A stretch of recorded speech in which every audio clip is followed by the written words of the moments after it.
Good morning and welcome, one and all, to Combo Breaker 2025, where you can fight your friends guilt-free. I'm Zero alongside Salty Boy for this glorious start with Guilty Gear Strive Pools. How you doing, man? I am doing fantastic. It is 10 a.m. in the morning here in Schaumburg, Illinois, but man, we're going to be starting things off hot here with some Guilty Gear Strive Pools. Yes. What are we thinking? What do we think? We see a lot of really strong players in this pool. What do you expect? Look, I have some personal bias out of this pool. I'm looking forward to see how far SQ goes in this one. That's a hometown hero for me, so I want to see how far she takes it. She's feeling bound and determined to make it in this top 8, to make a name for herself once again here at Combo Breaker. You know what? I'm rooting for her on this one, but you're right. There is so many competitors to look forward to here throughout this bracket, and we're only just getting started. It's a massive pool here, of course. It is a platinum qualifier for Arc World Tour. This is a big one because it's one of the last few stateside stops outside of EVO, and of course, we do have Boston Blue Beat later on this year, and then, of course, Frosty Fossings to round it out, but they're getting pretty limited out here in terms of qualifying this high. Yeah, absolutely. It has been very thin in terms of opportunities to actually show up to a platinum qualifier, where if you win, you're automatically in the Arc World Tour lineup. Yes. So it's even more of an incentive, you know, outside of the prize money that already comes with Combo Breaker and being such a big tournament as it is normally. I mean, we're over 600 entrants, and for a game that's, you know, over half a decade old at this point, right? It's been quite a long time. You know, the fact that there's still so many players showing up for this game, and there's still such a wide spread of character variety as well, is always really cool to see. I think that's exactly what we're going to be seeing in this pool because, like you said, we got SQ, Ramlethal. I can already see a May and a Baiken on our screen. Yes. And, of course, we also have Ooeygooeychewysnickers. Yes. We got Jack there with the Happy Chaos. Of course, the Gunslinger, TNS Demon. And, yeah, and it's going to be really fun to see, especially since it's going to be an offline format as well, because a lot of times you see all these really strong players show up playing these big online tournaments, but the offline setting is really where it's at. Really is like the test. Yes. The exam. It's like how far are you actually going to make it in a bracket when you're not sitting at your home eating mac and cheese in between rounds. I love the analogy. It is the test here because you've been trying out in these online brackets, maybe practicing at home, getting long sets with your friends as you train for this momentous occasion. Jack is like an excellent example of that, somebody who did not really travel all that much in the past. Their first offline event being EVO last year, and look, already hitting the ground running. Like, he did not skip a beat whatsoever at EVO, and still seeing that here as we get into our first set here with Frogs and Toad King. Frog and Toad used to be friends, but I guess something happened, and they're going to settle the score here in Guilty Gear Strive. It's such a fitting match one right here. Like, who seeded the pools is my question. Like, Frogs, Toad King, I mean, come on. Why isn't Frogs a king? That's the real question here. Why did Frog slip through the cracks here and Toad just came out on top? What's going on? What really happened? Did Toad have too much power because, you know, Frog's name always came up first and they felt jaded by it, so they became the king? I don't know. It's the power struggle right there, the monarchy. But we'll see who truly is the king as we get into the very first set of this pool block. Here we go, Frogs onto the Baiken and Toad King here onto the Manor. Already Frogs off to the races. Absolutely. Already got that knockdown. The Master Shadow. Wait a minute, this life lead? Hold on. Are you sure you didn't swap the damage output from May and put it on Baiken for this one? What's going on? Nice throw after the counter hit. Hey, she's always had high damage. It was always a matter of how she got to that point. And right now, Frogs is definitely getting to that point. Red RC off the door to extend, but Toad King going to be spending that burst at the very end. A little dicey because now you're going to be going into this next round without any burst on the table, especially against Baiken. We saw the high damage combos Frogs was going for, so you really want to be able to negate that damage as much as possible or last long enough for you to get that burst later on in the round. R Slasher deep run up here, not going to get the throw, but does have that early burst. Shuts down the Toadsugeki. That's exactly how you want to play in this matchup here. You want to try to be as preventative against May, being able to hold out that charge, but you've got one charge. Our air dash in, finds the connection with the Zerozzen. And there's the H-Kabari. Toad King swinging at the fences, but Frogs placing himself at the perfect spot, jumping back, avoiding the anger swing, and then going in for the kill. Frogs going in with a vengeance. He's going to be taking that crown back one way or another as we get into game number 2. Frogs already threatening a win after a very quick first few rounds. Out here saying we used to be friends. We used to share breakfast together. And you got too much power. I cast a burst memory. Far slash here again. Nice jump out, avoiding the Totsugeki. I can't believe the AA slash does not come out here to connect against frogs. Ooh, a bit of an unfortunate drop for frogs right there. Oh, we found a huge counter to Age, and Toadkin going to spang that first does not want to take the damage from that combo, but now Frog on his final legs needs to survive this mix-up, tries to go for the Totsugeki, but gets sniped by the H Kabari. Toadkin seems a little unsure of where the gaps in the Frog's pressure truly is. You know what, that's kind of ideal on the side of Baiken here, because she can just be so explosive on these counter hits. Nice, dashes in with another JS, catching massive counter hit, trying to hit some reversals it seems from Toking. I need to wake up and block the sequence here, is what I need from Toking. Oh, massive drop, this is Toking's opportunity. I like the air throw as well, chasing Frog up into the air and tossing him into the corner, but Frogs is going to be making his way out as he gets the Zerozzen cross up. That is going to be the win going to Frogs. 2-0 lead with Frogs taking charge.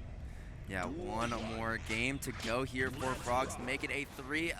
Or will Toad King start to get a game for himself? Totsugeki in. Good block. I like that. So, Far Slash is one of the tools that May is going to hate the most in this matchup. Yeah, it's going to shut down that Totsugeki and keep Baiken in a safe spot. What a block on the first here. Frogs send it with his red RC dropping again, but still making the best of it here and getting that Saturn. Yeah, now that's going to be positive bonus for Frogs, and with such a huge health advantage, Toking really is on the back foot. Red RC extension. Frogs on set point, 5 straight rounds in a row. We'll see if we make that 6. This is quite the way to wake up in the morning here as Frogs with this 2-0 lead. Plenty of burst gauge available if you want to go for Wild Assault, which I don't think we're going to need a sequence. Kabari tethered.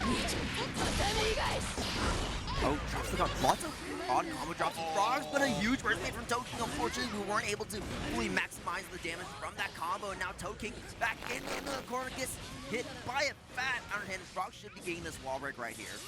Ending it with the dust to shatter. Burst available for Toking. You have to do it almost instantaneously if he gets struck. Does get the back counter hit. Not quite getting the shatter here. Pretty close. Stick jumping back. Toad trying to hold that space with the J8, but now having to spend that burst. Frogs is in one-touch territory, and that JS that Frogs has been using the entire set, finally closing it out.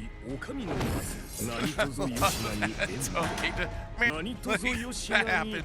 Yeah. Oh man, it can be a little overwhelming to deal with Baiken though in that regard. But like honestly, a few drops coming from Frogs, maybe just the early bracket jitters a little bit here. We talk about it all the time. I know every caster has to mention those early morning jitters as the first bracket jitters here as we try to get those out. But some significant drops could lead to devastating consequences later on in the bracket here. Being able to pick up after that red RC before the shatter that we had initially in that third game, that's huge. Like still continuing your sequence despite dropping.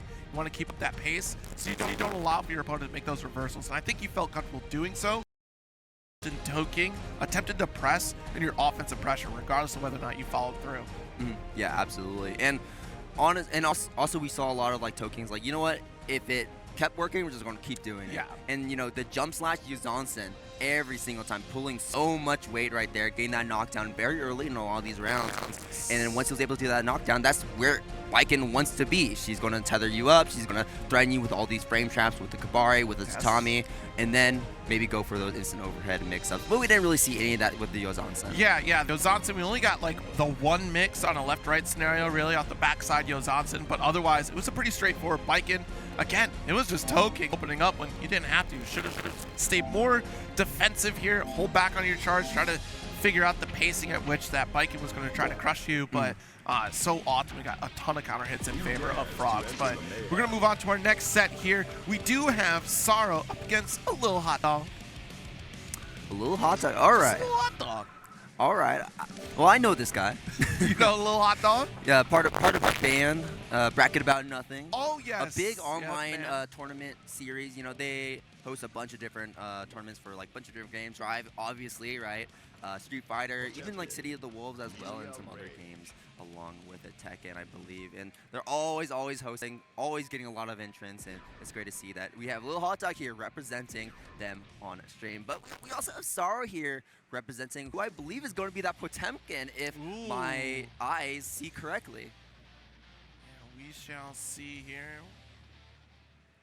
It's no way it's going to be Potemkin up against Millia.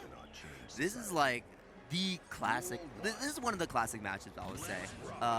You know, a lot of people compare like Pot to Millia. Sorry, Pot to shit, but Pot to Millia is also a very, very common example. And right now, Lil Hot Dog already starting off pretty strong, mixing up Sorrow. But you know, you're Potemkin. You can take a lot of damage. You only need to find a few of those right guesses, and you're going to be good. But you gotta first block this mix-up. Okay, you know what, Lil Hot Dog, they thought that they were going to catch a burst right there. I'm certain of it. Sorrow not going to give it to you. But this next round, very strong.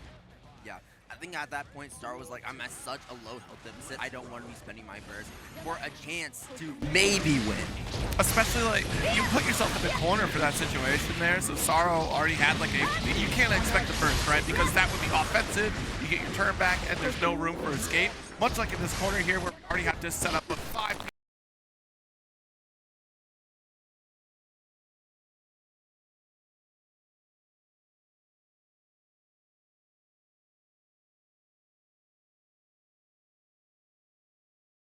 for the wall break, positive bonus, apply Lil Hot Dog up so much resources, and that was a very tricky Mirage into the Artemis. Mirage, Artemis absorbing that first hit of the slide head and still getting the close slash to finish the job here. Man, the movement from Lil Hot Dog. Yeah, we're already utilizing those double cross-ups from the ground. Sorrow, you can tell, is like trying to keep up with this mix, but Millia is just constantly making you guess at so many points. If you're not attuned to that, it's going to be really hard to. It's going to be a big uphill battle as we're seeing right now. Almost got caught in that low. Nice body splash after the hair car.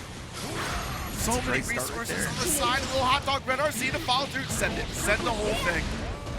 Force the burst instead of trying to guess whether or not you're going to catch it here. Yeah.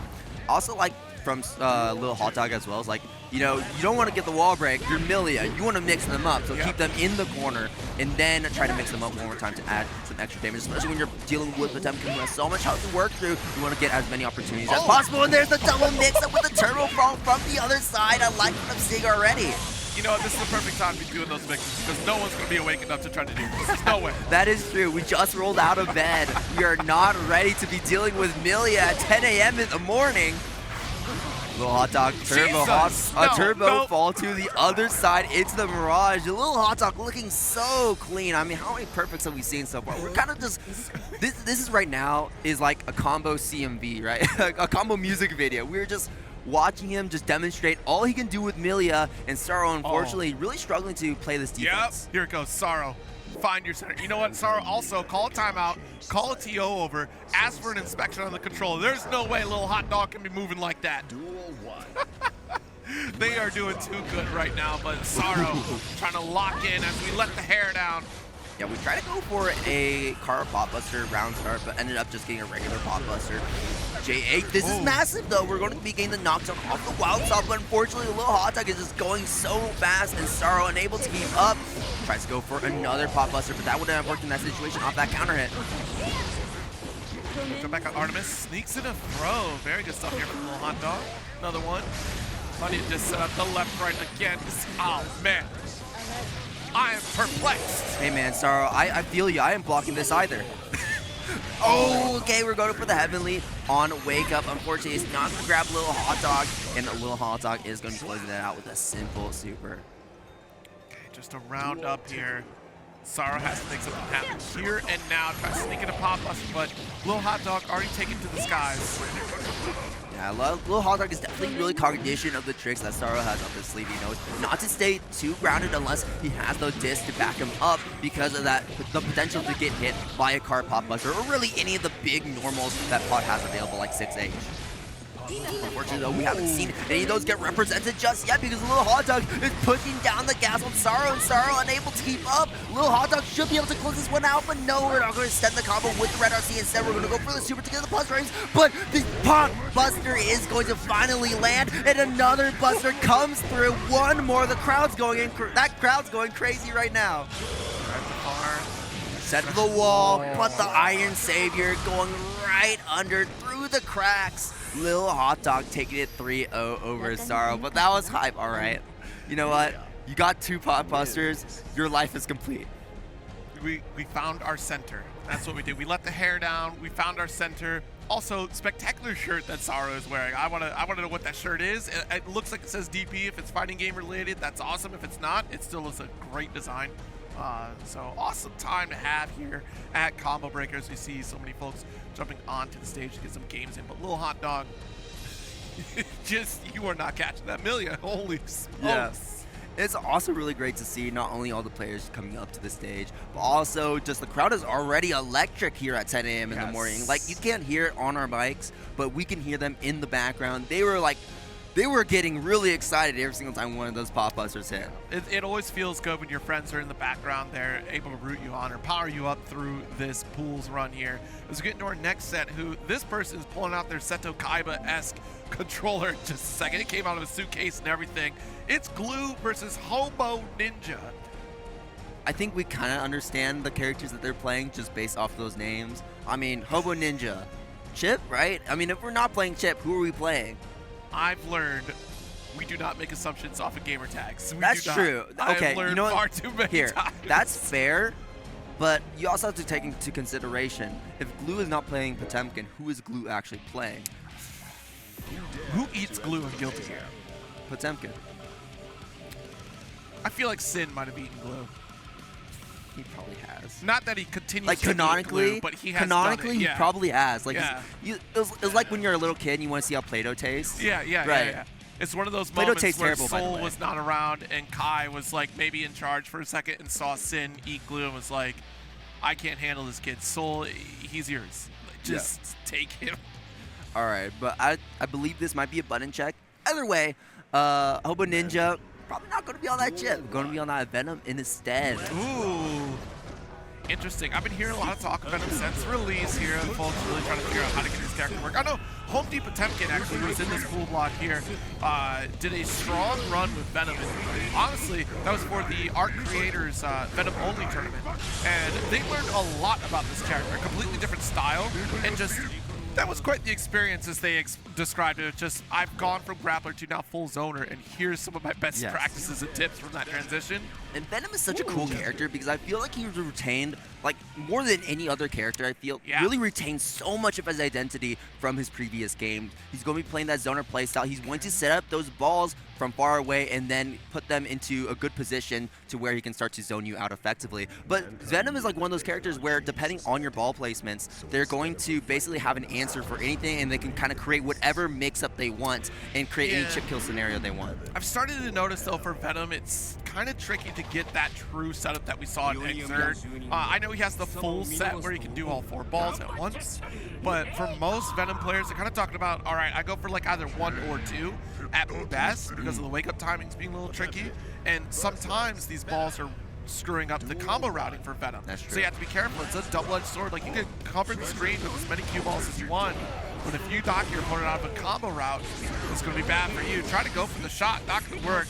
Yeah, I can already see that Hobo Ninja is struggling to get these balls set up, especially in the face of the flick. I like that Glue is already representing that, knowing that a lot of Hobo Ninja's toolkit is based on those projectiles. All right. Oh, sniping in with the QV. Full setup there. And unfortunately, you can see exactly why it's such a problem, because it takes a long startup to really get that going. All right, Glue already out to a strong start. And you know what? Hey, why not? Why not? Let's just go for the Buster. It's tough. Like, one, you're thinking about the armor that Potemkin has on Hammerfall, or even Slide Head. Now also with Pop Busters, so... I was about to say, and I'm like, you can take advantage of that armor pretty cleanly there with the Pop Buster as well if you wanted to. There's not really a lot that Venom can do that can break that armor on Wake Up. All right. Go for a shot here. Set up. Not going to get a connection here. There we go. If you can interrupt the startup at full screen, you're going to feel a little bit better off. Hobo Ninja with a small lead. Yeah, so far, Glue's movement has been absolutely insane right now. I mean, the Mega Fist over the balls, the flicks to deflect the balls, and also just using the armor from like Slide Head at a distance to take some of those hits. All right, Hobo Ninja getting these balls set up right here, blocking them down. Getting some more setups.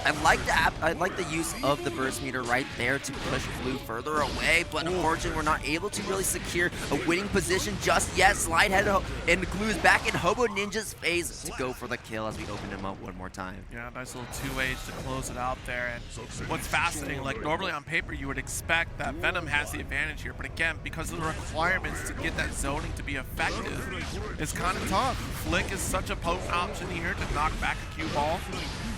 For QV attempt now. Okay, burst spend from Hobo Ninja. We're going to jump to avoid the slide head, but as we try to go for the pool ball, the cue ball is not going to end up working as Glue gets that flick off once again. We really need to be cognizant of that flick and the ways to get around it, but finally we're going to see the Dark Savior come out to lock him out a little, to lock Glue out of the game for a little bit more time. Glue still has burst on the table as Hobo Ninja starts to press him into the corner. There's a throw. Yeah, got that command grab, very sneaky stuff. Jump back away from the Garuda. Thanks to the slowdown that we got from Carcass Raid, but into Stinger. Gonna get flicked back at you. That's the scary thing, like the zoning isn't as fast to really kind of shut down those flick attempts coming from Potemkin here, so you can't just sit back full screen and keep shooting off Stingers. Okay, that's really nice. The throw on the back Mega Fist from Glue. 6B going to knock Hobo Ninja down, and Hobo Ninja maybe trying to jump out, expecting a pop buster, is going to get smacked on Wake Up. Backing away. There's another Stinger just going to get absorbed here. Launch. Wild Assault with a massive amount of damage. This Heat Knuckle for Shattered. Insane start to this round Good two, God. as Hobo Ninja's already down to critical health. First comes out Glue with 200 mirror on the table. And I like how Hobo Ninja's also changing up those ball placements just so that we can kind of bait out that flip. Right, does go for super here. Plenty of chip, but the tap dust with no RC to extend after. QV opens up just one time here, but Glue's defense had been pretty rock solid just until that final moment here. Gigantor. Yeah, that'll take him to the wall. Is this enough? I think it might be. It's Heavenly Potemkin Buster bringing him up above the clouds to heaven and back down to the ground. Here we go. Glue going to be securing game number 2. I don't know. I know you haven't been playing. Yep. Okay. I was gonna say I know you haven't been playing Venom all that long. Yeah. So you must have an original character here that you can fight through. I swear to God, if I clocked a Sin pick because of your name, it was Baiken. But you hit Sin for the first one, and I got scared that I clocked you for a second. Hey, Sin honestly would be a pretty good choice as well. Baiken, on the other hand, can be a little bit scary pairing in to Potemkin because a lot of Baiken's close range pressure puts her at a range where you're susceptible to a lot of Pod's best Exactly, moves. exactly. That's prime positioning here where you can get caught with that pop buster, especially if you stagger those normals. Yeah, but right now, I think what Hobo Ninja is looking for is that comfortability and also like the more straightforward mix that Baiken has available to her. I mean, there it is. Cool. The tatami straight into the instant over at Zerozzen. Glue having to guess on the 50-50, and Hobo Ninja already looking so much better. All right, tried to parry, but you can't parry a wall. Actually, there is an anime where I watch a guy parry a wall. It's called I Parry Everything. He literally parries everything, but he thinks he's the weakest individual ever. Was it like Final Fantasy VI where you C-flex the train? Yeah, basically. He parries an entire army. Anyway, Pop Buster, and he would have been able to parry that, but I don't know how he does it. It's crazy. How do you parry a grab? That's not how fighting game logic works. 2H Heat Knuckle. Will this be enough with the wall damage? Yes, it will. Just barely. And a perfect going to Glue. Already immediately climbing back. It's like, okay, now I know how to fight against the Baiken. But we'll see. Hobo Ninja on his last legs. This is potentially his final round if he does not win it here. 2H close the gap. Nice catch, but the 5K a little bit too far to convert it. Nice jump in. really, really nice. Reacting to the slide head, going in with that jump slash. Zerozzen coming in. Hobo Ninja controlling the screen so well, but unfortunately going to knock Glue out of the corner. Zerozzen gets hit. Wall assault counter. This might be it, but Hobo Ninja dropping the combo. Didn't drop it. That could have been a round for you, but it's still looking pretty dire for Glue, at least in this round. Full screen, slide head to close the gap. Plenty of work to do, but this could be a start. Pressing buttons on your wake up against the Gigantor is not advised. No, not at all. Now Hobo Ninja sent through the wall, and we're not at a pretty even life total at this point. Glue has another chance, and with positive bonus, we'll be getting a lot of mirror to use later on to play defense against Hobo Ninja, but the throw will be enough. Hobo Ninja staying in the game. Trying to shake it off here. First point on the board. Yeah, shaking out those nerves. Like, all right, this is the Baiken I know. This is how this is how I'm going to beat the Potemkin. All right, 2P, the connect here. Try to get the flick for corner carry. Nice. 6P. We're still going to go for that corner regardless, says Glue. All right, has the fall up. Nice tech from Glue. Garuda blocking it. All right, jumping the pop buster. All right, nice. Looking good. There's the shield. Don't parry it, please. Don't parry it. Don't put a button in front of it. Nice heat tackle. Yeah, that's one of the scariest. Wait. Wait, oh, we're There going to it get the is. wall break. No. Okay. We still got it. We still got it. Oh! No, it's not. Hobo Ninja's still alive. Excellent timing there from Glue. Honestly, like, we got fortunate to get the final hit of that Gigantor wall to make sure we had the extension from the Shatter. Well played from Glue. Yeah, but at that final moment, Hobo Ninja kind of had it, but unfortunately locked into that jump air dash back instead of the air dash forward. Oh, geez. Stagger on the Garuda. No neutral jump to avoid it. Nothing. Oh, missed the meaty flick. Still, Hobo recognized a little bit too late on the scenario. Glue with the 3-1 victory over Hobo Ninja. Yeah, that Gigantor Kai really was like the big problem. The moment the Gigantor Kai came out, Hobo Ninja, you can tell, was certainly flustered how to deal with that super. I mean, it's like clear the fence is the idea, right? But how are you going to clear the fence when Potemkin has heat tackle? Yeah, I mean, what a great use of heat tackle to bring your opponent right back down to the ground for that scenario. And honestly, Hobo Ninja just opened themselves up so many times by trying to press in those interactions, especially off the Baiken switch. I don't know why we felt compelled that we could sneak in a close slash. Maybe we saw a couple times where we tried to clash with a Gigantor on a tatami mat, which is not advisable. The parry, I'll give you the parry because you don't expect off that initial wake up. This is the first time you're running this part of the set here, but after that, it's just, we got to start respecting some of these wake ups here. And even with Venom, like, that's a tough run because as we saw, full screen, you're able to flick or you just armor right through some of these stinger aim setups, which is not a great position for Venom to be. This is not like a matchup where, on paper, right, like a zoner beats a character like Potemkin. Yeah. But the rate of fire that Venom has makes that all the more difficult. Yeah, that is true. But I mean, also it was just a really good cycling of options as the Potemkin player as well. Utilizing all our armored moves to get in, slide head, always being really solid. Seeing the stinger aim come in, I was like, okay, yeah, I can just go for a slide head. He's probably going to get hit by it. If he doesn't get hit by it, well, it's going to interrupt him for a little bit longer for me to run in, maybe with like a heat tackle even. Yeah. And I also like the usage of heat tackle, especially during Gigantor Kai. Oh my god, yeah. You know, the thing about Potemkin is a lot. This is why he's like one of my favorite grappler designs, is because a lot of his moves have like a clear downside to them. Like he can get in, but you're attached to like heat tackle, where like if you miss, if it gets blocked, well, you know, you're kind of smoked. But with Gigantor Kai, kind of like that that safety net backing you up. And it's going to be able to protect you even if that gets blocked. And look, we got the notepad right here. Yo. We came prepared. Are we going to be seeing another Potemkin player? Don't say it is. Well, we got Alexnoah there with the notepad. And on the other side, we have Tafari, who's already locked into the Eno.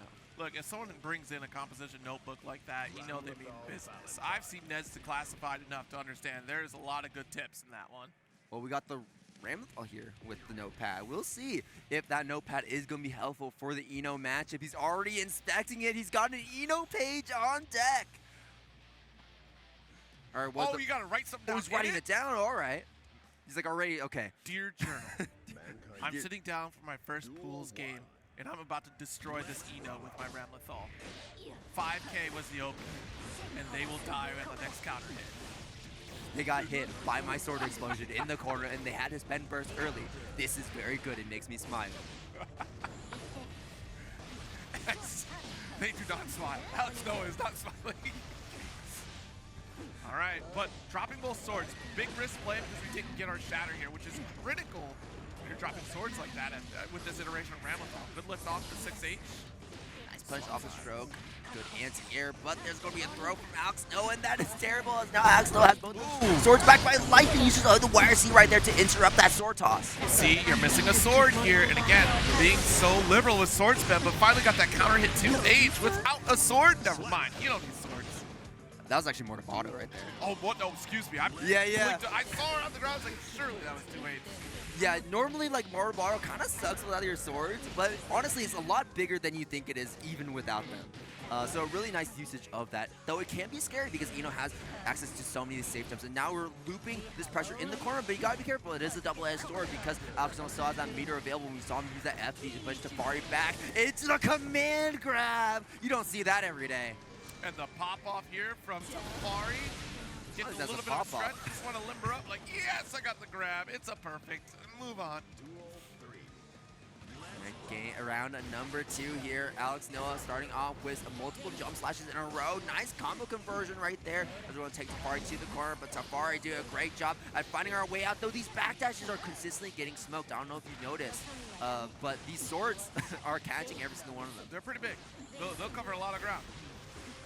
All right. Oh, trying to FD the final shot here. And look, it's so expensive here for Alexnoah. You have a substantial lead against Tafari right now, but a couple chemical love, no play. Nice 6P, but no follow-up after. There we go. 6P. Stroke reset. Jumping up in the air, no chase down. Instead, we're going to lock him down with that 5P as Alexnoah falls down. Tafari should be able to get this wall break into the positive bonus. Alexnoah, though, with 100 meter on deck, you got to be very careful more. I saw that with a sword toss PRC just to cover all of that ground, but Tafari going right over it. 6P going to get smoked by the note. There it is. Stroke to finish the job here. Looking really close. All right. It started really strong for Alexnoah here, but Tafari, what a cleanup. And already Alexnoah referencing the note sheet, taking some notes. All right, what did I do wrong? Dear Journal, things did not go as planned. I started strong, but suddenly this Eno came back. Hopefully, I can take them out in game number 2. All right, Alexnoah going to be getting a trade right here against Tafari there in neutral. Alexnoah explained that burst early on, though, which could be a huge deficit against Eno because she's going to try to mix you up quite a lot. You want to save that burst from the mix-up most of the time. Knockdown. Stroke going to land. Alexnoah's been getting smacked by a lot of these strokes as he's trying to take his turn back. Getting the second round here. Opening gambit was supposed to be the 2S start here for Tafari. 2K counter looking good into the tick throw. Sword toss. Ooh. That's a massive hit. Finish the job. Finish the job. Force the burst. You need that shatter because you've lost the resource. 6P here. Yeah, Alexnoah's getting a little greedy, I would say. Like, really wants this corner. As you should. Like, ideally what you do, if you're sending that sword, you're setting yourself up to guarantee a shatter, and then you're going to get both swords back after you get it. But Alex is really looking for that burst that Tafari had, which is now off the table. Alex, with this final round here, does get flipped. You better send it home with the super. Finish this off. Into the Mortabado. Still 9 up. We should probably went for the Calvados. That would have killed. Okay. Yeah, it's about like sometimes you got to change up your routing depending on how much health the other opponent has, because Calvados goes for that gut crush with all those multiple hits right there. But you got to remember, if I toss my sword, I can't do Calvados anymore. Yo, you're right. My bad. Oh, man. Massive counter hit, the 6H corner carry. All right, wall break. Tafari getting positive bonus. Oh, missed the stroke. Not too far to follow through on Rekka series here, but still got to throw. It's a little spooky. Big counter hit. Back there. But Tafari doing a great job of just really locking down Alexnoah's approaches. Chemical Love going to get smoked by the flip. Nice. 6P. Jump back S, though. Not able to lock down this corner. Tafari still a touch away from victory. Honestly, if we try to go for a little bit of zoning with the Chemical Love, that would help. 2K does go unpunished, but the run up with the throw. Alexnoah on the cusp of victory with 50%. Won't need it. The sword toss. Dear Round Journal, I won game number 2. We're now 1-1. Things were looking grim with that first game, but I suddenly brought things back. Gotta be very careful about my sword tosses. Make sure I play the meter game well. I'll see you back after game number 3. Little slug of water right there. Let's get ourselves hydrated as we get into game number 3. Things are already looking a lot more even right now, as Alexnoah starts to bring things back. Already was looking good in game number 1, but now starting to look a little more consistent here in game number 2, and even more so now that he has Tafari locked in the corner. Interesting to go for a guard cancel right there. Honestly, with sword toss, you don't get as much room as you'd like, or advantage really. All right, massive lead for Alex. Nice 6P. Save this burst. Don't do it yet. There's the back throw. Red RC, finish the job, into the mortar bottle, finish your food, that's what I like to see. We don't worry about that burst. If they use that burst, they use that burst. They're not gonna have that resource for the next round. Speaking of using that burst, Alexnoah always using that burst very early on. Yeah, at this point, you can get away with it because you're so early in this round too, so you have time to try to build it back. I want to see shatters though. If you send this sword, all right, burst, unavoidable. I don't knock you for points on that one. Nice 6P. This is fine. This is going to provide Alexnoah some time to get his other sword back. Tafari going to land this throw. And this is why it's... Oh, Mortabaro, though, getting that knockdown. Trying to rush back in, but Tafari going to smack him with the dive kick. That's the opportunity there. With the whiff, 6P does get the back throw into the windshield wiper finish for a crushing victory.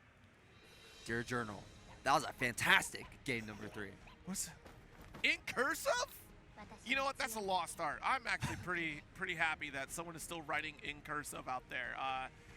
He's writing pretty fast too. Yeah, I don't know how many schools still teach cursive today, but man, you know, can you write cursive? I can write my name in cursive. Oh no!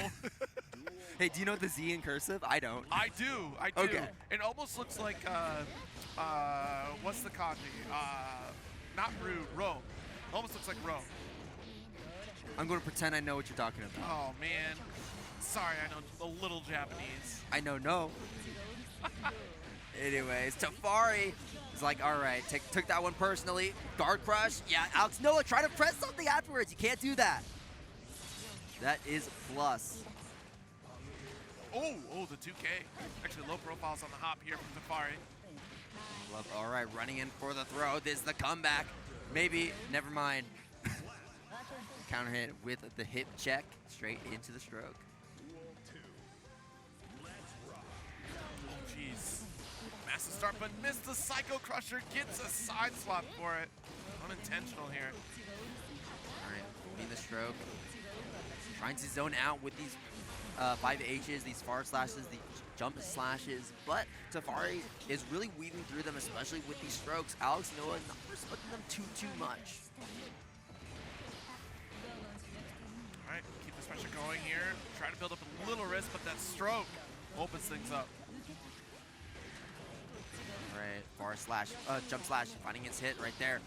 Taking Tafari to the corner, respecting the sword explosion. Second sword toss. Now we're not going to have any swords for time being, but I like to throw from Alexnoah to buy some time. We're going to be using that rock to kill those plus frames, and there it is, the burst from Tafari. Now we're on even footing in this round. Big 6P for Alexnoah.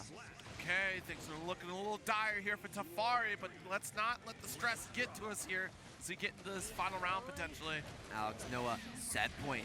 Tafari trying to run this mix. There's the multiple overheads in a row. Alexnoah thinking he was going to go for the low. Tries to go for flip. Beautiful 6P though for Tafari. A couple strokes.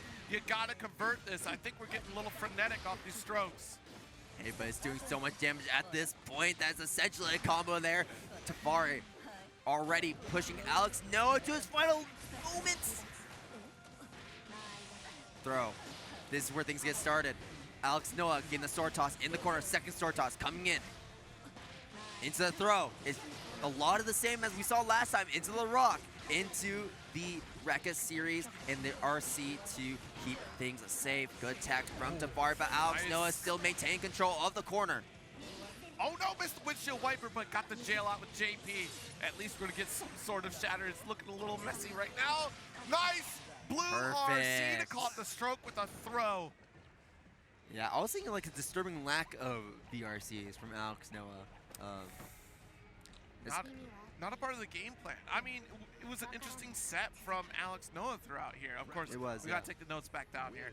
But we didn't get to see as many shatters as I would like from Alex's Ram, which honestly, you still put out the damage, but there's a severe, I guess, deficit in terms of advantage that you have in terms of building up that meter, because positive bonus would have been there time and time again. You would have refunded swords, and that's what makes Ramlethal so scary, is that constant snowball effect when you keep pushing your opponent in the corner and you keep applying your own positive bonus, denying your opponent those resources. Absolutely. It's the big risk and reward game. Like your risk is Eno gets out of the corner, and your reward is, okay, you get to keep them in the corner, yes. right? But when you think about the wall break, the risk is, okay, we get back to neutral, but the reward is you get a lot of meter. Yes. And you also get your swords back. Yes. So essentially, you're able to restart the process, restart the loop, essentially. And then Ram builds so much meter during her pressure sequences. And don't get me wrong, like, we killed it. Alexnoah did an excellent job to kind of maintain and get that victory, to make the comeback, to not get tossed into like a frenzy against Tafari, who became very difficult to try to keep up with, especially with how many strokes came through, how momentum heavy Tafari was throughout that set. Alex still remained calm, cool, and collected. Whatever you're writing in that journal must have been working out very well for you here to keep that mantra going, to seize victory throughout this bracket. But our next set will be Nyxidash up against Zerozzen. Interesting how you'd separate all that. You know, instead of the Zenless Zone 0, you did Zerozzen. I'm on to you. Oh, I see. Well, did his name come first, or did ZZZ come second? Maybe he's the original. Maybe he needs to go up to like the guy who was like trying to sue GTA. He's like, hey, give me my money. Where's my money? And Hoyo would be like, what are you talking about, bro? You owe us money. Now, is it Zerozzen or is it Zerozzen? Zerozzen. I'm going because it's 3 Z's, so it must be Zerozzen. Well, we'll let the audience decide. As we get into this set, looks like both of our players are ready. Nyxidash on the Eno as per usual. In Zero here on the Baiken. Another Baiken stepping up to the stage. Yeah, quite the character spread that we've seen these last few games here. As we get a quick little button check before we step into it. If this is the character picks we go for, of course, Nyxia, we do know Nyxia for the Eno. There's going to be some concern in terms of trying to keep things locked down against Baiken, but I think she has great normals that can contest with some of the dashing.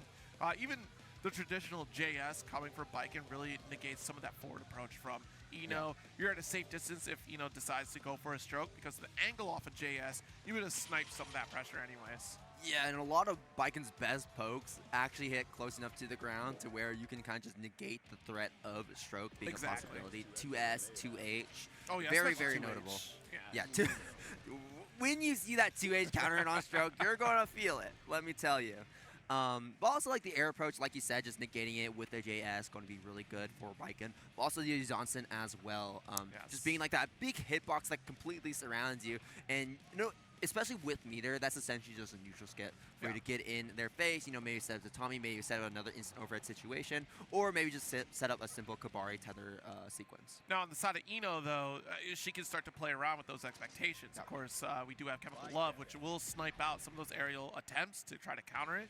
So if you do try to preemptively snipe out with the JS from Baiken, then Chemical Love will snipe you out as well, push you further back into the corner. We could go for Note from the sky to try to control that spacing, especially with the curvature on it, so it could cover a grounded or aerial approach. We'll see how this opening gambit begins. As we see Slash. Immediately. That's exactly what we're talking about. The 2S coming in from Baiken immediately. We saw Nyxidash waiting because we were like, okay, we're expecting the 2S on round start, so instead we're going to wait, and then we go for the stroke. But right now, Zerozzen has the tether set up, and Nyxidash wants to get out of that situation. Does not want to be up close in Baiken's face. Now going to be setting up that note here. BRC, Zerozzen pausing the game, seeing what Nyxia is doing, is like, all right, time for me to get a free combo right there. Slash closing it out. Yeah, that note. Again, there's just a critical aspect of locking down Baiken. You deny an aerial route there, you open up opportunity for you to approach. But just in the Oki game, this Tatami play. What is Eno gonna do? She doesn't have a true reversal outside of meter, outside of universal resources. She's kind of stuck right now. And her, not to mention her movement really struggles. Like everyone struggles in tether, but you know, with that float dash, it makes it way more telegraphed. But here we go, Nyxidash going to get this hard knockdown off this wall break, really just winning that positive bonus right now as we're going to be building back that burst meter. There's the super coming out from Zerozzen on Wake. We have the mirror to back it up, but we're not going to need it as it will connect straight to Nyxia's face. Yeah, and this is just really tough. I like the approach from Zerozzen. It's like, okay, I'm just going to immediately go for this S-Kabari tether because, you know, oftentimes really just wants to act as a zoner.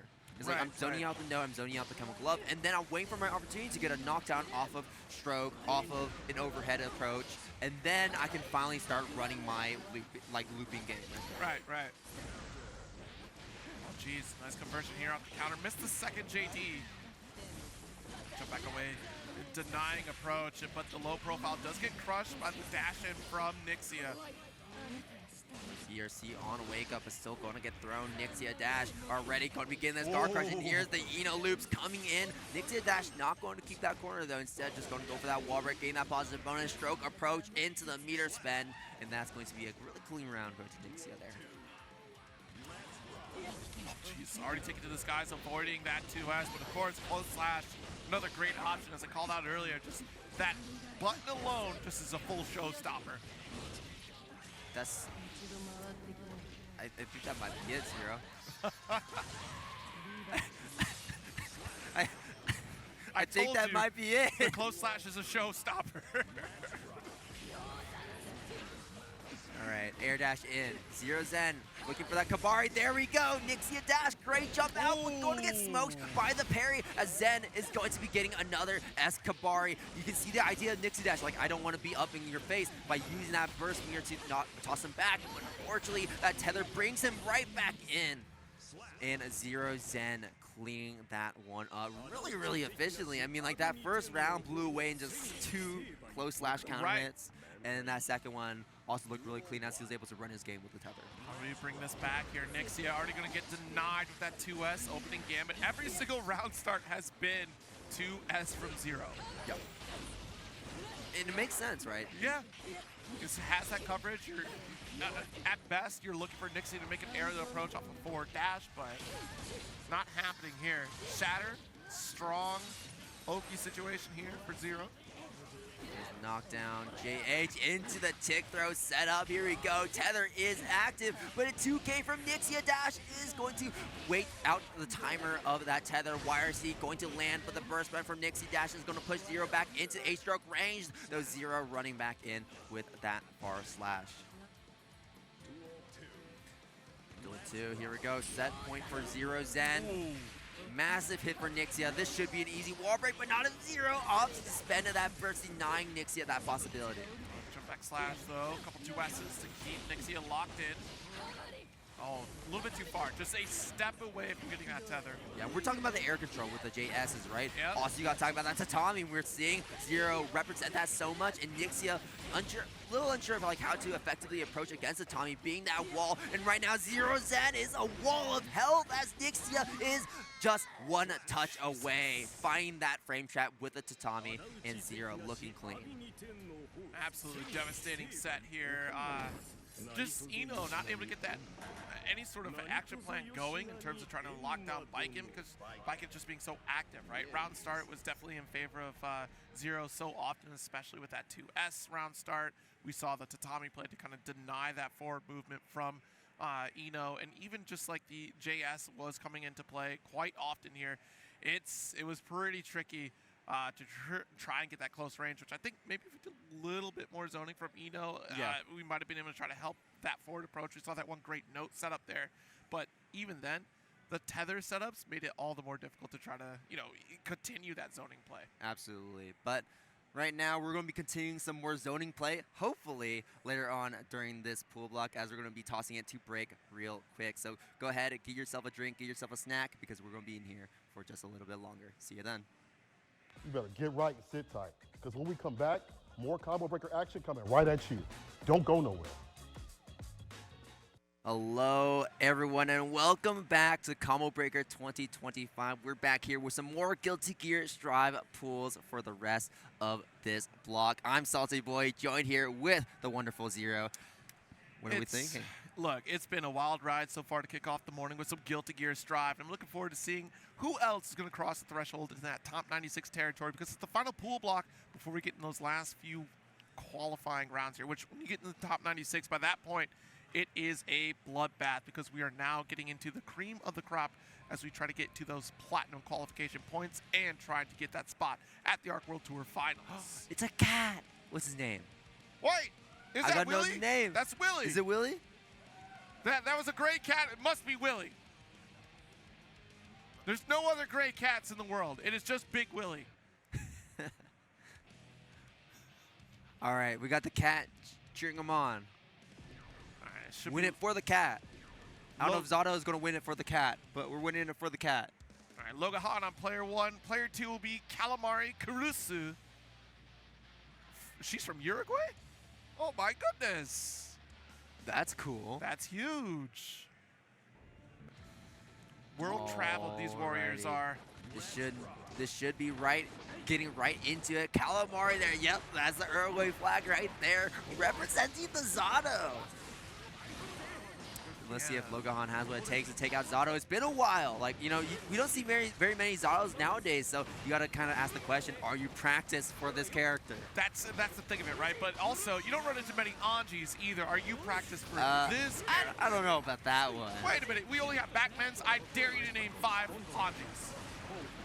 Anyways. There's a lot of local Anjis. Okay. All right. Different. All right, whatever. For the shatter. There's the sword setting Logahan through the wall, and Calamari looking pretty clean. Eddie going to keep this lockdown. Uses of the flight to get out of range of the Fujin. Calamari spending the super. And going to be having quite the meal right there. Calamari takes the first round. A little bit outside the range of the Fujin series, but does get the low with a 5K extension. I'm liking the staggers on these Fujins. Like Calamari unsure of when to actually try to get out of this pressure sequence, because we're scared of the low, we're scared of the overhead. And right now Calamari finding a way out is going to be getting the size off, I believe, with the sword. Ooh, look at the sandwich setup, purposely putting little Eddie on the opposite side here to keep the pressure strong. But that burst allowing for Logahan to get out overhead, tap dust for the launch. Holding on to this burst for the next round here, doesn't want to spend it here. Yeah, spending for the post-wall break situation. Calamari with Eddie back on the table, running right in and finding a big hit into the knockdown. The drill setup with the sandwich Eddie right there, and Calamari going to be pushing that aggression forward. This is the big thing about public characters. They're going to be covering each other's weaknesses. Zato's going to cover up Eddie, Eddie's going to cover up Zato, and Calamari is going to cover up Logahan, but Logahan finally spending that burst, stays alive for a little bit longer, but invite hell coming from the ground, snipes out Logahan from afar. Clean play here. Like, that was quite a devastating round, with Calamari not breaking a sweat, not fearing to try to burst out of the scenario and saving for another round. Still making a strong comeback. Well played. All right, there it is, the Fujin into the Nagiha is going to be getting that knockdown as well. Over a connection, doesn't actually convert off any of these, instead opting to keep this corner, because this next combo will be enough to kill Logahan, fishing for that final hit, and Calamari just not biting. All right, look at the risk gauge cranked up, extra damage. Calamari goes down and around. I don't know, are we just trying to like bait out a burst by smacking it with the overhead and not converting it? Right, well, I mean, that's the thing. You have to now fish for, it doesn't do that launch that it used to anymore on counter hits, so that's a big boon for Calamari, at least defensively. But she just doesn't seem to be that bothered by this corner sequence whatsoever. Absolutely not, especially when Calamari can put Logahan in an equally devastating corner sequence, already taking so much of the health away, and it's going to be able to set up Eddie here in this post-wall break situation. Okay, RC, oh, called out the guard, canceled. Yeah, tried to wait it out, but unfortunately didn't wait long enough. Still getting affected by Eddie. Is back on the table. Calamari is using so much of this movement here in the mid-screen to avoid all these Fujins that Logahan is trying to toss out. Applause, applause, applause. honestly, I think we might want to see more toes, I want to say, from Anji, considering how much Calamari is getting off of these air approaches. Yes. Oh, nice IV to stay nice and close here for the 2K2D setup. All right. Right, hell locks down Logahan, 6P. Nice. Get applause, guard cancel, but we're out of dodge here. Just completely ignoring it, able to cover the ground.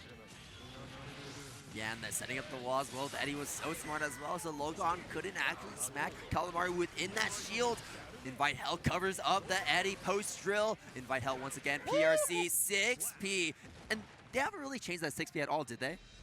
Outside of just keeping it up to par with everyone else's 6P, right, in terms of recovery, I don't think they've really touched too much of anything else. Okay, never mind then, because I remember like the recovery was like you could just like keep on mashing that thing, it'll just keep coming out. It's, it's supposed to be normalized across the board. Like we're at a state now where 6Ps, they're all relatively the same in terms of punishment.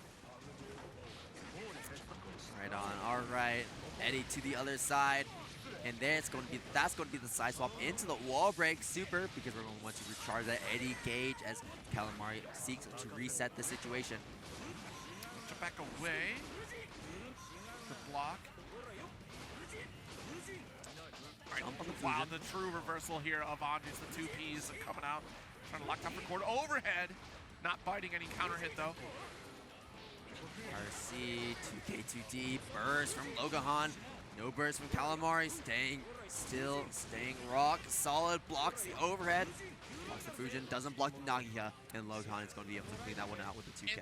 It's a tough sequence because of the Fujin changes, being able to cancel Fujin into Fujin, like that just gets overly aggressive pretty quickly. All right, well, still not bursting, which is crazy. I think Calamari has only burst one time in this set so far. Yeah, and I think it's important that we hold on to that burst as well, because like, you know, if you don't have Eddie, if you're not confident that you can like gain enough of that meter back, then you're going to keep that for other sequences, especially this run right here as Calamari can kind of use that burst as insurance later on if Logahan finally is able to find a way out. Sword going to reset this pressure sequence. Logahan just not biting into the command grab right there. Yo, I mean, honestly, being at that maximum range here for that overhead to not connect, and Calamari still not biting on it. Or excuse me, Logahan still not biting. Either way, Calamari just vibing for a round here and on match point. One more to go, and there's a big counter. Doesn't get the full combo, but finds a throw so we can set up Eddie for free. Burst, though, is going to kill the Eddie gauge for a little bit. Looks like we were going for the piercer, and yet stopped it short with the applause. Nice. Idara. Overhead, Calamari back in the corner. This is a situation we are very familiar with, as Logahan is going to start looping this Fujin.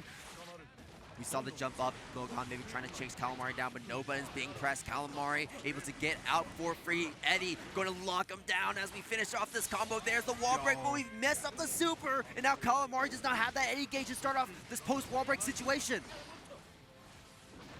That was a big whiff. Gets hit by the overhead. Uh-oh. We have resources. It's going to be fine here. Not going to YRC quite yet. Tries to dash up at Phantos. Oh, no! Small blunder defensively here. Got very expensive at that corner in terms of FD and costs on tension.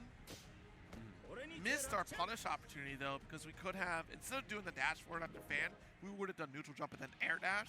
Would have been able to get out, maybe pendulum swing to try to connect there, but still, it's a high-pressure situation. Like, outside looking in, you can think about several options to try to get out of that corner setup, but when you're living it, that is a completely different puzzle to solve. Yeah, absolutely, and I think Calamari really needs to solve that puzzle right now, because the reason why I was like so pent up about it was because of the fact that Calamari has shown that they don't know how to actually get out of that pressure sequence when they're stuck in the corner, even with the meter to back them up. Oh yeah, especially often once you start cycling Fujin and a Fujin, right? Because like, what does Zato do outside of like trying to use those universal mechanics? We almost had 100 tension.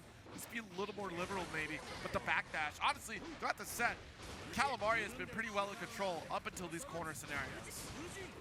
Yeah, absolutely, and Logahan is definitely looping it with his Fujin. A throw attempt from Calamari. Not going to end up working out, but we're going to find a counter hit. That's going to provide Calamari a way out of this corner as we set up the Sandwich Eddie sequence. Woo. Wow, even the wall splat as well. I was not expecting that. Absolutely. I mean, you keep seeing the little Eddie get sent to the backside of Anji for just the team-up tag team battle here, trying to crush this defensive option from Logahan does get the dance to go right through. Sends the tweet. Good job blocking the overhead wire. See it from Calamari using those system mechanics to get out of that situation. The frog from behind. Logahan not paying attention to the Eddie. Set it from below. Calamari going to get the wall break with the 6H, but the 6H still does not do enough damage. And the air throw chase from Logahan looking clean. You can tell that Logahan is starting to keep more in mind of Calamari taking up to the skies because we saw Logahan before, remember, in the previous round where they tried to chase up Calamari when they jumped in the corner. Right. 2K2D. Gold burst not going to connect with Zada, but we did kill Eddie. Wild Assault chase. There's our 2S counter hit. Spends the super. Good God. Yeah, spends the super for damage because the Eddie gauge is going to be coming back very soon. So that was the idea behind that one. And Calamari is going to take this round as we're going to be even up in the round count once again. As Calamari on set point. Logahan pretty close to winning this one too as well though. Especially with no more Eddie gauge remaining. Eddie being sent out. There's the applause, setting up the drill, setting up the wall. The frog chasing down Logahan as we take to the air. Combo finished into the sword, reset the Eddie. Wait, the wall break. Command grab though. Does succeed here. The victory going to Calamari.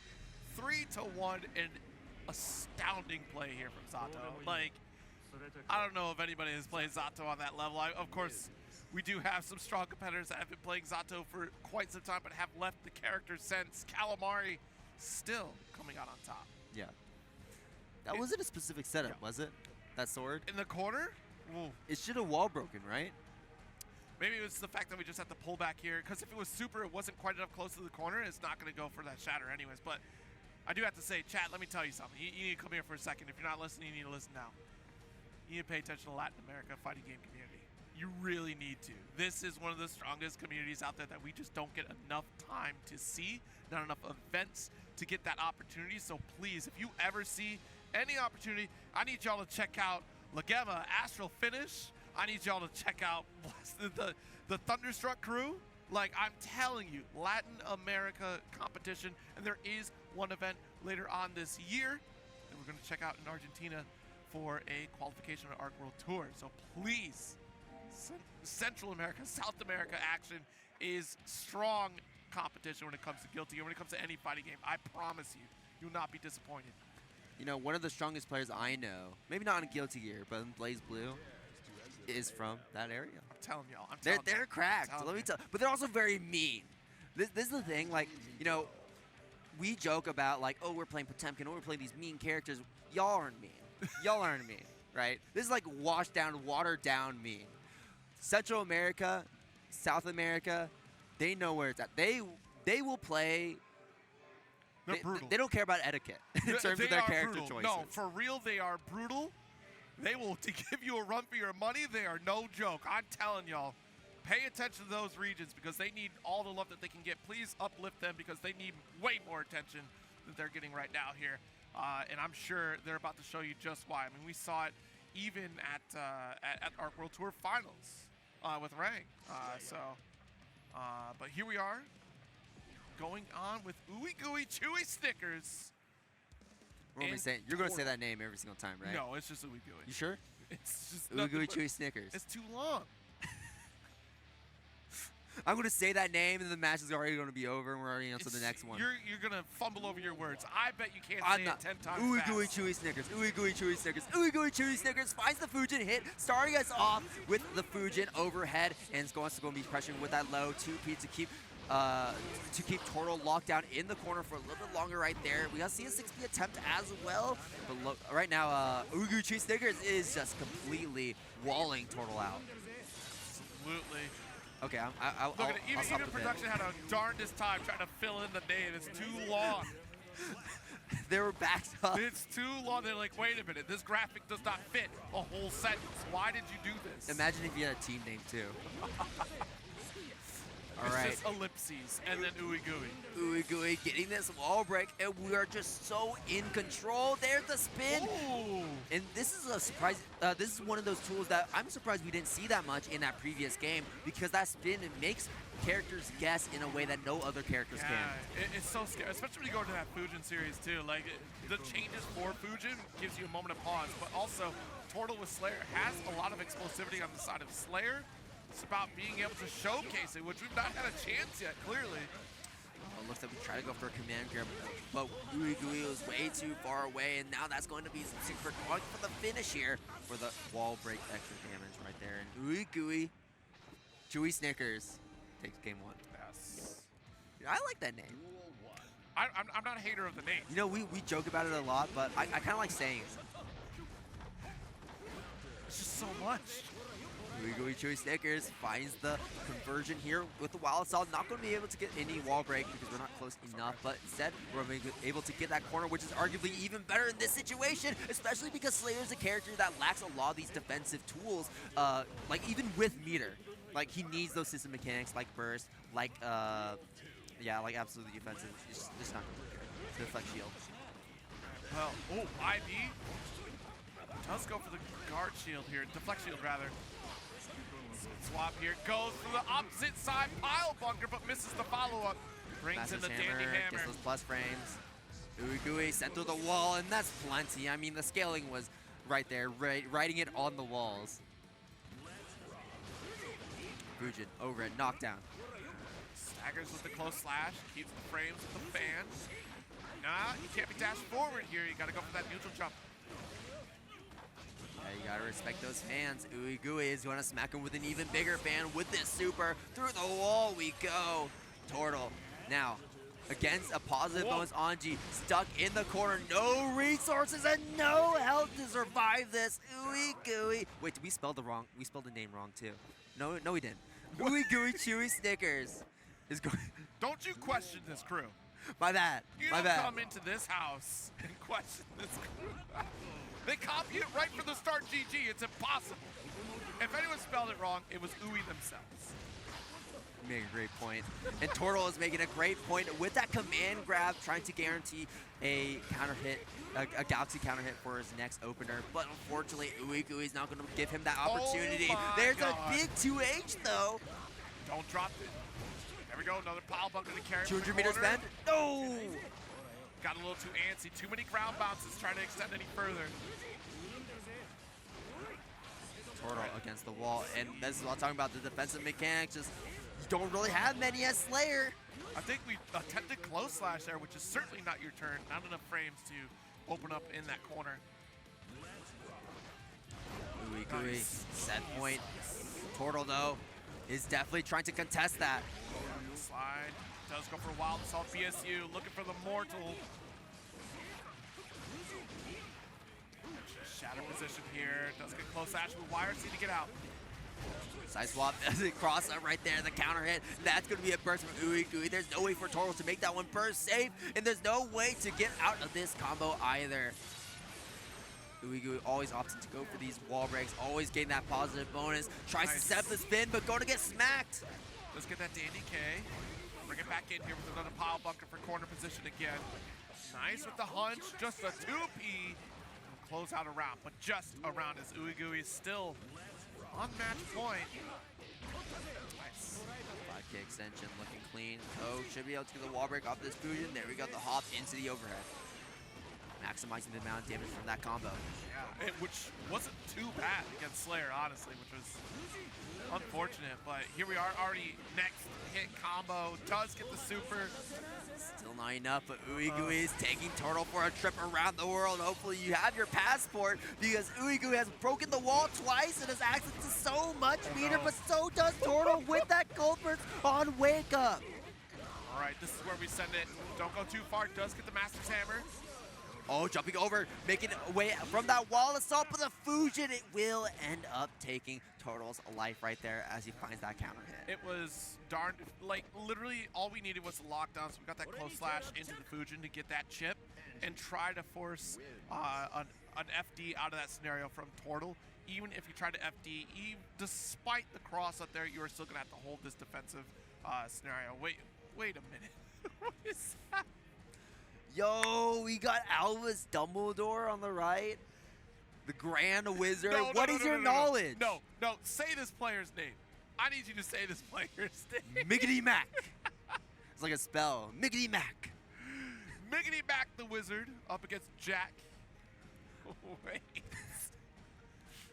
Man, I love these events because you never know what you're going to get. I cast Controller Malfunction. Against Jack is dastardly. Last year we had Thomas the Tank Engine show up. This year we have Miggitymack. I cast Drop Combos. I want to do magic fingers. Look at the eyes. Staring us down. Just Miggitymack. Oh, great wizard. What is the character you are playing? It has to be Oscar, right? That would be insane. Axel Low. We got the wizard Axel Low. Oh, we better see some magic happen, y'all. Because you're going to need it when you're playing against Jack, one of the players seeded to win this tournament. Yes. And he's always going to be representing Happy Chaos, which arguably is like an even stronger zoner than Axel. Kind of like an Axel counter in a way. Oh, yeah, 100%. Yeah. Like, there are like some tools you have chains, I have guns. Yeah, and it's hit scan, so... Like quite literally bringing knives to a gunfight. We'll see how it plays out here. Jack, mid-best zone. Now that I know that information, I can... oh, he's got to take off the hat, though. He's lost like 50% of his power at that point. Yeah, unequipping a hat out of your armor set is probably not ideal. I know sometimes it looks silly, but, you know, that's why they have the hide helmet I function. cast Controller Disconnect. Nailed it. Oh, my God. All right. On yourself? It's because he took off the hat. No. It's, you know how you have the visual on hats? Yeah. Or you can turn it on and off? We just turned it off. He cast an invisibility spell on the hats. Oh, right. Still equipped. Still gets the benefits of the hat. It's part of the gear set. Layered armor, right? Yeah. All right. Well, this man walked right out of RuneScape. What do you mean? Like... He really did. I love the commitment to the bid right here. We haven't got the full beard, the hair set as well. Anyways, we're going right into the set after a few controller malfunctions. And now Jack right here, of course, on the Happy Chaos. Miggitymack on the Axel, and Miggitymack in the corner immediately, having to deal with that tap dust pressure from Happy Chaos.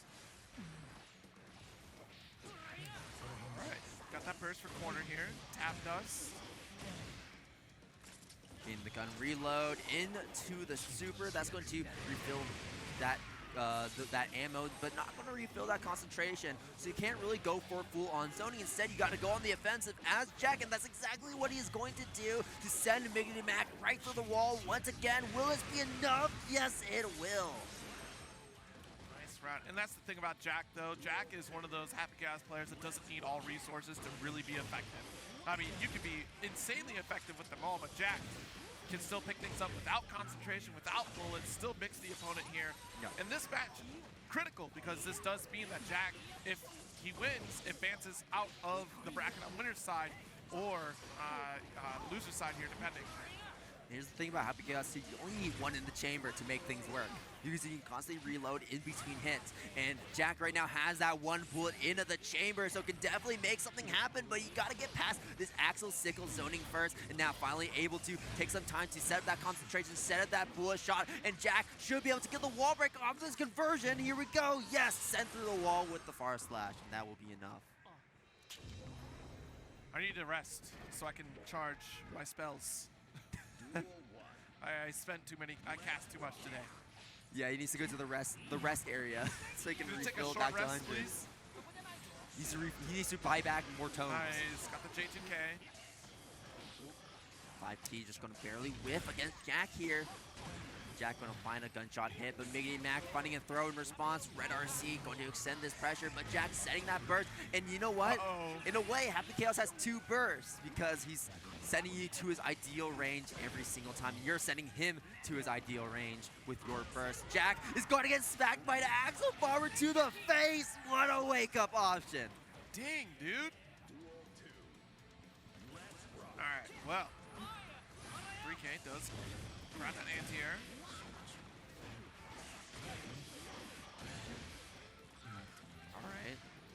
Sent through the wall. Positive bonus is applied. One bullet into the chamber. Running right in. Big counter hit. That might be it. Actually, no, not quite. Deus Ex Machina can't kill with that much health. Right? Right. No, you're good. You're good. Let's jump in here. J2K does get blocked. Trying to save with a gunshot. Taking over that IP with a wild assault of our own here. But Jack still pressing. Still gets the low pickup off 2K. And the thing about Happy Chaos is like you do a lot of. In a way, he's kind of similar to puppet characters, where his gun is the puppet, where the gun is like constantly making up for the fact that he has minus frames on some of his moves. Well, like 2K stagger, oh, bullet in between. Oh, I try to roll, bullet in between. You trying to throw me, you're going to get shot. And, you know, tap dust, bullet afterwards. And a lot of times you just stay safe so much because of that. I can't believe you said the gun is essentially a puppet, and I can't argue with you. Like, I mean, it's the same theory behind puppet characters, right? It's the same theory. I'm like, you're so right. I'm like, I don't like that you're right. It's like the JoJo character, you know, Whole Horse with the gun as a stand. Yeah. Except his gun misses like half the time. 2-0 lead right now for Jack. Another controller disconnect here. I cast controller desync. Not on yourself. You're not supposed to cast it on yourself. He got hit with confusion magic, and he's certainly confused as Slayer is a very different character compared to Axel. It's true. We're about to throw heavy hands in this set, which honestly is not a bad call because if you get close range against Happy Chaos, then there's few reversal options that Happy has. Yeah. So you're hoping to overwhelm. At the same time, Happy Chaos is like the essential zoner, and Slayer really struggles with zoner type characters, especially ones that can cover multiple angles in the air and on the ground, and Happy Chaos can do both. Well, the JS stops that approach here, coming from Miggitymack. Deus Ex for Shatter. Now we're full on concentration and bullets, but as always, Jack is going to go on the aggressive to try to open up Miggitymack, and that he will here. Send it through the wall with the Deus Ex Machina once again. Yeah, see the snowball effect I talked about earlier off the Ramlethal that we saw in the first game. Same thing can be applied here for Happy Chaos. Once the positive bonus starts rolling, it is so difficult to get Happy Chaos to stop. Yeah, absolutely. And Jack certainly is not stopping this snowball as it starts to tumble it down this cliff more and more. Miggitymack trying to fight back in what could potentially be his final round. But right now, Jack is holding up, but not against that counter hit. Miggitymack building up so much risk with that block string, and that is going to be a big opening for him. In risk, we trust. Good God, that was so much damage. All right, rolling through, getting that cross up. Miggitymack spending the deflect shield, but the bullet going right behind with the aimbot. Jack is going to be popping that Deus Ex Machina from afar to send him through the wall. Get that hard knockdown, get that positive bonus. Here we go. What's the sequence? Miggitymack going to be spending the backdash hit right there, but unfortunately is going to get bursted on. All right, quick concentration to 5K opens up. Full shatter, send the super, baby. I think one more after this, potentially. Will Miggitymack survive? Yes, he will. Just barely a pixel of life remaining in a dream. Oh, left, right, which way you gonna go? Yeah. Either way, Jack advances on the winner's side, whereas Miggitymack will advance on Lucia's side here to qualify for top 96 out of their pool. Congratulations there. Yeah, and I believe Miggitymack was making it out, like you said. Jack making it out, so certainly the competition is certainly starting to converge. Oh yeah. As we get further and further into this bracket. I believe this is the last pool block of the weekend as well. Yeah, and afterwards will be top cut. Yes, exactly. We're now getting into that dangerous TNS territory. If you've been tuning in week week out, that top 48 lineup does get a little bit crazy. But I guess apparently, quick aside, speaking of Happy Chaos players, apparently it's Tiger Pop's birthday. Really? Happy birthday, Tiger Pop. Happy birthday. I'm taking a gander at the chat. I see you in there. Happy birthday. Hopefully you're having a good one here. Looking forward to seeing more action from you in terms of Guilty Gear Strive. Hopefully we see you make more Arc World Tour appearances in the future. So definitely jump in for that. Man, that's awesome. Have a good birthday. Yeah. The same day, the same weekend as Combo Breaker. Hell yeah. If it's not Tiger Pop's birthday, that's rude. But also, who's to say? You know, maybe you celebrate multiple birthdays. I don't know. You know, I don't think it's rude. Maybe it's a belated birthday. Maybe it's an early birthday. You know, if his birthday's in December, I'm like, you know, happy birthday. We're just, you know, we don't know if we're going to be saying that again later on during the year. Exactly. Volkiv, you're being timed out for like 30 seconds. That's it. It's over for you. Okay, who do we have up next? Udongein from Canada. And MrBorif. I like that name. MrBorif. MrBorif? Why do you like the MrBorif? Just because it rolls off the tongue? Rolls off the tongue. You know, there's a certain elegance to the flow of names. Like Udongein, a little bit rough around the edges, but MrBorif, that's fun. Like Ooeygooeychewysnickers, right? Okay. There's a certain cadence to that. That's like addicting to say. I feel like MrBorif is there to get a job done. Like some villain shows up, says, MrBorif will be taking care of you today. Why is MrBorif taking care of you today? Or is he like the enforcer? He's like the big stocky guy. Yeah, he's the big guy next to you. Like, MrBorif, you know, see that it's done. He's like on the other side. He's like in the corner of the room, like tidying up his knuckles. Yeah, doesn't talk ever. Grunts. Yes, sir. And he just walks out of the room. No, they tell him to do something. He doesn't even respond. He just walks out the room. Yep. All right. Well, MrBorif is going to try to clean up the Johnny on the winner's side of the bracket. Udongein is going to be the Baiken, and MrBorif will be the Johnny. So this is not a great matchup for Baiken. Who's got a good matchup against Johnny? Johnny? Does Johnny have a good matchup against Johnny? I mean, if you think, I don't know. Johnny is just like textbook good. I feel like just massive disjoints, just lots of really tight. Hold on. We're talking about an American Johnny up against a Canadian anime player. Canada already has the advantage. You got a great point right now because Udongein has had a massive advantage already starting off this round. But MrBorif going to find a counter, unfortunately not able to finish off the combo. Zerozzen from the other side, and Udongein closes out that first round. Yeah, things changed drastically when I realized there was a Canadian player up against an American player. That is not a good matchup.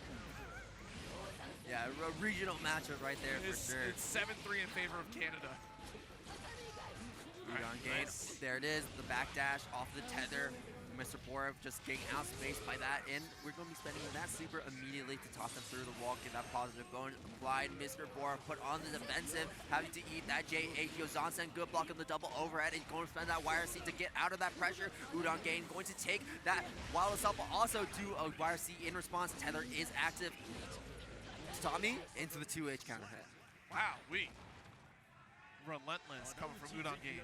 Yeah, Udongein really taking advantage of the fact that MrBorif was creating space with that FD. Is like, okay, I need to find a way to get in, use that 2H. Maybe he's going to try to press the button necessarily. Oh, jeez, that's JP. Close slash, though. Look at that counter hit far slash coming from Udon. All right, does get the guard crush here with the wild assault off the wall with JD. Good shatter. Yeah, absolutely. Very early shatter as well. Far slash is going to smoke at MrBorif. You can't really contest Baiken when you're in that far slash range because it is so fast. Jeez. Not going to get the FD there. Even MrBorif looking down at the controller like, what? Where's my FD? Where's my RC? Where's anything? But that's a massive counter hit in the favor of MrBorif. Maybe first of many card. Going to keep Udongein in the corner. Good pickup right there. Yeah, right at that 6K. Calls out the parry attempt here. Into the super.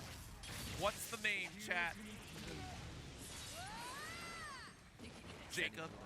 Through the wall. I like that usage of the misfire to try and cover that upper angle. And there's the instant over. You got instant over Zerozzen. Well, I got instant over at misfires of my own. Good luck blocking on those, too. 6K approach with the Nsenga right after. Look how much risk you got for that. Wait a minute. 6K anti-air. Also going for a preemptive misfire anti-air. Not going to work out. Udongein gets out of the corner, but still locked down by the card. And suddenly MrBorif looks like he's back on a line. Send him through the wall. Interesting that we didn't burst there, but also MrBorif was making a hard beat, just trying to call it out, and still got the shatter. Yeah, despite being tethered, just absolutely not phased. Tosses tosses Udongein right there. And Wait a minute, is that Zato? There's Zato front row. what's up? I don't see what you're seeing. What? It's Zato. Oh, okay. The audience will see next time we go to the crowd shot. Anyways, MrBorif already spending the burst early on, going to get smacked by that counter hit. Jump slash into the Zerozzen. Tether is active. Udongein trying to play at that far slash distance, and that he will. Finding that counter as MrBorif tries to contest. Udongein in the corner. Tap dust. Red RC, keep it safe. Keep that pressure going. Reapply that tether into the 2K pickup. That should be enough here as we get this wall break. But no, the 6H is not enough to close out the job. Not without that meter. But Nice. far slash just at that perfect range as always. MrBorif not respecting it. Udongein, round up here. I'm pretty sure that's Dizzy next to Zato. I feel like MrBorif is trying to cycle through all these options, trying to figure out what beats far slash round start. Let me tell you, nothing beats far slash round start. No. Unless you're like you're with like stroke or something. Like a low profile for sure would probably help out. What if 2D would work, but not Johnny's 2D. 6B connects. Ah, missed the full conversion though. Gotta try to clean this up. One touch away, Udon. Taking a cautious approach. Senga not gonna connect here. Far slash. Counter hit. Udongein. See, the Dizzy right there. Behind Udongein. And then there was Zato. I swear, I'm not crazy. Zato was right there in that empty chair. Zato was never there. Don't do this to me. No, Zato was there. I saw the camera zoom in on Zato. You can't do this to Zato me. was never there. Even production agrees with me. You can't do this to me. Don't gaslight me. It is what was the input? 214K? It's the ground. Breaking the law somewhere in the crowd. Udongein spending the super, sending MrBorif through the wall very early on, and MrBorif always using that meter very early. Really just trying to avoid that tether situation. Yep. But now you're going to have to eat that tether situation regardless, or just eat a simple counter hit, close slash. Easy peasy, perfect for Udongein onto set point. Devastating around there for MrBorif. Far slash. We do get a neutral jump at least on the approach here. Wild assault. Nice dash up with the throw. Oh, and Sega doesn't guarantee that corner. Does get a little guard crush to steal the time. Counter looking nice, reset the situation, and Senga again, counter hit. MrBorif spends the super. Why not cash out? What's my name? Johnny. Jacob. Something. Jingleheimer Schmidt. Jack. Wire C. Going to connect. That's going to run down that tether timer.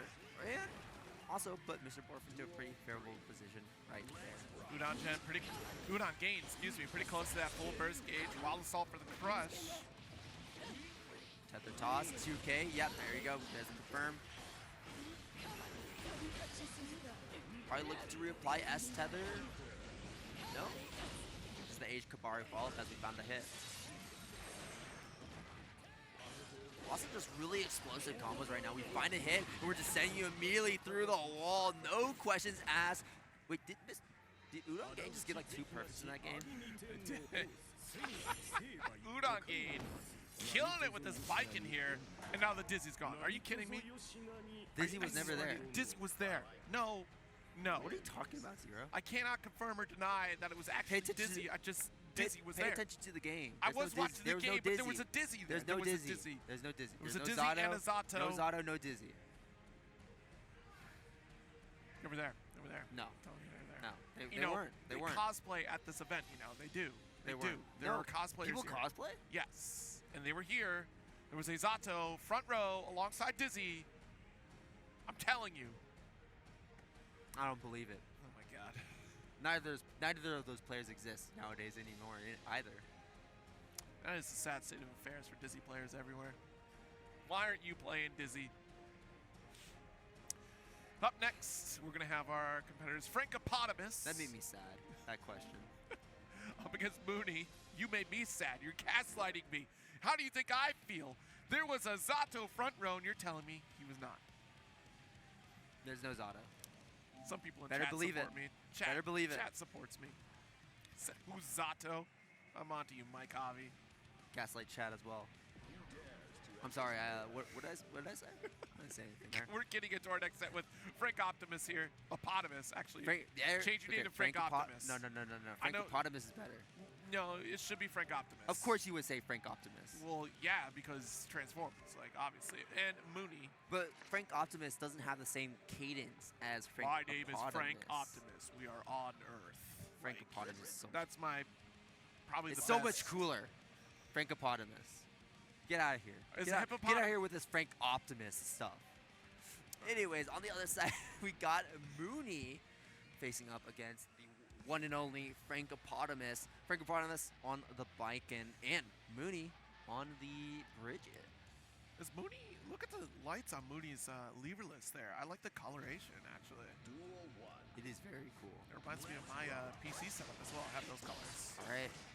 Let's see how this Bridget is going to fare against Baiken. Baiken, known for a lot of this screen control with the air control, jump slash, right. Zerozzen, and that's really where Mooni wants to approach from. And then you also have like great tools to poke with, like bar slash 2S that can kind of preemptively cover the segue from Mooni as well. It's going to be a very interesting matchup between the two because, oh my god. That was insane that we timed that perfectly there.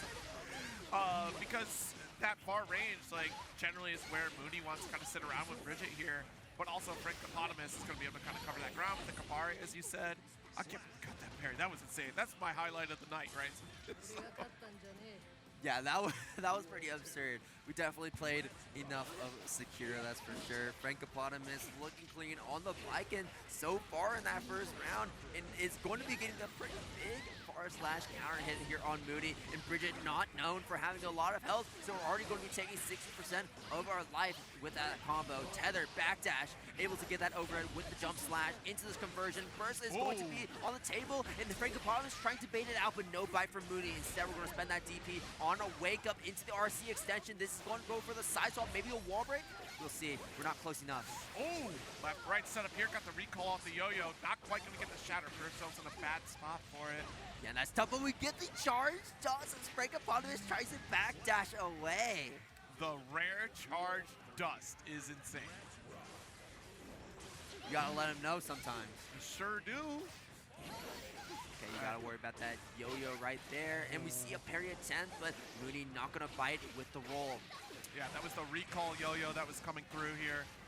Closes the gap, couple close slashes, too far for the dust. We slow it down, open up with 2K.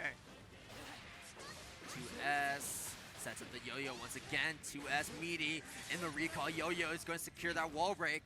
Mooni with such a health advantage, we've seen how much it can disappear in just a quick interaction, and this might be that interaction. Instant over, Yozanza, what a starter! Frankopotamus does have the meter for super though. Mooni has 200 meter on the table. We'll see it as we send the killing machine at Frankopotamus' face. No burst to get out of this combo, and no drops from Mooni. And the crowd is electric, backing up Mooni. You can feel that momentum coming through in this gameplay. See, there's this. Oh my god! Oh my god! Oh! We'll see you later. We'll see you later. Trying to space out the Asian part. I like the use of the 6P and the recall yo-yo will extend that combo, looking clean. Recall yo-yo once again. Frankopotamus having to respect that one. Double roll into the. Was it parry? It's a little burst there though. Try to set up a yo-yo again. Far slash doesn't connect, but the 6P will put you right back in the corner. Good 2S. Mooni misses the super, but still gets come back. Mooni, you. That's another thing that you don't see very often either. That command grab. Definitely one of not as good as other command grabs in the game, but always an option that you can use to toss out and throw your opponents off guard, especially with the forward momentum it gives you. Right.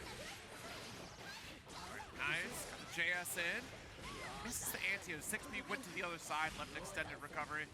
PRC backing all the way up, trying to play that zoning game, but that JS reaches so far for Baiken. Kabari pulling Mooni in, counter hit trade.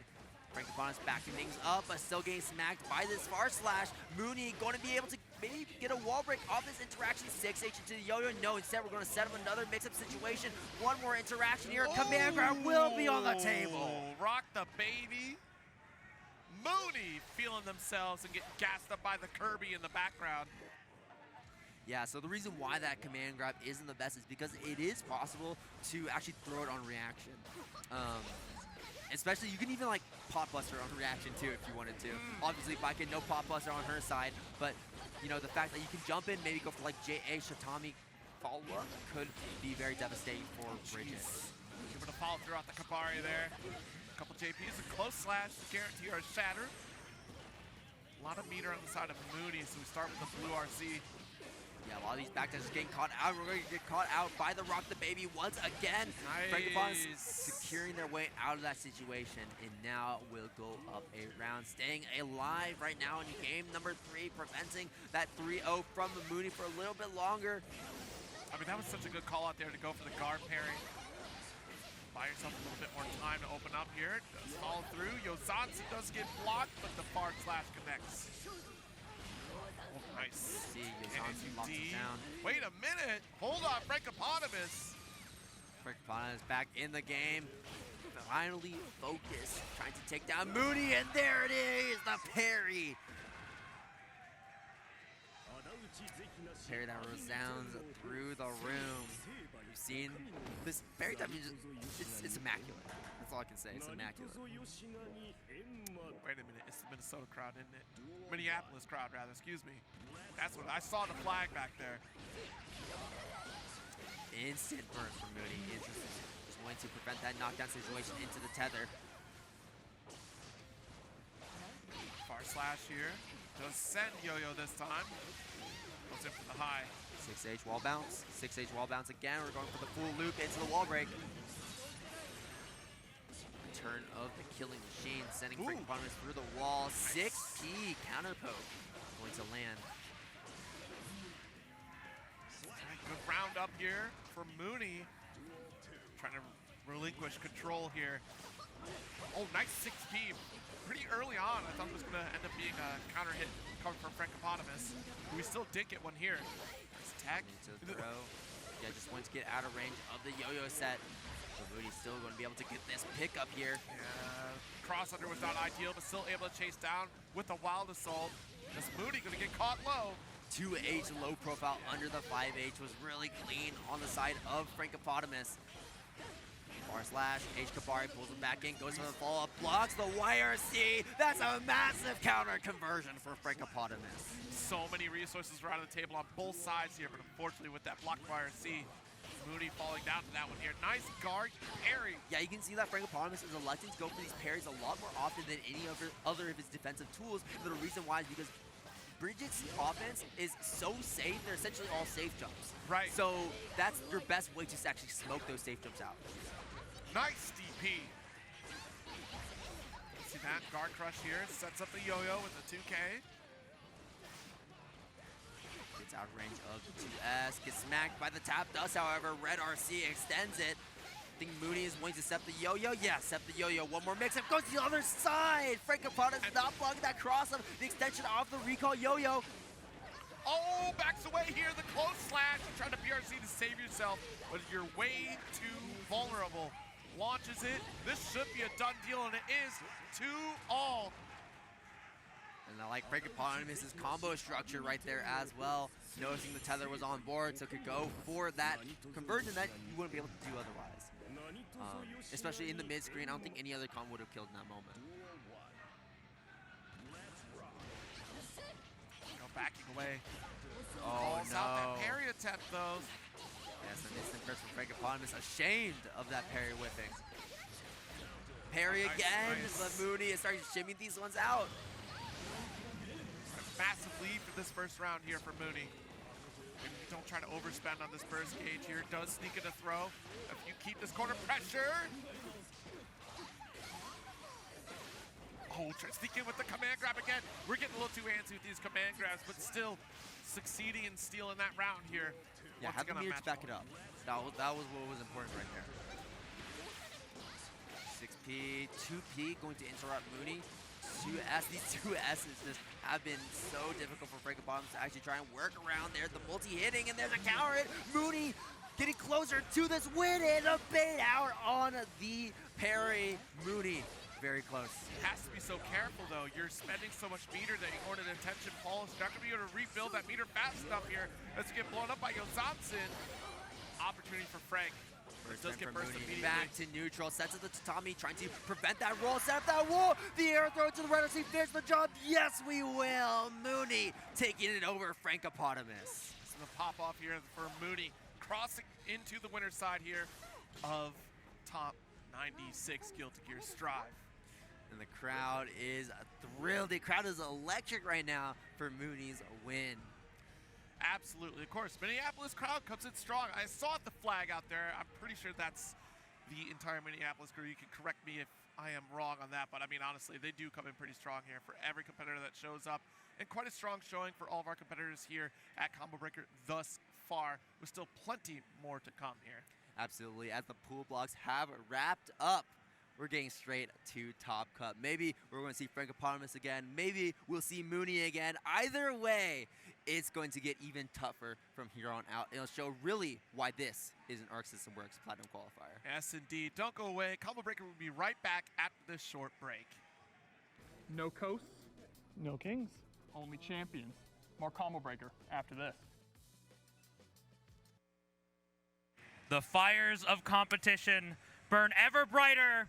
The level of play increases with every waking moment. We're here. This is round 2 of pools going into and qualifying into the top 24 afterwards. I am here joined with CD Mangaka. I am Dostro. This is Guilty Gear Strive, twitch.tv/10. We're here at Combo Breaker 2025. This is some peak form gameplay we're seeing this afternoon. Peak form gameplay for the 10th anniversary of one of the most prestigious fighting game majors in the United States of America. Crazy to think that this all started just back in 2015. Oh, yeah. I mean, like, I remember what I was doing back then. I was just moved over to Colorado.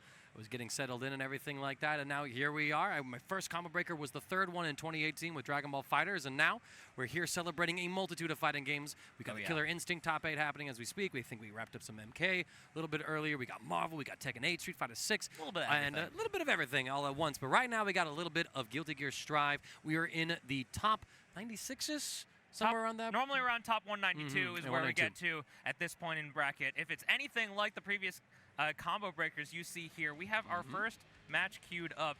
We got Sunny D versus He-Ho. He-Ho, a deep runner, moving in through plenty of brackets. They're a Millia player. You can see them in the player 2 slot there with a nice hat. Hi, He-Ho. Nice hat. Hello, He-Ho. Ha, He-Ho. Is this a winner's side or loser's side? I'm trying to find this real quick. This ought to be a winner's side, I do believe. Sunny D seems to be queued up with the Johnny, but I did see in our little preview earlier, I saw a little Sin Kisuke plush, so I have to wonder if they're moving into the Sin, maybe giving a bit of a mix-up. We got Color 9. What are we choosing? Ooh, one of my favorite parts. Yo, low-key, Color 9 kind of always a fire color. One of my favorite in any Arc System Works game for various characters. So yeah, this is a round 1 winners quarterfinal match. In order to get into round number 3, the players here must win 2 whole sets. This is the same pool wave that Marvelo, LordKnight, Leffen are all playing in as well. Bonbon too. In fact, maybe we'll get to see Leffen and Bonbon a little bit later, but we'll see what matches we get picked out from stream. We got like 4 different pools happening right now for this wave of Guilty Gear Strive, and we are spoiled for choice, spoiled for talent, and right now we are being spoiled with the Sin Kisuke Millia matchup on our screens, as y'all see. Sunny D sponsored by MASH, He-Ho sponsored by TF. Going to be an amazing game between these two. Both of them 3-0 in the record count right now, but someone's about to get a loss on their name, and we'll find out who it is. Sunny D with the Sin Kisuke, He-Ho on Millia. Let's rock!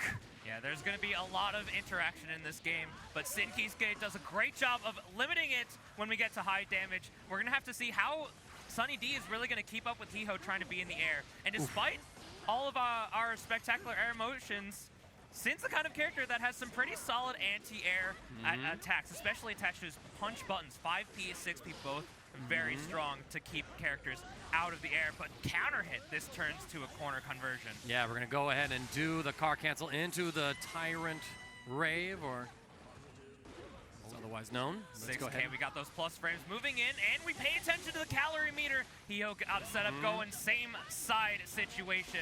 And now Sunny D on the back foot gets the cross up into the same side positioning. That's so tricky. It is indeed. We're going to break the wall as well with that new special move of Millia Artemis. We see the start of a tandem top. Beautiful confirm off of the blue Roman cancel. Linking into the jabs and finally finishing it off. And now we're going into round number 2. Hiho about to get a full burst back. There it is. And retreating, using that Artemis is a very good tool just to maintain spacing. It's a little minus, but not punishable. And now the plus frames engage. Sunny D in our face. Goes for the overhead delay backdash. Moving in, this is Hiho just trying to play some footsies game. Move towards the whiff punishing, but that far slash catches a counter hit and catches some humongous damage. Sunny D is in a firm grasp of the driver's seat. Let's see how things will progress on. Sunny D playing in events like the OEG Presents bracket as well as TNS brackets online. Got 13th out of a recent bracket of 164 players, so able to make these deep runs, doing so here as well. Live and on stage at Combo Breaker, we finish things off with the far slash. Game number 1 to Sunny D. Bit of a fly swatter out there using that flag. Wave him down. Jean Valjean, where you at? Got some moves like Sin Kisuke?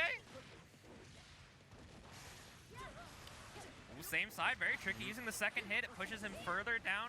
Once again, disengaging and moves forward and burst baits. Just taps the toes with that 2K. We're gonna get a hard knockdown off of the Iron Savior, turn it into yet another same side mix situation.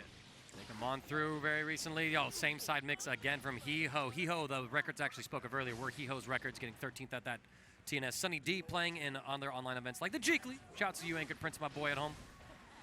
Got a 25th out of 72nd there. Plays in the Backstreet Brawls as well, getting 3rd in a very recent bracket there. That is Sunny D's actual records. Had to just clarify that real quick, just like Hiho.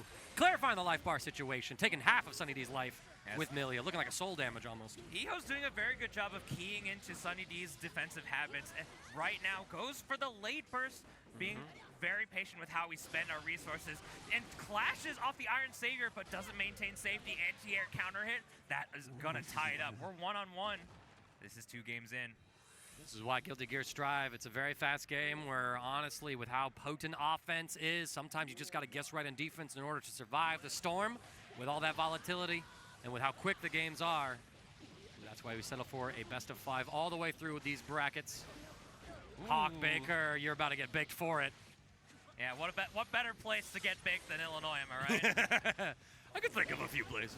Oh, yeah. Speaking as a Coloradoan, but... Oh boy, do we. Okay, PRC keeping it safe. Using that momentum off of the tandem top just to be a little more forward with it. And very interesting with how we're being able to mix through and delay our responses. Capel maintaining offense. YRC, get off of me. We block the overhead as well. Running more offense. We got one last bit of calories left to our name. We get the counter hit. Not able to confirm much more than that. Red Wild Assault gets you in. Nice throw tech as well. Hiho anticipating it.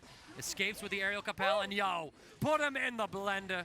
Mix this man. They say that mix is fake, but I totally believe the way that it connects. It might as well be true. Hiho takes advantage in game 3.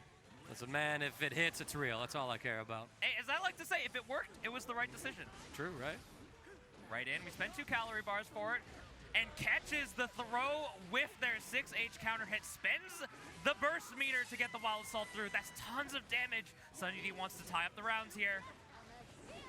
We're Little getting dash away block with OS. a lot of very early aerial hits, and that was 100% a mix-up through the 100% tension. Sunny D caught spinning, trying to get that, ride the lightning.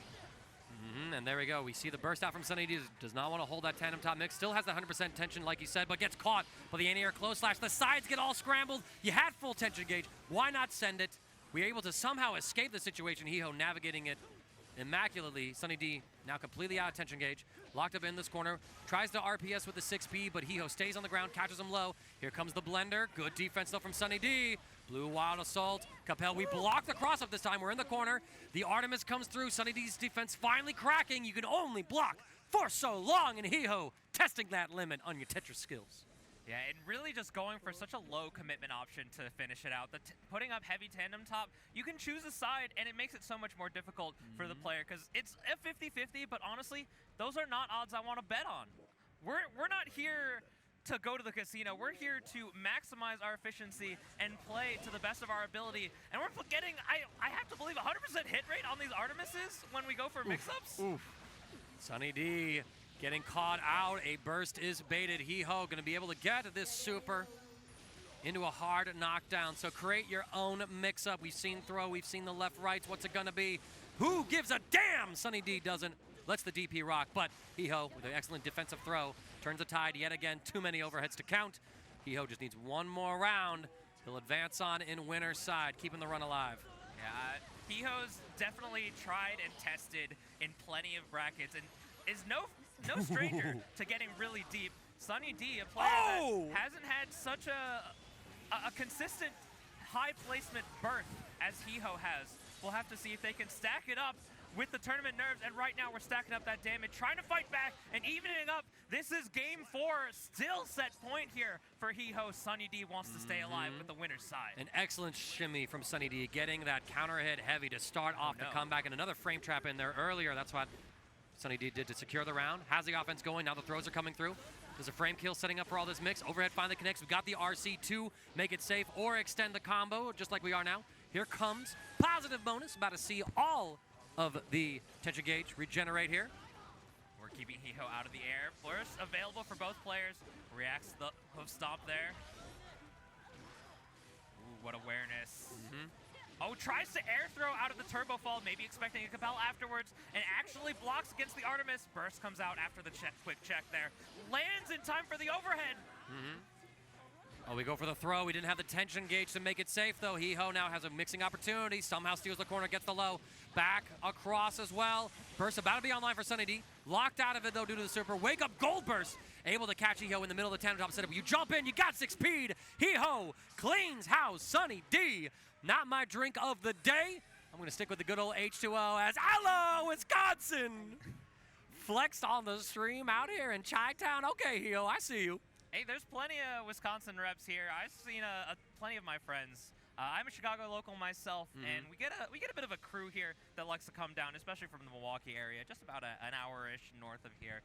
And we definitely have a strong contingent from many places throughout the Midwest. I know a lot of you have been checking through the bracket, the likes of Jack, the likes of Kshuewhatdamoo, the likes of SQ. Those are Midwest representatives for Minnesota, Ohio, Michigan, respectfully. So, to me, it's a land of no coast, no kings. Remember that slogan. We're going to be setting up for our next match here of this Guilty Gear Strive second wave of pools. And y'all, it's going to be one of my favorite players to check on out. HackFraudWizard, what a goated name. So he's still on the... Still on Baiken. Still on Baiken, gotcha. Yeah, HackFraudWizard, I had the luxury of watching their pool while I was commentating yesterday. And they had a very strong force through their offensive pressure. Their tower grinder, I've met them many a time just playing online randomly. Another player on the other side who I've met in tower a few times, this is Techamex, who I do believe is on the Venom. Okay. New character specialist. A character that I've been spending a lot of time with myself. I think Venom is just so cool. One of the sandbox characters in this game. And while Baiken is a little bit more straightforward in the way that she sort of attacks you, she does have a lot of really interesting sandbox-like situations, especially the way that Arc System Works has really been focusing her kit around the tether, the Escabari, and her throw. That's something that I find to be very interesting to use. Oh, yo, Arxis, please, Zappa for Season 5 DLC. This can be... Honestly, you're goated for that. Unbelievable. Honestly, I'm kind of with you. I think Zappa's a cool character. I know, like, people will complain. People will complain. Plus, our Zappa's a bit of a very offensive character. But they put Testament in this game, and Testament's all right if you ask me. Testament's a pretty all right character. They're not as offensive as they are in Plus R. Yeah, I would like to see some of those old classic Guilty Gear designs coming on through. Here we are, Kirby. Shout out to Robbie on the Bobby, another local player. Sin extraordinaire. Sin extraordinaire indeed, yeah. And like we were talking as well about HackFraudWizard, a Detroit, Michigan representative here. Is champion of Tavern Brawl number 14. Plays in other events like the Dandy Altercation, Extras, Miss Charlotte Special, for instance. Amtech, let me go ahead and pull up their profile real quick to get some more recent data on them. We do see a Bedman hovered right now. This could be a button check. We could be jumping right into it. But actually, I think it is the Bedman because Techamex does have that profile picture on Star GG out from Hinckley, Ohio. Again, battle of mid-state stuff. Actually, also have played in the Dandy Altercation number 15. And bracket X bracket, and we're going to start off right now as we get Bedman here. No Venom today. This definitely looks like a button check, so we could still be no, you're right. in the blender. Even production got mixed. Y'all see that? Don't let them get away with it. But yeah, Techamex, champion of Go-Go Cup #2. They are playing the circle, though. Might have just been I'm a big fan of the circle. What's your favorite Guilty Gear Strive OST song? I mean, original to Strive. Original to Strive. I mean, I always vibe with Soul's theme. Like I have the soft spot, okay. but Kai, Roar of the Spark, that one is an absolute banger. That's a crowd favorite. Everyone loves War for the Spark. Yeah, I'm a pretty classic guy. Like, you know, I don't have to give fan. Potato's theme though. Low-key when I need to cry. John Wick with the wine. I'm sorry. I'm a big fan of Asuka theme, the Gravity. Ooh. That one really gets me fired up. That one is so cool. But another character so cool. I was talking about the Venom. I know Techamex been playing online, but we got the Bedman lined up. Now this is a character that's probably going to give Baiken a lot of trouble because he's so comfortable playing at distance, but now with the tether applied, it's going to make it a little bit easier, in fact, to combo here. You're not locked in with me. I'm locked in with you. And now we're applying the pressure. Guard crush into guard crush. HackFraudWizard. How do you feel about these plus frames? Oh, I feel something all right. I feel like I'm under duress. Oh, instant blocks. Techamex has some experience playing on Baiken. They love to go for that 2H. Oh, and they do it again here. Fuzzy's out, 6P, and now we're going to run our game. Techamex defense and the offense as well. I mean, we were able to jump the Escobar. We blocked the double overhead after the... I'm blanking on it, but Baiken's overhead right now.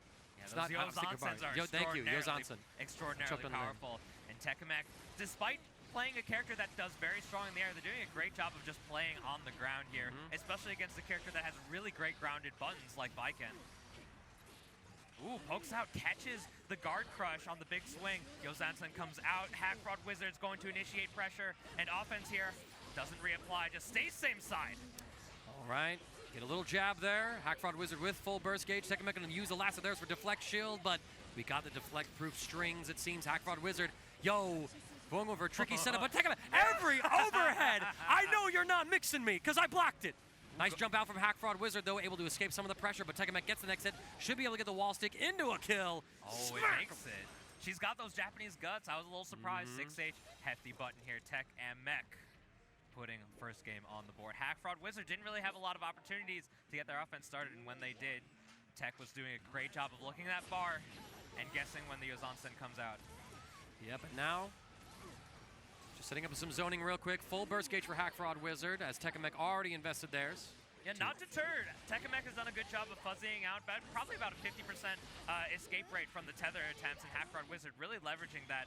Turns into a wall break here off this hit, and here's the initiation of offense. You ever get a sneeze that won't come? That's a curse of a commentator right now. HackFraudWizard gets the low this time. Techamex has demonstrated he's willing to block every single overhead under the sun. So now HackFraudWizard says, okay, you're conditioned. It's time for me to break your ankles. Break the wall as well. We get the hard knockdown. Go for one overhead. And just like that, we're back to the overheads. Like, now listen, I'm not guessing. I'm just blocking high every time. HackFraudWizard maybe misjudging where their tension gauge was at the time. Gets the throw PRC and unfortunately escapes away from the corner. And corners themselves, but here we're spending to return them. Safe jump attempt. Oh, but we get to confirm with the PRC. A little bit of spaghetti, but HackFraudWizard does clean up. Takes the first round of duel number 2. Moving forward, escaping that 6P, HackFraud doing a great job of mixing up how they move, and that's something very important when it comes to playing a character like Baiken, who especially has great air options. All right. Oh, there's the low once more. Techamex starting to get opened up now that we've introduced another angle of attack. Yeah, I mean, again, Techamex has been blocking nearly every single overhead. HackFraudWizard, when they've gone low, it's worked out for him, just like that Hiragi parry. Catch him with the 2 heavy slash. That's a game number 2 HackFraud's way. Blocking? Crazy. Am I Guilty Gear Strive? Blocking? I've never seen a Baiken player block in their life. Nah, never, man. Why block when you can parry? They let you do it out of block, too, but they're like, what does that mean? I can do it when? Here we go. Putting up the error state, we have one of our favorites getting the guard crush explosion. Jumpy, little nod on the head there. Get the launch right here. Burst to get off the pressure. Frame trapping after the PRC. Not able to get anything after the wall bounce, but we do get a cross up.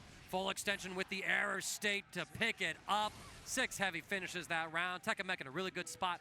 HackFraudWizard not even 50% burst gauge. Techamex with full resource.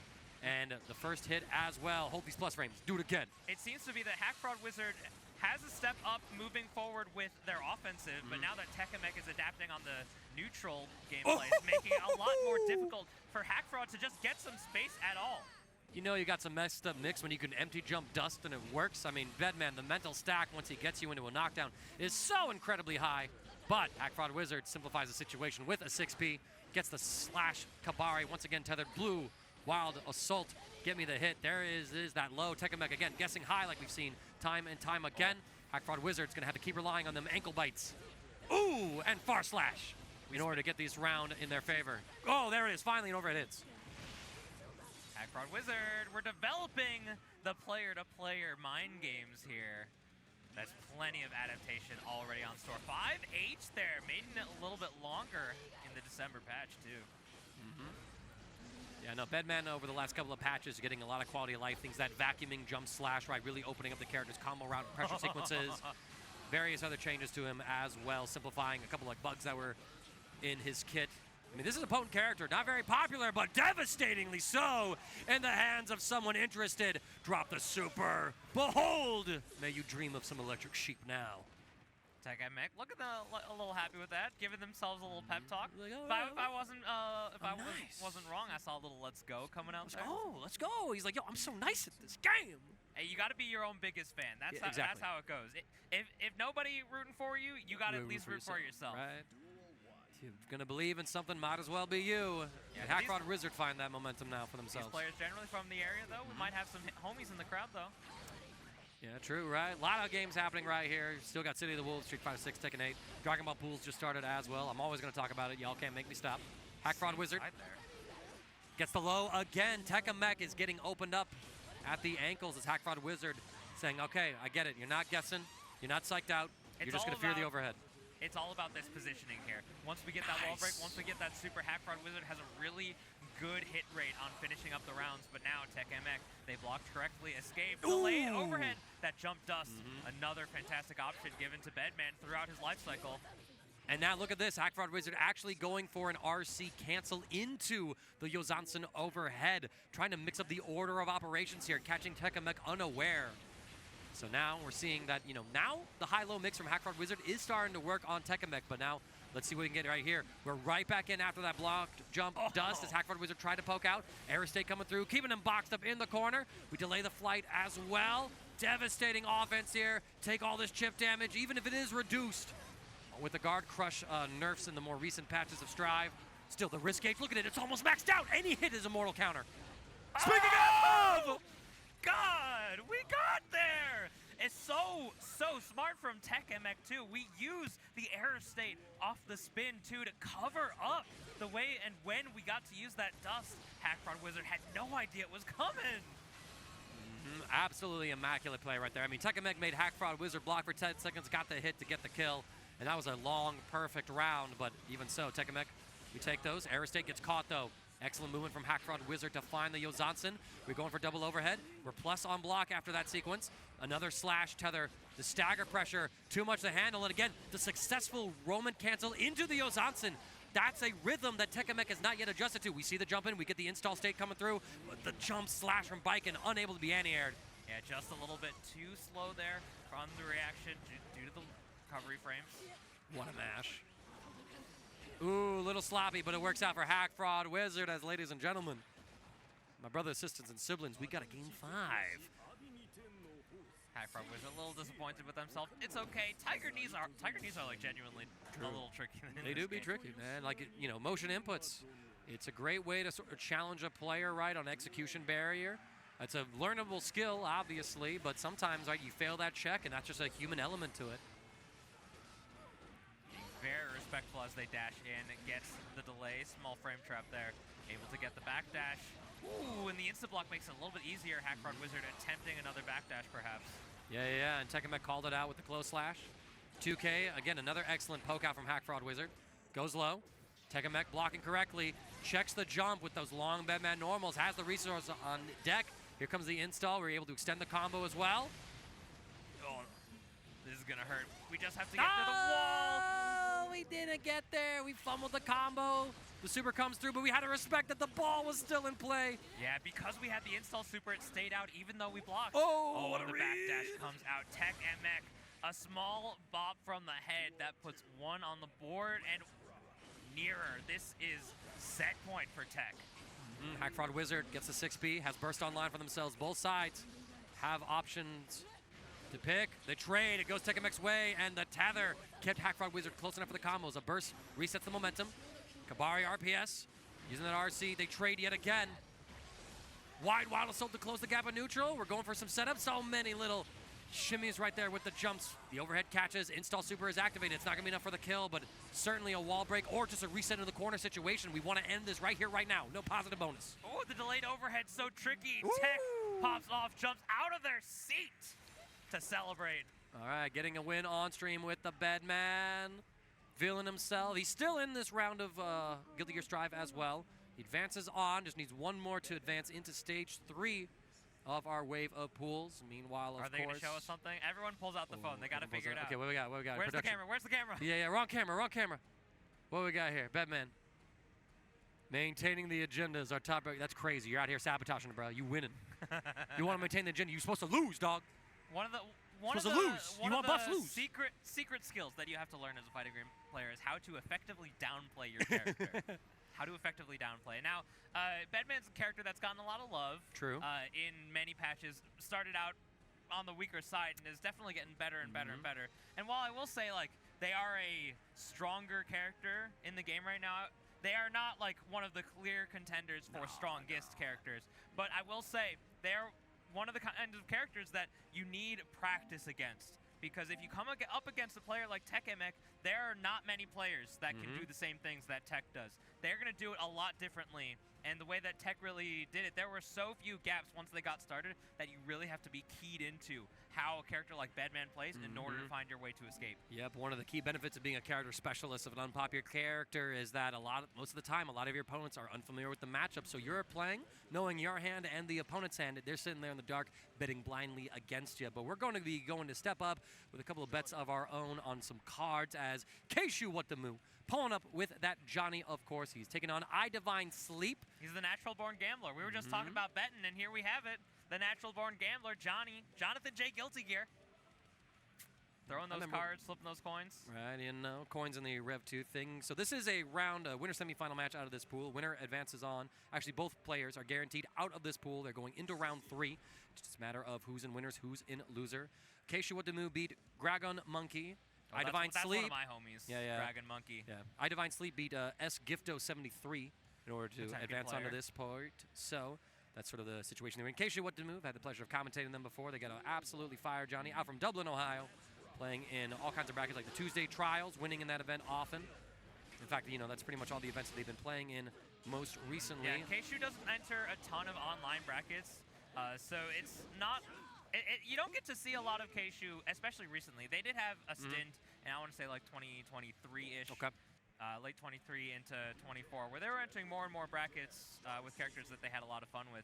But now Kshu's really been on that grind. I believe they had a top 8 berth at Frosty Faustings, and then I think they got 4th at Frosty Faustings, and then they got a top 8 run, I think, towards Arc World Tour Last Chance Qualifier. Yeah, made a deep run at ECT as well. It was one of the events I got to commentate. IDivineSLeep, also out from Ohio, but this one's from Cincinnati, Ohio. Plays in like the 9 Moons Guilty Gear Strive brackets. I think it DQ'd out that one. Cincy class as well. Shut Up and Fight series. So a couple of the locals and events that they play in. But let's see what these Ohioans got for us. Yo, you scooped him out of the step? Man said, thanks for delivering yourself to me. Kshu is so impressive and really great at using this positive meter bonus to really seal out the round, and that's something that Johnny's been so powerful with.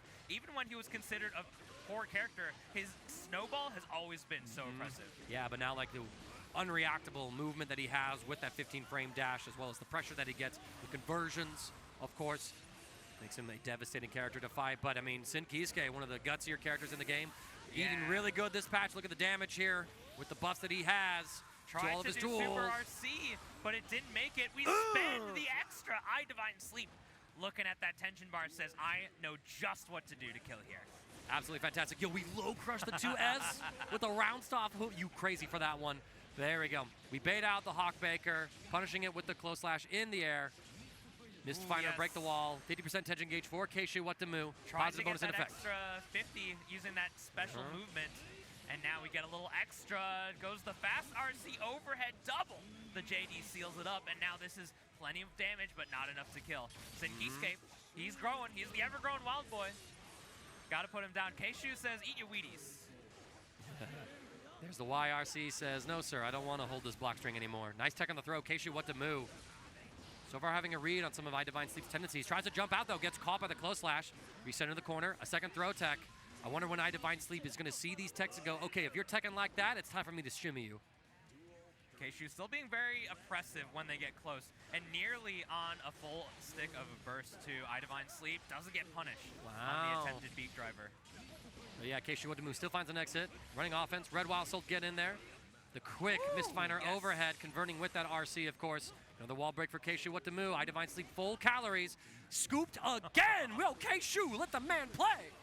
Is that an option select? Is that a reaction? Kshu, are you just that godlike? It's both. It's both. It's both when it's like that. You wanted an option select. You wanted a godlike play. Kshuewhatdamoo delivers with the RC follow-up, baiting out the counter hit burst reflex that IDivineSleep had. Kshuewhatdamoo takes game one. And Senga keeps it a little safe. Run up throw. IDivineSleep has been so content just to run up and not do anything and just be in front of your face. Yo, Kshuewhatdamoo put the text away saying, listen, I'm not getting shimmy now. Throw loops in my guilty gear? Yeah, man, I'm telling y'all.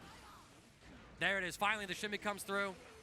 Yeah, using that gazelle step to make it a lot more difficult. We built the 50, gets the double overhead. Card, set him up. YRC off of me. Good block on the overhead. We try to get the follow-up, but again, Kshuewhatdamoo able to punish with the throw. Great matchup awareness against the Sinkiscape, knowing the gaps, knowing the best reversal option to use. Keeps the pressure going, stops. IDivineSleep busts out with a mash. And ride the lightning. We're going to RTL all the way from coast to coast. There we go. Something that Sinkiscape has always been so good at, and really a testament to his lineage, is just being able to break the wall from anywhere. Ooh, we had the hit, no confirm though. IDivineSleep missing an input. This gives Kshu the corner an opportunity to play. But look at this. We blew RC immediately after the block stun of Mistfinder wears off, guaranteeing that we're able to punish that -15 option at close quarters with whatever starter we wanted. IDivineSleep certainly playing like they are awake here. It's a little afternoon here in Chicago local time. Back up. Beak driver, great spacing tool just to keep them at bay, but you got to be careful of these Mistfinders. Kshu's doing a great job of just representing them without leaning into them too much. Here we go. Jump. Nice being chase. a little tricky with it. Air to airs. Pressure, immediate overhead there. Kshuewhatdamoo gets the corner carry, not able to link the Mistfinder though after the JD. Bring him down with the card. Sequence of jumps. IDivineSleep again with the YRC. Kshuewhatdamoo not able to bait that out, but also kind of doesn't need to make that hard read to give up their offense. At least feels like it. Yes, we have the card there. Gets the turn up and is able to move through the corner, spends 50, and gets the kill as well. Doesn't even stick, so we don't build that full burst gauge despite being near it. Yeah, so IDivineSleep has maybe about 2 seconds before that burst gauge is fully regenerated. Looking more like 5 now. There it is. Just trying to escape. Johnny's high jump makes it a lot trickier to keep him in the corner, and he's able to escape using that side swap route. Overhead from that far away. You get the pickup as well. Break the wall with Insegna. You're never safe from the overhead. You're never safe from Johnny overhead because his buttons are just too good. And you know what else is good? A little extra damage, a positive meter bonus, and maybe some RCs available. Tap dust. Looked like we were in the startup of a PRC cancel, I think, but the YRC able to check all the options. Kshuewhatdamoo slips right underneath. 15-frame dash. Unseeable left-right. And now IDivineSleep down 0-2 in this matchup. Guaranteed into the round 3, but you don't want to go down to losers. There's so many amazing killer players down there that have lost hard-fought sets just like this one. And I prefer to keep 2 lives if I'm going this deep into a bracket, especially for Guilty Gear Strive. So many high-level representatives at this event from all over the world. Part of the Arc System Works World Tour Platinum event. Representing that 2S, just trying to put a stop sign out. Kshu hasn't really represented a lot of dash jumping, mostly just content to use that forward dash. And IDivineSleep catches them trying to move forward. This is a Tyrant Barrel. Perfect clean hit. Oh, the cleanest of hits. You felt that hit stop. That was good. Run up there, catch Kshuewhatdamoo, but we don't convert off the close slash. Yo, you want to tap dust me? Let me show you a real move. That's my name. Spell it with the J. Dude, hit with the 3 swipes like Zoro, dude. Oh. He said, Zoro learned that from me. And Sagna breaking the wall, even with the damage reduction on it in the more recent patches, it still is a heavy-hitting move, able to clear out the high guts in Kisuke. A little bit of a tricky situation. Trying to move forward, maybe bait out a throw tech attempt despite the distance. Instant block, that's the only way to punish it. -4, but it has quite a bit of distance. Oh, there's a bit of an echo in here. Yeah. There's the burst gauge, get off of me. We get the vault PRC in. Immediate overhead as well. IDivineSLeep will take that to the dome. 2S checking the Gazelle step. We mistime the card. IDivineSLeep tries to wake up with a dash in the panic, but Kshuewhatdamoo stabilizes the situation. I swear, Kshu's the only one I see that can like consistently get that Kara super after the dash through with the Mistfinder. His execution's too crispy with it. Like it came out of Pringles can. That's how good it is. That's how crispy. That's how crispy it is. Channeling that Ometo, right? He's got the white colors. You know, Ometo, the goat of Johnny, and Guilty Gear Xrd Rev 2, always representing the white cloak Johnny. Kshuewhatdamoo representing the same color palette, at least for this particular tournament. You know, Vance is on the winner's side. I always thought, like, when Johnny came out, I was thinking, no one's allowed to use the white color except for Ometo, but I think Kshu's earned it. Yeah, Kshu's earned it. I think Kshu's earned it. He's put up so many great results. And I know Ometo doesn't really enter a lot of Guilty Gear Strive. I do see Ometo streaming a lot of Guilty Gear Strive. The day 1 million of the Johnny Academy. Of course, right? Kshu's been a threat consistently, no matter who they've played. I've seen Kshu picking up a ton of characters on the Eno, on Bridget. They had a stint on Bedman, I think. Really, like, a new character comes out, Kshu plays a little bit of them. And ever since Johnny has come out, and especially ever since Johnny has gotten that elevation, since they improved his dash, Kshu has really just been tearing through brackets. Tearing. No, I mean, as much as a character gets buffed to increase their viability, it still takes a player of that caliber to fully utilize all that potential. And Johnny, he's got a little bit of everything for everybody, right? He's got just like the strong standard gameplay so that newcomers can kind of pick him up, swing with those huge normals. He's got the technical aspect to him where there's so much little execution things that you can do with them. Y'all check out like Mile High Burst VOD's Haruko. She does some really cool float mix stuff with the character, sheathing the Mistfinder in midair. There's a lot of things to explore with the character. So if you really want to get technical, get really complex with your Johnny, there's a lot of things to explore there. Any setup base as well. So you can set up all kinds of mix-ups, just reliably go for high-low mix-ups, integrate some throws in there. Our next matchup, though, plenty more technical players up here as we got Eddventure. Yo, the flag, represent. That's the St. Louis flag right there. Everywhere Eddventure goes, they go with the homies. And they're all, I'm pretty sure it's the same exact person always waving the St. Louis flag right behind him. Out of Missouri, St. Louis, Missouri. Clone we saw, I saw earlier yesterday as the Slayer player, one of the absolute craziest players I've ever seen, and even won TNS earlier this week over Lolo in Grand Finals. Very nice. It was absolutely ridiculous. Dude, I saw Clone stepped up to the plate yesterday. Her first time on stream, she did round start, dash forward, gold burst. That's amazing. It worked. Slayers are built differently, man. And options, that's like a day one, floor one option, right? But then you get so long into the game, you don't look for it on the mental stack, and you get hit by, you go, holy moly. I feel like Clone plays the game to make herself laugh. And she has a little, That's a good way of playing. Has a little Quagsire friend, the little Pokemon. Yeah, of course. But this is Eddventure playing the Anji. Ever since the Anji buffs, he's been really sticking with it. I believe he made it to top 8 at Frosty Faustings earlier this year, as well as some deep runs, Roundhouse Victor. Yeah, CEO victory back in 2023, I want to say. That was with the Jacko that he played at the time. So player with multitudes of character experience here. Has Clone locked up in the corner. They trade, and honestly, it's going Clone's way. Burst spent by both sides. Clone has 50%. Oh, goes right over. Doesn't actually trade there. Able to give Eddventure some space. Coming down that jump slash, and so tricky. Moving through with the dash. Super dead. Hunch! Nah, Japanese guts, baby. Anji. Yeah. You seen them washboard abs? They full of defense. Oh, catches the punish, going for the blood-sucking universe. Eddventure, I see that meter didn't actually spend for the Calcio Fugetsu, but must have gone for a reversal throw of their own, I have to assume. Nice punish with the 2K sweep. Now we got some Slayer offense. Yo, empty hop into the side swap, catching the backdash, and now you get pile bunker loops. Yo, Clone, you foul, girl. Hit this man.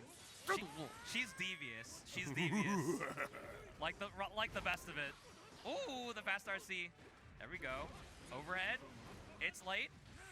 Oh, into the hand of Doom, catching Eddventure. I mean, a super aggressive RPS, right? It's like, I'm negative, I'm busting out with an invincible option, contesting my turn, saying, go ahead, swing on me, play the frame data game, I will challenge you, says Clone. Eddventure. Oh, no.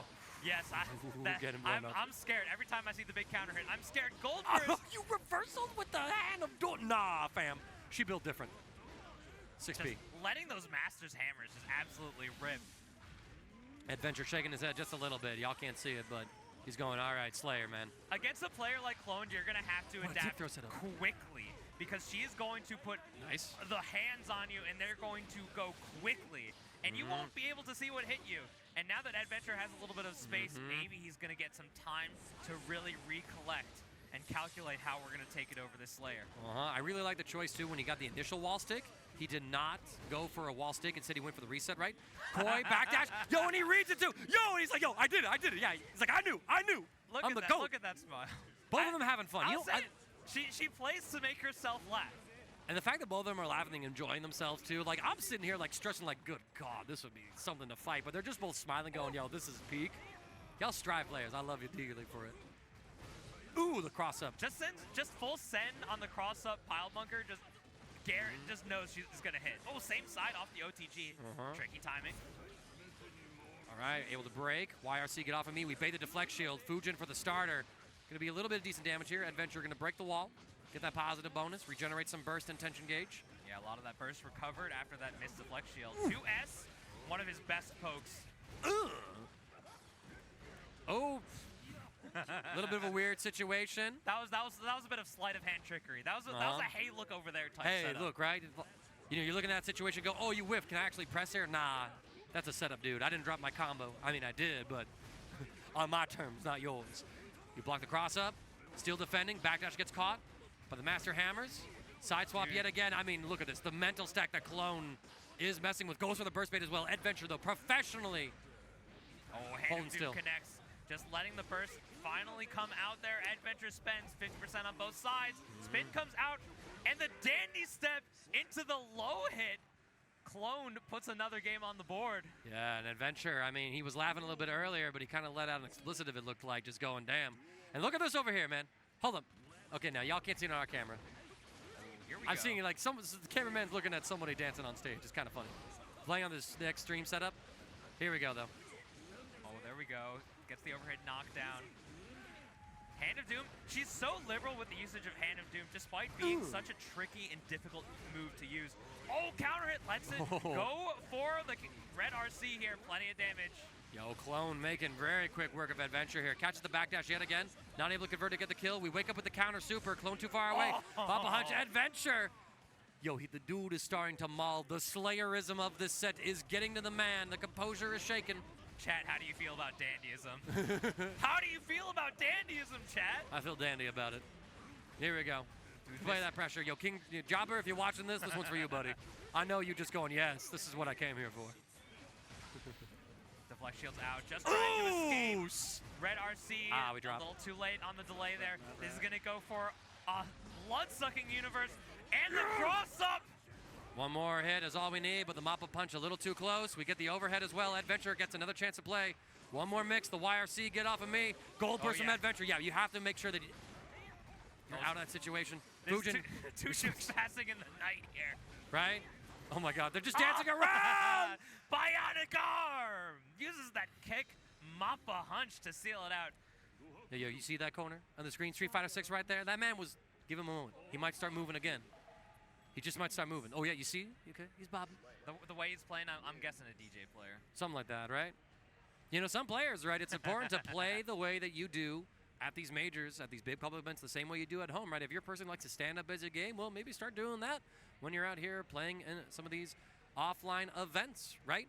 Whatever posture, whatever sort of stance that you got, square up like you do at home, right? Build up that muscle memory, bring it with you when you travel out to any of these events. I mean, Cloned, very much playing just like our usual self online.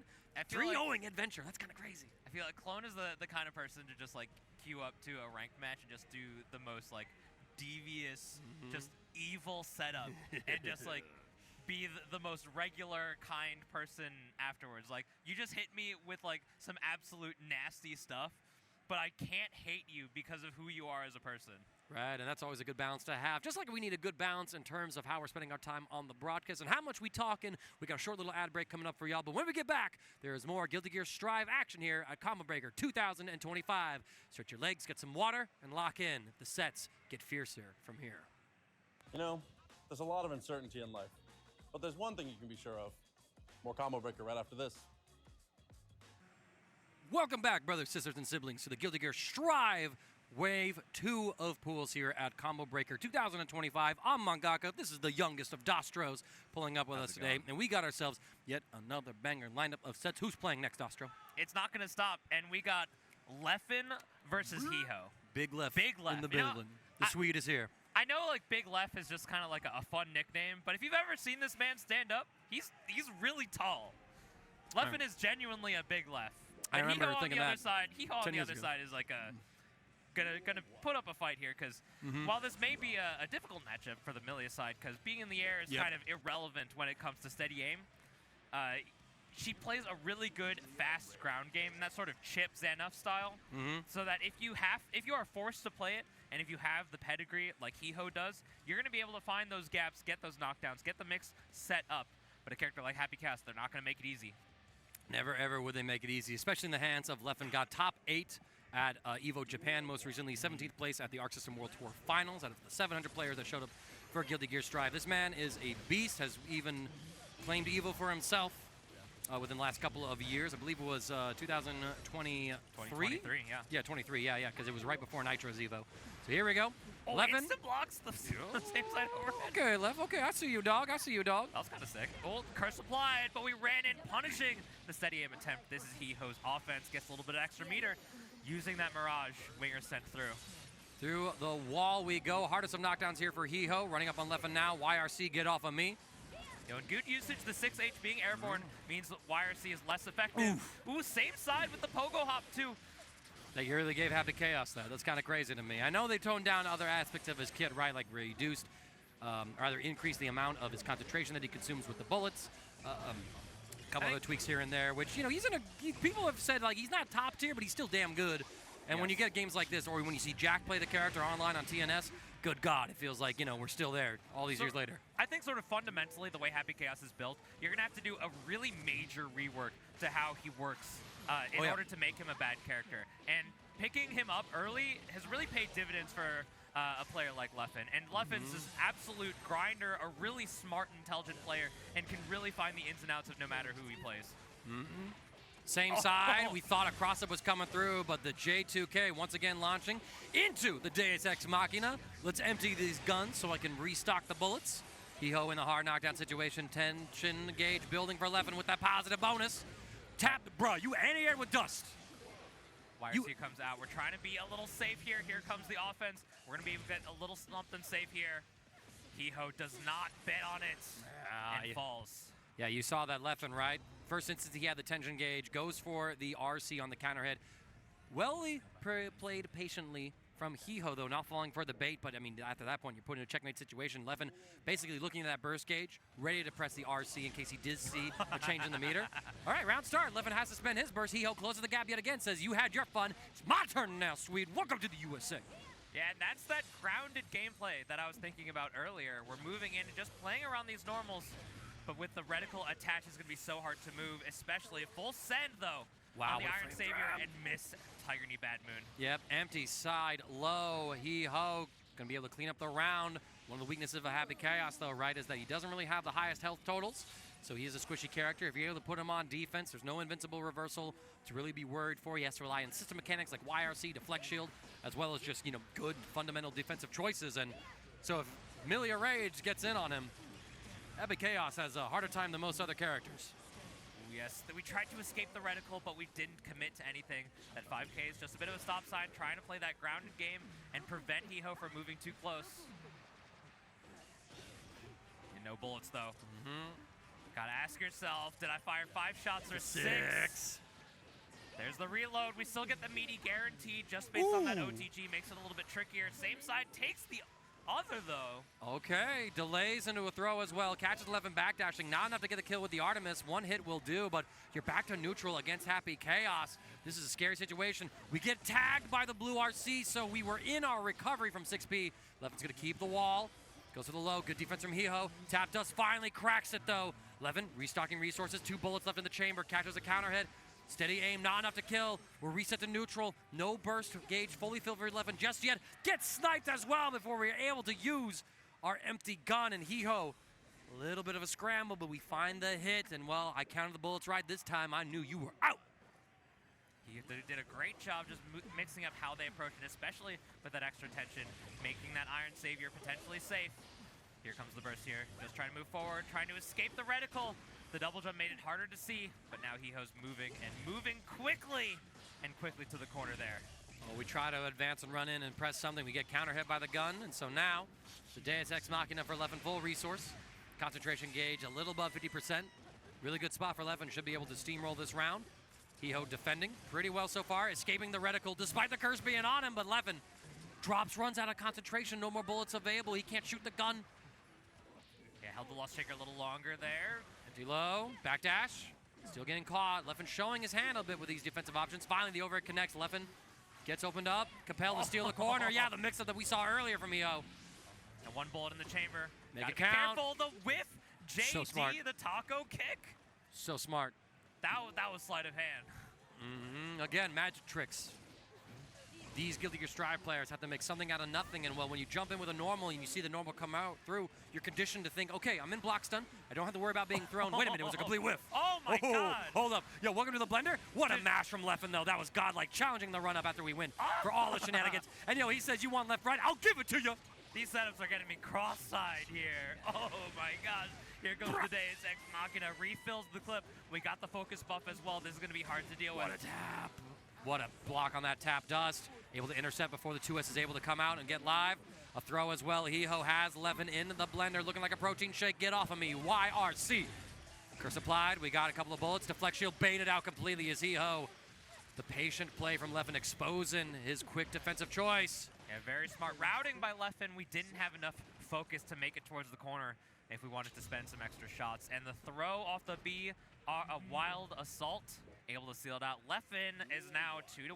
Hiho gotta have to have a response here.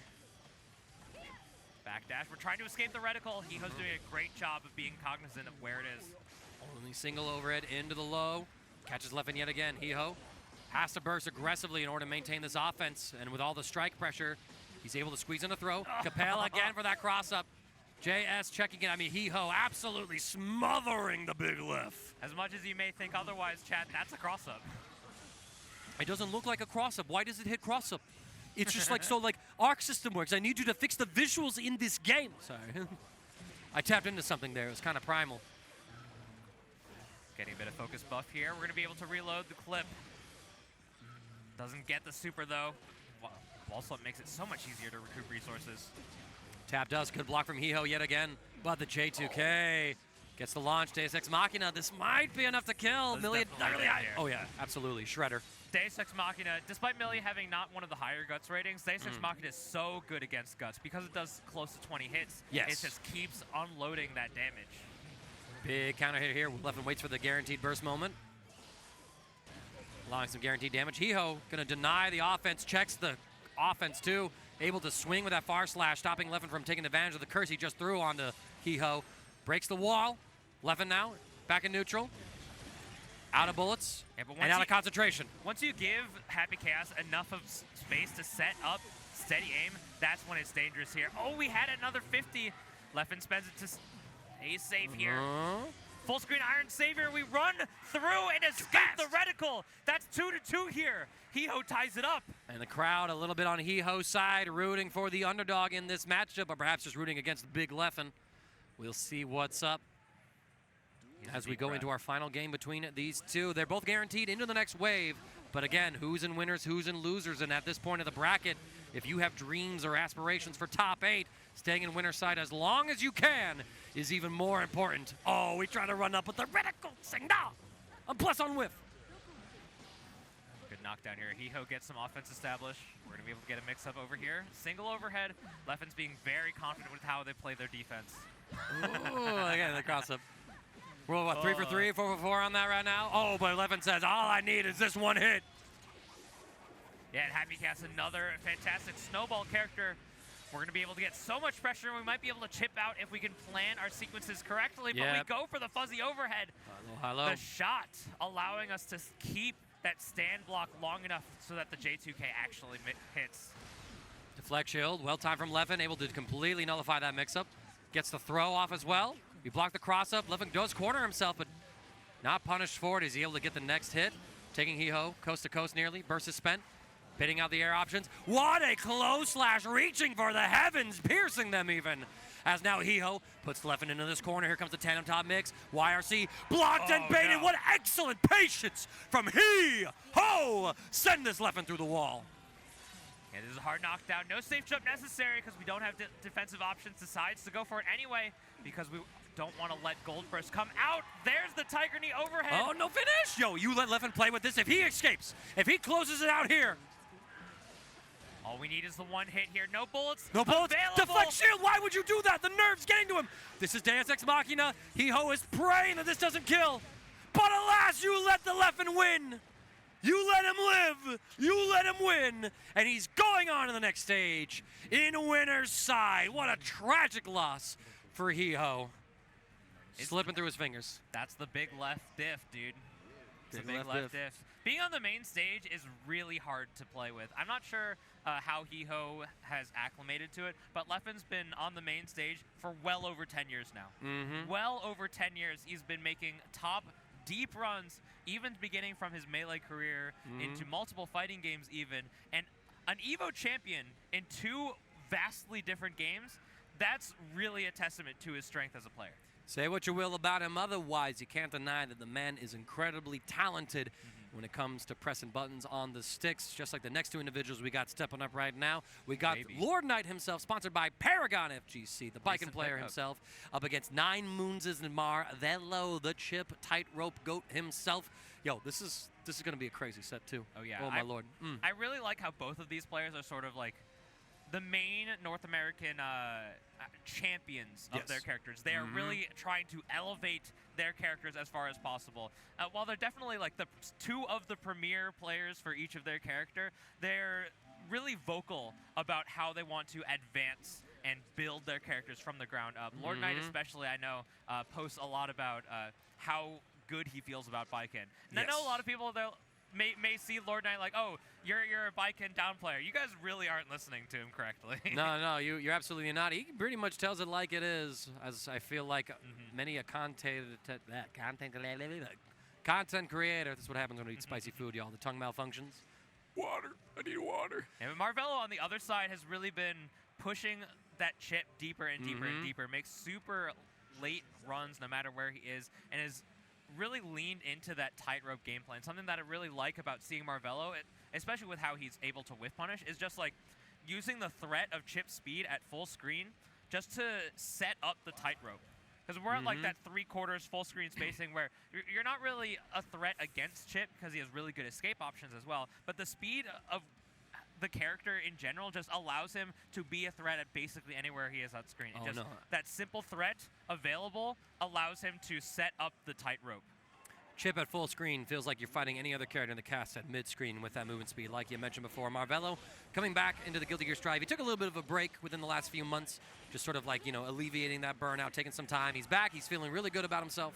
And now he is here in winner's side, trying to get on to the next wave of pools. In fact, I think we are already in round 3 if the bracket listing is correct. Let me see if I can find them real quick. No matter where we are in bracket, this is some of the cream of the crop. Incredible pedigree by both players. They're going to be able to show a lot of really good strength from both characters. And historically, this is something that is very scary for Chip, especially because the threat of parry and the threat of just high damage. Baiken is just able to really take an inch and create a mile with it. Yeah, both of these players, you know, fighting at the winner semifinal stage of round 2, so basically guaranteed into round 3. Again, it's a matter of who's in winner side, who's in loser side. Marvelo has LordKnight in this corner, gets the throw. Oh, yes. And oh my god, look at this, man. Marvelo, named for Marvel. Dude, I saw that combo for the very first time earlier this week, and my jaw dropped. It's so good. I mean, Marvelo, probably my favorite chip player to watch in terms of just the execution with the tightrope. My favorite has to be my homeboy Voltion from the Colorado scene, just because that's my homie. Shouts to you, Volty. Hope you're doing well, boss. Doing a bit of a collision box mix-up. Gets the other side. DP comes out. We're fighting out of the corner, and we're able to keep LordKnight locked down. The dash block to no avail. Gets hit by the overhead of the Resho series. Full confirm with the tightrope as well. Through the wall, Marvelo starting off incredibly strong with all this momentum. But you got to imagine that LordKnight, even if he's taking these L's, he's learning through them, and he's taking notes for the next game. Ooh, Bro, 6P, hold up! yes. Hold up! The clash does not get canceled on the side of LordKnight. Marvelo takes it to the next game here. LordKnight like, bro, what? He's like, you did what? But yeah, LordKnight, think about it. He probably knows. An analytical player. He knows what's going on, and he's done a lot of homework outside of the game. Oh, yeah. So he's definitely experienced with what the interactions are and how to turn it into our next situation. Oh my God, what side was that even on? And he baits the burst. Marvelo playing a one-player game right now with two controllers, as it feels like he's just making LordKnight the training dummy to make him look as swagged out as possible. Here comes the hard knockdown. Gamma Blade, blue RC, we're able to block though. Nice defensive OS there from LordKnight. The empty low comes through. Marvelo goes for the throw. What a read from LordKnight. He ain't out of this yet. Dude, no one else does that mix-up, but every time I see it, boy, is it a tricky one. Beta Blade, another DP from Marvelo. Not afraid to send it, but LordKnight catches with a close slash. And he's going to explode this chip. Do or die by the sword with such low life. Chip, he's always a character that's getting two touched. Never two touching himself. Yeah, that trying to air-to-air on the tightrope. The tightrope hit attacks are so hard to interact with. That really the best option, despite 6P being like a very forward move to try and press. Normally, air-to-airing is more consistent than 6P. They get the combo right here, set up the tightrope, extend. And look at that, we're not even going for the wall stick. We want to keep the corner, just go for one final mix-up with the low amount of health that LordKnight had. Securing the game from an advantageous situation. I sort of love how the wall meta has developed over the years of Guilty Gear Strive's existence. Because, you know, Arxis, they said, you know what, we don't want the corner to be so oppressive. We want to give you a way out of the corner. And players have found ways to sort of use the wall at certain moments to say, you know what, I do need the resource, I do need the hard knockdown off of a super. Or saying, you know what, I'm not going to break the wall. The combo ends here, I prefer the corner. So it does introduce a very unique aspect of combo routing and decision-making that you just don't see from other fighting games. Where LordKnight says, I don't give a damn about nuance. I want damage. I need this ninja gone. We still have our burst available. Using that BRC, bit of a chain shift, going to DP through. LordKnight takes the opportunity to spend it. Return to neutral, but with nearly a full stick of butter. It's got to be dangerous for Marvelo. We move in! Jump slash, air dash, and the cross-up Zerozzen. I mean, we're bouncing on a tightrope, moving around, and yet LordKnight able to find the Zerozzen saying, listen, stop flying. This is not a safe circus. You have no net. Shutting things down like OSHA. Here we go. Knockdown. We're going to get these plus frames. Gamma Blade, near pickup. That 5H catching the backdash prompts the LordKnight burst. And Marvelo responds in kind, wants to keep Baiken in the corner. Tummy guys here. LordKnight pressing. Little bit of a scramble right here. Yeah, we got punished on our landing, but even so, LordKnight not really able to fully capitalize and lead it into some Okazemi. Marvelo gets the next hit. Here comes the mix. LordKnight jumps out, says, listen, keep that tighter reel or I'm gone. Great confirm. Using that RC to really key in and get that damage. Safe jump attempt. The air dash out, using that FD, doesn't even get hit by the first connection off of that Tatami Gaishi. Slightly spooky situation there. The two heavy slash did whiff from Marvelo, but alas, no opportunity found. Both sides sort of jockeying for position. LordKnight excellently covering the high approach, gets the whiff punish on the 6P. Don't forget, one of the universal changes in the more recent patches has been increasing the recovery on a lot of privileged 6Ps so that it's easier for the entire cast to punish you going for that strong option. Marvelo paying the price there, and LordKnight making sure that he's paying interest. Yeah, Baiken, once you get that tether applied, a throw on the ground, that's so tricky and so difficult to deal with, and it's really led to this dire straight situation.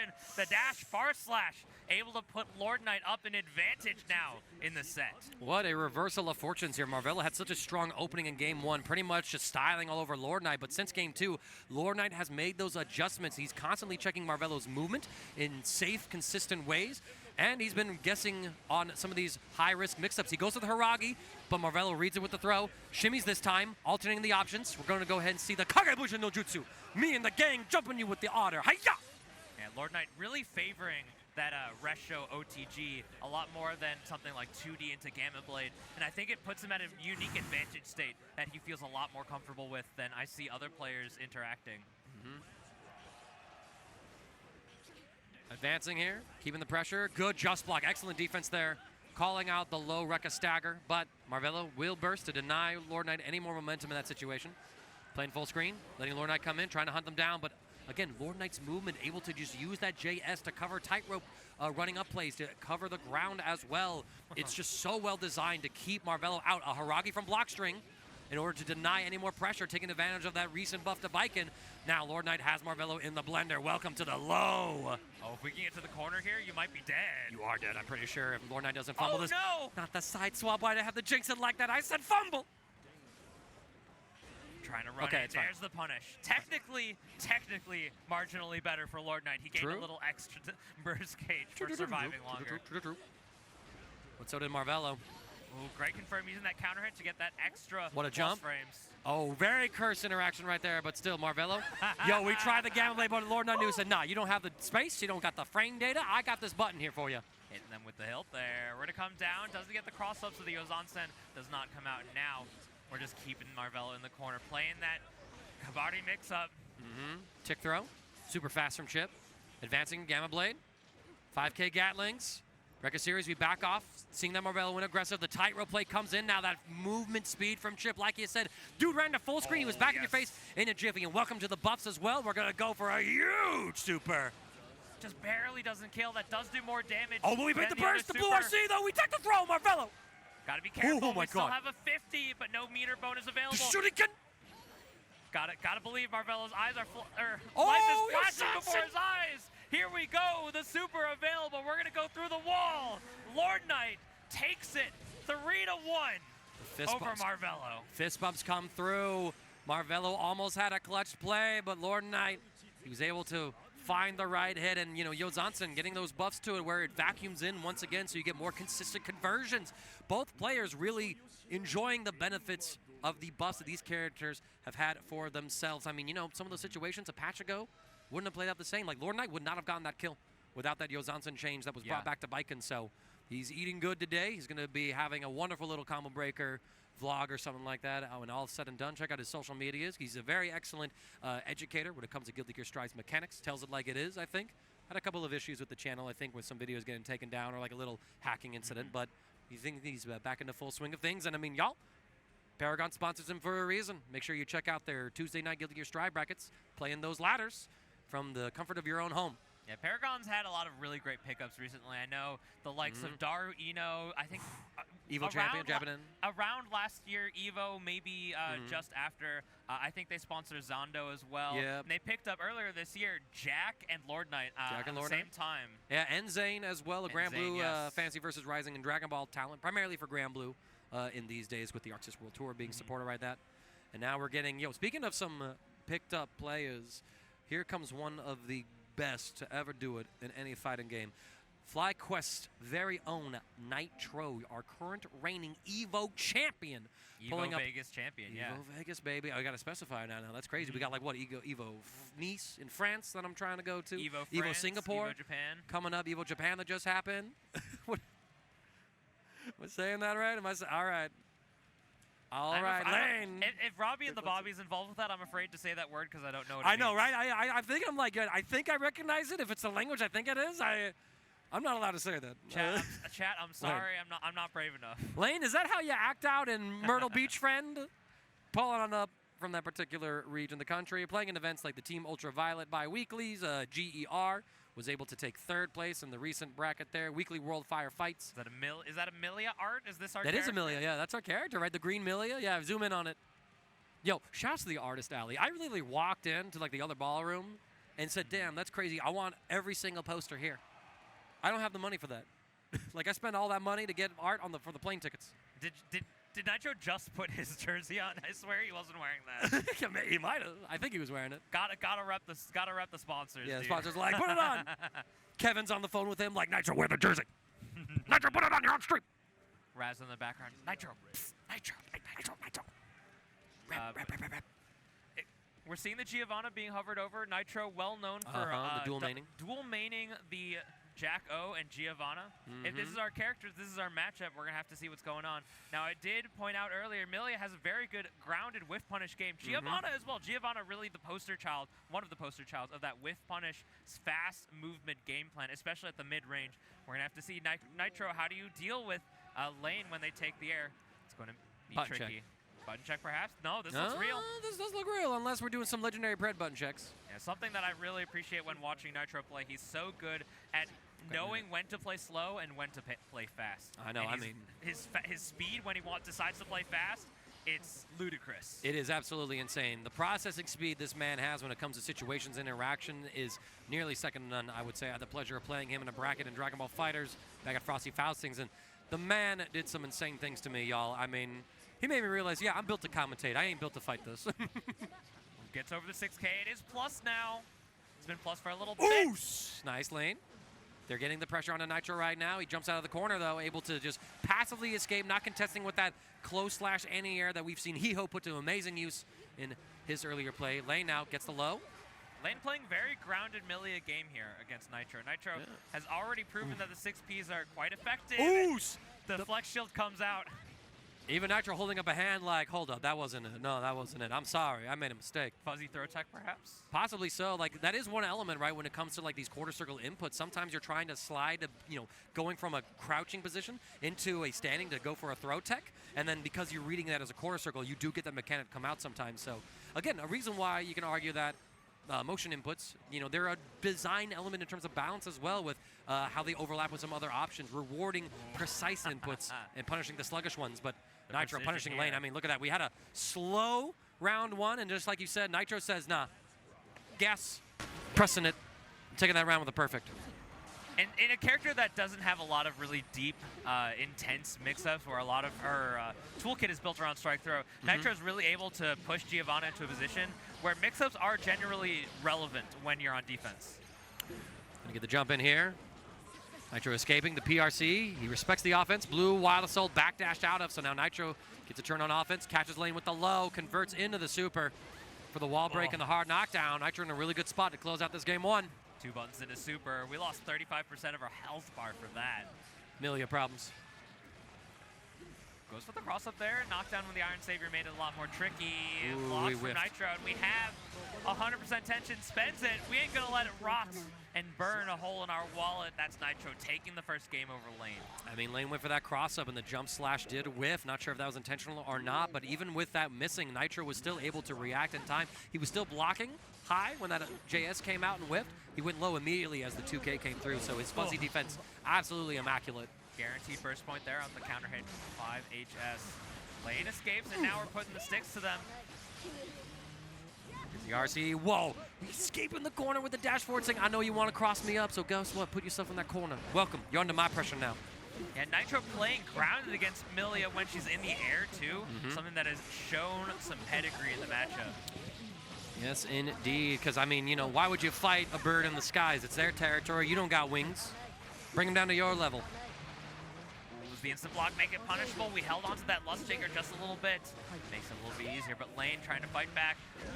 We have no burst, and we're soon to have no life here.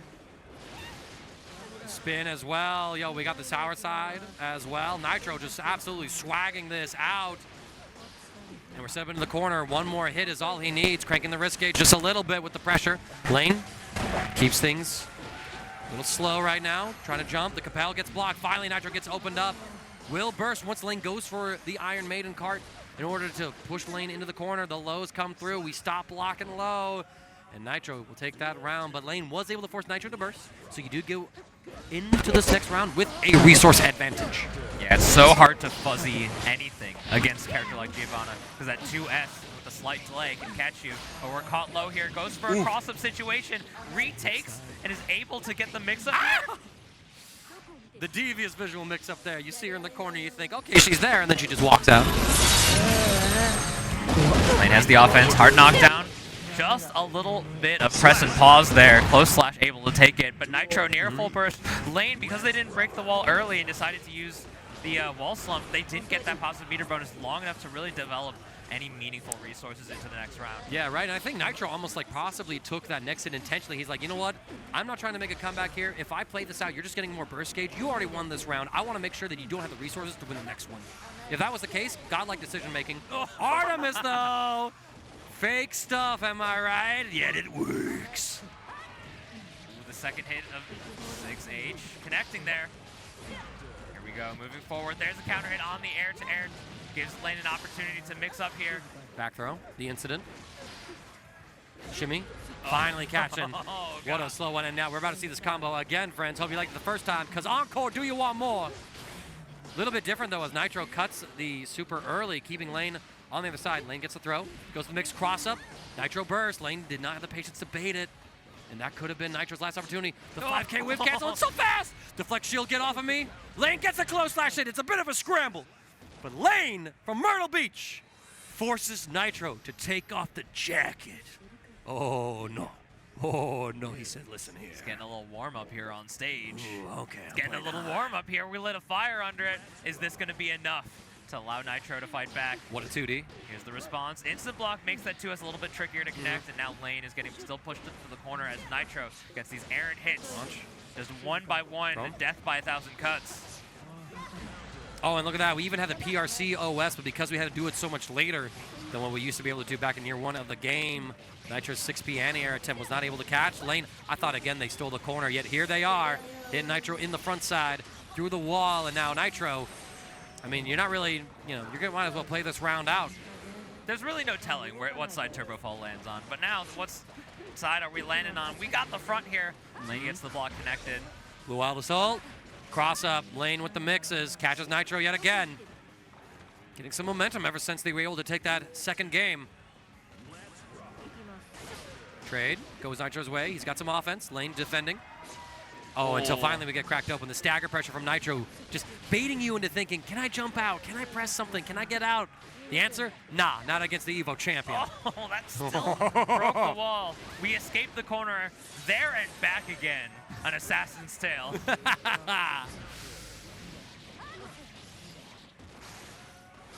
Nice escape. Nitro recognizing the situation in the matchup. Still able Capel. to carve that jump heavy slash into the FD. Staying same side. Lane is being ever so tricky with it. Capel, Nitro ready for the cross-up. First time that's blocked on stream? No, I don't remember. Leffen definitely didn't block any of it. Someone else who did it, I think. But first time Nitro's definitely blocked it. Here we go. Lane. And Nitro here in this final round. Slight delay. Nice block. Going into that 2D makes things just a little bit more tricky so that we block any round start direct button. Yeah, and there's the Capel, right? It may not launch anymore, but Arc System Works has buffed it just a little bit to make sure that Millia is able to more consistently convert off of it when it comes to those stray hits. So while it's not the same as it used to be, it's functional. It's functional. Dash DP, full commitment, maybe recognizing that Lane is playing that mid-range in the air rather than on the ground. Hopefully for Nitro, if they want to keep things down, they'll be able to keep Lane on the ground. Close slash able to check Nitro in the air. Running the offense here, going for the jab pressure. Low, card empty low. Nitro still calling out the defense. I think he was ready to block even a 2K low there. Bar slash counter hit. This turns into some decent damage. Are we going to turn this into a corner positioning? There we go. Same side. It definitely was looking trickier than that. Oh, Nitro gets hit. Lane, if you have this combo, you should be able to take Nitro to the wall and into game number 4 at a game deficit. Lane up 2-1 on Nitro. Yeah, that first game was just so much power in Nitro's seat, but now Lane is really finding those hits. I think Nitro hasn't found the perfect response yet to keep Lane out of the air. That 5P anti-air 4-frame attack. Very high, very quick, very sly. Gonna be able to get through. Just tapping down. Hits the OTG on that spiral arrow. Very strange connection. Oh, and that's the second time we saw it. That DP running up right into the fast RC.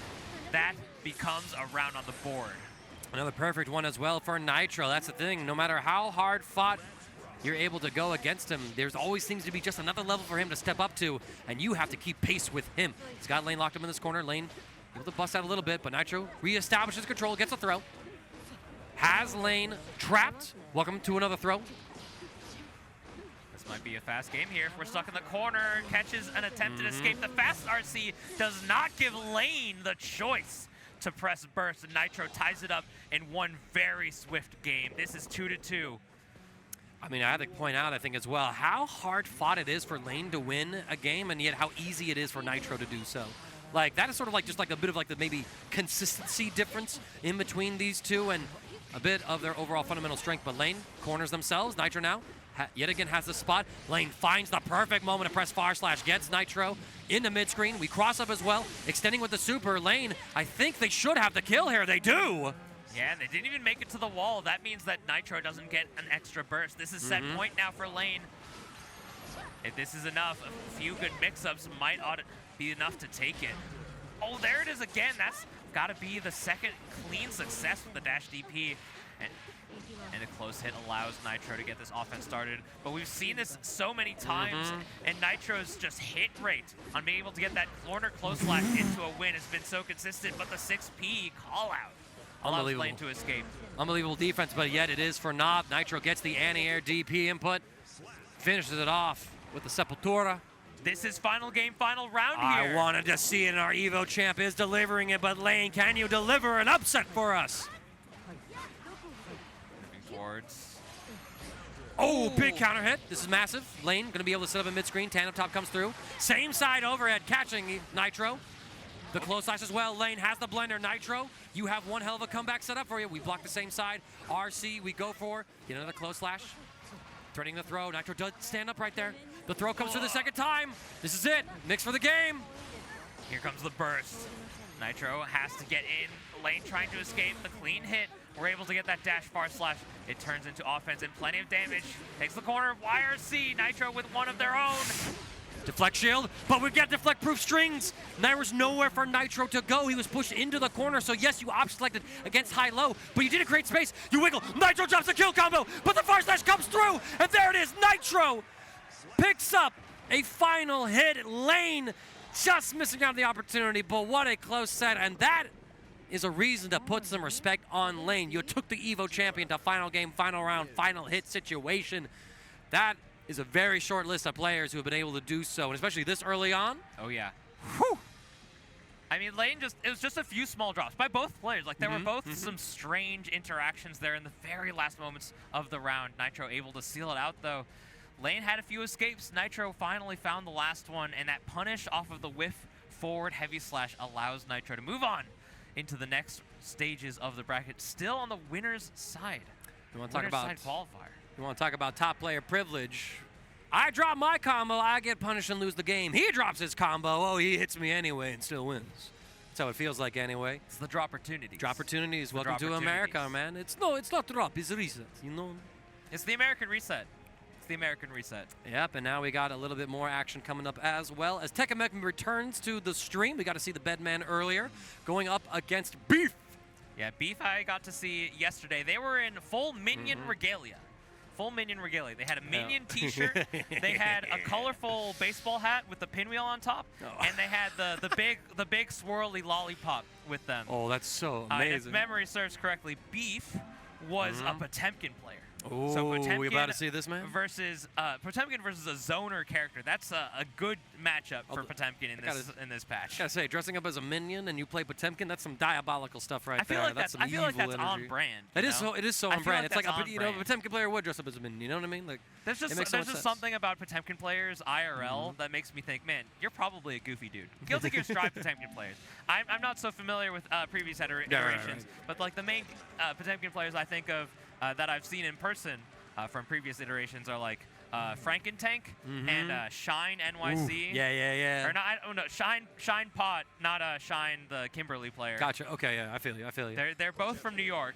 Oh man, that just gets confusing. Yeah. Which Shine from New York? All right. Well, meanwhile, we just got Beef right here. Beef with the period, playing in tournaments like Tournament of Thrones. Got second out of 10 in a very recent one, so able to make some deep runs. It's the local or the event that Cheerio will attend. So when you're playing with that caliber player in your locals, you got to pick up a few things to try and step up and compete with. Yeah, this is going to be tough fought for a player like Techamex, but something that I think is going to be to their benefit as a Bedman player is that we don't play the Fireball game grounded.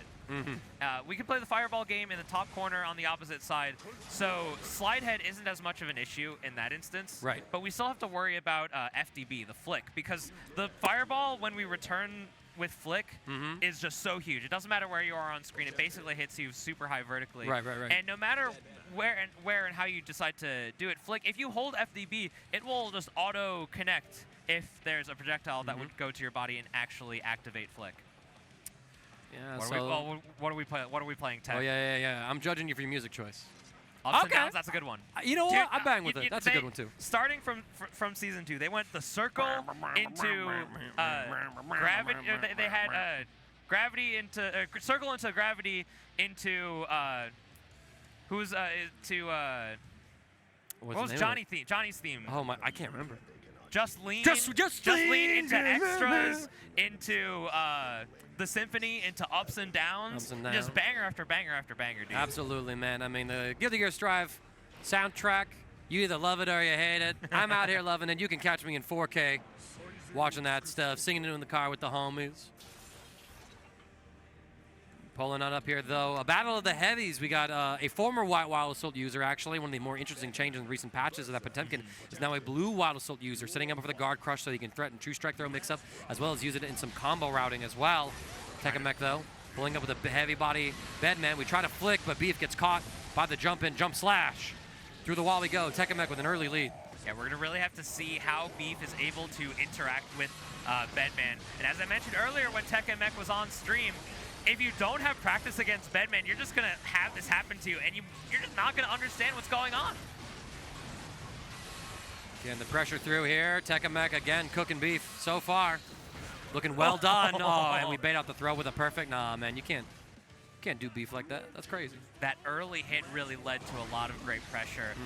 And the Hammerfall armor just not enough to get through 5K. We're able to get the knockdown, guard crush moving forward. And the way that Techamex is going from air state to air state, moving in and out, the flow is so strong. Blue RC, but Beef with the throw, able to catch Techamex, and now doesn't matter about how technical you are. Welcome to just pure strike throw gaming through the wall from the heat knuckle. We're gonna be able to get in our face. Send out the barrier, counter hitting round start as Techamex win aggro, not respecting the super. Beef closes up shop, putting the bed back in the warehouse. And putting him to sleep, I tell you. Okay, here's that double overhead. That JD, especially when we're able to combo off of it, has been a very good change here for a character like Bedman. Just the combo ability, as well as the way that we have access to setups, has made him so much more threatening. Deflect shield, get off of me. Techamex still able to close the gap. We're gonna get the install super. Pick up here. Goes for the OTG instead. Yeah, pressure again, keeping Beef in this corner positioning in order to leverage the bomb. Dropping bombs on your heads. From downtown. From downtown. I'm in Chi-Town. I'm in the home of Disturbed. I gotta drop a couple more references. Let's get down with them. Oh, yes. Here's that JH multi-hitting, so active. You can't hold down when that comes down. Hammerfall escape this time without the install means that the error goes away. Get the sweep here. Garuda, but look at that. I like that from Techamex. We don't want to deal with that projectile program Garuda impact. First comes out from Beef. Here we go. The reflector comes out. We're able to escape. Nice. Bro, so beautiful. tricky with the way we're able to move. Yeah, I mean, only Bedman really could have navigated that situation as well as that. Maybe Millia as well with the air actions that she has. Or Chip with the triple jumps. Fuzzy overhead. We steal the corner. That JS pulled us out just enough, and it kept the space open long enough to get the cross. Nice anti-air right there. We're going to get an air state installed. We do check it, trying to flick. A couple of pokes here. Able to close the gap before Beef is able to get the next option out. Guard crush, maintaining offense, catch him at the ankles. Here we go, Lupin. Eat these plus frames. The blue Wall Assault gets taken up. The deflect shield makes it irrelevant. All right, Garuda walking forward. A little bit of a hesitation, trying to see if you can catch him jumping, but Techamex just being chill with it. You got a very tanky Bedman now with some of the health buds that he got in Season 4. It's one of the tankier characters in the game, appropriate for his weight class. Oh, here we get a combo off of this, right? Yeah. Yeah, combo into death. Even if that didn't kill, I believe that would have been a hard knockdown just with the way that the install works. It would have been. possibly our last game here. The white Wild Salt comes out, and because it's a counter hit, we get the pickup. Again, these flicks and these reversal strings, Beef just not really finding anything about it. I kind of want to see him save it for when they expect the follow-up air states to come on out, but we do get a Potemkin throw. Chases the jump. Techamex, though, smartly backdashing, says, listen, I cover both of those throws. I'm not getting caught in the air. Reversal super as well. What beats strike throw? This. 6H comes out. We go for the guaranteed gold burst after the super. A little bit of buffering from Beef, but he didn't believe. Cross up. The shimmy. Beef disengages. Blue RCs. Trying to find the next hit. The JK able to stop the aggro. We jump the slide. Gold burst. Probably a misinput from Techamex, or thought that Beef might have been coming in closer. Doesn't matter. Gets the next hit. We spent our burst, unfortunately, but this is Techamex on a set point. Beef has to fight back. It seems like the unfamiliarity in the matchup is really to their detriment, and they just let them charge up fully in their face. I mean, yeah, a little bit of a spooky situation. Techamex now getting another big damage. Oh, the blue RC, instant overhead. We go for the throw. What a tech from Beef, but alas, to no avail. We just take the slump, bro. You foul for that. Let the man play. Let the grapple throw, man. What you doing? Welcome to Set Play City. You're not dead from this, are you? Nah, Potemkin just beefy enough. No pun intended. Gets the plus frames. Guaranteed. The armor is not enough. The needle goes through the Hammerfall. And Techamex, a winner's side qualifier into the next round, as Beef is sent to the loser's side. Techamex looking pretty comfortable, looking pretty proud of themselves. Second time on stream. Absolutely clean Bedman play. Again, it's so cool to see some of the more underrepresented characters of the Guilty Gear Strive metagame really coming out to have their opportunity to shine and enjoy a little bit of time in the spotlight. Obviously, there is still very much a tier list. There is a bit of a gap between like the best characters in the game, right? And you know, a lot of people would say that the current top tiers maybe a little bit like ugly in terms of like what it means for the game health. But I also feel like the power gap between them and the rest really not too crazy as it is. I mean, we had Eno in the hands of Daru Eno, who honestly levels up that character like by 2 whole tiers by himself. Daru's just different. He's different. He's different. Daru is simply built different. But you know, even he can get in these top 8s and win them at times. So there's a little bit of diversity to celebrate when it comes to the Guilty Gear Strive meta. And to keep on with the action, we actually have a loser side set to qualify out of this round of pools. It is going to be between Toxins and the infamous Soul player, Climatize. So we might be seeing a little bit of the bad guy himself, who has seen a bit of a rework in Season 4. I think he's got a little bit of cool new swaggy combo routes, does a little less damage in some situations, but I think he's a more interesting character to play with the new cancel options that he has. Getting for the Fafnir clean hits instead of looping heavy clean hit DPs. It's not always just going for the clean hits for each instance, and we can really choose how we decide to move through our combo based on the spacing as well. But Toxins, we see, I got to see Toxins yesterday. They're an Anji player. And they made a deep run in the AWT Last Chance Qualifier, making a top 8 appearance. And sometimes you just see unknown OD Anji make it super deep in the bracket. Looks like Toxins has he's got something on the phone, and he's like, hold up. Is it an Anji picture? And the keychains, man. Oh, that's cute. That's cute. Oh, flexing the partner. Okay, I see you. Or the homies, the partner. Whoever it is, I can tell there's love. Headband. Yeah, I know, right? No, Climatize pulling up with that soul swag. Always got the seal on himself. Toxin's playing in some other events too, like you mentioned the LCQ, but also gets a top 8 appearance at the Payday bracket, top 8 at the New Head FGC Extra. Only got 25th at Slashback this year, but still a damn good run out of the 128 players that did show up. Climatize, of course, also a well-versed competitor in their own right. Toxins from California, Climatize out from Virginia, Chesterfield in particular. Got 49th at the recent TNS bracket, 65th at EVO. That doesn't sound too high, then I tell you 65th out of 2,000 players. That's a deep run. 33rd at Combo Breaker last year. So we're going to be seeing what placement Climatize is trying to get. I think right now you're guaranteed at least 49th, so falling here means Climatize would perform worse than last year. Wait, is Toxins locking in the Soul bad guy? No. Did we decide to play the mirror? Soul? The mirror? Into Clim? Okay. I mean, Toxins picked the Soul for the button check. They're trying to show a different person to the camera now. That's we amazing. didn't get to focus in on it. Here's our first game of the set here. We have Toxins on the pink, Climatize in the green. Our first initiative here. Toxins getting in here. Use the whiff to get that clean throw, making the threat so much more potent with how we get to rotate our options on offense. Acclimatizes, escape the corner here using that Bandit Revolver just to move forward. Oh, yes, tricky.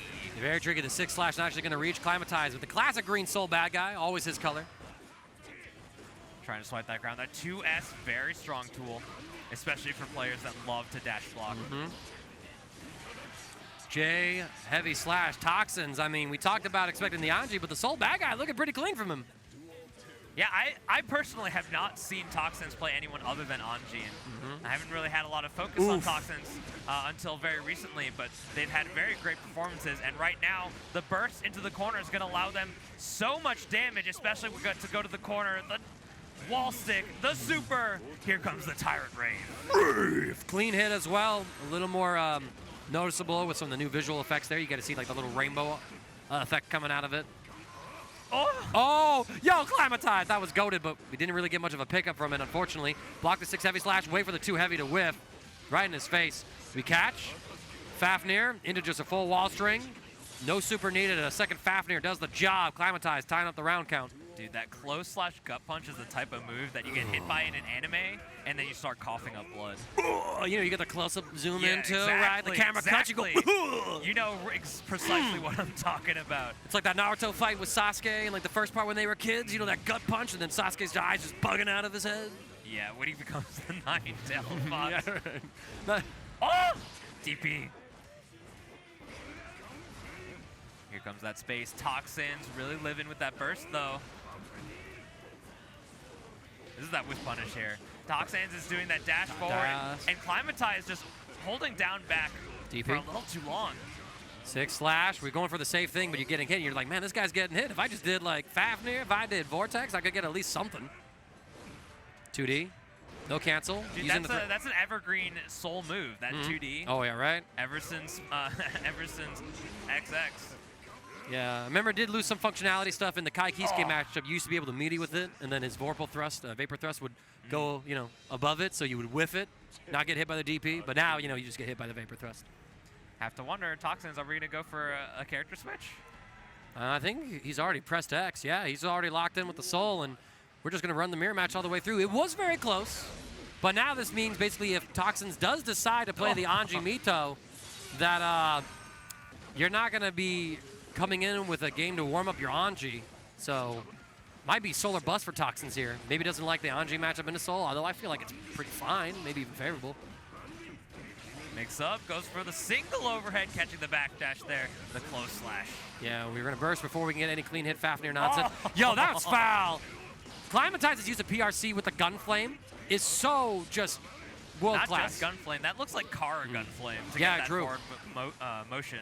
Yeah, using the 6X into it to get that forward advance. Oh, nice 6P, calling out the revolver. Dude, Climatize knocking on the door. Anyone home? Saw that, you know, Toxins had the 50% tension gauge, so a Banner Revolver could have led to a 50-50 with the RC, and just denying it outright. 2K2D, advance, same side, overhead, blocked. Good patient defense here. Wake up DP. Gunflame. Sometimes you just gotta wake up DP. You gotta let him know. Toxins a little more liberal with it. Climatize has only showed it once or twice, but now we're punished dearly for it. We didn't get the clean hit heavy Volcanic Viper, but we still get the wall break. Only lost a little bit of damage. 6 heavy slash round start. Climatize respecting the option. Finds the mash. RC into immediate clean hit. OTGs. Sees it. 2 heavy. We see the back dash calling out a throw, and Climatize just says, thanks for doing it. I got a punish right here for you. Using that PRC is a bit of a chain shift option. Just trying to pause the screen and take stock of what's going on. Toxins now going for a swap here. Here comes the Anji, the pink cloak worn, full chest out, double cheeked up on a Saturday afternoon. Oh man, man's dressing like salmon. Can I get the smoked lox Anji, please? Dude, I could have used that with my breakfast. Right, you know, the buffet though, I was like, yo, y'all got lox over here? Okay, I see you. French toast, if it was hot, wasn't too bad. But I also, you know, showed up at 9 o'clock. Like that toast, you know, if I showed up at like right at 7 to 6 whenever it opened, I would have been happy. Ooh, Doesn't No go punish. for the punish. That's -7. You have to choose correctly. Yeah, like a 2K would have worked there. Double overhead single. Ah, but no follow-up. It is one thing, right? Soul's conversions off of that low has gotten a little worse over the years with some of the changes to his combo routing, making the overhead actually a little more viable as the combo starter. We just let it rip. Bro. Beyblade. Not at this combo breaker. All right, yeah, keeping it simple as well. This is set point here for Climatize. This might be, I think they only lost their very first round. So this is currently 5 straight rounds in favor of Climatize. Yeah, Toxins has to find a bit of momentum right here, or his combo breaker run is about to end. Don't forget, this is loser's side. Winner advances on into round 3. Loser has to say, I got 49th. It's all right. This is a knockdown situation. Gonna get. No confirm, though. The 6S just out of range. Almost building a burst. Toxin so close, and 100% tension as well. Got to be careful with how you approach them. Not only do we have spin, we have Kacho Fugetsu, and we have super if we want to take the knockdown. Yes, we do. Toxin spends. This is our first initiative trying to stay alive here on loser's side. Wake up TP. Climatize able to get away with those. I mean, how many of DPs from Toxin's Soul earlier did we see Beta? Meanwhile, Climatize, all of his have connected, I believe. Oh, but that connects for Toxins, ending the round win streak, getting one on the board with his Anji. I only needed 1 round to warm up. I'm here now. Hold this. Yeah, and Climatize just getting punished for pressing a button. But now Toxin stuck in the corner trying to fight out. The throw tech gives them some space, but they use the burst to escape. And the punish! The punish on the fish. The Midari not good enough. We're going to get a knockdown here. Doesn't get the clean hit for a wall break. Forced to take it here. Now Toxins basically 1 touch away from being eliminated in our Guilty Gear Strive bracket. A combo breaker gets opening up, but the backdash blue RC, tap him in the head. Climatize staying in. He's like, how are you invisible? He's like, I backdashed. That was a backdash. I backdashed, bro. Backdash blue RC. Get them iframes, go into blue RC, and all of a sudden, I'm above you. Yeah, but we're gonna have some iframes of our own. That's gonna be another set in the books for here. Climatize continues on to the next stage of the bracket, but we're gonna take a quick break. There's more Guilty Gear coming after you after this short break, so don't go anywhere.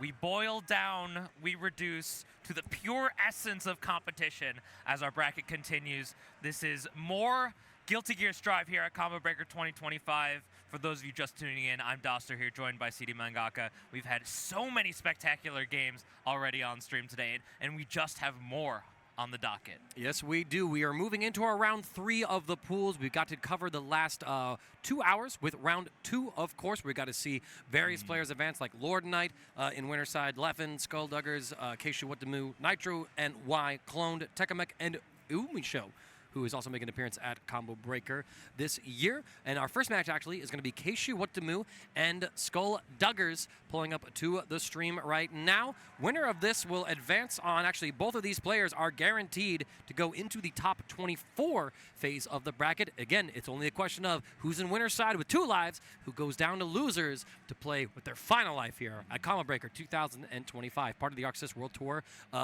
circuit. Yeah, we had the absolute pleasure of watching Kshuewhatdamoo play earlier on in our block today, but with the other side of Skullduggers. Skullduggers is, I don't want to say a question mark, but it's a surprise. Skullduggers is a surprise. Skullduggers is one of those Faust players out there who is just so truly creative with how he uses his items as a Faust player that it's so fun and exciting to watch. But with the matchup between Faust and Johnny here that we're likely going to see is that the mid-range is sort of a weird position for both of these players, because Faust is a lot better at that long range, and while there's a lot of really great long-range tools for Johnny, something that will have to be cognizant by both players is how we plan on playing around the crawl that Faust has, because that's going to go right under all of the horizontal attacking moves that Johnny has, whether it be far slash, kick, misfinder, even the likes of Joker trick gets crawled under by Faust.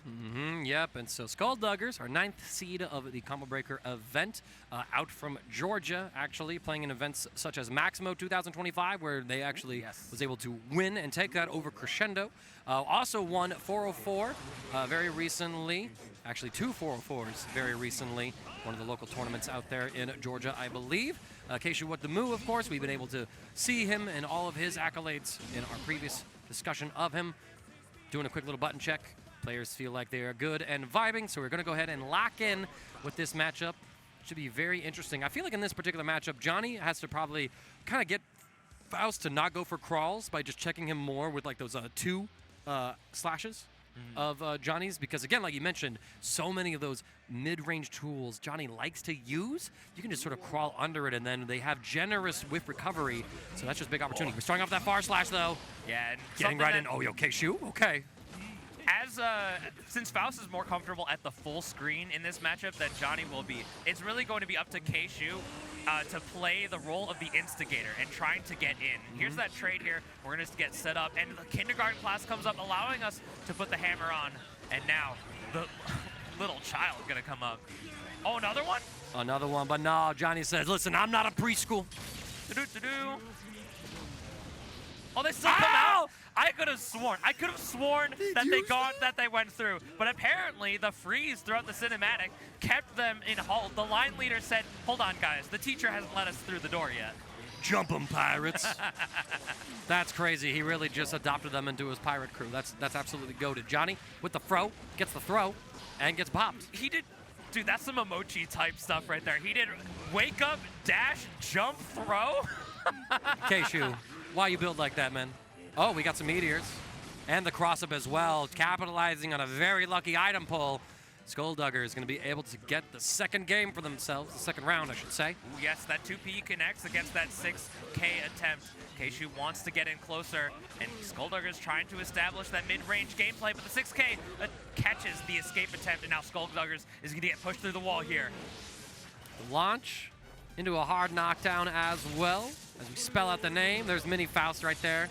Turning away like, I'm gone. Cool summons don't look at explosions. Going for the double overhead attempt here. We're going to reset here. Kshu's been a big fan of that air deal, despite it being such a tricky move to use. And the slight delay, that close slash from so far away, allows Kshu to take that first game. And I think it's really just due to the way Johnny moves. He has a little bit of extra for that range on that proximity to get that close slash. It makes him a threat from further away than you may think when it comes to that close range boxing. Yeah, looking for that burst bait. That's why we saw Kshu do the jump earlier. Setting up the card. Skullduggers finds the dive kick and the side swap with Mix, putting Kshu into the corner. Running the offense, Mini Faust is primed. Yep, they're just doing the patrol here. They're not going to make it to the corner, but the small limb. Oh, what a scoop. Okay, Duggers. Get him, Skull. Let's do it. This is what I was telling you. Skullduggers is so good at seeing what items coming out. You might as well be the Western Strive version of Nage, the way that he plays with it. Oh! Where do you think that's landing? On the green? On the green, man. Damn. From downtown? He's trying to get Johnny out of the dirt. Yeah, but right now, Johnny's trying to play from the rough. We were already establishing this long-range play, and he dashes out, but still caught by the parade.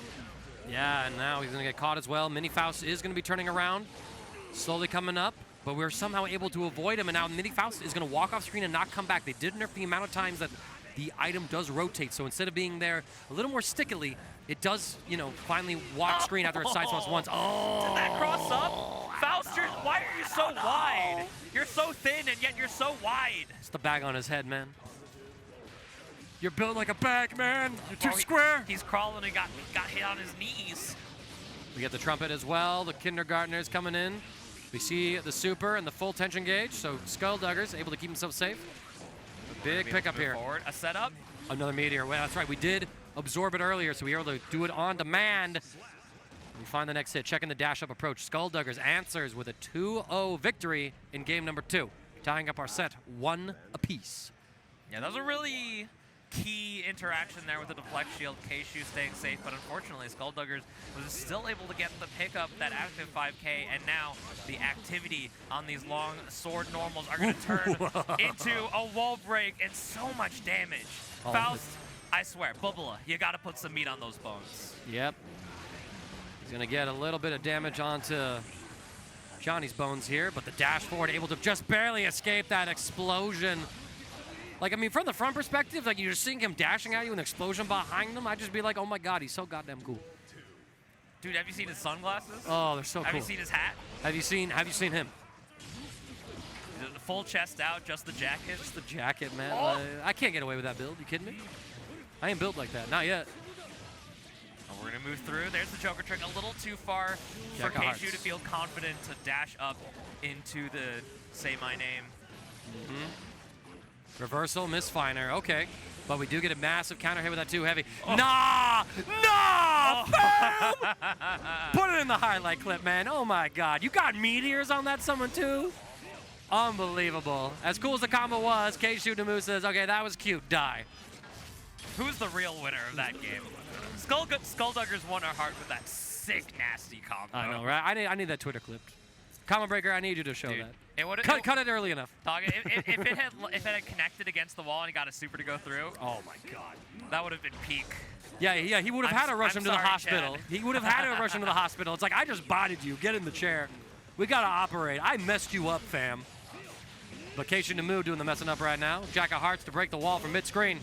We always see Johnny as this like high-low mix-up master, but Kshu's doing a great job of just playing that sort of mid-strike throw game even, just because of how fast Johnny is and the threat that he maintains no matter where he is on screen. Well, even that too, I wonder, is Faust able to like crawl underneath like some of the overhead options when Johnny goes for those mix-ups? Because that could be a reason why Kshu is able to go for those choices. Like, okay, the high, he has another option to Unfortunately, Tiger Knee S Misfinder will still connect against a crawling Yeah, Faust. okay, that makes sense. That makes sense. Ooh, confirm off of the 2H, gets the hard knockdown. We got the banana, which stops Skullduggers in their tracks, falling victim to their own items. Really the Faust life here. Launch, we got a bomb in play. Kshu trying to press something on Wake Up. The mini Faust comes through. Sandwich between an angry child and an explosive. Perfectly spaced. Dude, you can't get between a child and his fruit snacks. You can't get between Johnny and victory, it would seem. The bomb right there. Bruh, the super had a second explosion to it. I mean, granted, Faust contributed to it, but he said, wouldn't it look cooler like this? On the topic of explosions. Oh no, the throw. Good guess on the defense, just keeping him locked in, trying to make him use all that tension gauge to deny any chip damage. The 2S comes through into a red Waddle, so we get the deal. Yeah, this is dangerous. The walk back actually escaped the Tiger Knee Misfinder, but that's gonna do it. Through the wall, kick Misfinder. Kshuewhatdamoo qualifies on winner's side. Top 24 Skullduggers on loser's side. I think then at this point, Kshu just, I think, needs at least one more win to get into top 8. It's either 1 or 2 more wins. I had to look at that phase of the bracket. Let me peep it, actually. Yeah, we'll get to that later on in the evening. We have one more of these qualifiers right after our block here, and then you can join us in twitch.tv/10OMedia if you want to see it later. At 6 p.m. Central Time, you'll see the top 24 to qualify while we have our top 8 over on Team Spooky. Tomorrow morning, I believe at 11 o'clock. Yep. Yes, indeed. And yeah, now Kshuewhatdamoo just needs to win one more set. He's in top 8. He's guaranteed 9th at the very least. So if something happens disastrous to his bracket run and he loses the next 2 games, he is eliminated just before top 8. So you want to get into the top 8 ASAP. So all these next couple matches of winner's side that we're about to see are going to be incredibly important for us. And for the players to really see what we are in store for a little later tonight before we get that top 8 all set up. Up next, we got 2 returning players within this block, as we would expect. And it's got, yo, this matchup, though? I'm excited for this one. Clone versus Nitro? This is gonna be a barn burner. This is gonna be a barn burner. We've seen how Clone plays, and I'm not sure if whoever is sitting on the other side matters for a player like Clone. She's just gonna let it rip. If anything we saw earlier is indicative of what we'll see in this match, Clone is just gonna be pointed up to the rafters, swinging the bat. If it makes connection, we know it's a home run, but if it doesn't, it don't matter because we'll keep trying again. Can't help but feel like that Clone is bringing in a very scrambled Dragon Ball energy into this bracket, and Nitro, former Dragon Ball player, has since focused all of his efforts full time. Oh yeah, we got the pair. Yeah, show the card. Slay. Oh my God, that is so sick. The bow. The bow. Yeah. 6K bow. 6K feint. We've seen a Clone using the 6K feint to fantastic efficacy earlier. We saw her. She played against Eddventure earlier. Yes, that's right. Eddventure. Oh man. Yeah, so decided to go for the Jacko here. Slayer does have an issue, I believe, playing against characters that can really put active hitboxes on the screen, especially at that mid-range. Characters like Jacko, characters like Happy KS, able to really keep them at bay at full screen. So as long as we just are able to set up the minions, that's going to be the crucial factor. But it's going to be a matter of if we even have the time to set up. Because Slayer has such amazing buttons that it's really hard to escape him at round start. All right, players have finished their button check. Feeling pretty good about how they completed their bindings. Nitro going to lock in the Jacko, like he said, wants to populate the screen with the minions. Going to be able to slow the momentum of Slayer from those pile bunkers. Yeah, we do get the Slayer theme ups and downs, so y'all get swanky. Is this unfair that Slayer has the power-up with his theme? Is this unfair? I mean, hey, tell us how you feel in chat. We'll know. Yeah, true, right? Do you get a buff when you play your character's theme? Let us know. Clone pulling up with this Nitro. Gonna force the burst early, though. Gets caught by the hammer. Yeah, something that's gonna be dangerous. Jacko is a frail character. He's a frail character. She's gonna die with a swiftness. And here's the Master's Hammer. Yeah, that would be the big difference between these two. While both characters sort of struggle in some of their defensive options compared to other characters that rep invincible reversals. I mean, oh, good lord, yeah. Yeah, clinical. Absolutely clinical. But Jacko is the one character that would die a lot faster. Slayer hits incredibly hard. It's been part of his identity since its introduction. Jacko a little more death by 1,000 cuts, and boy, does she got all the kitchen knives out now. Oh, yes, but we have the defense buff minions, so even if you hit them, even if you hit Jacko, they stay out. We weren't low enough to get the Elysium Driver cloned. Not many resources to use. Trade. The punch buttons. Punch. Nitro able to take that round by virtue of health. Gets the punish as well. And good recognition on the spacing. We're able to have the minion directly behind. The overhead follow-up off Danny's step, not enough. I do like how Clone initially backed off just to deal with the minion that Nitro threw from behind to make sure there are no sandwich shenanigans. But now you're being locked up in this corner. You get checked by an easy anti or Nitro in full control. Again, with that minion in the way, Clone. Oh my God, Nitro, please. Elysium Driver! The quick confirm, the Kara to do it. This is probably the most solemn I've seen Cloned so far on stream today, which I don't blame you. Getting grabbed out of your Master's Hammer attempt. I mean, Nitro was ready. I think against like this sort of Twitch style, the problem, when you fight Nitro, he's got those reactions. He can anticipate and see what you're doing, and he knows what to do. He knows the exact call out he needs to make. And again, with all these minions flooding the screen, it's so much harder for Clone to actually get in there and bully with these huge Slayer moves that she wants to. And Nitro's just constantly checking her. Yeah, and as far as I understand, Nitro's really only one character player. She doesn't have anything in the sidelines. Yeah, Clone. But this is a place to get started. Goes for the cross-up. An instant block on the far slash allows Nitro the space to get that 2D RC. If we go through the walls, is this enough? Should be. Kick him through. Oh, that was a pun all the way across to the other side of the field. Oh, Round far start. slash. Yo, and you reset too? Or is that even combo? I think a combo with the 3-hit mark, that's crazy. We're just moving in and out. Something very interesting. Jacko seems to move a little bit faster while she has a minion in her hands. I think that was a change that they made in some particular patch. I can't remember though. JK on the way down. Nitro tries to get the 2D, but the Gold Burst is going to allow Clone some time and some meter to play defense, but Nitro's just not giving her the opportunity. There's the fuzzy. A little bit of damage. We get the catch. Stabilize with the blue RC. It's a quick 2-0, and oh man, a very expressive player. We've seen how Clone has been very happy, but now she's looking a little lost, a little stressed. She's taking a deep think. I think this is the first time between games I've seen Clone not with the widest, most fiendish grin across her face. She is I don't blame her. Locking in right now. I don't blame her, man. Nitro ain't letting her have fun. And yo, that moment, that pause, gives her a strong round start, but now you have to get back into this position, which Clone has not been able to demonstrate that she's been able to navigate. But finally, she's barreling through. The Mappa hunches are reaching. The blood-sucking universes are connecting. Nitro, he is defending. But that risk gauge, look at it. I mean, Nitro's dead the second he gets hit. Oh!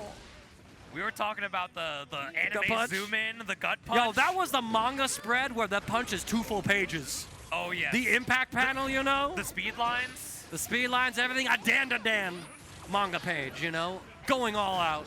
Oh, that's dandyism right there. Oh, able to throw her out of the corner. Nitro now stuck. Clone has offense. Oh, catch it from the sky. Bounce on this wall. Oh, you're dead. You're Super dead. Mappa So dead. punch.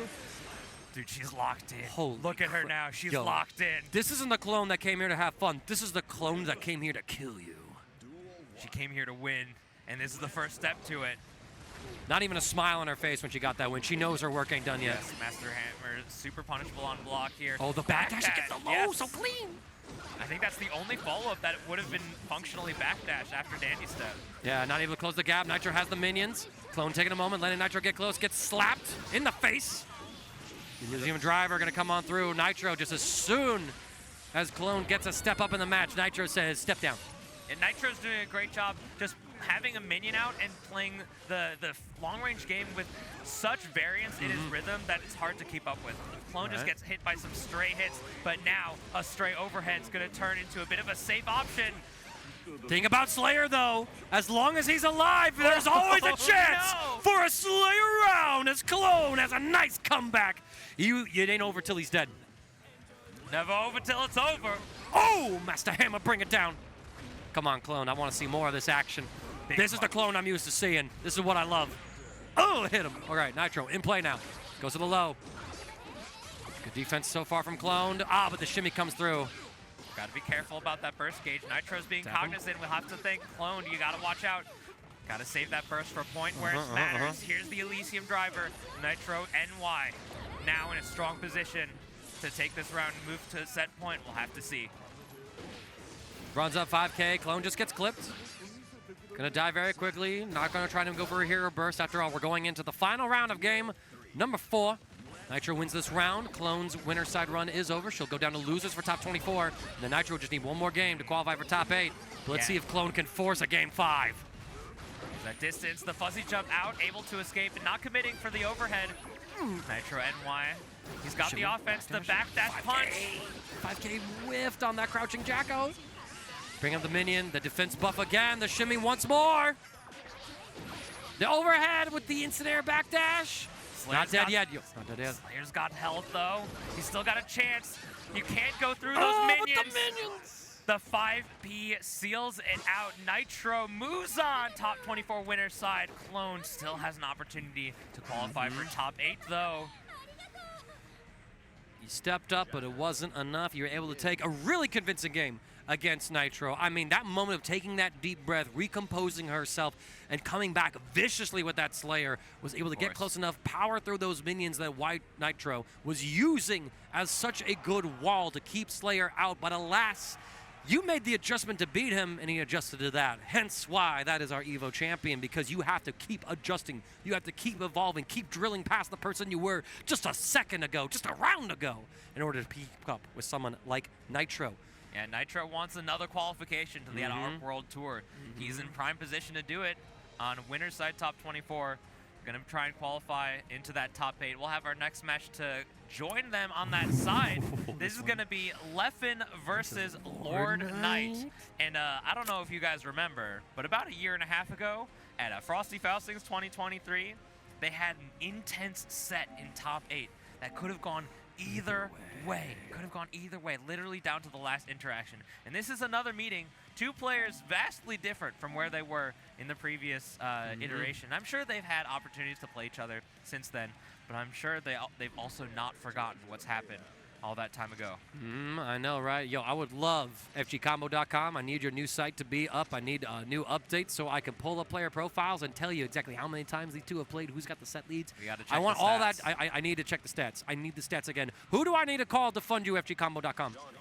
Who do I need? I'm asking right now on Tenno Media here at Combo Breaker 2025. We got Leffen, sponsored by TSM. LordKnight, sponsored by Paragon FGC. This is going to be a battle of titans. A game that definitely can go either way, and I think we're going to get a set that goes the distance. It's going to be all about how LordKnight can maneuver neutral without getting cursed. I feel like that's something very important, especially against a character and a player like Happy Chaos with the pilot of Leffen. But LordKnight, very strong movement, very good at just representing options without overcommitting, and that's something that I think is very important against a player that can whiff punish you like Happy Chaos. We'll have to see it. This is a button check, as you can plainly see. We're going back. We're going to get things set up. We're just trying to get comfortable using this PlayStation 5 setup. Beautiful PlayStation 5. Shout out to Sony for allowing us to use these gaming gen for supplying them. Yep. So long as we take care of them, they take care of us.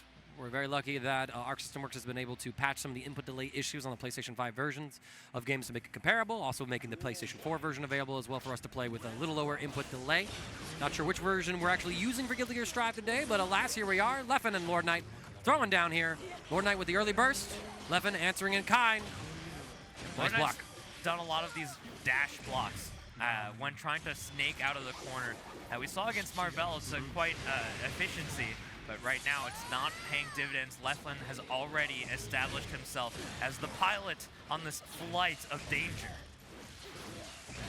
You know, and he didn't have the fish, so he's very much staying healthy and upright in that pilot seat. LordKnight down to a last final pixel of health in this first round. Got to FD everything.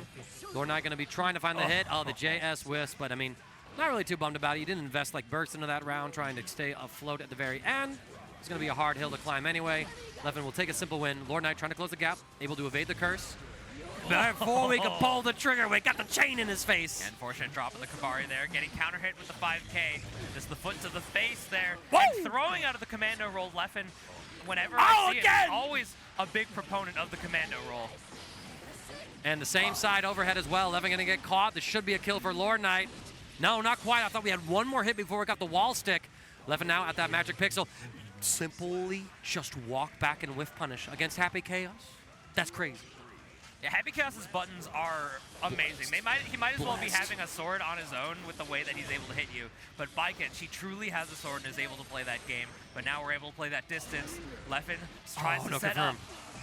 No confirm with that 2 heavy slash out of the counter hit, 2S, and because of it, Leffen gets the next hit, gets LordKnight through this wall with a hard knockdown. The Deus Ex Machina refills his bullets, but his concentration is a little low. He needs to take some medication for that. Yeah, we might go for the Rain Blast soon. We have the meter for it, but just up forward, reverse it, Zerozzen. LordKnight is finding the angles and the escapes. And look at this, we're gonna stick LordKnight, stick Leffen through the wall again just to maximize that damage. Blue RC, no fear, swinging with the far slash. Leffen gonna spend some of that burst gauge. The tap just comes through. Gotta watch out. Yep. Wait for the gun. Loves to burst bait. He loves to we're able to catch the backdash. The blue RC. LordKnight is able to take the first game here. Like you said, Leffen likes to burst bait, but Happy Chaos is a character where if you pull out that gun, you're not able to block. It is one of the intended weaknesses of the character. And so once LordKnight saw that finger was on the trigger, meant that the burst was safe, and he was able to find the next situation to win. And the crowd on LordKnight's side, not too surprising. Feels like the FGC likes to get a little patriotic when we're fighting someone who hails from another land, if you will. Oh, that Kabari connected from so far away. Put him in the blender. Oh, Cross him again, you won't. I told you won't. It's always it's 2 times in a row. 2 times in a row. And then that's the third when units. it's in your head. That's when it's in your head. That's when you have to guess. Same side? Bruh. LordKnight absolutely cooking right now, but Leffen gets a chance with the stove. Yeah, both of these characters have such potent offense. And now through the corner, we didn't have that meter to go for the Deus Ex Machina, but now we're flying across the screen. LordKnight, that preemptive far slash, such a great button. Delay overhead. I swear LK is the only one that pulls those out. Yeah, those instant air backdashes, right? A little unique thing about Guilty Gear Strive, where with how fast air dashing backwards is compared to forward with the extra animation that it has, a lot of setups where you want to go for delayed overhead like that to kind of fuzzy or like to get the same frame high-low mix-up, you gotta set up a setup that lets you do a backdash instead. And LordKnight using excellent work, catches the backdash, goes in for throw. No, LordKnight with huge, what the hell look in his eyes. A miss input costs him a round that was his to take. Yeah, and that burst actually eliminates the tether as well. put him in a very poor position, and this is putting him in a poor position right here. These knockdowns beget knockdowns, beget wall stick, beget super. Leffen is gonna go into positive meter bonus. Spread those butterfly wings, man, because this effect is going hard for Leffen. LordKnight gets caught. I mean, absolutely insane. Like Leffen, I mean, again, look at this. You drop a single combo at this level of play, and someone takes not just one round from you, but seemingly the following round. All of that from just a slight input error off the road of that throw Unbelievable. into gold burst. Unbelievable. Accidental input. Good God. I mean, LordKnight could have been up 2-0. But now we're in this timeline where Leffen has tied up the set. He's no stranger to the opportunities presented to him. He's always had that victory-focused mindset. LordKnight doing such a great job of wasting that meter, wasting that resource, and bursting when it actually puts Leffen in a poor position. Tried to escape the corner, but that same side on the pogo hop actually pushed LordKnight back to the corner. Now Leffen's gonna put him through. That's Deus Ex Machina. Send him through the wall. LordKnight.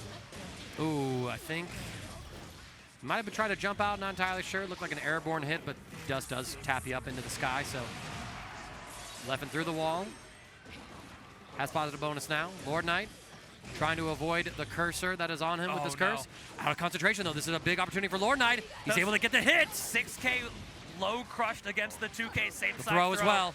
This is a tough position to fight Tatami! against. And the Tatami itself hits meaty, so this is going to be like an unscaled starter, basically, for LordKnight. Has a tether. Gets a setup. Tatami guys, YRC, no bait. Immediate burst from LordKnight. He wants Leffen to die in this instance. And he's going to get it. Leffen bursting as well. A gun at full screen versus a sword. Leffen has the positional advantage. LordKnight has to use all of his tension gauge. He gets Leffen into the corner now. So as he jump against the Tatami, the backdash snatched. Leffen knows. He knows. They both spent it. They knew what they were getting into. That was a fight. That was tooth and nail. And once again, Zerozzen comes through for LordKnight. He's going to be able to get the offense right here. The cross-up yet again. Welcome to the blender. LordKnight has once again found the groove that he had before the misinput. He's pressing the offense, but Leffen, he's not out of this yet. The back hit on that jump kick. Able to put LordKnight into this corner, but we block the tap dust. We jump out the second one. We're still under the rest. There's 2 bullets left. There's no more concentration. We're just trying to fight away. 2H catches the backdash. LordKnight with one more quick round to seal that third game, and now gains another advantage. This is LordKnight on 2-1 versus Leffen. One more to close it out. Far Slash gets Leffen to burst early. A couple bullets are going his way. Tap dust. LordKnight takes the hit. Bursts once he sees Leffen commit to the dash on the gun. A bit of a staring match as... Oh, what a Haragi! You whipped that there? That's goated. Not even guard cancel, just raw. Nice block on the cross-up. Good defense from LordKnight. Leffen tries the anti-air, but LordKnight's JS able to crush it. We apply the tether as well. Oh, we barely missed, but we're still holding on to this pressure. H. Kagari setting up the mix. Look at that wrist gauge as well for Leffen. Any hit, he dies. He's able to escape the corner. Oh! It's a scramble, but you're still caught. The Tatami guys leads to a full pickup here, and no extension needed. We built the 50% we needed just in case, but didn't even matter. LordKnight one more round before he sends the big left to big losers. Yeah, Left tried to make things weird, but LordKnight too familiar. But now Leffen more familiar with that positive meter bonus. He's going to try and run the snowball. We're just at the top of the hill. Do we travel downwards with the avalanche? This is like the samurai fighting spirit against the Meiji Restoration. How well the sword is holding up to the gun. Oh, the 2D catches. LordKnight trying to escape the situation, but the fast RC makes it so tricky. We jump the curse. One bullet left in the chamber. Tap dust. We YRC immediately. We go for a throw. We have the PRC to make it safe, so I like the choices from LordKnight here. Another throw comes through. Leffen, you have the block. You can't block. You cannot stop LordKnight from qualifying into winner side of top 24. What a tense fought match between these two players. Champions in their own right, no stranger to a grand finals, to a top 8, to a victory. They've made it so far, and they'll do it again That's LordKnight on winner side, top 24. One more before they can make it into top 8. But of course, that won't be the last we'll see of Leffen. That won't be the last. No, he still very much has a very realistic chance of getting into the top 8 here at Combo Breaker. And now, losers just got that much more scary. The big Leff himself hanging down in those brackets. And I believe, speaking of losers, we have 2 losers side competitors coming up to the stream for one of our top 24 qualifying matches. If I am correct, I'm going to take a quick look at the bracket. Yeah, the next matchup is Eddventure. Eddventure versus Lane. We saw them both earlier. Eddventure fell to the likes of Clone on the Slayer, and I do believe Lane fought against Leffen. Was that Leffen? Yeah, I believe you were right. Yeah, Lane was the Millia player that we saw get sent down. The green Millia versus the red Anji is likely what we're going to be seeing in this matchup. But Eddventure has a few other characters in his toolkit. We, of course, you mentioned his CEO victory with the likes of Jacko, but even after he stopped really leaning into the Jacko, he's played a lot of Sin Kisuke. Yep, indeed. And so now our winner side of this wave is all completed off stream. Techamex fell 1-3 to Umisho, who advances on into the top 24 winners side. And down here in losers, we have just a handful of competitors left, actually. There's a Winty Guitar and Hiho, who we got to see play earlier with the Millia. There is Daigubus, waiting for Ant and Limland to finish their set before we see who advances on. That's 3 homies right there. All right, Eddventure and Lane, as we're seeing right now. And then Red I Am Not, the rather talented Ramlethal player, is waiting for Beef.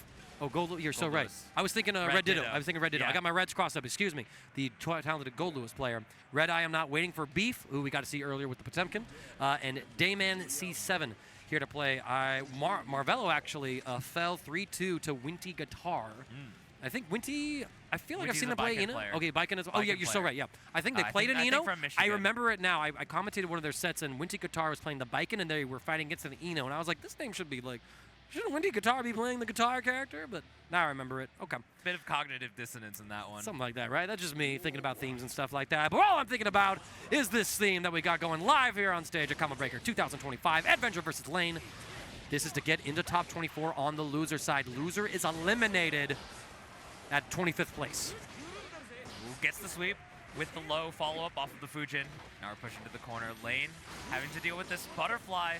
Now both of these characters sort of attack at different angles, especially with the threat of spin not really interacting with how Millia likes to be in the air. It's going to be interesting to see how these players interact. But right now, no interaction necessary. Lane takes that first round with a very quick match. Yeah, last we saw Eddventure, right, he did fall to the likes of Cloned. And so, you know, he's having a little bit of a losing streak on the stream right now. Lane keeping that momentum on him. But still, I mean, Ed, once he got sent down to losers, he made short work of J South 3-0ing that particular competitor off stream. So we'll have to see how he's going to be bouncing back from here. Lane, again, off to a very strong start. Gets the side swap with the overdrive. Oh, the slight walk forward. It's a throw, catching the landing frames. Okay, I see you. Yeah, the turbo fall is not doesn't have a hitbox on it. Overhead. Eddventure just confident to move. Pressing the offense, overhead, OTG, it is enough. All right, Eddventure getting a little momentum on the board for himself. Full burst gauge, Lane about to hit that 50% mark, giving them access to Wild Assault and Deflect Shield. Ooh, make sure we get through the wall here. That's plenty damage. This is tied up on rounds. Eddventure wants to be able to fight here. Oh, and escapes with that RC. Doesn't want to get thrown for their troubles. PRC here, tap him at the ankles, 2K, launch him. Dashing forward, just trying to stay plus. The Gold Burst actually makes it out. Lane's going to be in a very solid position here, especially with this knockdown. We can go for another super, but we elect to go for the mix-up. Taking that offense here. Red RC just to keep the turn going. Strike throw mix, able to defend. Oh. There it is, meet the koi. The Midare comes out of the proc spin. Now we're closing to the corner. Using the double charge. Fujin, yeah. It's a Fujin. The newer cancel that Anji got in the most recent round of balance updates. And Eddventure, after losing round 1, is able to come back, cleanly take the next 2, and game 1 with it. Yeah, we're playing patient here. Just trying to move through. That Ko doesn't really accomplish anything, but we're able to get the 2K 2D. That's the empty low. Lane gets the first hit in this game. Burst out from Eddventure. Has had enough of the punishment. Big punish counter, actually catching the landing frames of Lane. Lane taking the turn back with the YRC. Artemis again going for like that throw tech. We've seen Eddventure use throw defensively, so I like the choice from Lane. Baiting out the YRC as well. Good Lord, Lane! Gets the kill. That Iron Savior's just enough to do it. That's another round for Lane. Trade, Lane favorably able to get position in Oki, blocks the overhead. We get a short punish. Delayed overhead. That JD is really proven fruitful for Lane. We've seen that a few times. He's able to take the corner with that rather than staying same side. That's Eddventure going to be on the brunt end of this mix-up. There we go again. Burst comes through. Block the overhead. We try to PRC to keep our turn, but Lane quick enough to mash. Fast cancel into the low, catching Eddventure unawares. Lane, very decisive game 2 in their favor. We got another set. The way that Millia just tries to attack you, it's so hard to choose. There's just no reaction. It's simply guessing and guessing and guessing. The only thing you can really hope for is that it doesn't loop into yet another setup. And luckily for Eddventure, it's just not really gotten to the same tandem top setups. But for Lane, they're really able to attack at such different angles that it makes it so hard to guess where they are. Yep, there's the burst coming out. Lane gonna wait for all this Fujin nonsense. But Eddventure says, I'm bringing it to you, whether you like it or not. YRC, get off of me. Run up throw. Very classic play. Oh! You can't escape. Reaction there. Cross up again with the Capel. Gonna go for the. What side? What side? What mix? Who gives a damn? Lane in full control yet again. Yeah, bursting that close slash is so tricky. It is very safe, especially if you're just going for close slash. The sneaky 6K overhead at the end. The mental stack absolutely cranked to maximum, catching Eddventure unaware. Midare comes out, can't really get a big punish off of a 2K proccing the spin. This is going to be good damage here. Catching the backdash is going to turn into a solid confirm. And so much damage. Eddventure spending the super, the knockdown. That's down to just about 10% of your life left. The duality of Millia. I get all this set play, and if the other guy touches me, well, I got maybe one more touch before the round's gone. Perfect for Eddventure. He's able to move forward. Yes, that's another on the board. This is a fight for advantage here. We're tied up on ones here. Lane spends the burst and is able to push Eddventure to the corner, but the Ko catches Millia on the way up. The launch right here, taking Millia into the corner, run up and throw. Eddventure in full control. Strike throw, has the PRC. Knows the Capel was coming, so didn't try to anti-air, which would have gotten him counter hit, but he does get hit in the following sequence. So now Lane is going to be able to get the hard knockdown with the super. Got to be cognizant. We get a free gold burst here if we want it. Didn't take it. Just dashing up for the close slash. Eddventure decides to save his burst and goes for the plus frame. Even if you block Midare, that is still advantageous with the guard crush. Eddventure is now 2-1. And yeah, Lane got caught by the close slash course quarters. Might have been trying to read a throw and gone for a jump. I didn't see a counter hit notification. So they definitely just got hit for not blocking for one reason or another. Eddventure now up 2-1 here. Lane putting up a really good fight still. A call out using that Ko. Blocks first time? Was that cross up or not cross up? I don't know, but Eddventure was him and he knew where it landed at the very least. Goes for the empty low. First time we've seen it in this set. Takes the corner as well. There was still space for it. Lane is able to get another knockdown using the Onion Ring super. All right, there's another round for Lane. Starting off strong yet again, but don't count Eddventure out yet. He's got 50% tension gauge to use that red wild assault of Anji's. I swear all the victories that Lane is getting have been absolutely done with impressive speed. While Eddventure is all about getting that neutral hit and neutral presence before Lane can start getting set up, and that counter hit does not bode well for Eddventure in this situation. Into the corner you go, strike throw, no bait on the YRC this time. The run up, close slash, once again catching Lane. Just raw, not really pressing anything. Again, I think they're holding jump in these situations, just trying to take to the sky and avoid a throw. And we're gonna try and recoup some resources with that wall break. 5K comes out, the 6P using the RC to make things a lot easier to connect with. Nice mash. Ready for the short cancel on that. Oh yes, we're covering the ground with the butterfly. We're covering the skies with the Ko. And we're covering the damage. That throw to go. And Eddventure now on set point here over Lane. Comes down to this, do or die for Lane's bracket run. This is loser's side. Loser gets 25th. Winner gets to fight in the top 24 for a few more chances into that top 8. Lane doesn't want to let it end here. The far slash gives them a big pickup. Not going to be enough to kill. That's why we go for the reset into the kill. There it is. 2 and 2 with a perfect Lane retaliating on that DualShock 5 controller. Lane has got a lot of mileage off of that delayed JD off of the heavy tandem top. That setup that they're doing has been extraordinarily potent. I feel like their hit rate, once they get a heavy tandem top on Oki, has been upwards of 80%. Absolutely. Eddventure playing on his, I believe it's is a leverless or stick? I can't remember what he had. Looks to be a combo obsidian. Combo Obsidian, hell yeah. Using that fast RC, we're maintaining pressure. Yep. The risk pays off. Oh, the risk pays out. We're getting a little bit of extra damage Another each one. time. You can't keep getting away with this. You really got hit. It's always funny as the third time. All right. It's always funny as the third yeah. time. Fool me once. Even Lane having a big smile on their face as they're facing elimination from this tournament.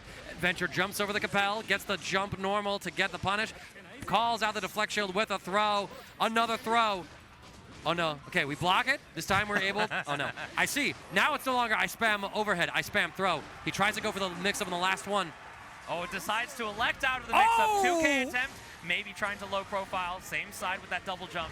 Making it awfully tricky. Oh, Mirage the gets backdash and Eddventure. Now 3-2 over Lane. Our next qualifier, loser's side of top 8, or top 24, excuse me. 24, yep. Top 8 stuff will be decided a little later tonight as far as who gets in and on what side, but Eddventure, he knows right here and right now that he has sent Lane home at 25th, and he's going to be pulling up to the next phase of brackets with this Anji.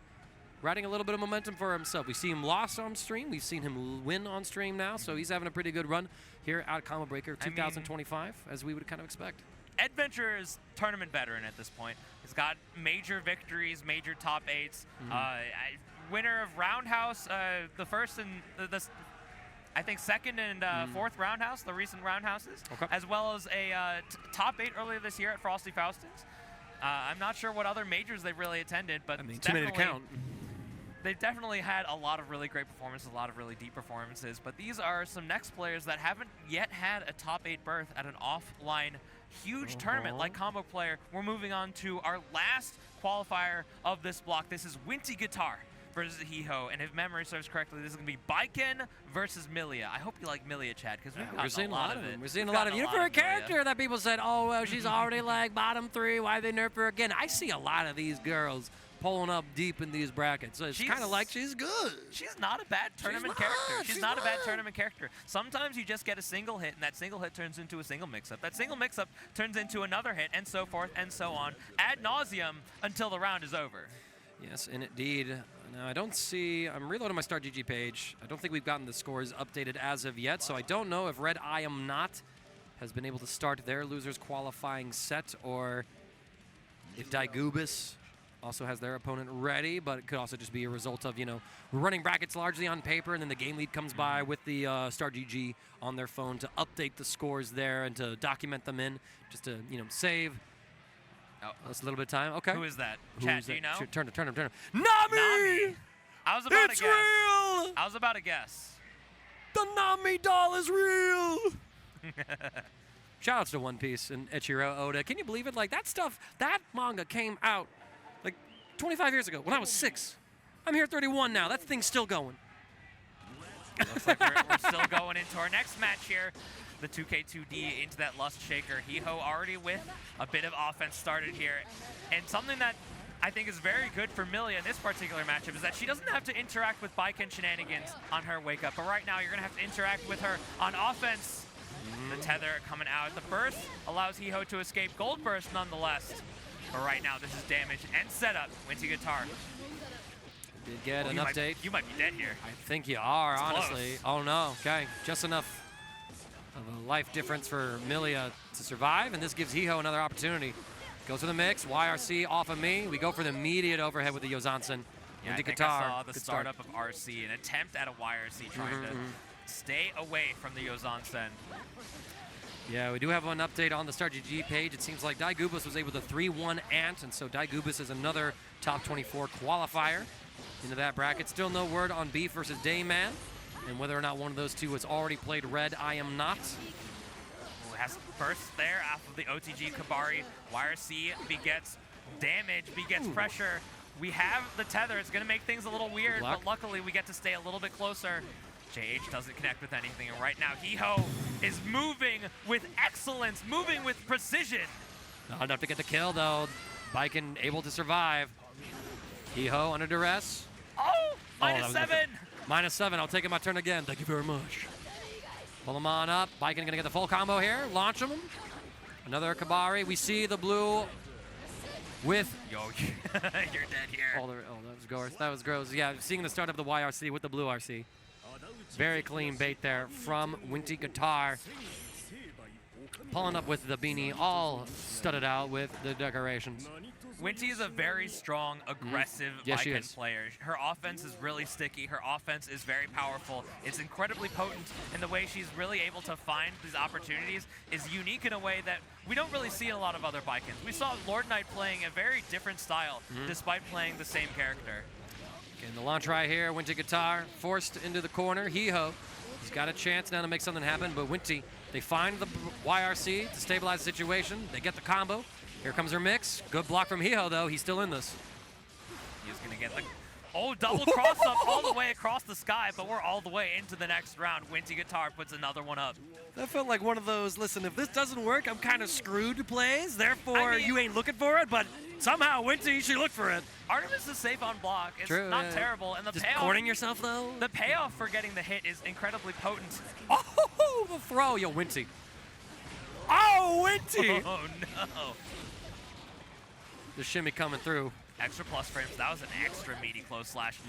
The Zerozzen gets the wall stick. This turns into a super. Plenty of damage, but not a kill yet. Not yet. Hiho's going to be able to survive one more interaction before they have to attempt to stay alive, but Burst is now available. The FD actually creating enough distance, but it doesn't matter. Winty Guitar, she flies in, able to secure it with a double overhead, and thus Hiho now facing elimination at combo breaker. This is his tournament life on the line. He is down 0-2. Yeah, both of these players listening to their own jams. I gotta wonder, what's the pump-up song? I gotta wonder, what's the next level, and how are we gonna make it? And Hiho's already queued up. The hat is off, the long locks on full display. Winty Guitar in a prime position to move on the loser's side. And speaking of losing on the loser's side, we do have a score. Dayman C7 was able to defeat Beef 3-2. And so Dayman and Red I Am Not are playing to get in this loser side, top 24. But Winty Guitar applying all the pressure to Hiho. He will take the turn, quickly resets into a throw, gets the setup, goes to the cross-up, excellent defense. Left, right. Okay, and then the mental stack is getting way out of hand because Hiho is diving into some of the jank tech, it looks like. Yeah, we've had a little bit of a time doing these high-flying, tricky situations. The 6B, honestly, a big call-out and catching the backdash here. Nice delay into the throw. A great round from Hiho. He's not out of this yet. He wants to keep this combo breaker run alive. Hiho's doing a great job. They're changing up their offense in a very different way. I feel like we haven't seen the same setup twice. Winty Guitar maybe getting a little bit of whiplash now since Hiho's got some really great setups that they've doled out with great efficacy. Now we're trying to find the next hit. The clash, we didn't have a cancel. Doesn't matter. Winty Guitar, she is punished for it, but oh my god, the movement from Hiho to evade that Kabari follow-up. The burst comes out, no close slash to connect. Hiho is just trying to push it through, and in a very strong position.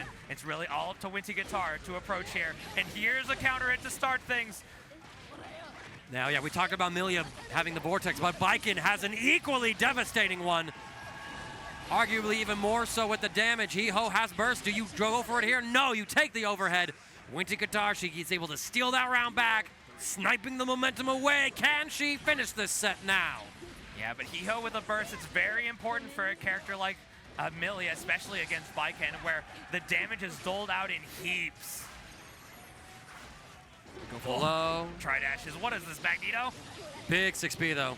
Oh, catches them. I feel like Winty Guitar's been doing a lot of mashing on Wake Up, and now we're through the wall. Hiho, they've built a burst for Winty, but now so much life left. The counter hit doesn't connect with that delay on the tandem top. Here it comes. Get the sweep in. Winty Guitar is going to burst. Excuse me, Hiho bursted. Winty Guitar still having one of their own. The blue bar is set. The Kabari hits from so high. Here comes the Zerozzen. This is a strong start. We're going to be able to reapply or get some offense. The hard knockdown goes for the cross-up. The FD break getting to the other side. Winty Guitar qualifying into top 24. Loser side. Navigator Nami guiding the way for Winty Guitar to find her top 24 appearance here at Combo Breaker. Hiho eliminated at 25th place. It was a good fight at the very end of it, but I mean, we talked about Millia, we talked about her Vortex, but Winty Guitar reminded us that Baiken is also a very set play character, a set play heavy character that has, I think, a little more opportunities to get those high damage routes, more so than Millia, who kind of needs that close slash to really like match up to the levels of damage Baiken can get from the vacuum effect and Zerozzen. And that is going to be it for us, as we're going to be swapping out the commentary team. It's going to be getting on more Get the Gear Strive action here at Tenno Media at Combo Breaker 2025. I've been Mangaka. This has been Dostro. Thank you all very much for watching. Stay tuned for more Combo Breaker action here as part of the ArcSys World Tour. We'll see you after the break. 10 years of Combo Breaker and counting. Stick around for more. Welcome back to Combo Breaker, everybody. Once again, it's some Guilty Gear Strive. Myself, Range, along with C4IQ. How you doing, fam? We are out here, and we are excited to bring y'all some Strive matches that we start to whittle down the tournament, right? Get ever closer to that top 8 in the Crown and Champion, of course, Arc World Tour event as well. So it's all pops and something. I don't know. What's good? Us. All pops and shenanigans. We're good, because we You know get to what I'm sit saying? here, call the shots, penetrate yeah. the stream's eardrums That's facts. with these next matches. And like you said, this is to get into top 24 later on. But we got some good uns. We got some good uns. And you were saying about this yesterday, right? Okay. What's at stake? Talk to me. What's at stake? Platinum event here at Combo Breakers. Well, it's hard. We've got Daru. Daru, already qualified. Indeed. He's got that golden ticket, so he is guaranteed to Yes. cause some damage there. But today, you also get a qualifier. For the person who wins. Yes, indeed, right? So very excited to see who's going to join Daru Ino in Seoul, South Korea for the first ever Arc World Tour finals outside of the United States, right? What are you showing? Who in the blue hell is that? Who's the pink hedgehog? You're not a fan of Amy? Her name's Amy? Her name is Amy. When did she, that seems like a fifth string hedgehog to me. I know Knuckles, I know Shadow, I know Sonic. The important ones. What was that, Tails? That's another, Tails ain't even a hedgehog though, He's right? not, he is a... That's a squirrel or something. A mutated fox, I don't know why. Okay, Man mutated like Miles. fox. Yeah. Amy. Diversity. When did Amy come up? Sonic Adventure 45? Like, Hey, I'll hold my hands up. I don't know. I'm not deep into the lore. no, okay. Yeah, I know. You're not that Amy- much of a deviant, huh? Nah. Oh, okay, that's Amy, good to know. big the cat. That's it. Big the Cat. Big the cat. I've heard of Big the Cat. I honestly haven't heard of Amy though. But we Yeah. got Creator versus Mooni. I'm gonna go with. Mooney, yeah. It was great. sponsored by QUIZNOS. Oh yeah. It's been a minute since I've been to a QUIZNOS. Are they still around? I've never heard of it. I was You don't gonna say have y'all that. probably didn't get QUIZNOS, right? Nope. It's a bootleg Subway. Oh, okay. That's all it is. Yeah, it's a sandwich shop. Was it pre-Subway or after? I want to say it was around the same time. Okay. It was around the same time. They probably had better quality sandwiches, but, they weren't over like Subway was. It's one of those situations, you know what I mean? But either way, oh, my goodness, busting out with a DP in the corner here, trying to put the yo-yo as well. You got to respect my range, the yo-yos, the normals, every which way. Send Roger out as well to send him back to that way. What in the world? Hopping up by, ooh, Crater. Strong Geo, seen him enter TNS a lot. And offline, to be fair. Yeah. This match is going to be tricky, right? If you want to Street Fighter arise this. Yeah. I think Cami Blanca? Something like Nimble that. Blanca. Yeah, definitely. Bridget, man, who did they tell me? You know what? One of the big breakthroughs I had in Guilty Gear was one of the people that was teaching me, like, Guilty Gear at the time. They were like, think of May as Blanca. And that really helped me, actually. May as Blanca. Because, like, the dolphins being the Blanca ball type joint. Okay. As the, like, base one, you can see it. But, yeah, as we get deeper, as you get to know the actual fighting game, they're not as similar as you would think. Right now, Creator trying to go ham right now. BRC to get them locked down, but no type of overhead. Maybe they tried it and flubbed it, but either way. Ooh, get it confirmed. Air to air, bust through the wall. Watch out. Mooney's got that meter on deck. BRC trying to kill the neutral, not skip it. Oh, yeah, BRC backdash as well, but placed in on the burst as well. Double KO. And a friendly reminder to everybody, Guilty Gear, worst way of handling draw rounds in the history of fighting games. The person that was already up around gets nothing. The person that was down around gets around.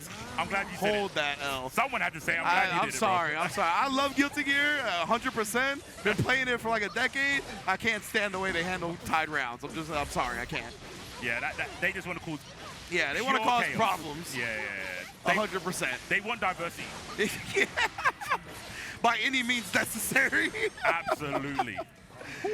I love you, Daisuke. Oh, hit with the pinwheel. Which side we're taking him? To the right? Okay. To the wall. Mind your headpiece. Oh, wait, look at this. She-Hulk in the building. Jenny from the block. Oh, he's trying to beat that burst hard body. He said, please give it to me. Please give me the burst. Please give it to me. Finally does after the Wild Assault. He tried to use the Wild Assault to take away that burst point, right? So good job squeezing it out. It didn't result in victory, but that was the time you had to do it. Yo, we don't get that enough in fighting games. I want to manage your meter with my moves. Let me change up your bar, please. Absolutely. I think that's a really cool thing about Wild Assault. The Mago button, 2D Duck Gods. Ooh, DP. Get off me. All right, now we tripped up. We put the yo-yo out as well. Stayed in front with a shallow roll into the crouch S. Man was not ready for it. And then the second hit of the jump button. Creator on the back foot right now, bruh. Oh, I was about to say there's a space in the corner, but we're just going to press. Oh my goodness, the tech throw as well. And immediately just sending the yo-yo out. You will not escape this pressure. RC into the 2K5D. Lows, dust, everything.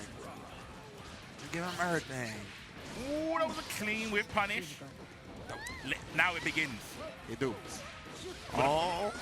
Goes for the burst. Oh my gosh, we're riding on spinners. Oh my goodness, yeah, flowing over right there, going back to the original side, the anime mix-up, and now we get the empty low going, put the cheeks on her as well. We got to throw tech over, grant some reprieve, only for a second thought. Roger, give me them plus frames and give me them positive vibes. Vroom, vroom. Yeah. Teddy's on bites. Oh, spinners again. We riding. Oh, I love the way to keep them pinned down to the ground. Okay, Mooni. Yes, indeed, and Creator. Well timed on the burst that time, able to get out of dodge for a moment, but not for the entire round. We all tied up. Yo, I love it when the players like acknowledging their good stuff. Look, the head is still nodding. 100%. Yo, and they padded like the Roger, the plushie they had right there. She padded that joint. She was like, yeah, that's right. We did it. Good job. She's like, I'm feeling myself. You already know. Oh, that's that's BM. That's BM. I gotta get my own coach. Like the whole coach's contingent. Let them know. Oh, yeah. Creator didn't like the way that last game went, right? So, bro, you can tell so much from that burst, right? He was like, nah. I know I can't let you play now. The aggression is my key to victory. We get the spiral arrow right on in. And yes, the breakdance fighting. Yes. Giovanna, she's so hot right now. What's the motive? Close FD, I like the back throw. Gutsy, especially against Gio. Most have. But it must be done. Now gonna put the yo-yo out as well. Try to get some type of bait. Finds it with the jump D. And now Creator got 100 attention to his name though. How's he gonna escape? Not even gonna use any of it right now. Just trying to tank up. With the breakdance fighting, will RC this because it looks safe as hell on that jump. RC gets had the BRC. The throw was out, but press the button afterwards regardless. Little ambitious, methinks. Because, you saw the throw, obviously RC to cover that whiff, but looked like to me Giovanna already had an active button out, so thinking you're going to interrupt that, I said a little bit ambitious in my opinion. Not wrong, not wrong. Oh, gets out of the pressure with the Rindokan martial arts 6P, bro. Oh, snap. Oh my, again, the same side with it. That's the anime mix-up into the empty low. This has been paying dividends for Mooni right now. She's got 100 tension as well. Back to the same side. Good block this time. Dust as well blocked. Oh my goodness, back to back with it. Holy smokes, all the tension has been used. Creator is weathering the storm. He's a Tetris master. Oh my, Tetris master. All blocks. Where's James Chen? We need him on this commentary block. Yeah, he's more qualified than me, bro. Yeah, in fact, both of us when it comes to the Tetris. Oh, here we go again. Put the cheeks on him. You got 100% tension, but didn't use it. That means Mooni scooped them up. Use the RC to cover and combo. We all knotted up here. 1-1 into the final round. 2D checking the space. 5K. With the dash, gets the whip punish. Oh, put the plus frames on the table and back to Wade when it see what is going on. Techers. Release me. Tech as always, bro. Oh my goodness, tried to close that gap. Instead runs into the jump normal of Mooni, gets the big counter hit. Roger, you already know. Like I said, plus frames, plus on the vibes. I like it. I like it. Yeah, you already know. You taking those?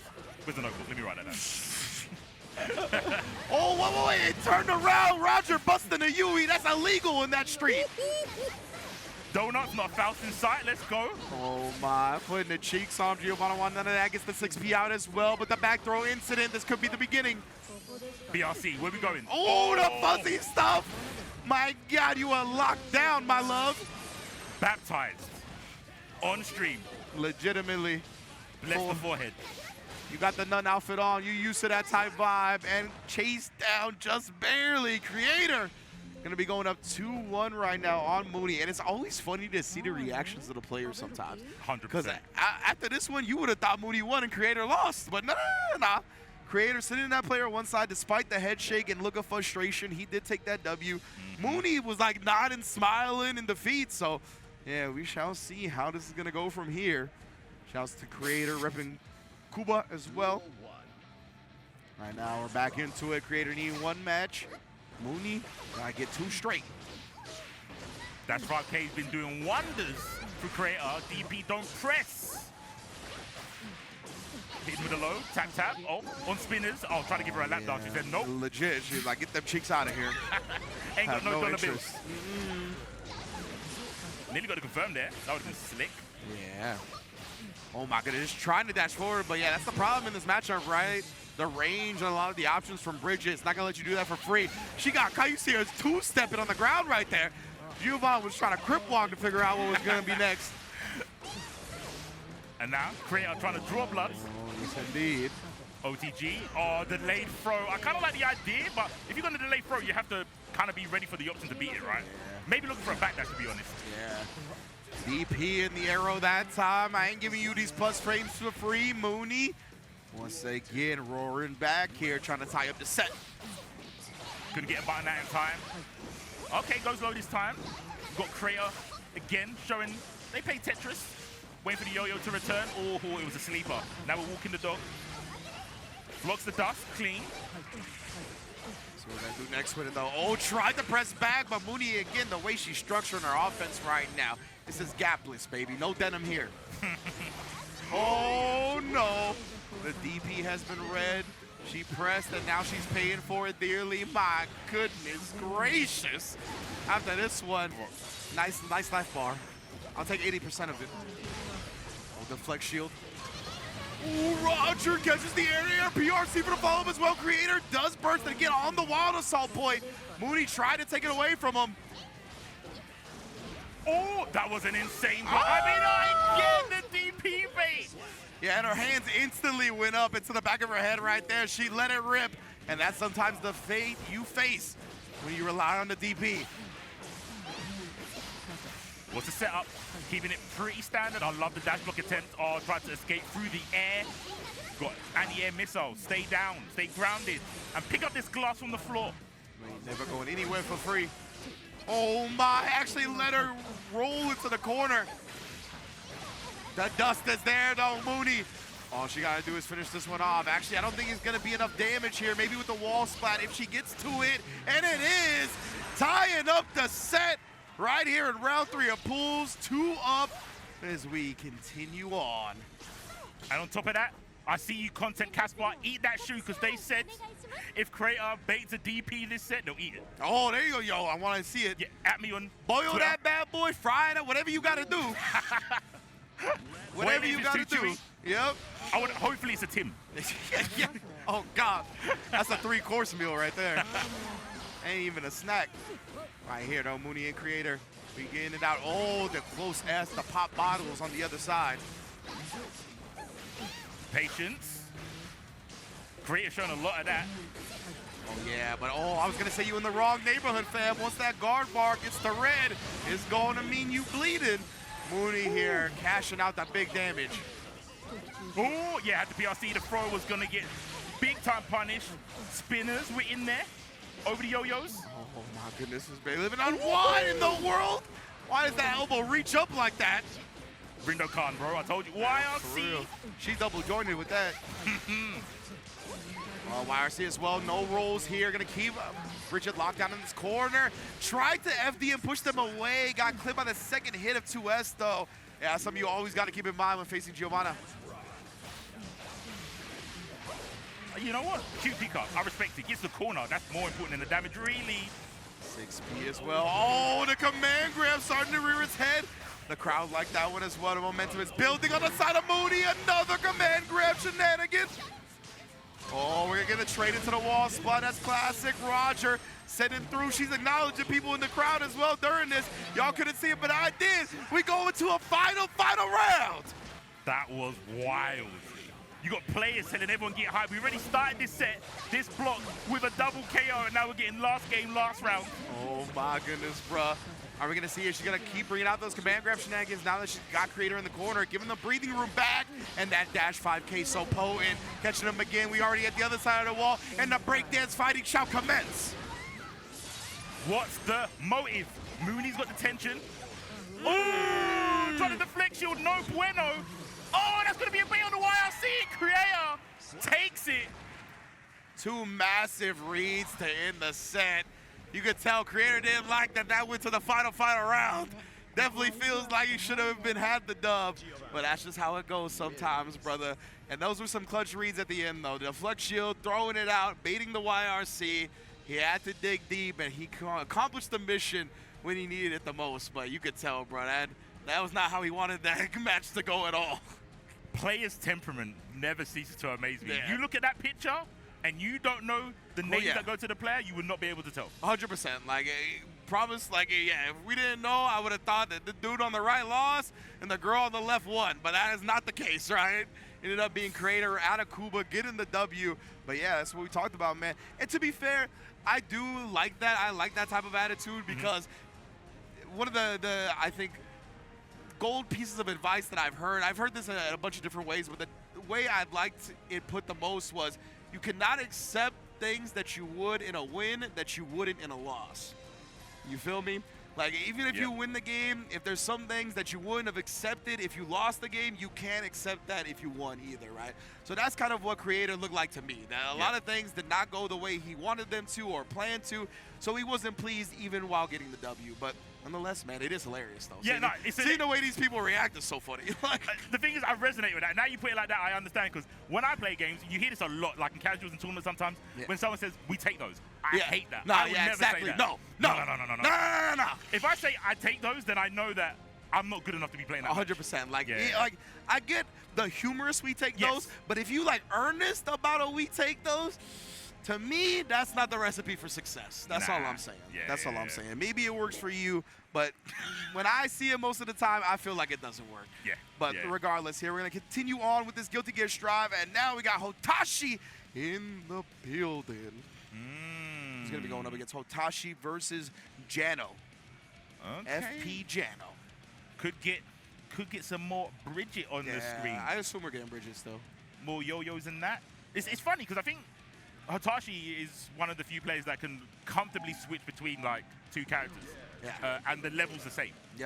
I don't think one's stronger than the other. Obviously, it's more of a matchup preference, I think, when Hotashi switches. But they tend to start with Bridget, then go to Nago. Normally, that seems to be the situation. Yeah, every time I've seen Hotashi nowadays, it's definitely been the Bridget first, and then like if the Bridget, if it's an off day or if it's a bad matchup, something like that, then he goes to the Nagoriyuki. And it looks like his opponent is going to be starting with the ABBA, the 8B8. This has got to be a tricky matchup. Already both of them chuggling it up as well. Good vibes? And before we even get to the match, it's looking like it so far. Everyone's got a smile until that glass gets broken with their body. Exactly. That's the thing, you know. I'm a big fan of Hotashi in general, but I like Hotashi because he doesn't care whether you're cheering for him or whether you're booing him. He just wants you to be invested in the match, right? And I think that's really cool. I think that's a smart mindset to have. The more people are invested in, the more we kind of just get deeper entrenched in this fighting game nonsense, you know? You know what? That's so true, and I think I've experienced that mostly because I've seen him offline.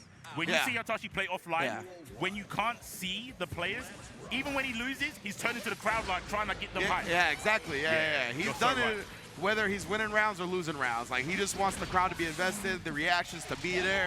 And that's what a great part about being a competitor, right? Feeding off that live crowd, getting to hear their reactions to what you're doing on screen. And right now, Jano is running amok, already running that jealousy meter well, but the back throw, this could be the incident. YRC doesn't want to see. Early. Okay, I guess that's a momentum burst, but now you've got to catch Bridget, which is easier said than done. Yeah. I mean, she hasn't got the mobility like Chip or anything like that, but she is tricky. She can put some active frames out there from far distance. Yeah, and that's the thing, right? Against Abba, like, when you get into that jealousy meter, your big pro is that you're so fast around the screen. You have the Dawn side, the forward advancing hitbox and all that, right? But the thing with Bridget is, yeah, she's got very active long-range normals that if you move recklessly, you're going to run into them and you're going to waste the jealousy meter. That's kind of what we saw in that round. So Jano still has a chance here, but it's looking a little bit long. Gets clipped as well. And yeah, you guys can't see, but Hotashi won that round, literally shook his head. Like, what we've been talking about has been all we've been seeing so far for Strive. Yeah. I think it was the delayed button was like, yeah, of course you're going to back that. Yeah, exactly, yeah. And it's kind of like I'm not mad, I'm just disappointed. Yeah, exactly, yeah. I thought you were going to make me get deeper in my bag, you know. I thought we were going to have a couple more interactions, but again, baiting out the RC. Hotashi is just going to work right now. This is 9 to 5 at the clinic. Trade, you take those. Oh, and again, put a yo-yo out. Oh, hold on my tricks, bro. Couple of RCs. I'm just playing with it. I'm just playing with my food right now. G, C4 got to drop the headset on the table, because what in the blue hell was that, Hotashi? My man is just shaking his head like, you know what it be. This man said RC, messed it up RC, messed it up dash DP. What in the blue? I really want to say the F word. I really want to say the F word. Freak. Yeah, I gotta say. Shout outs to Femi. What in the Femi was that? Oh my! I don't want to be. I don't want to be associated with this level of disrespect. That was Oh dark. my God, that was 6 feet under, brother. Like, huh? And now, right now, Hotashi again is what we talked about. And Bridget is a really good character at punishing scrambles. Like, 100%. Like, if you, like, get into these funky situations where all of a sudden you just press it, trying to swing for the fences, but you're not really sure how things are going to play out, like, she's going to be the one prevailing 99% of the time. That's just the type of kid she has. All right. Oh, my God. Whiffing the button, baiting him into something. We got the wild assault conversion, the yo-yo juggles. My Hotashi. Jano, don't take this, bro. No. Personally, I wouldn't have this. You know what I'm saying? Something's happened. If I lose another round, I'm scheming. You gotta meet me outside the convention center. Oh, yeah. You know what I'm saying? Yes. For words. It's like, we're leaving Schaumburg and we're going to Chicago. You know what I'm saying? Yeah. That's the type of violence I'm trying to incite if I'm Jano in this instance. Hotashi chased down, did get the slowdown as well. Barely clipped him on the drift forward. I needed to understand the rent, which is, at this point, Jano's giving Hotashi money to stay in his mind. Legit, bro. He ran forwards on Abba, on Wake Up. I'll pay you to stay here. Bro, what's going on? Nah. Yeah, go to character select. Do something. Do something other than what you've been doing. Please, Jano.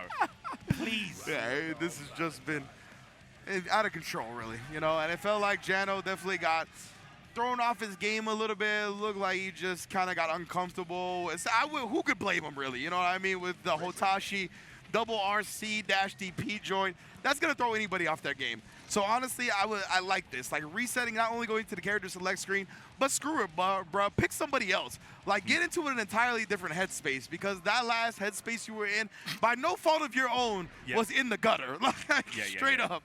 It definitely, you had no control. Don't worry. Yeah, like, you got unwillingly dragged into the gutter. Like, you know what I mean? So whatever you got to do to climb out of it, and even if that includes picking Ramlethal, you got to do it. I'm telling you. Me personally, I would go to picking another character, and if he did it again, I'm picking a different hobby. I'm done here, bro. I'm done. He's going to start applying for commentary. We're going to see Jano at commentary at the next Combo Breaker. He's going to be like, I'm done being a player, brother. But right now, though, a better start to the previous rounds for Jano. However, of course, Hotashi spin his versus trying to stabilize this round a little bit, but gets the DP baited. Let the eye roll rock as well. Hotashi ain't like that one, but we dropped the Daro.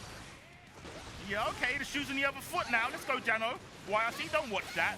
Yeah, let him do the dancing stuff in the corner. You got swords. Yeah, Dots. exactly. I want to see the confidence exude from Jano right now, but oh, Tashi baited him into the throw. And of course, the moment you get the burst back is the moment you get locked out of it. Still got 50% attention to his name, though. He's going to spin on a BRC that didn't even slow Tashi down. Still gets the air throw. Didn't try for the windshield wiper. Burst is baited. Of course, Hotashi 1 round away. That's unfair. No, Atashi's doing the wide eye stuff. What Jonah did was smart. He saw the tension on Hotashi's side and went, I'm not going to press. But Atashi being a little bit, you know, above the bell curve of intelligence in terms of fighting games went, oh yeah, it's obvious that you're going to try and bait me. Precisely, man. This is how it goes. And then Hotashi putting a stop to the approach of Jano's Ramlethal again. And it's tough when Jano doesn't have any meter to their name, right? Nothing past the threshold of tension or burst. They'll finally get access to Black Shield and Wild Assault now, but will that help them this late? I don't know. Wall splat again. Nothing doing. We'll cross up. Bruh. On spinners. I thought he was going to DP. Oh, but he's not going to need it. Finishes it off with it, actually. And again, Jano, I think, did not get that burst back until the very end. So unfortunate for him to be locked out of any escape. Hotashi, like we told y'all before, just looking to incite any reaction into the crowd possible, even if that means messing up some RCs and then DPing like a maniac. Yeah, a calculated maniac somehow. I don't know. And I think in the last game, Jonah did way better, even though the result kind of ended the same. Absolutely. But like I said, they made smart choices, but it's the bell curve thing that I've heard you talk about a lot, right? Yeah, absolutely. Never do anything unsafe, only do safe stuff. And Hatashi's just kind of beyond that. And you can tell by his demeanor on stage. And I think Jonah just doesn't have that. He's like, I'm going to play correctly. If you've got resources, I'm not going to press you. Yeah, the fighting game bell curve is always something I like to talk about, and I think the best example of it is like with the fireballs, right? Like somebody throws a fireball at you, your very first response as a fighting game player new to fighting games is to jump the fireball, right? Yeah. And then as you learn a little bit more about fighting games, you understand the risk that comes along with jumping, and you're like, oh snap, maybe I shouldn't jump. Maybe I should start looking for these big brain answers, whether it be like character specific, like quick spin knuckle from Cammy, or like a slide under, like with Kai or something like that. I want a stun dipper under it and all this, right? And then once you get very much acclimated to fighting games, you go back to being like, jumping the fireball is the best option, right? And when you're in that middle phase, a lot of the time you suffer because you're actively looking for an answer, and that's causing your answer to come out a little bit slower than you would if it's like an instinct or a reaction, right? You feel me? Like you're in your head enough to where you're like, okay, like this isn't as quick as I need it to be because I'm actively thinking about it and trying to consciously come to that decision. While once you get to that other side, everything is just instinctual. It's second nature, right? So a lot of those answers either come out quicker as they need to, or you just go back to jumping successfully. I remember I felt that kind of thing when I was going from a pad to hitbox. Yeah, totally. And you don't realize how much you need to learn to think before you do an action. Until you get comfortable, like you said. So that's a perfect example. 100%. When things become second nature, that is when you really start unlocking as a fighting game player. And that 100% is a thing that not only comes with experience in fighting games, but also, like you said, if you're having a peripheral switch or something like that, if you're trying something new out, like there's going to be a growing period of pain that also, happens there. True pain, because it's like, I can do this. Oh, yeah. It hurts. Yep. It's like, I can react. I did react. My hands just haven't caught up to my brain yet. Exactly. It hurts. Horrible feeling. On a new peripheral, right? You're like, oh, I would have DP'd that. I would have anti-aired that on stick or pad or whatever I'm happening on right there. And you'll get there on whatever you're practicing now. It's just not going to be there immediately because you don't have the investment and experience you do on the previous peripheral. No doubt. Yeah, for sure. For sure. All right. We've got two other players on some peripherals right now. Oh, yeah. We've got Ooeygooeychewysnickers. Top 6 at Evo Vegas. Indeed. In Guilty Gear Strive with that Anji. He don't got the headband on today, though. I barely recognized him without the Anji cosplay that he was rocking at Evo. Going up against Unbiased Ear, a Johnny player. Okay. Shout out to them. I think they put out some guys about Johnny as well. Oh, sick. Okay. Yeah, they're in the bag. They're in the bag. So I'm looking forward to them. Both of these characters. Oh, two of my favorites to watch, and I will not lie to you. Johnny is my second favorite Guilty Gear character. Oh, so, yeah, I'm super Johnny biased. Okay. Oh, my goodness, the overhead late as well. But Ooeygooey, he has had immaculate runs at some of the biggest tournaments that Strive has had to offer. Right now, getting overwhelmed, faked out the dust win low. OTG for the kill. Ouch. Oof, that is a statement to send in the first round. Okay, Evo who? Gooey, Louis, Woo? Top 6 who? Yeah. They brought top 8s back, jackass. We don't need top 6 no more. Just a number. Yeah, right? If it's not number 1, it's just any other number to me. Yeah, exactly. If you ain't first, you could be top 6 or last, baby. Yep. That's all that matters. Unbiased here as well. Ooh, Yo. Let him know. Yes. Alphabets. Show him a letter. Always J. Shoot it. Oh, living for now. That's that Japanese guts that Anji Mitos they have. And oh my goodness. Clean block and then spinning through the normal attempt as well. Ooeygooey still alive here somehow, some way. This is winnable for Gooey. It is. Both players slowed down right there. Ooeygooey again tried the quick RC. Wanted to get him pressing something, but Unbiased here picks the perfect time to find the Abare 2P. Take home the first game.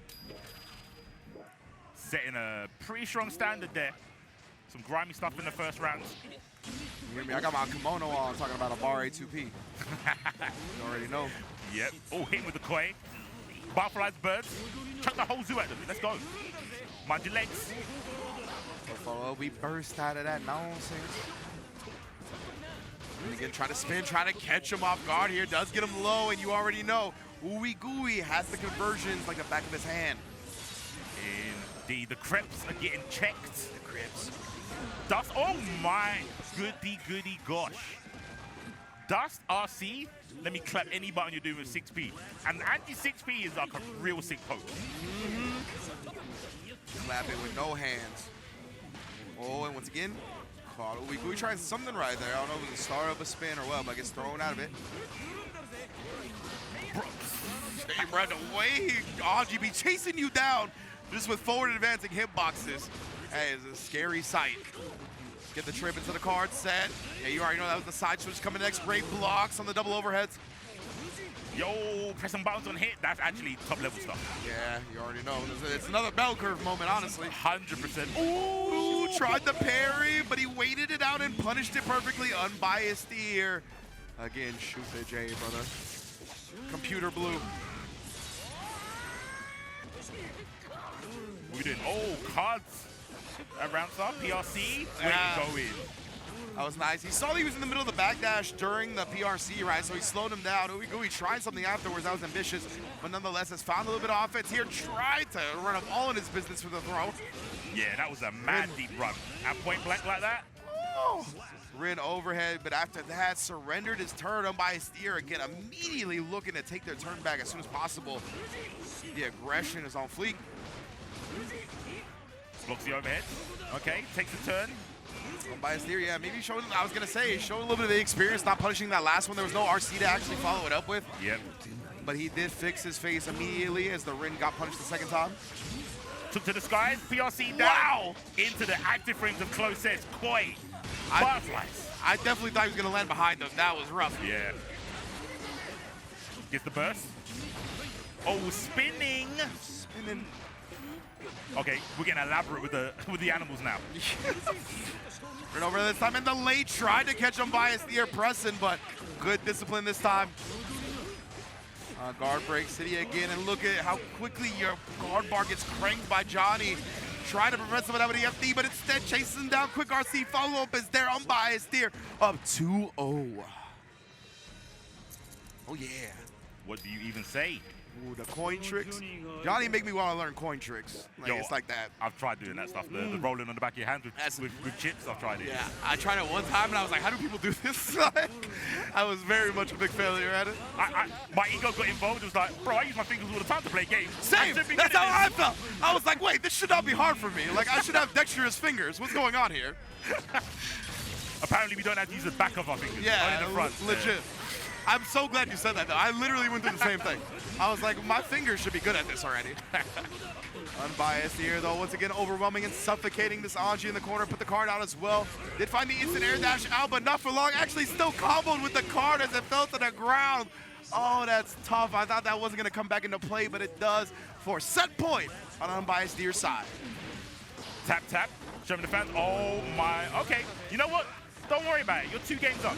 Yeah. You're 2 games up. You can't let that one be a big detriment or you get in your head about it, right? Just have that short-term competitive memory, especially in a position like this. Plus frames. Oh, gets the counter hit as well. Just delayed a little bit with the 2S. Caught Unbiased Ear's defensive timings. And we saw, right, he was looking for the Abare 2Ps. Like, he had like a little bit of a fuzzy timing on his light reversal. So it looked like called out properly by Ooeygooey. And I want to say, like, Unbiased Ear showed real great maturity emotionally not to burst in that last round. Facts. Yeah, 100%. Yeah. After the shaking of the head, like, oh man, I got baited with the throw. They accepted their fate, said it's more important to hold this for the future, and it's starting to pay off. Yeah, absolutely. 'Cause remember, the burst meter is not tied to just your burst anymore, right? That's your wild assault. That's a lot of things. As we see the wild assault right there to keep that pressure up, and that's exactly what led to the set victory. Unbiased Ear takes it 3-0 with a perfect exclamation point to finish the job. So fitting that it's done with Johnny and cards, because now you can do the woo-wee. Can I make a name for myself? Yeah. My man, bruh. The Tatum. The Tatum that doesn't have a torn ACL. Shout outs Jason, though, too. Not yet, not yet. You know what I'm saying? Not yet. Not yet. Yeah, who knows what it has in store for him. Well, he's going to be playing Gambit, that's for sure. But either way, Johnny out here, Unbiased there. You talked about it, right? Been making tutorials and whatnot, been putting content out for the character. You can see he knows them through and through. Had a lot of the setups there, the quick RC stuff as well. Yes. Everything was looking prim and proper when it came to the Johnny stuff. So big ups right there. And of course, we are going to continue this match. We're getting deeper and deeper into the bracket now, so it's going to be a lot of players you recognize starting to clash up against each other. Next up, I believe we're going to have Kazam versus IDom. This is good, because for you, there's some more Johnny. Yeah, Happens a Johnny exactly. player. Yeah. So they're going to be dropping that more than likely. I don't think I've seen him play another character for a hot minute. IDom, I'm assuming, is on the Eno still. Yes. Last time I saw IDom, he was still playing the Eno. I'm expecting him to play it as well. Kazam, as we mentioned, right, most likely going to be bringing out the Johnny. We know that he has a Millia. That was his big character when the game first dropped. Had a lot of success on the Millia, but really since Johnny's came out, been a big-time Johnny player, even before a lot of the love that Johnny got in the various patches. So, yeah, now that he's gotten some love in addition to all that investment time beforehand, Johnny happens to be most of the time the character that we see. I'm trying to remember if IDom plays some Testament, because we see the floating over. He does, right? So maybe we see the Testament instead of the Eno. Oh, okay. Yeah, it's looking like it, right? So, okay. IDom always surprises me. Like, this, Marvel, just drop into Marvel with the Dorm and just like smoke. Yeah. You think, oh, because he's not a Marvel player, they can't beat me. IDom definitely breaks that expectation from a lot of people. Yeah, 100%. Yeah, he's got a brain, I think, that naturally works well with fast games. Despite him having a lot of success in like a slower fighting game like Street Fighter, right? Yeah. When he gets his hands on Marvel or Guilty Gear or whatever it may be, like, he looks very natural. He looks like he's used to this type of pace, and he's doing exactly that on Testament right now. And it's cool to see him pick Testament, I think, instead of the Eno. I think Eno definitely has some trouble in this matchup. Yeah. Johnny can be a wall of just stuff to you where you never get in on, so I like him bringing this out. Yeah, 100%. I think navigating the misfinders, cards, the big, massive buttons from Johnny is just way too hard with Eno. Exactly, right now. They are locked in. I was like looking to see if there was something weird with the setup, but no, they were just locked in, trying to bait each other into something right there. That was wild. Big 6-8, break it, arbiter from the ground. And this is what you're saying, right? Just the pace of the game you'd think wouldn't suit IDom, but it does. I feel like this is his thing, and he goes to Street Fighter and goes, oh, it's slower. Exactly. Yeah. Like, it really feels like one of those moments. Right here. Ooh, backdash getting clipped right there by the Nsenga. Oh, at the very last second of the active frames, the card floats down. What timing from Kazam there, put the J on him. Oh. Didn't get confirmed there, interesting, but the pressure is still mounting. Gave IDom a little bit of room to fight back. Oh, and now gets the back throw. An incident incoming? No, burst. Kazam instead she's gonna burst here. Knows he just needs a little bit more of a chunk on IDom's health bar and gets it with a misfire low.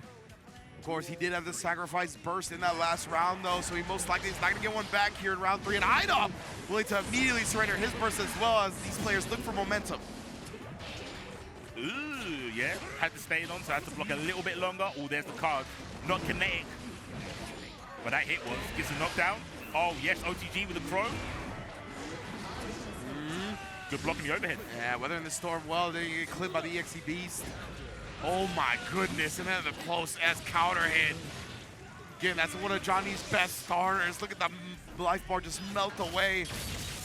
Again, Darling Pinkett. Oh! Safe jump. Yeah. Locked up. Back dash. Oh, yeah. Always comes in 2-player. Oh my god. Nice. Interesting to try with punish with the dash forward. You got Mistfinder. Yeah. FD, I love that right there. Trying to get the instant air dash out after FD, but IDom keeping him locked down in the corner here. My man is playing full parole officer right now. You better check in. Oh, fight back. 2S gets a counter hit. Up back from the Descendant. Burst. You gonna put something on the screen? IDom, be careful. Yeah, teleport. Oh! Cindy in the wild assault there. He's trying to FD right, get some space back.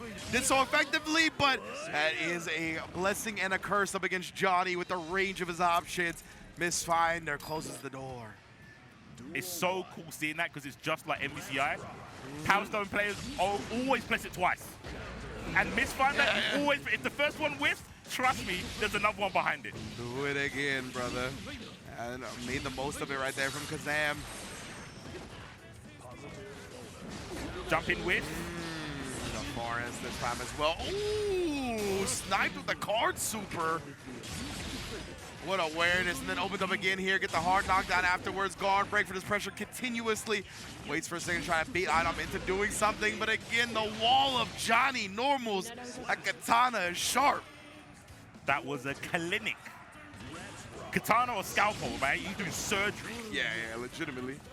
Look at the weight. That's, nah. Mean mugging him. From full screen, mean mugging. Trying to send a message.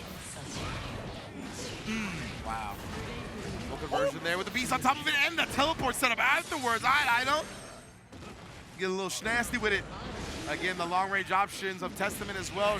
They got their own, so love seeing it. Not enough damage.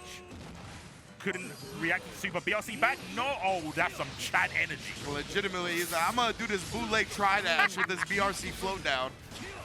No fear. Oh, the bait. Making it with, really smart. What the mouth do? I don't want to find out. Idom gets under, gets low, puts a round on the board here, man. And both of these players have had to work for every single hit they've gotten. That time right there, gonna be full juggle of the closest anti-air pop bottles, stuffs the dash attempt though, offensive burst to keep the corner. That's the thing we said about Hitachi, right? You get to that level of play where it's like, all right, I'm just gonna wake up and run forward. Yeah. I'm not caring about just blocking, where I think most people would. Idom showing, they know what the win condition is, and they're gonna try and get that regardless of the risk rewards. Yeah, precisely. And then Kazam sending the card outwards into the air and immediately slicing it, figuring that Idom was trying to escape through the sky. Beautiful call out right there. Put Idom on life support here in game 2. Is it enough for a comeback?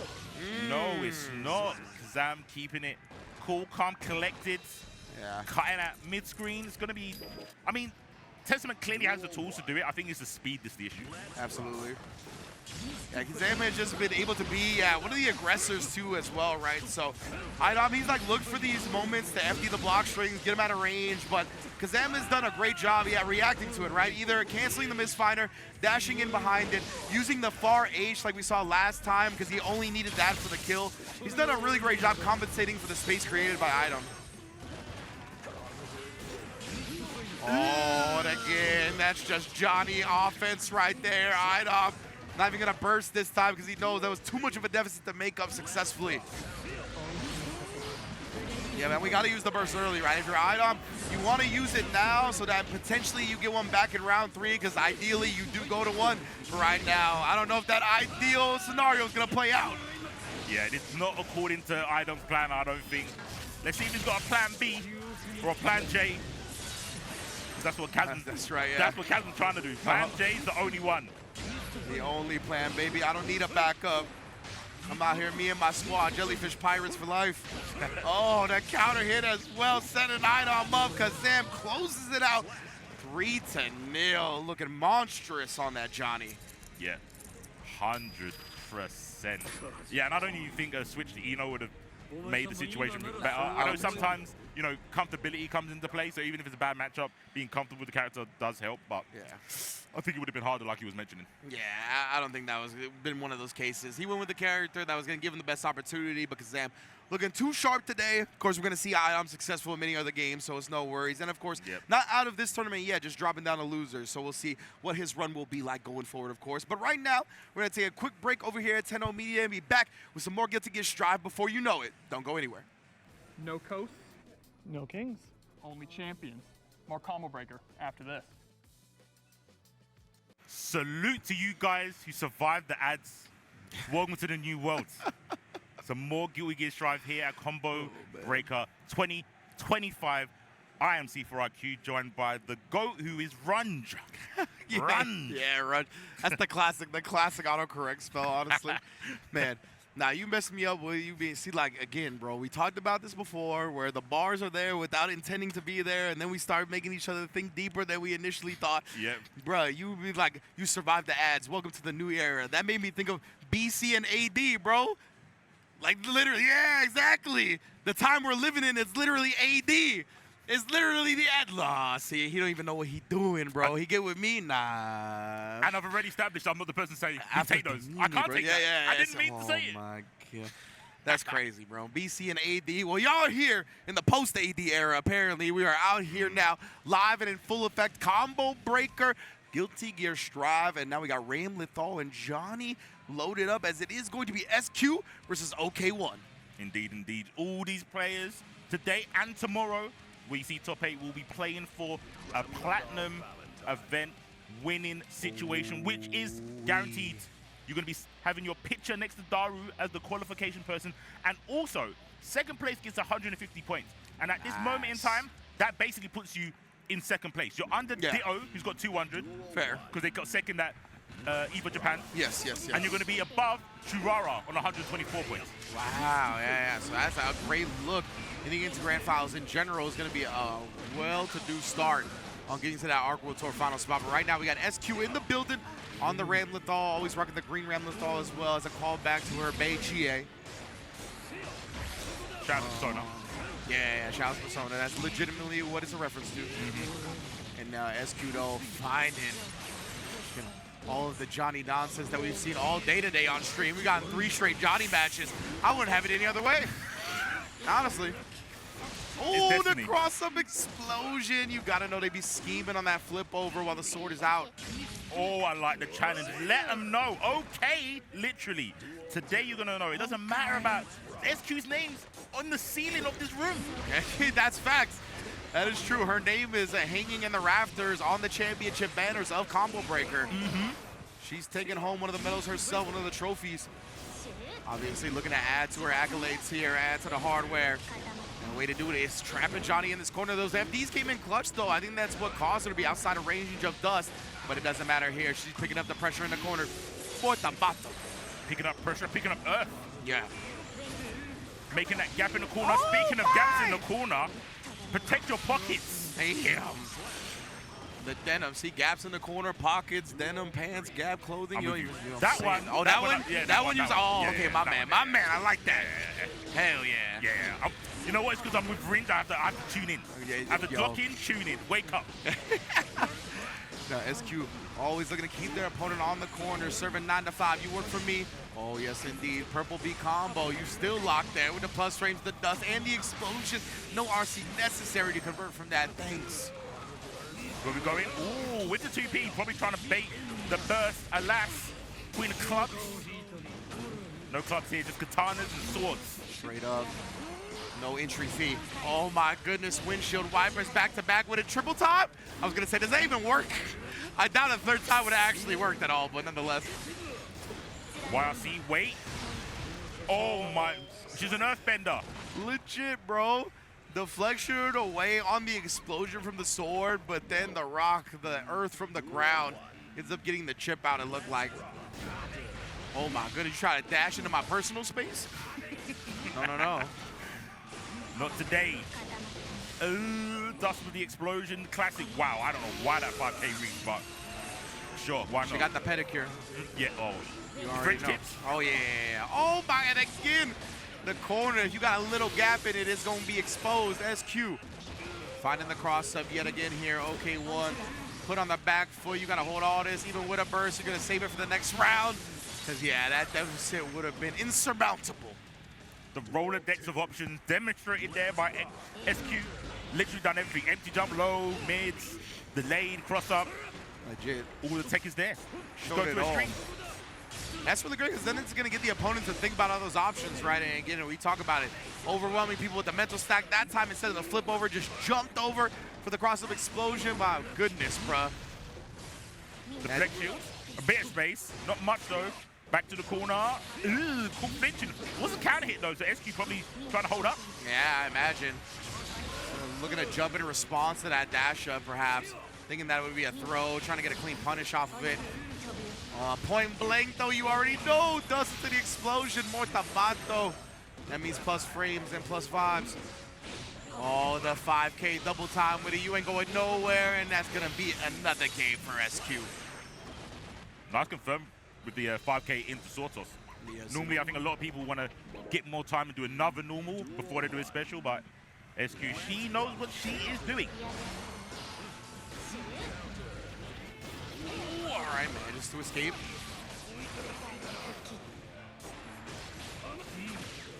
Cards on the table. Out of range, checked with the 2K. Yeah, doing a great job just stuffing. Oh, the approach from Johnny, but the backdash in the corner is huge. Gonna give him an opportunity, especially with that side switch combo. No stuff, blows up SQ's wake up attempt as well. We saw the reversal notification and get counter hit. BRC slow down, PRC in response. It looked like she tried to throw. That's a wall break, but not enough to kill. What we saying, classic. I like it. Yeah. 2K dust, are you quick enough? Simple. Handle the business. Oh, the 2K, and almost got whip punish right there. Wild Assault. Keep the aggression up, baby. Now we in the corner. I need his one sword in his earth. Oh, the instant block. Yeah, did get some space, and there's no swords in SQ. JK, I'm a liar, picks it up just in time. Oh, man, yeah, that's so unfortunate right there. No, the 6K. One of those forward advancing hitboxes of Johnny. Good at catching people off guard, just like the Mortabato is when you try to get too aggressive. SQ finds the diagonal sword toss, which means OK1, you done. We got one more round to go for SQ. Obviously, OK1 has a round in this match as well. Trying to put a full dub on the board. But right now, SQ looking too clean, too compact. Okay. Getting there, card, last minute, get the guard crush, up back. I'm not mad at it. 6-6P, just waiting for the opportunity to strike back. Oh, and it's a back throw. This is looking dire. Okay. Yeah, and SQ tried to get the dash up close S as well to throw OK off, thinking that he would expect another throw attempt and tech in the process, but good discipline. Ooh, point blank misfire right there. SQ, she's gonna burst. Right here, the combo explosion all the way to the wall here. And man, the stage transition is gonna give her both swords back as well. Oh! Ooh. The sword toss on the PRC, and then it looked like OK1 tried to BRC, figure out what was going on during the screen freeze, but it's still visually deceiving, even with the slowdown, to see that that sword is coming from behind. So got clipped, not expecting it. SQ gonna be moving on in winners. Yeah, that's what went through my mind. It was the BRC, and it was like, where would I go in that situation? Down, back, up? It's like, I think the sword's in the air, and then after the BRC, I saw it, and I was like, I was right where it was, but I still don't know which way I should have went with the BRC. Yeah, exactly right. It's like, it's Johnny in that situation. I'm not really sure if you do anything but sit there and block, unfortunately, after that comes out, right? Even with the BRC, it feels like there's not much that he could do to kind of get out of that vicinity. So, well done from SQ, taking full advantage right there again. She's been one of the leaders of Ramlethal since the beginning of Guilty Gear Strive, continuing to show off her talents here at Combo Breaker, as you mentioned before, previous Combo Breaker champion as well. So definitely looking forward to seeing more of her later on. But right now, once again, gracing the stage, we had him previously, gonna be back at it. Hotashi, he's not actually up there right now, I don't know what he's doing, all gathering a yo-yo and whatnot, gathering a pad. Yeah, it looks like it. He's going to be on stage right now, joined by SBG Kermit. Indeed, indeed. We're going to get some Baiken. Baiken. Baiken, yeah. Kermit's a really, really strong Baiken. I want to say they got really high place last year at Combo Breaker. Okay. So I think that's the first time I saw them. That makes sense. Not 100% sure. And by high place could mean anything. You know, I'm nice and vague. Yeah, nice and vague. Nice and vague. I'm not wrong technically. Exactly. I'm not looking like I'm going to be wrong. Tell you what. They placed They placed somewhere. You know, they placed. Yeah. They entered the tournament. They got some numbers. Probably double digits. I mean, that's... No. Yeah. Seems right to me. Yeah, Kermit and Hotashi are going to be duking it out, and it looks like we talked about with Hotashi playing a whole lot of Bridget, unless the matchup calls for the old faithful Nagoriyuki coming out to play once again. Up against the Baiken. Ooh, Samurai battles. True. Yeah. I mean, Baiken literally has a handicap, though. Yeah. One fair. eye, one arm. Yeah. I don't care, though. Yeah, she goes in. You know what I'm saying? Meet me on the beach at sunrise. Old school samurai showdown. Let's hit it. Ooh, zombie colors. Yeah. I don't know if that's a bad omen. Already end up dead. Oh my goodness. Cutting your soul in two with the 5H. Tap it up. Bring them close. Ooh, okay. Oh, that's headed. Ooh. He's getting the back throw off of that situation, though. And again, Hotashi's just going to keep him locked out. Great recognition. Kermit. Oh, just 6P and through that. Hotashi was like, bruh, ain't no gimmicks working here. Bro. He needs a face cam on at all times, bro. Hotashi, yeah. For real.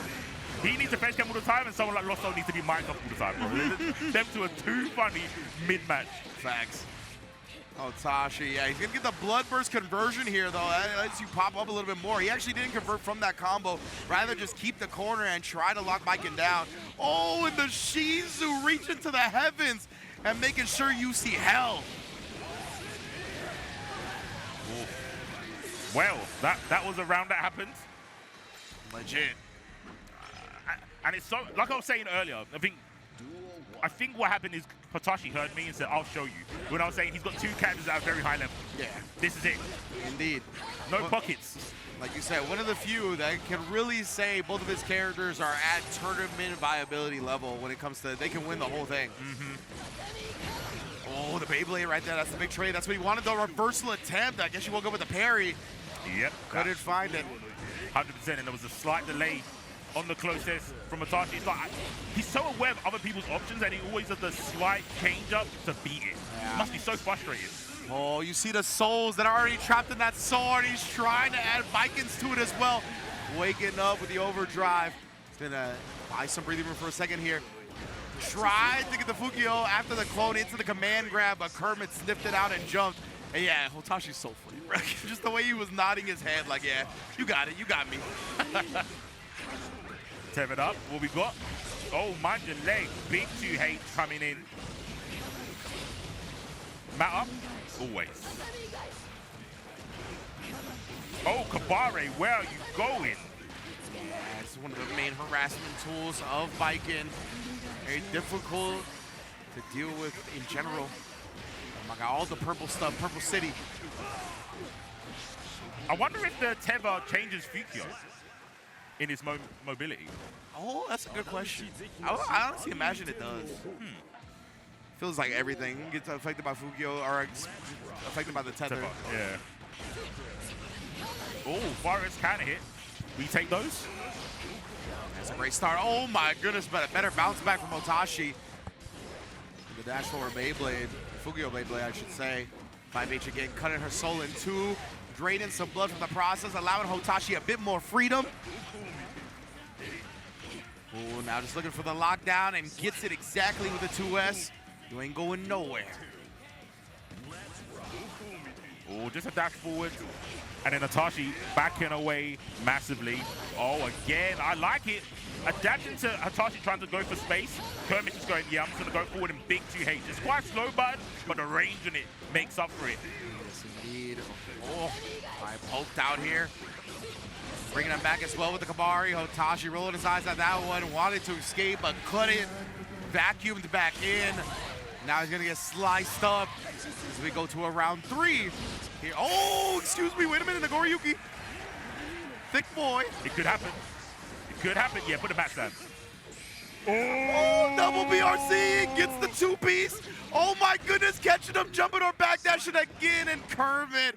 Oh, he's laughing to hide the tears right now. That should have been his round in his game. I want to throw some respect Kermit's way. That only worked because Kermit's smart, right? Yeah, exactly. Seeing the first BRC, a good player would try to 6P on the way down. Yeah. But Hotashi knew that and went, I'm going to BRC again to make it whiff. Hotashi legitimately was like, I respect you and I think you're smart, so I'm going to go with the decisions that beat the smart players. Yeah. And yeah, I mean, it just worked out that way. It was unfortunate for Kermit. The two-piece doing so much damage. He RC'd just in case he was going to burst as well, just to add another two-piece on top of it that was going to kill. Oh, straight with the boots. Don't approach me. Kabari whiff. Oh, the Beyblade again. Chopping, and then a literal judo chop that time. And the air throw afterwards, Hotashi. Yeah, it's tough. You can tell in that moment right there where, like, I've been hit by so much that, like, I've been conditioned to not do anything without thinking twice. And when you're in a position like that, you just move too slow for somebody that's going to be real confident and just smothering you in the corner. So good stuff from Hotashi. Yeah, I think Hotashi is a very good example if you want to show someone who plays, their skill is from being battle hardened. Yes. He's just seen so many situations. Yeah. Either Hotashi's been in this situation or he's put people in it so much, he's got like a sixth sense of what a natural reaction is to it. 100%. We talked about it a little bit earlier, right? Where like when things become second nature to you, that's when you really start fleshing out as a fighting game player. The more things that become second nature, where you don't have to spend as much time actively thinking about, honestly, the better your results are going to be. Just because like it's very fast, you're so familiar with the situation that it's instinctual. It's not something that you're second guessing. Yep. A lot of the time it ends up working out in your favor that way. But I believe next up, we are going to have Creator gracing the stage back at us again.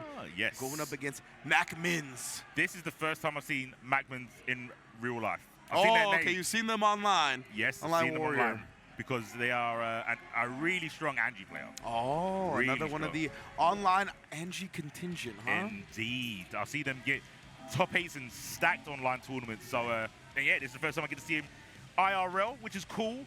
Put a name to the face. It's always hard to get a sense of, especially with overseas stuff, it's really hard to get a sense of like the Guilty Gear community as a whole when you only see names in tournament. Yeah, 100%, right?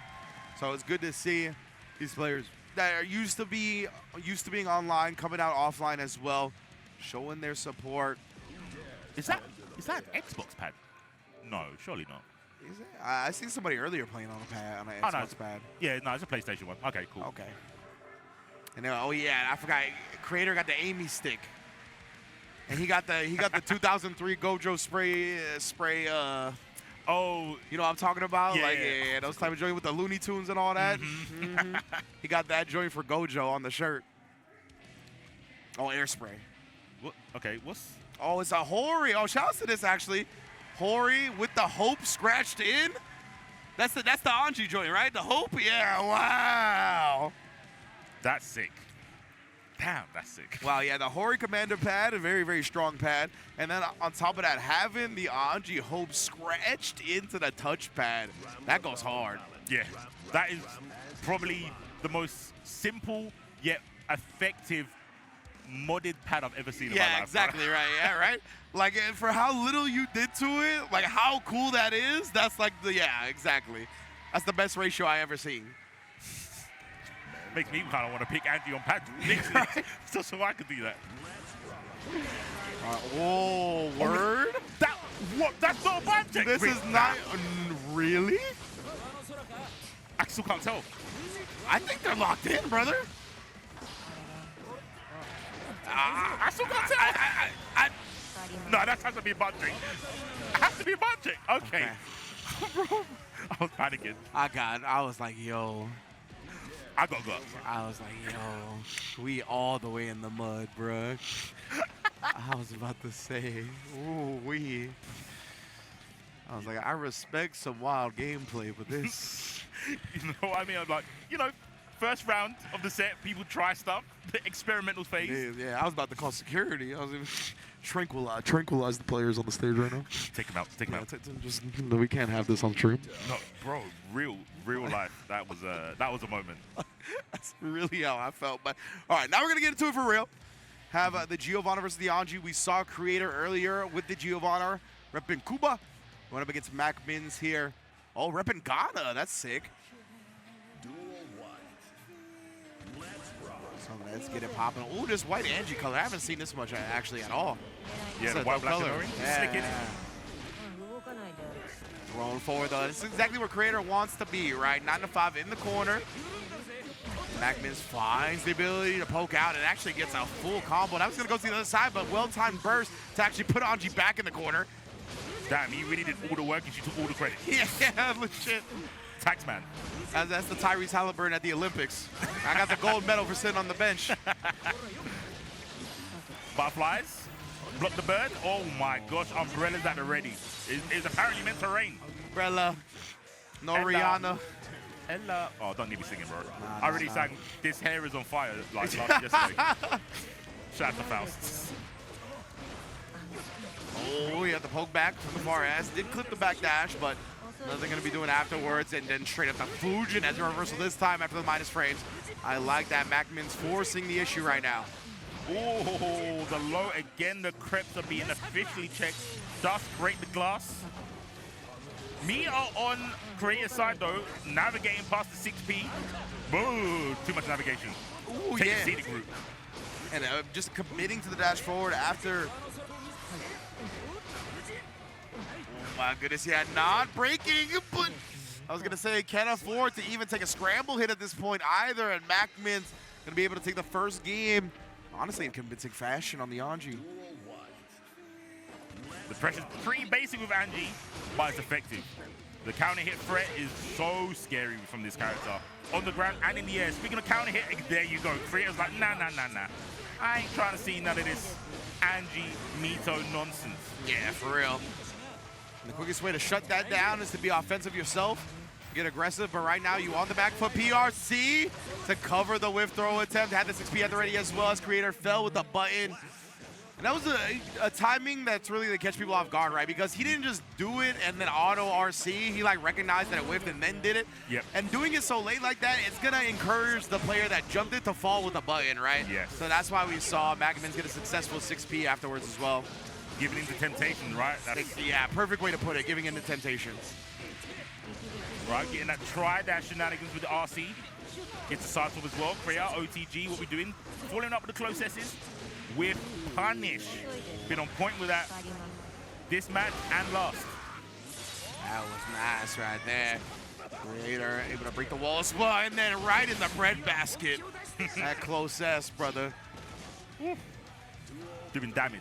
I mean, both these characters have good close S's for the grounding. Yeah, They're not like Kai's one where they just drag you out of the air. Yeah. Some walk around business. Oh, man.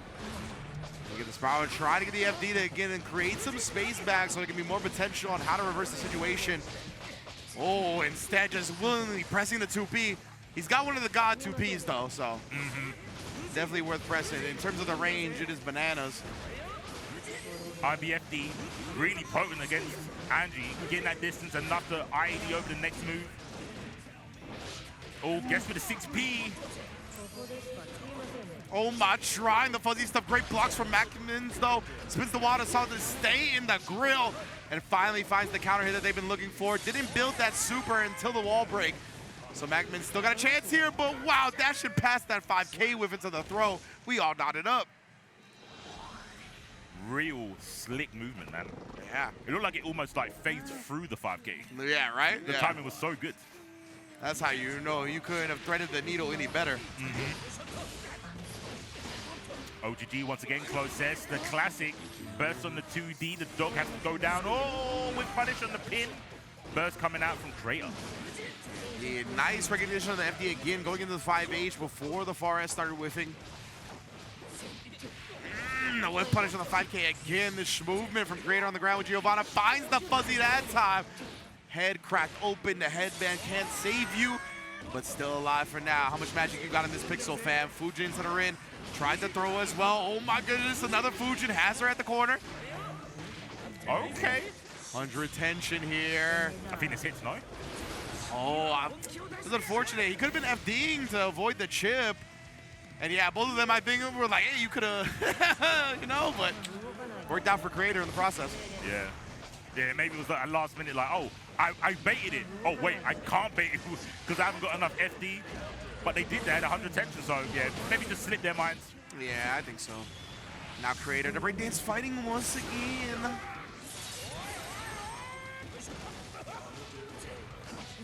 Oh, yeah, I see the left D again right there into the 2P.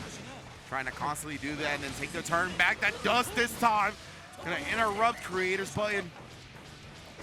Oh no, this is not great. I mean, Creator still does have a massive meter advantage. Jenny from the block activated, all green, making it. So she's got a little bit more in the defensive values. Oh, it might not matter. Oh no, Mr. Funky. Getting a chance here. He actually used the YRC, so the super into the PRC is off the table.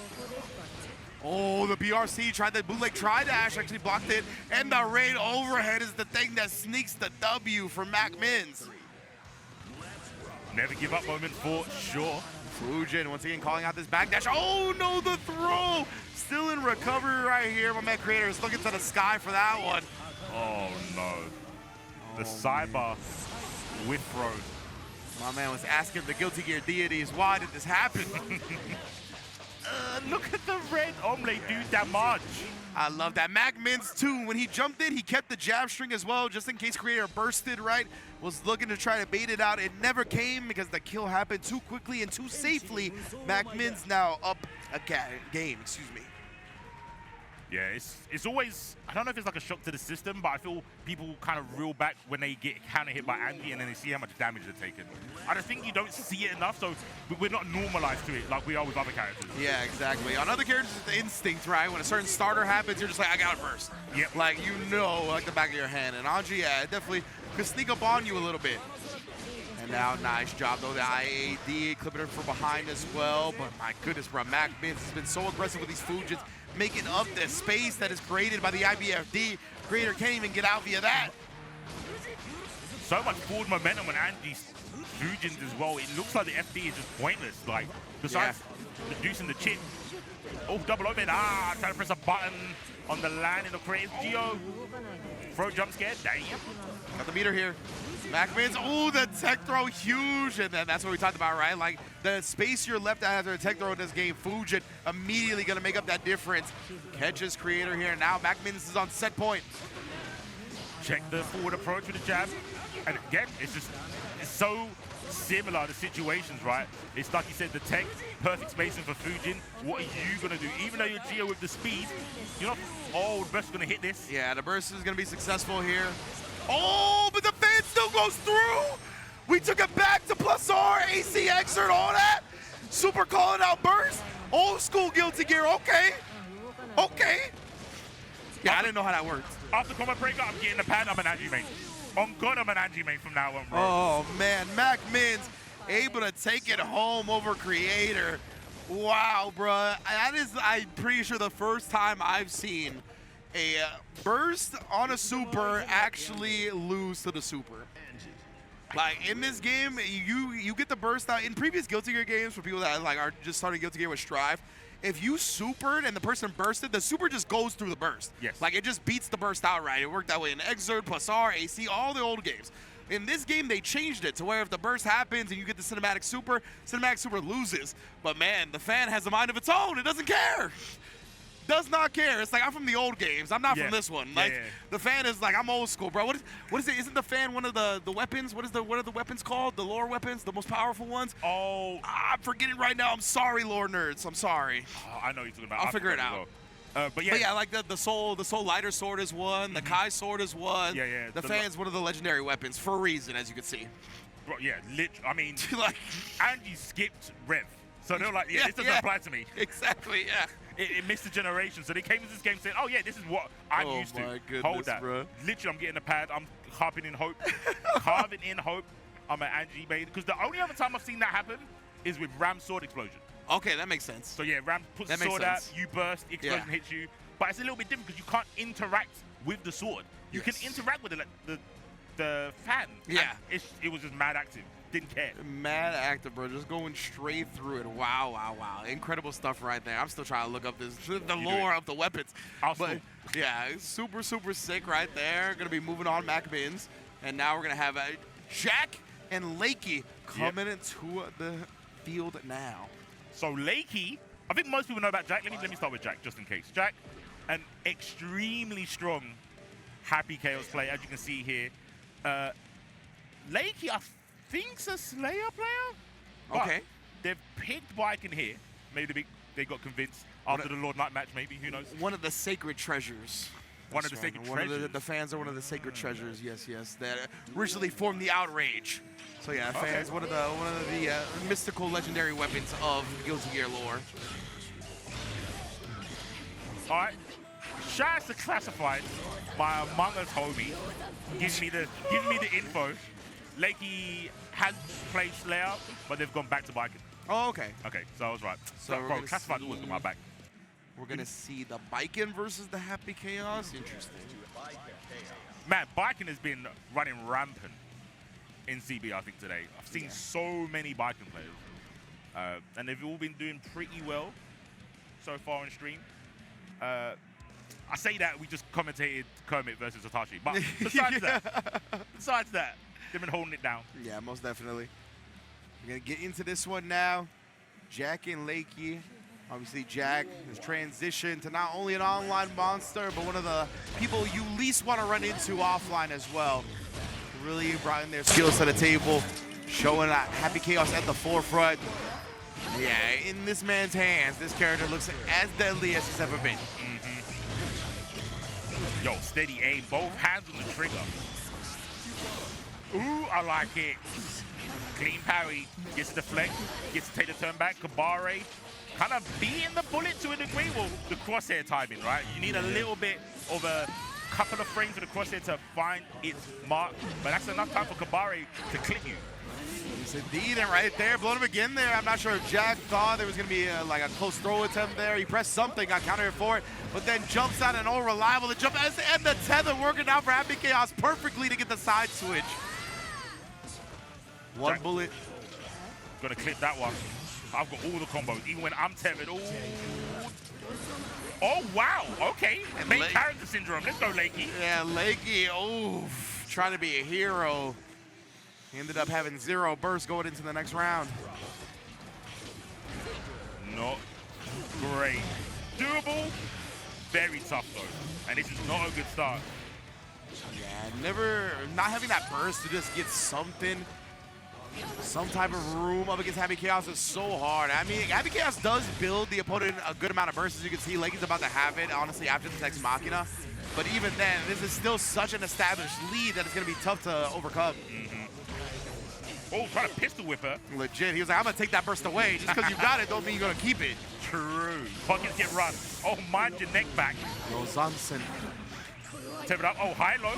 Nice block right there. He was expecting the BRC overhead off of that. Burst it up now. Jack's going to try to hold on to this one as well. Lakey right back at you for that 100 tension, though. The tri-dash BRC. Toe tapping on the head again. RC for the conversion. Load up a bullet and call it a game. Jack, 1-0. I think it's so, for me, I'm actually not going to speak for everyone else. I think it's so cool to see a different type of Happy Chaos that I'm used to with Tiger Pop. Tiger was way more grounded with the mix.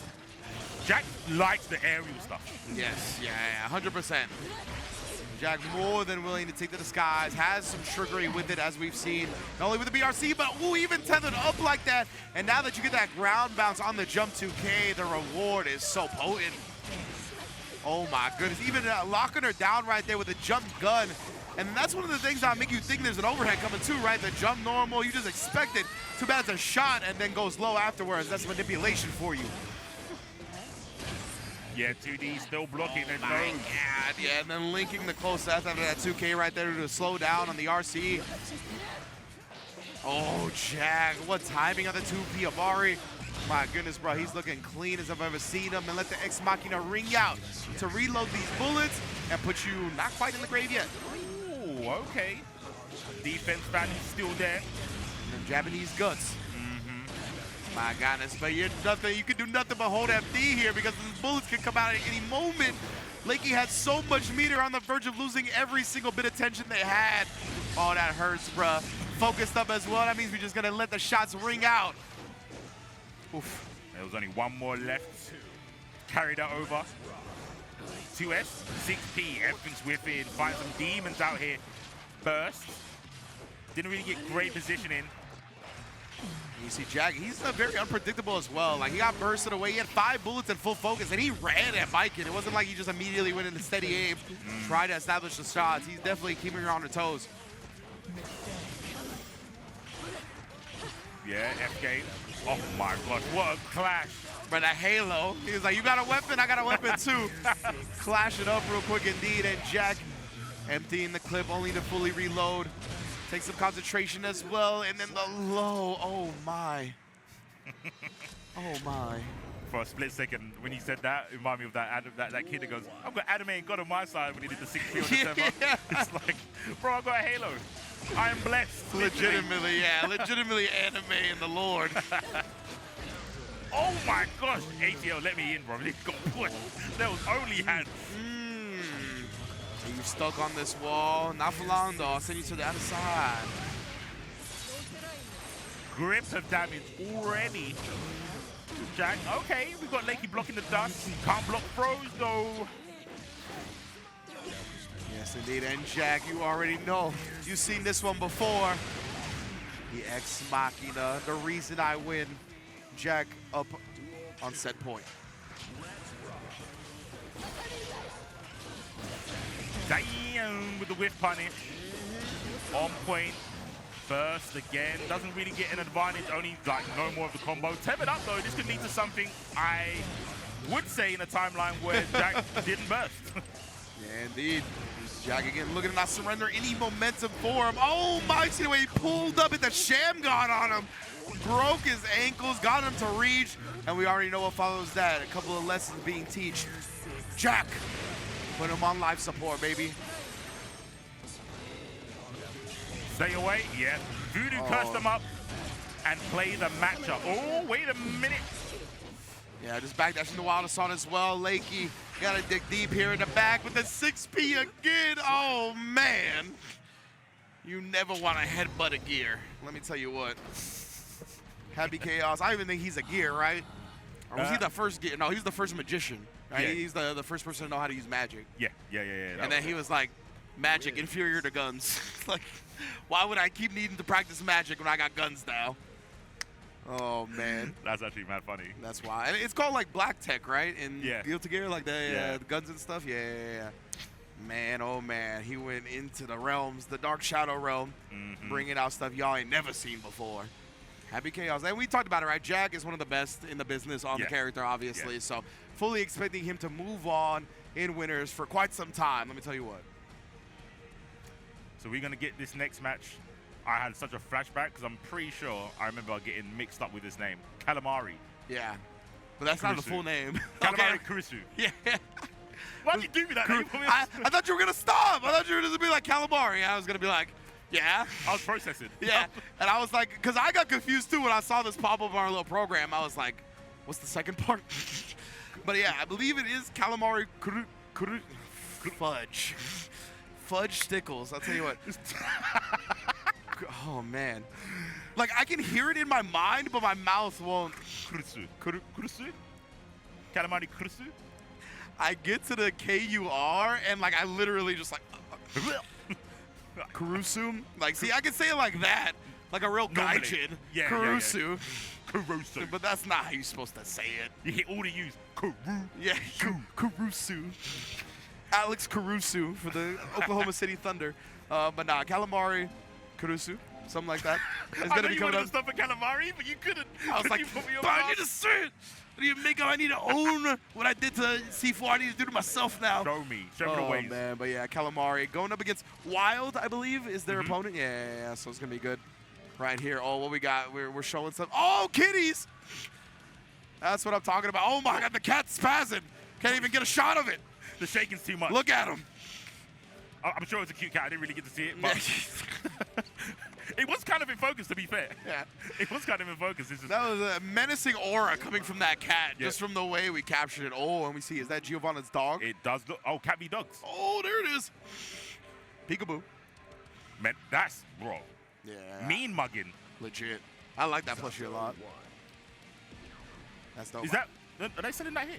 I wonder. I hope so. Because I saw a lot of plushies near the entrance, but a lot of them were like Pokemon ones. Yeah, I was I wondering hope if they had those ones. Yeah. I know I can't bring it home, though. That dog, my dog will destroy any plushie in the world. I have one of those, yeah. There's less than 5 minutes at most. Even with a high shelf, will it get it? What happened? Even if you put it on like a high shelf, it would... Oh, nah, he'll respect it. He's good about that. He's good about that. But if you give it to him, it's done. right. Yeah, he's one of those. But yes, indeed. Ooh, I haven't even seen Zato in this color before, actually. This is wild. We shall see if this person actually plays Zato and fulfills my heart's desire of seeing this character played in competition. You know when you're watching matches, right? When you're watching matches casually, do you have a thing where if it's a character you know, so say Zato, for example, what is the time it takes for you to know if they're a good Zato player or not? Ooh, I want to say about 10 seconds. Yeah? Yeah, Okay. like I think like I figure it out pretty quickly. Okay. Like I got to call one Zato match. I think it was on the commentary desk with Delstro, and like the very first thing that the person did, I was like, oh, they know. Like they're actually a good Zato player. Yeah. So we'll see. Considering this person has already gotten here this far, Calamari, that is, I assume they're going to be well versed in the character as well. And you see the oppose. Oh yeah, they were already going for the drunkard shade, trying to get the big combo out of it. Yeah, it definitely looks like they know what they're doing while Wild immediately recognized that was a dangerous situation as bursted and found a breakdance wall break for themselves. Dash up, keeping it pretty classic for Geo pressure.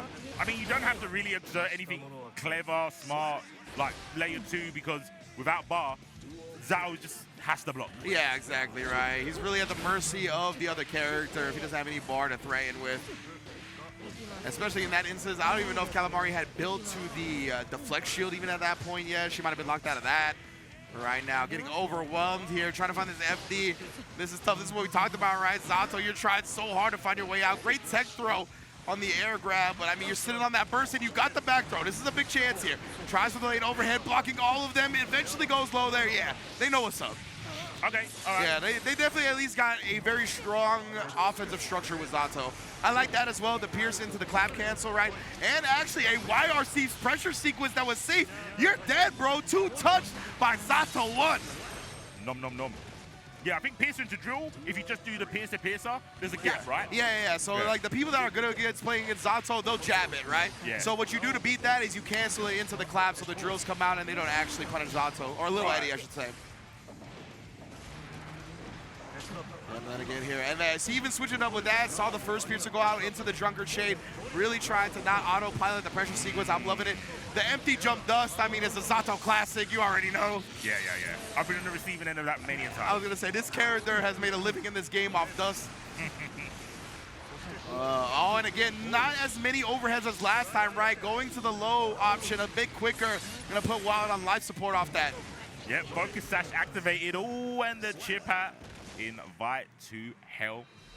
And yeah, I mean, for the first round, it was looking pretty dicey. Yeah, it was. But that's, you know, it's a puppet character. Momentum is the name of the game. It's hard to take it away from Geo, but it's definitely doable. Yeah, absolutely. And like Geo, I mean, I feel like she's not that great once you get her on the back foot either, right? Like one of those characters that I think can definitely get bullied once you have her in the corner with low resources. And that's what we've been seeing. I love that as well, putting the oppose out, which would have absorbed, then he pressed back into the command grab. As Shouts, they gave him the buff back to where the command grab gives you the full Eddie meter again as well. Yep. Get there. She can even get the unsummon if she wants to, but instead go with the sword super to get the refresh meter, the plus frames, the positive bonus. I love seeing Eddie roll. Get the low stuff. Yeah, YRC, tired of trying to get some of that mix-up. 100 tension. Don't go for YRC. I think that shows like real good battle understanding. Yeah. Calamari has had like really good defense in some clutch scenarios and has had resources available to her while she's not using them, right? She's like, no, I'm going to be strong and believe in my defense and then use those resources for something else going forward. Obviously, ended up getting thrown here, but has the burst in her back pocket now. Just in general, I'm honestly really impressed. Save it for the rainy day. You might start pouring down with buttons right now. Okay, gets a counter hit, 2K, let it begin.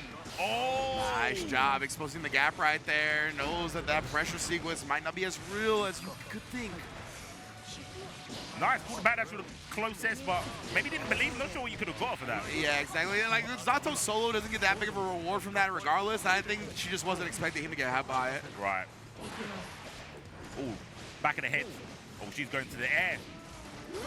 Geo, please relax. Indeed, quick RC into the low right there, catching Calamari off guard a bit. Wild, able to close out that round. I like this. This is a clean match. Like both players are getting, you know, their time to shine, show what the characters can do, and their play style as well. Yeah, most definitely. Been a fan of what we've been seeing here. This is a fun matchup. It's a matchup I played quite a bit. And like we talked about, like once a character gets their offense going, like the other is kind of at the mercy of them. But I think the neutral is very interesting with the speed of Giovanna. That 2D as well. That was a great button to snipe Eddie that we just saw there. And yeah, even the jump back, the air dash back, calling out the spiral arrow. And yeah, you cannot jump in on Zato when he's got the oppose out, bro. That's one of his best damage starters. Gets the wall break and the sword super. Yeah, that's exactly what he wants you to do, the 2H counter hit.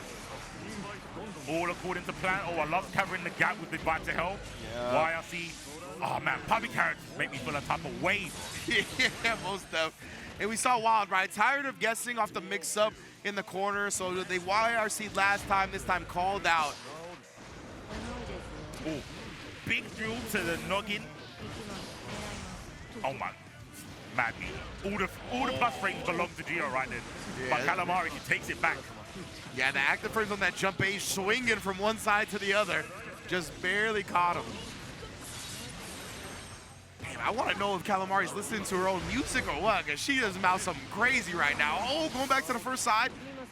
Wild, though, bursting. Didn't have another heart available in this match. Got to do something to bring himself back into the game right now.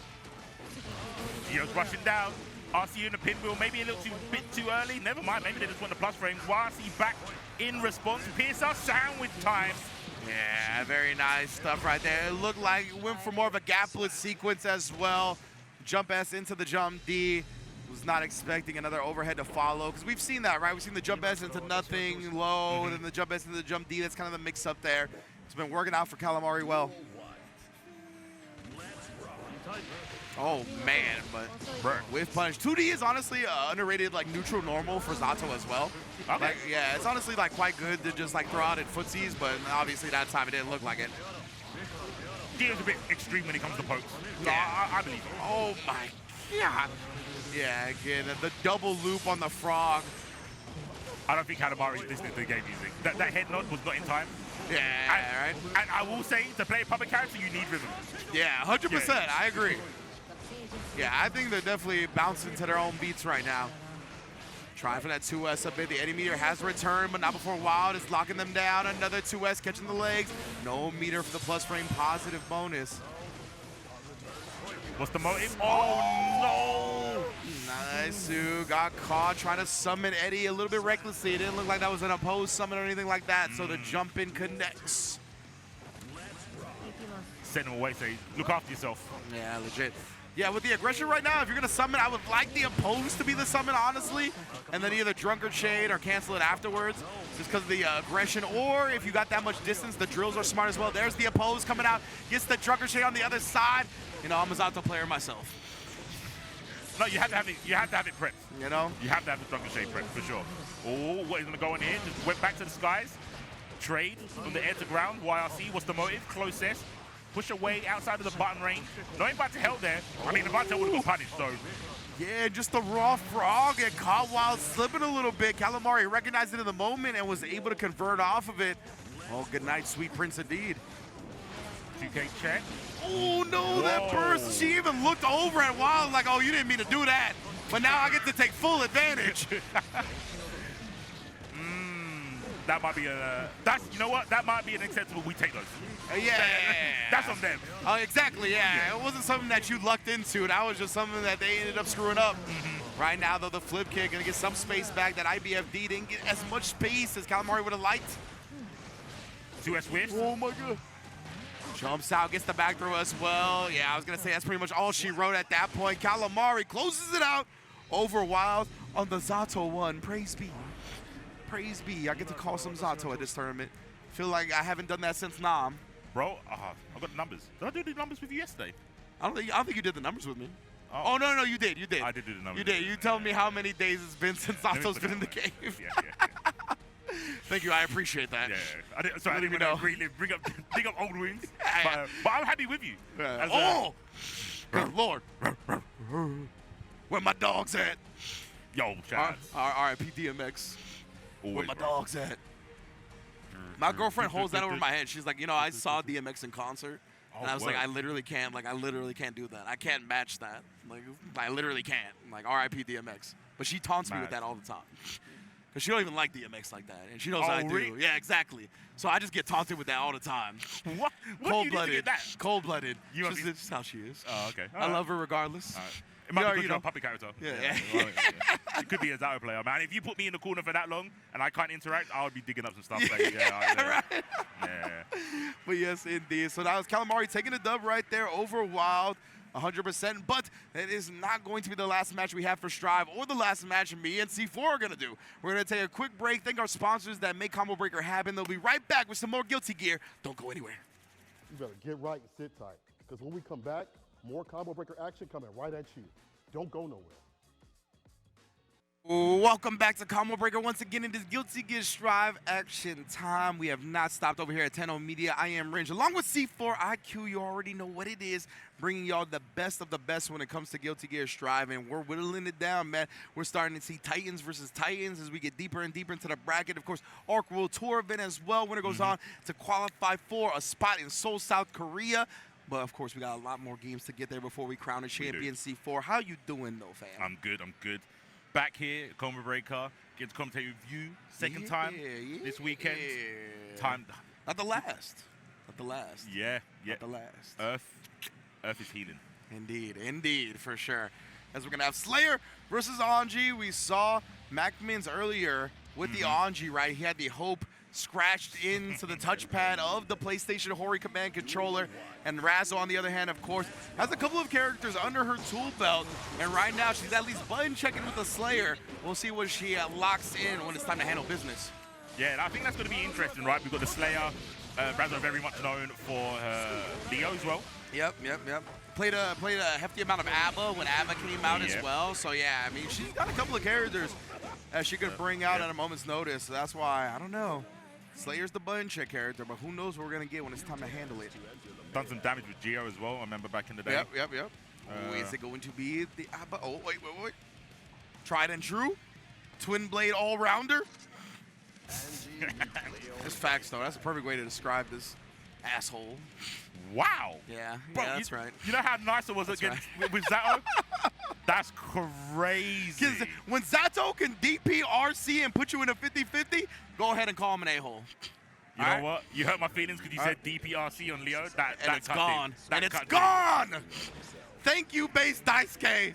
It's finally gone. But nonetheless. I'm going to need a moment, chat. Also, it's not your fault. It's Tasty Steve's fault. Tasty Steve is who I learned how to play Guilty Gear against in Xrd. Oh, He was a Leo player, so okay. This character I was always hate in my heart. Damn. But nonetheless, though, Razzo versus Macmans. Sins of the Father. Sins of the Father. Yeah, exactly. Outrageous. So here, ooh, again, try and get those dash forward momentum buttons with Leo. That's always a big part of his game plan here. And Macmans putting a stop to that instantly and already going through the wall with it. Huge start for the melee. What's the agenda? Just blocking. Oh, trying to escape. Overhead, never mind. S flash kick, gets a throw, back turn. Oh, yes, do-si-do. Dance with me. Just get to the wall. Straight through. Macman's got 100% tension, though. Oh, and Razzo still in the wrist. Some type of mix-up here. Even the RC flowed over. Caught Macmans. And all that tension going in the gutter. Now you can relax. Exploded with the fans. 5K last second. Did get the confirm. Rather didn't want to see the rest of the combo though. Mind your noggin. Oh, you're a card character, sir. These overheads are basically guaranteed. Exactly, you're right. Razzo's always going to be parking that down and back to have the charge for the flash kick. That makes you very susceptible to the overheads. Macman's here. Whoa. The Fuji's be acting like a jump scare as well. Very late PRC into the low. Caught Razzo off guard here, and the dust is going to be enough to clutch it out.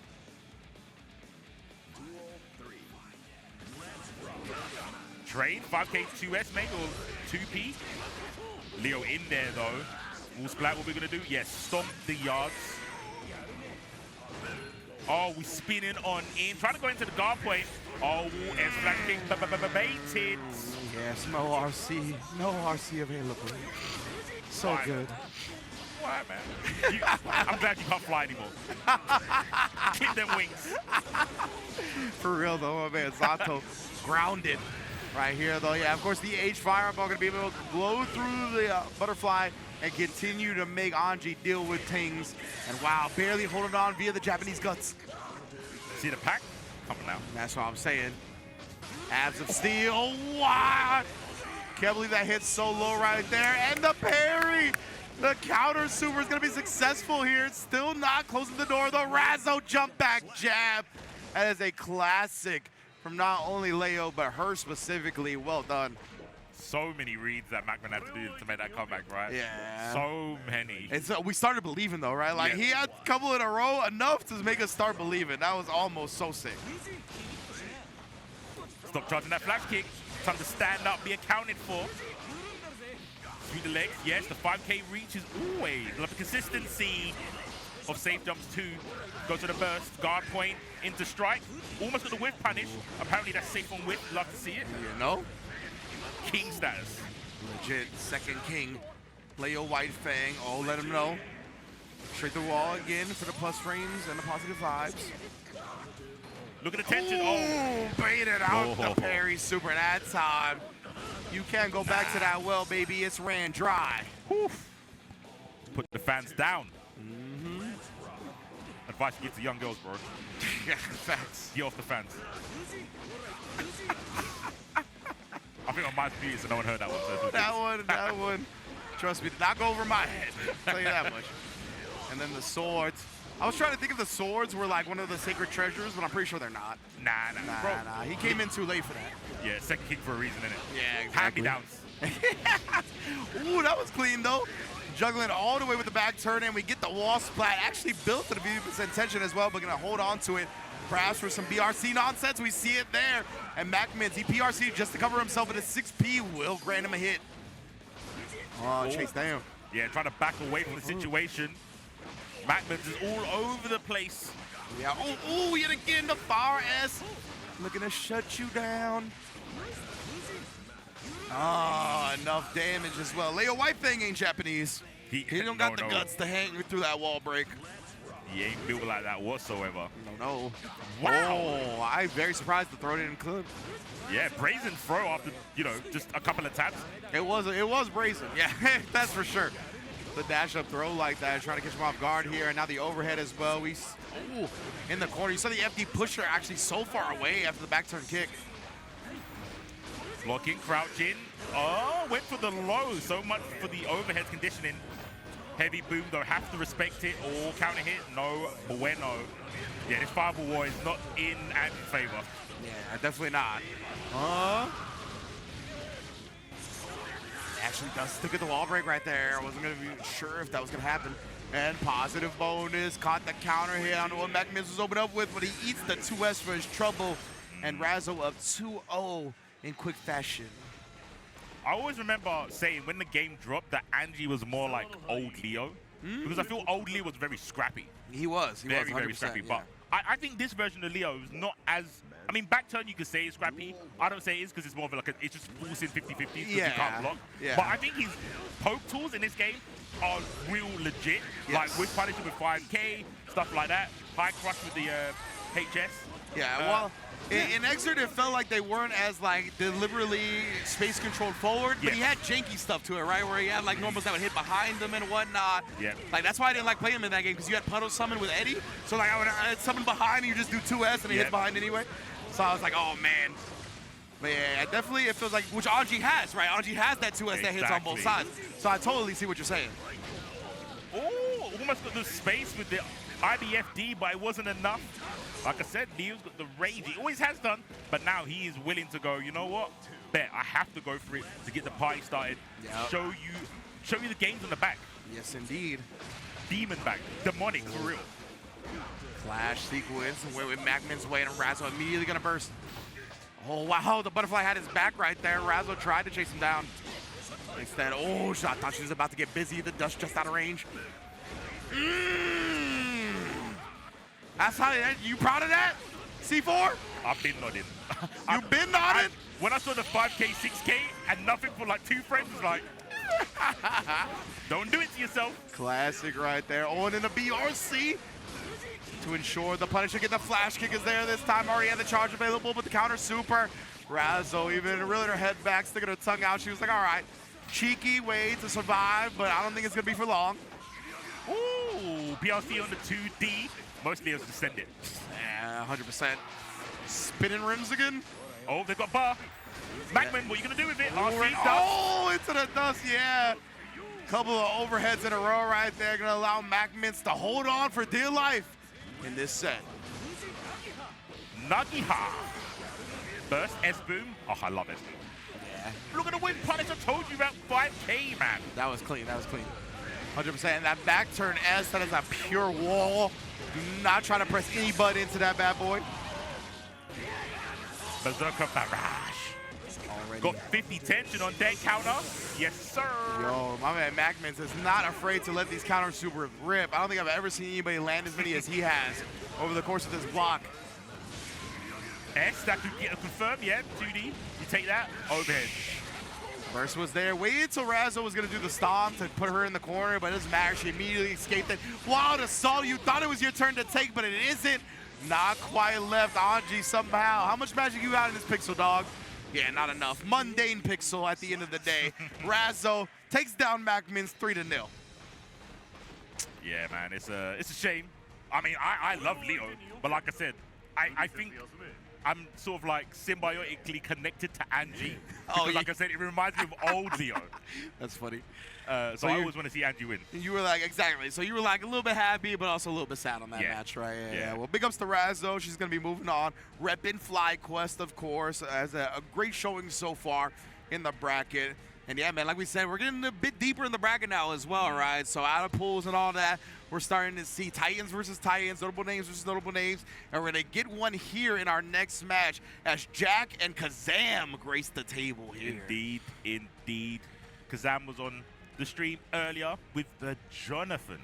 The Misfinders were flying all over the place, but now you got to deal with a man with a gun.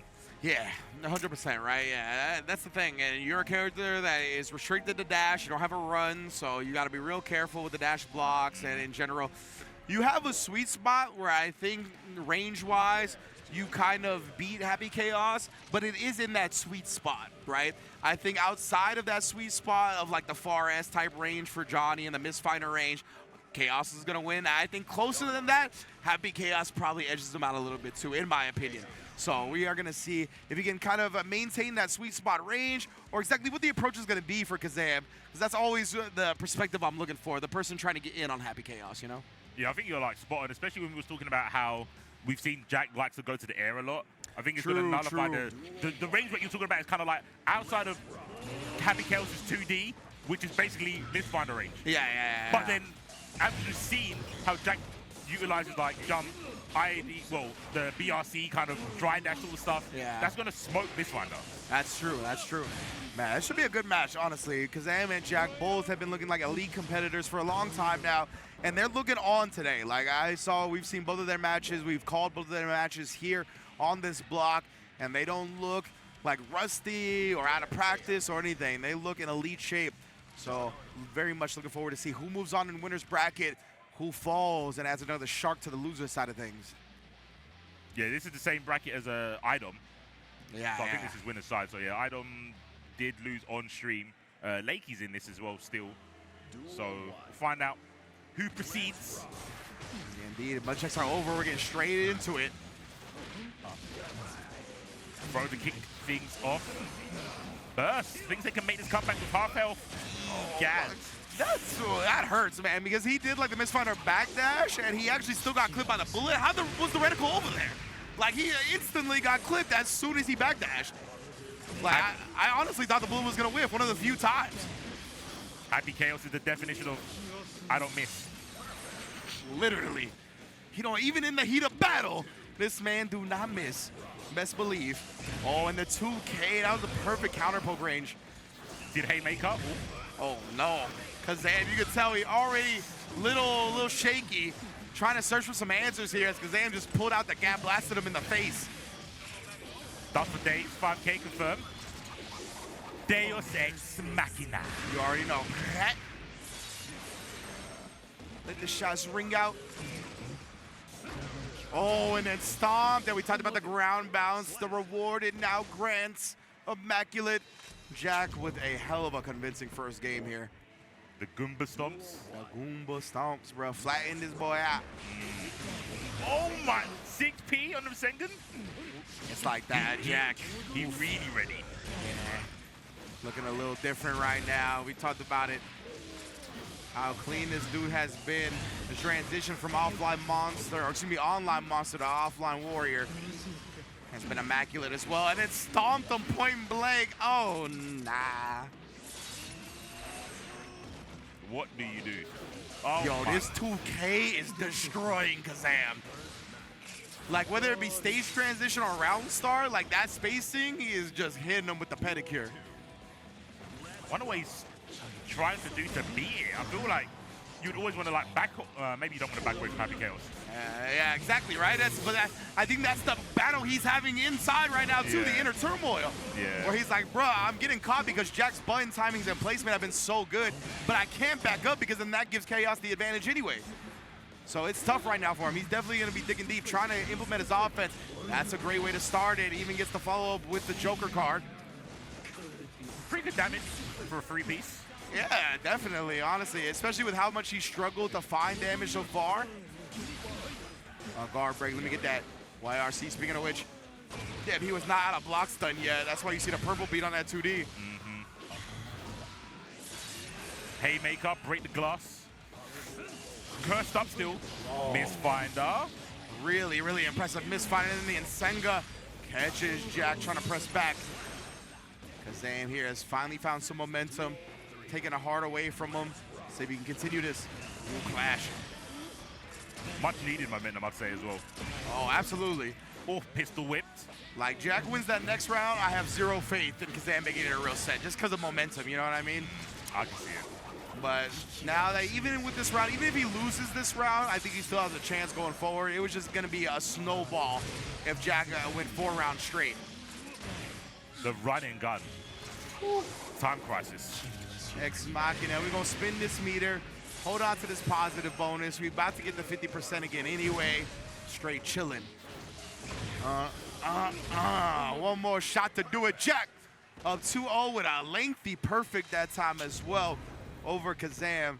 Now we got to search, right? He's locking in the Johnny as well. We're not going to see the Millia of old. And I don't blame him. I definitely think he's got the best shot with Johnny in this matchup. Yeah. Yeah, I'm just like enamored with the 2K places, like you mentioned it. Now I can't unsee it. It's such a simple thing to do, but it's like worked flawlessly every time. And it's like, what is Jack seeing that I can't? Right? Like, well, why is he just literally so on point with these sniping with the 2Ks? But right now, Kazam, he had a big backdash in the corner, able to switch the momentum and the tides.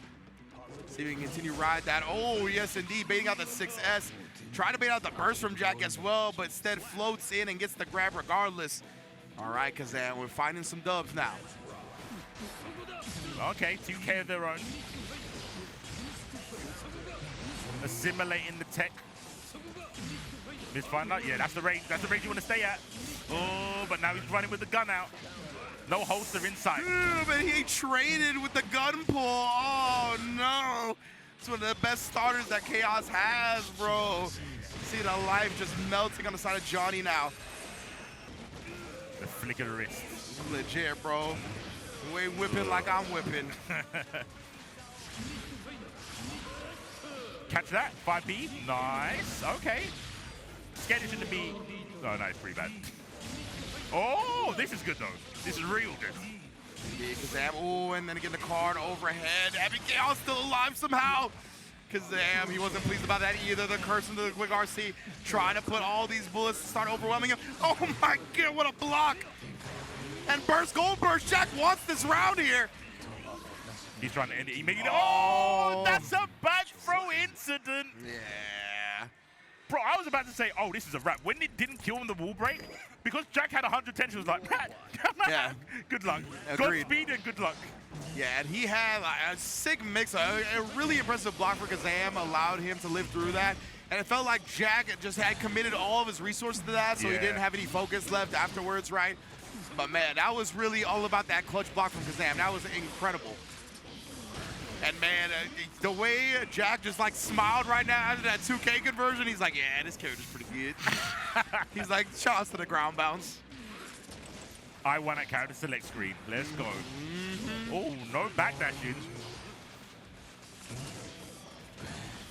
Oh, can we get a Finder? Yes, thank you. That was nice from Kazam. He stayed active with the movement, never letting the reticle lock onto him. Oh, but again here, trying something, getting counter hit for it. Gonna live to see another day, even with the Ex Machina wall break. But man, it's gonna be tough to come back in this round. And I mean, Jack hasn't got meter immediately, so you've got an opportunity to escape the flex shield. That is, you know what? I actually understand. Yeah, I don't mind that. Ooh, sniped the steady aim pull.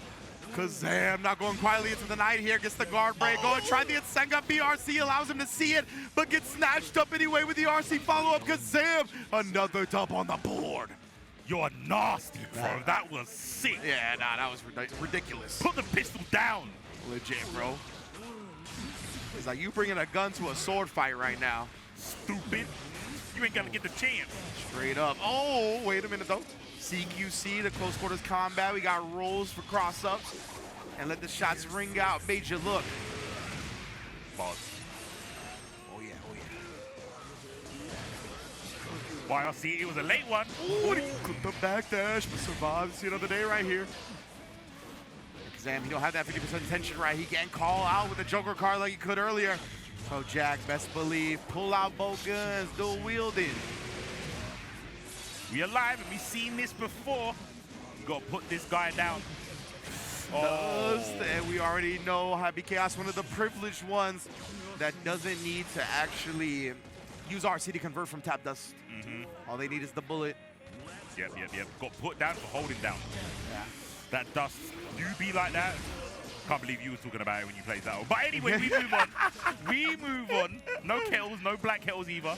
Oh, man. Misfinder, keep rolling.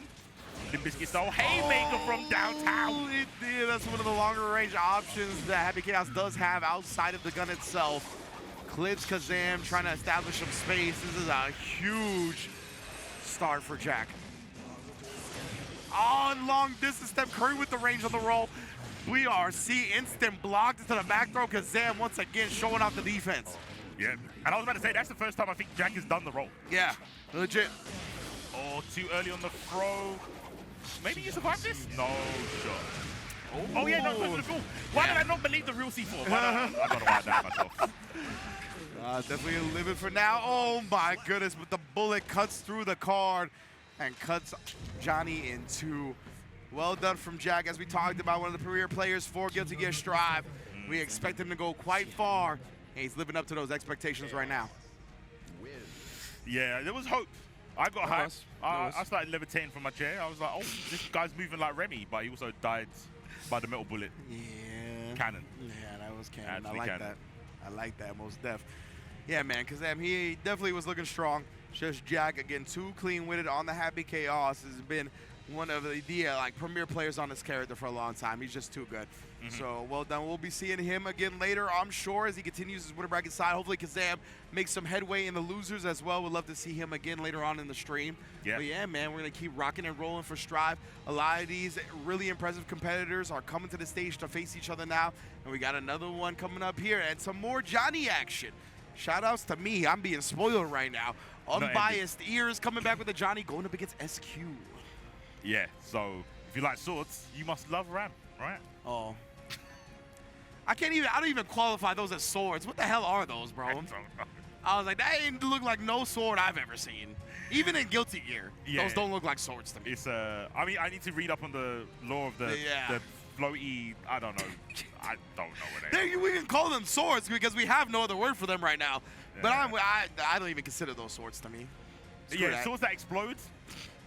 I mean, yeah, we're in a universe with a gun flame, but that's like, but that's one of the sacred weapons, bro. Yes, That's it one is of the a sacred sacred weapon. treasures. You're right. You're right. You know what I mean? It shouldn't just be given out all willy-nilly like that. True. But who knows, bro? Ramlethal, I'm sure, got some crazy lore herself, so. She's just one of many sisters, bro.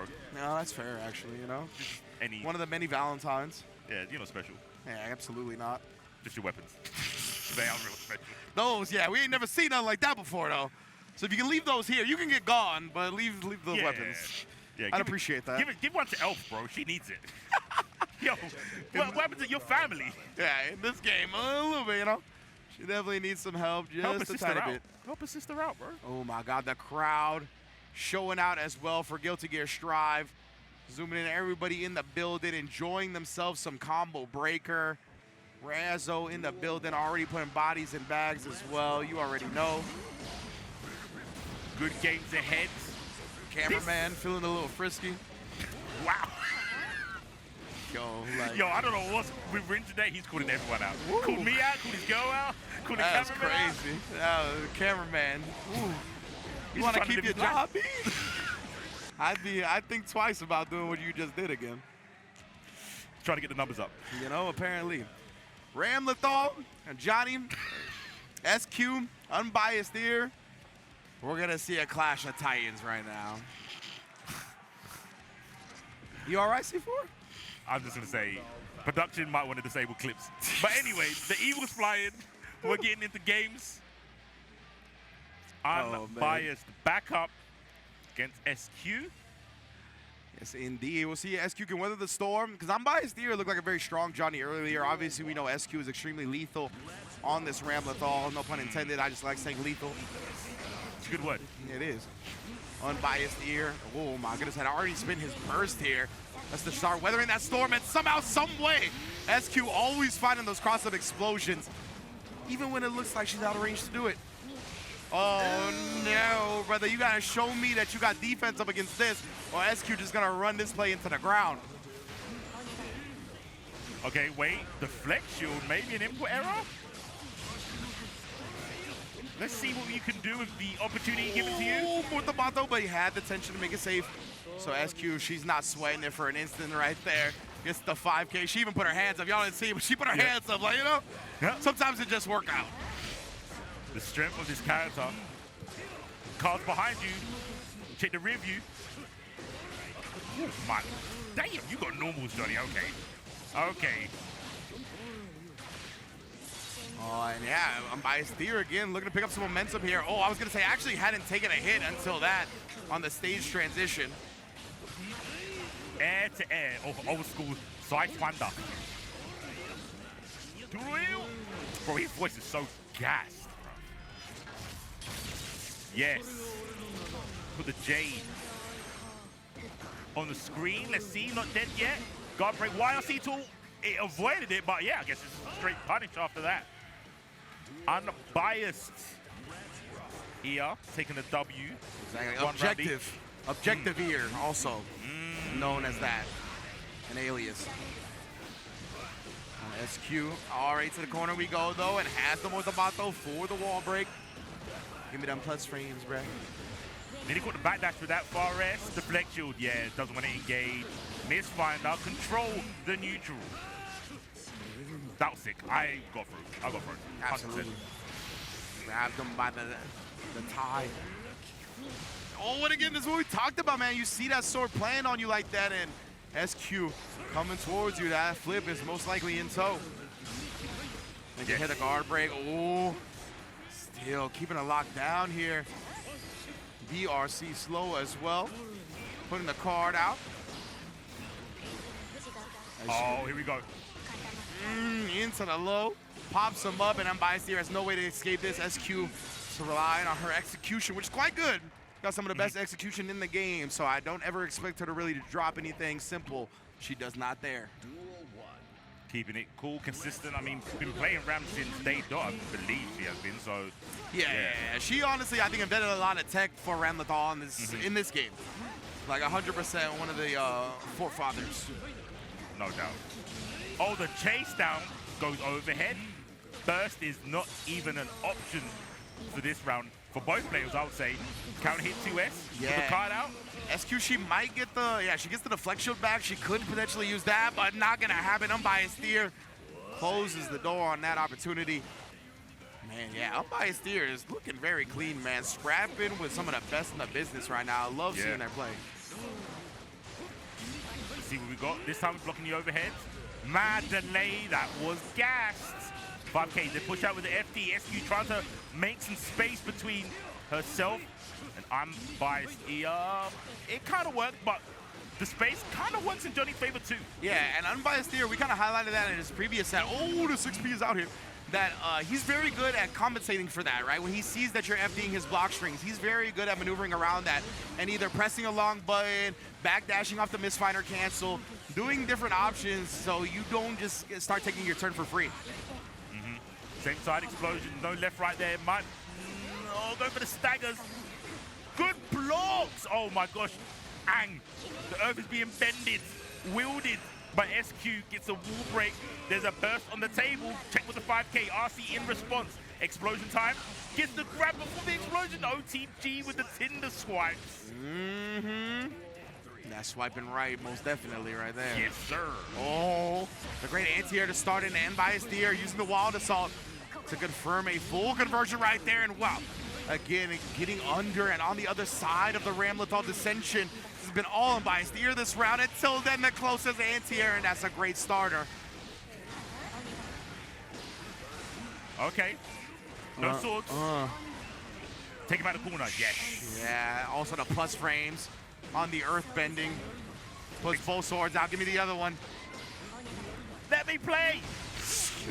For help.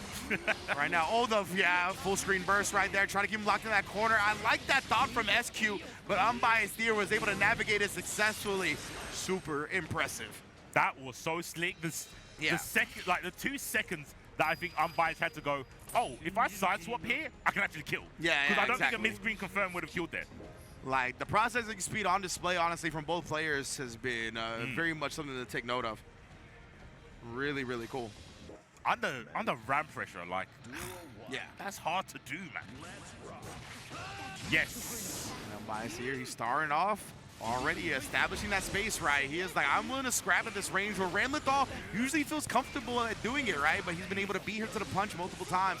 Right now, though, SQ, the one finding the momentum and the hard knockdown. Yeah, I think you're right. I think occupying the space is so important for Unbiased. It might not go in your favor if she goes for the sword toss. Yeah. But you can't just stay still. You need to die on your feet instead of lay down and take it. 100%. You can't get bullied. Really can't afford to in a matchup like this. Against Ramlethal at all. She's just so good at taking advantage and snowballing out of control. That's why Unbiased there. He's looking to stay active, right? Look, using the Insengas, using the flips.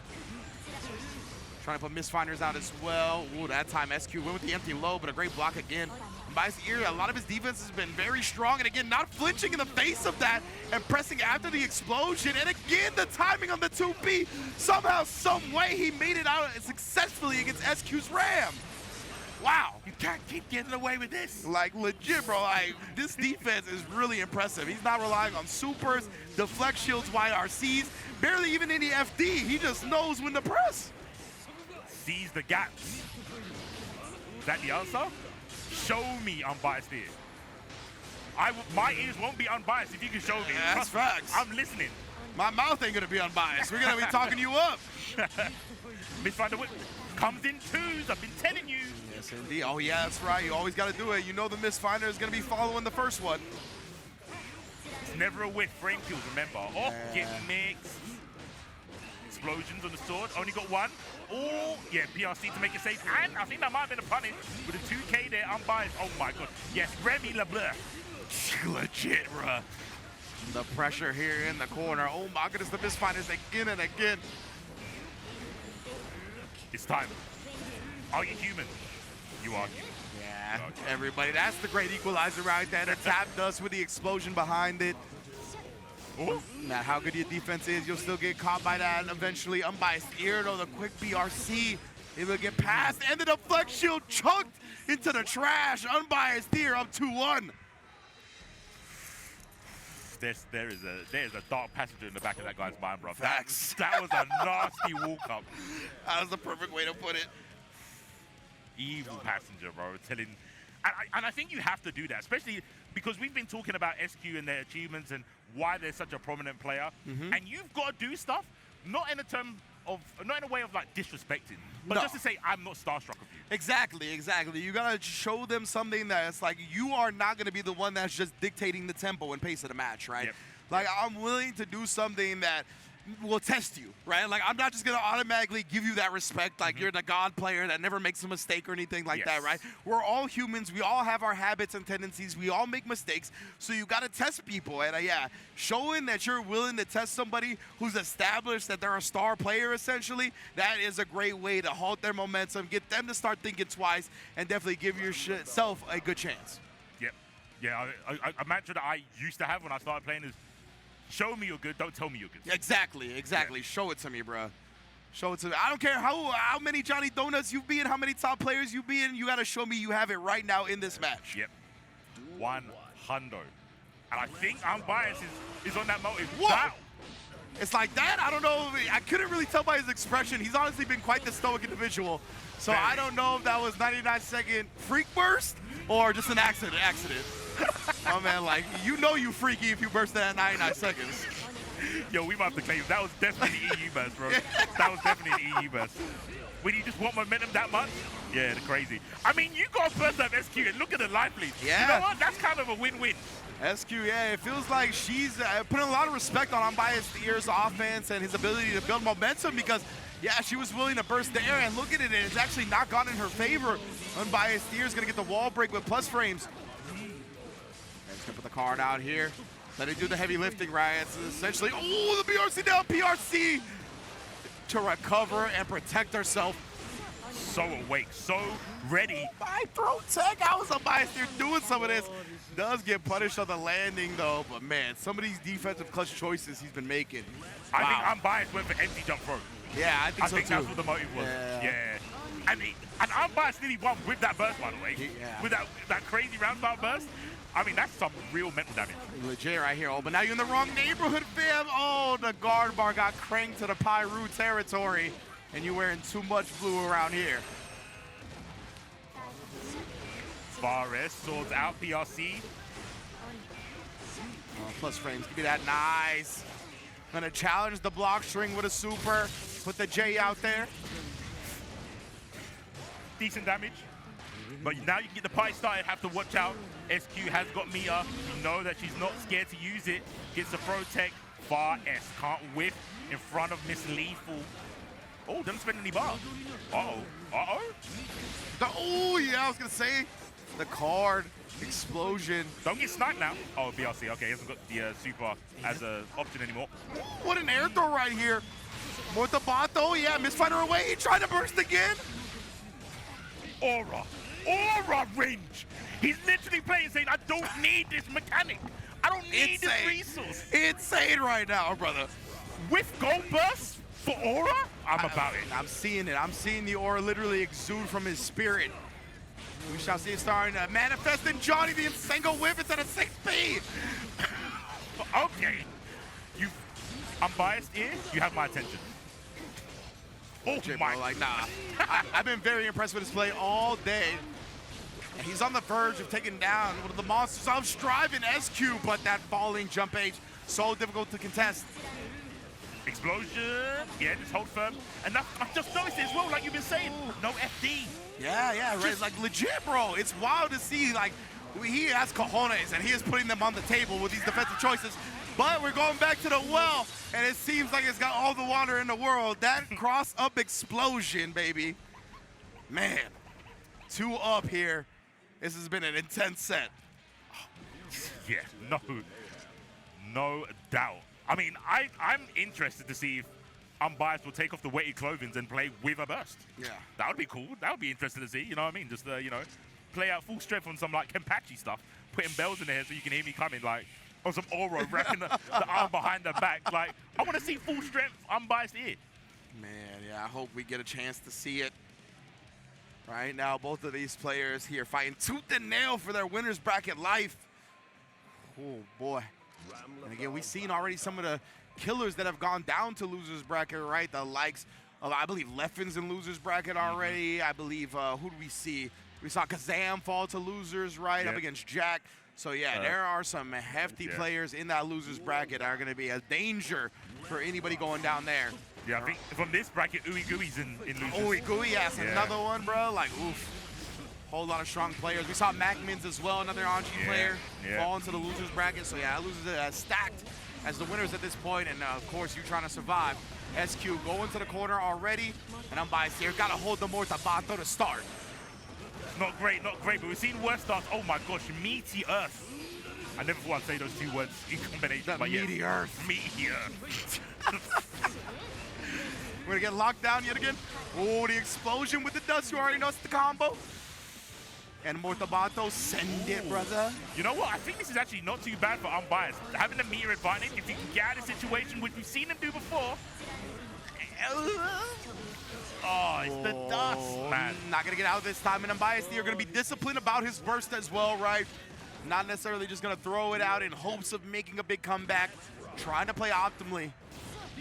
Oh, man. But this time, yeah, immediately going to use it, right? Because you want to use it as early as possible in the second round to hopefully build it back for the third, if you get there, that is. Oh, the empty jumps. That's the thing about, especially Strive.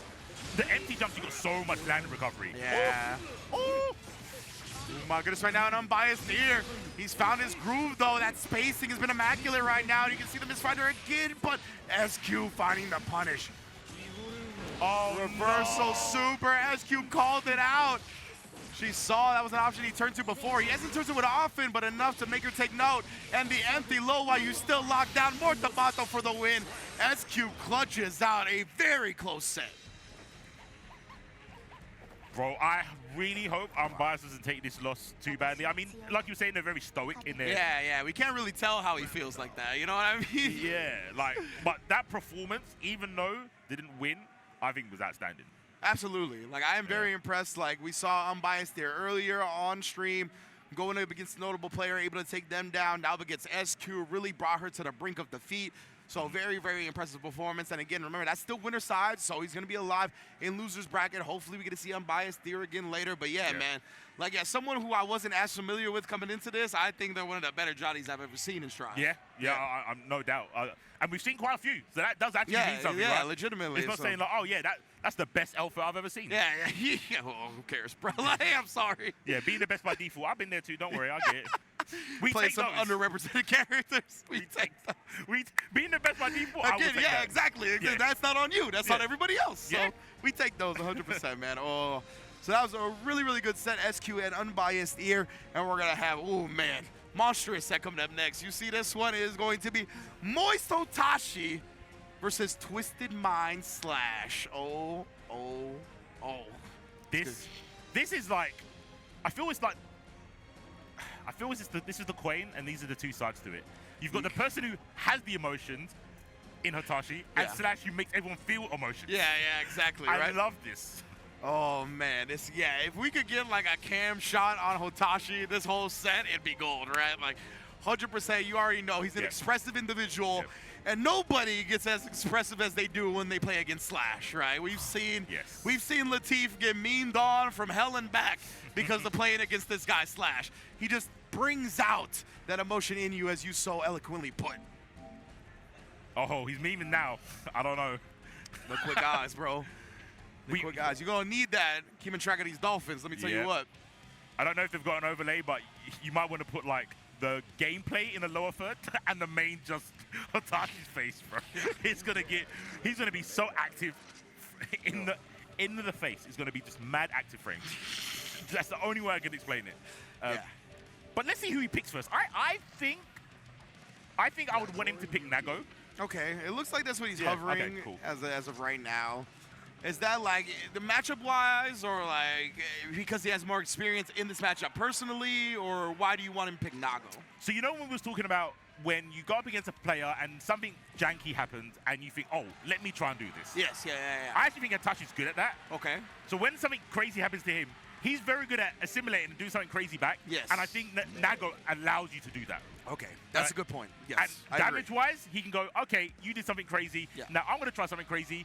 And now we're kind of on equal footing. Yeah. Where with Bridget, it doesn't feel useful to do. Agreed. Bridget, I think you need to be a bit more structured with your Yes. chaos, while Nagori Yugi, you can let Jesus take the wheel. You know what I mean? Like, you can, like, just throw something out, and who knows what's going to happen. It might turn up in your favor big time. So I definitely like that assessment of how this matchup is going to go. And against Slash, you need that aspect.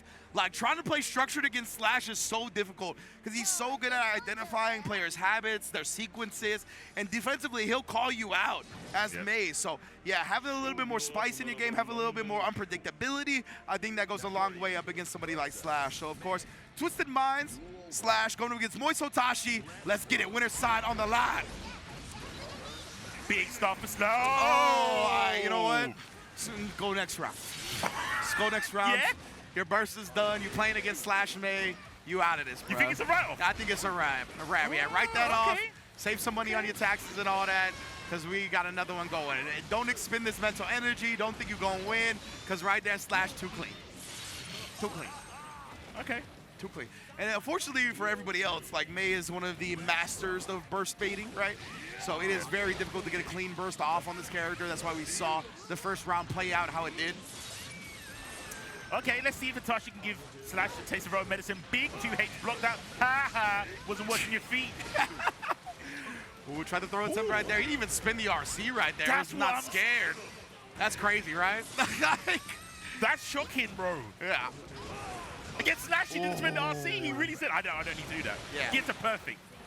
Taste it, bro. That's crazy. That's some confidence showing from Hotashi here early. And the back Fukio into the far S sequence, and then caught him flinching again with the close S. Slash to be the one at the burst first. And the Beyblade, he's already trapped in this corner.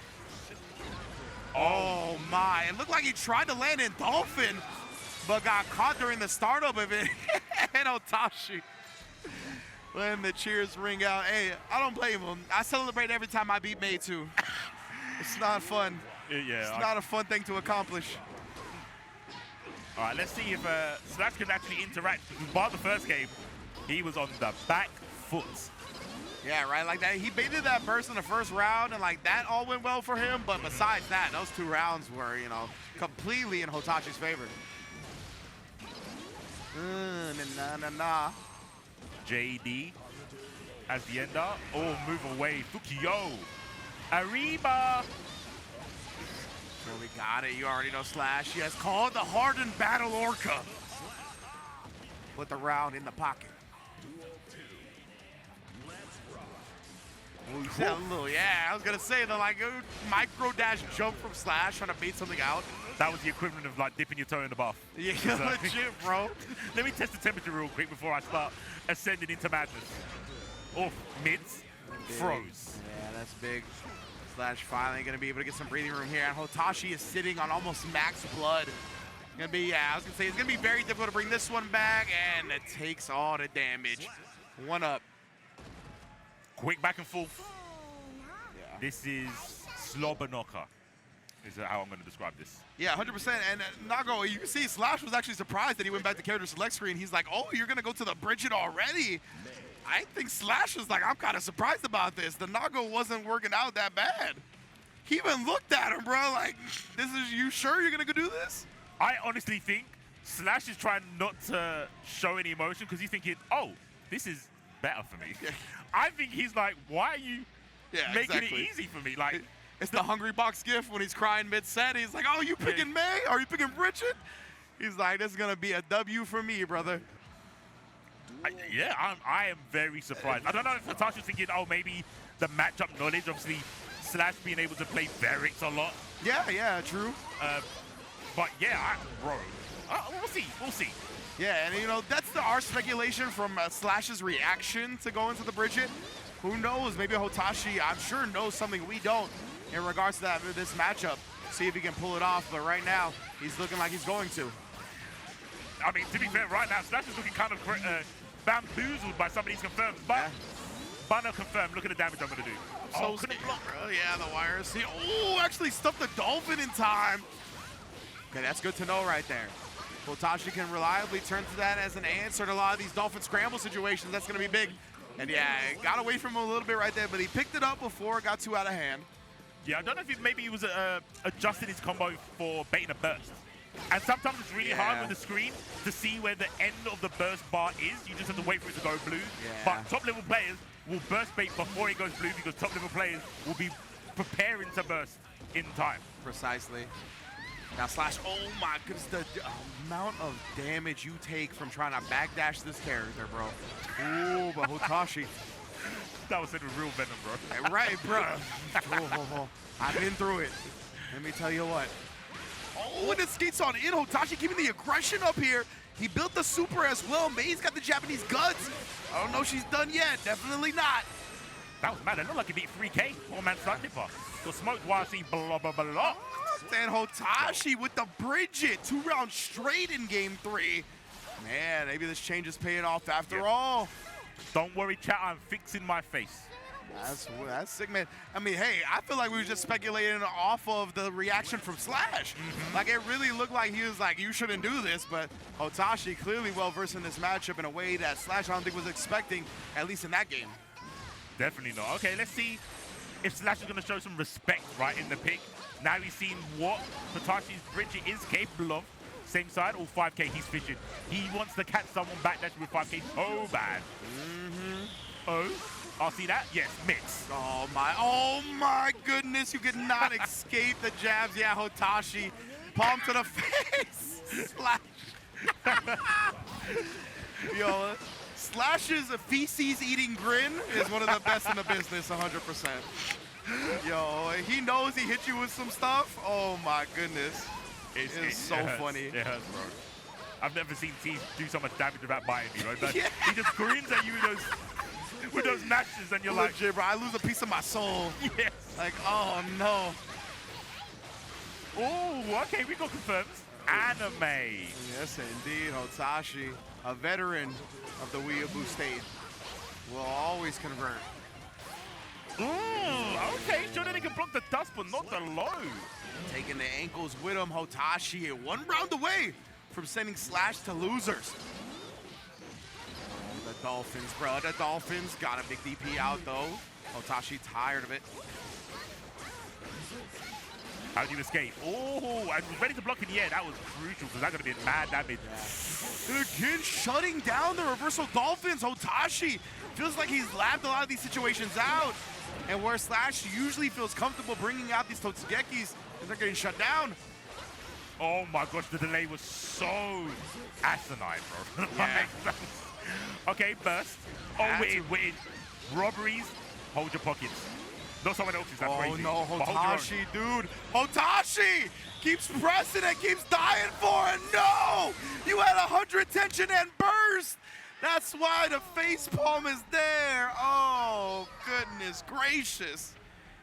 Told you, hold on to your pockets. You're about to get robbed. Oh, man. Yeah, you're right. I don't know if he, like... I don't think he miscalculated. That's not very much like Hotashi, right? To me, it was one of those instances where, like, you have all the resources at your disposal defensively that you get, like, a little reckless. Right. And you don't worry as much as you might need to, thinking that you'll have something that bails you out. And yeah, I think Hotashi just kind of got a little reckless in his defensive choices at the end and caught up with them. That was unfortunate. Now Slash is going to apply some pressure here. Or, excuse me, it's Hotashi getting Slash in the corner. We got these? Looks like we do. Okay, Hotashi. Oh my gosh, the fadeaway just stepped away and let the yo-yo do all the work. Oh yeah. Literally walking the dog. Bring him out, Roger. Me and my puppet. Hotashi gives a fist bump as well. Definitely looking to gain his momentum back. He's got his lead back at the very least. This needs one more round. Yes. Oh, 6P is there. Immediate burst out though. The May 6P.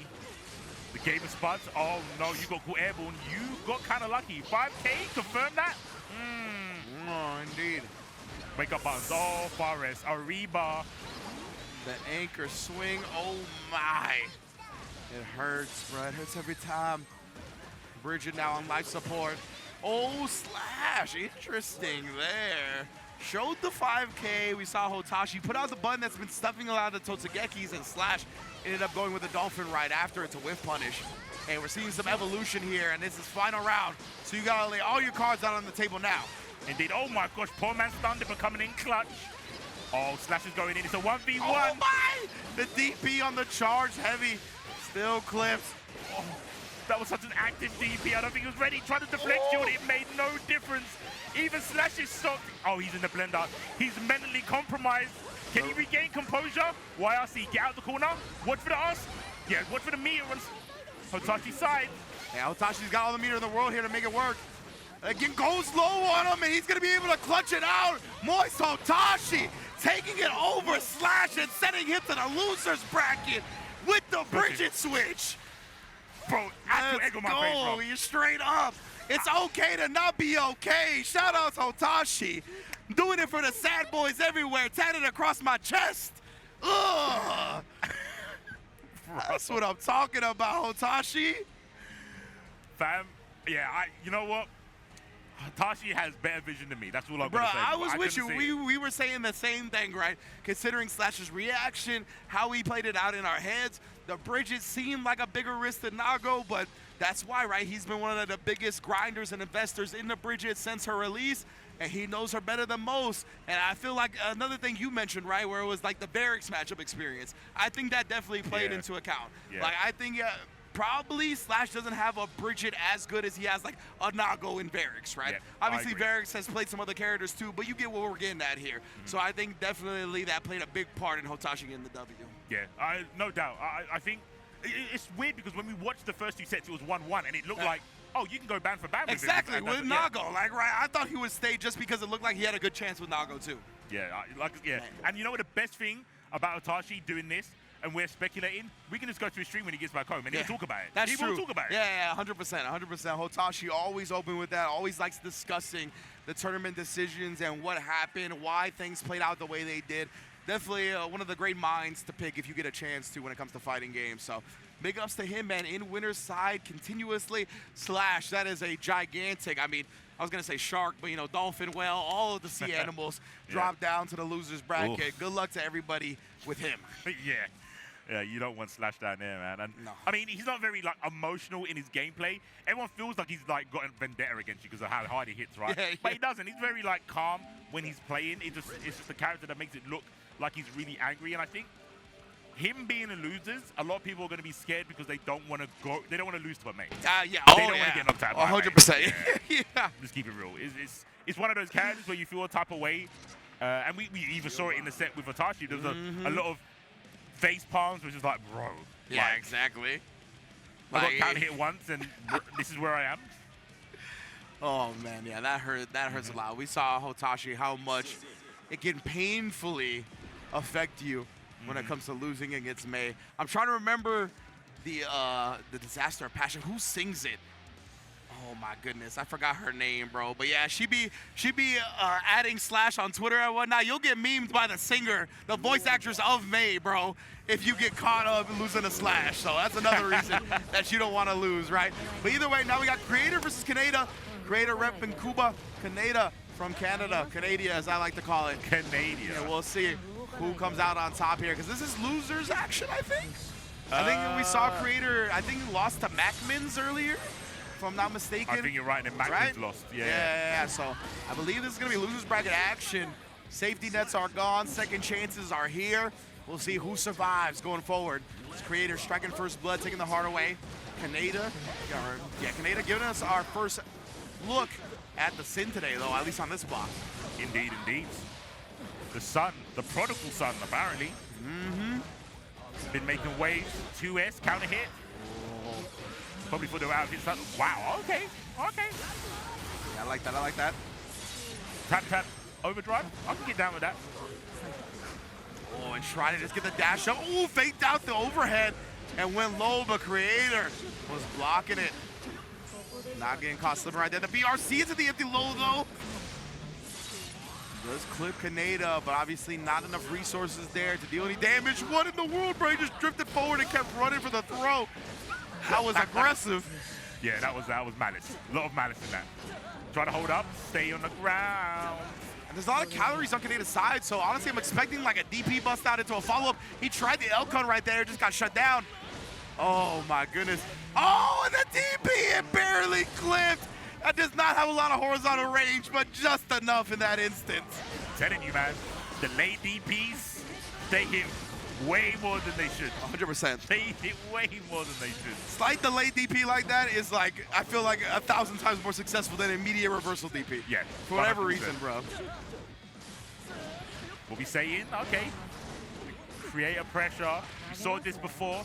More throws probably are going to be inbound, I think. YRC, so close. Look at the tension as well for both of them. Kaneda, he tried after that with successful YRC. He wanted the dash back throw, RC to cover, RC to cover. You already know both players subscribing to that insurance policy. Oh, reach in, no insurance that time, fam. Update your claim. Oh my goodness, and locked out as soon as he got the burst back too. Always to rub some salt in the wound. It's crazy because I was holding on to this in the first round when Kaneda did overhead RC low. I was thinking, I don't like that because you need to find that first and creator can react. Yeah, exactly. Again, it's a case of, oh, it's creator, you probably can. Yeah. Let him show you first. Before you start bringing out the trickery, because that mix doesn't work if the person can't react. Exactly, yeah. If they're just chilling, they're holding down back the whole time, then yeah. So I'm agreeing with you 100%. I want to see like the conditioning aspect of it as well, right? You might as well just let it rock so that they think about it going forward. But right now, Kaneda maybe have an opportunity to do that again. Try to get the throw if it actually did get him. A creator, again, the RC to cover the whip attempt. I like that instant block as well. Kept her close because of it. And you notice that creator actually stopped as well. He saw the white flashes, went, oh, I'm good. And again, Kaneda's done such a great job getting these throw baits out. Just a dash into the instant air dash back, but now Creator's gonna get a chance. Can combo into Super right now, at least. The BRC is blocked. YRC is blocked as well. We're all tied up. Oh, excuse me. Sorry, I thought that was the second round for him.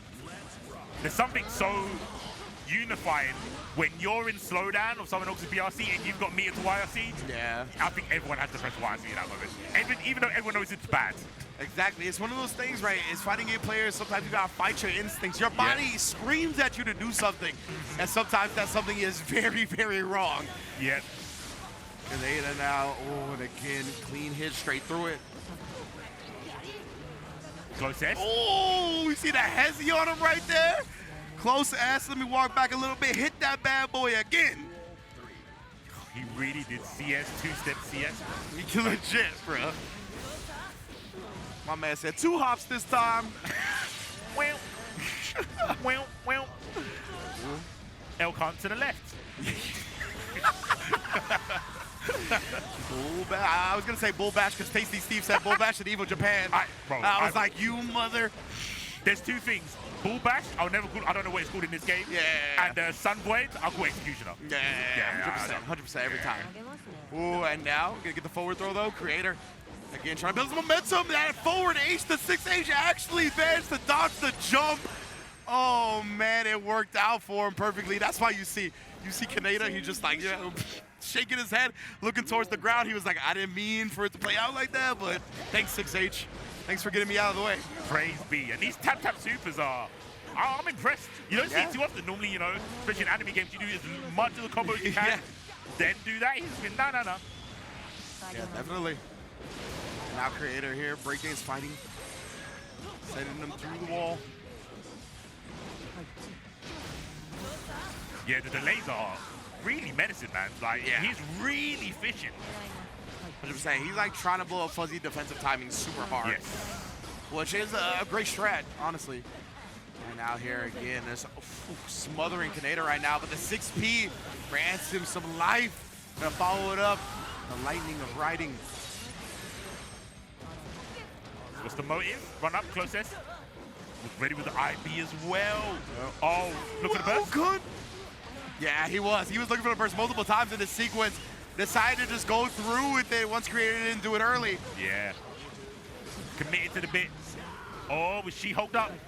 Oh my goodness, yeah, she's tanking. The overhead is blocked as well. My goodness, the dust finally finds its way in.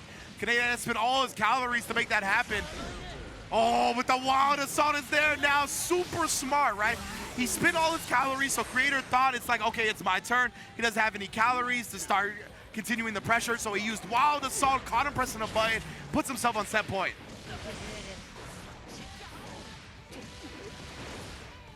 super clever. Like we were saying earlier, man, some strategies only work on good players, so when it works, Yeah. it's a hats off to both of them. Yeah, exactly. Like, Creator only, I think, pressed the button in that instance because he saw there was no more calories.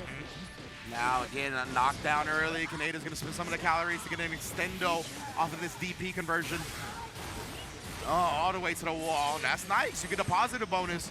Yeah. And the hard knockdown. I ain't mad at that whatsoever. And then again, the hezzies, bro. The dash up, stop just outside throw range. You trying to grab me? Nah. Or the Geo with 100 tension. Oh, yeah, exactly. Oh, he did it again! Kaneda! Oh, it should have been in, but Creator burst to survive a little bit longer. We'll see how long that's gonna be. Not long at all. Dust it to the RC. Let him know, fam. Ain't no way you're doing to. You're never doing that to me. Yeah. Stand up. This boy out here showing off the Allen Iverson crossovers, bruh. The wrist breakers, just mids. Oh, he hit him with the just mids. Oh, no. I'm dizzy. Oh, no. I'm stunned, bro. I'm matching out. I'm bird watching right now. I'm bird watching right now, brother. It's going around the dome. Oh, my. There's no way. Do you think that was all part of the plan? To show that message? Do you think that's why he did You know, honestly, yeah. I think so as well. That boy evil. That boy evil for that one. Oh, my God. Yo, go get that guy's parents. Go find that boy's parents. Oh, man. Yeah, who raised you like that, brother? Oh, my. Yeah. All right. Well, no one raised him. He got dragged up. That's some... The streets, bro. He was that baby that Dave Chappelle was talking about on the corner. Yeah. Man was feeding his family since he came out the womb. All right, well, that was a hell of a match for me and C4 to end our block on. But we are going to take a quick break. We're going to get a comm switch, and we're going to narrow it down even further here today for Strive to get that top 8 for y'all locked and loaded tomorrow. Don't go anywhere. We'll be right back. That's what Welcome back to Combo Breaker 2025. My name is King Jobber, joined by Dostro, and we have gone through hundreds of Daredevils up to the top 24, and it's time to narrow it to just 8. Yeah, this is top 24 qualifying into the finals. This is the last bit of Guilty Gear we get before we get to crown our finalists to qualify into the Arc World Tour. This is a platinum qualifier, instant qualifier. Who tonight, who tomorrow will join Daru Ino, the Ino Master in Seoul, Korea next year for the Arc World Tour Finals.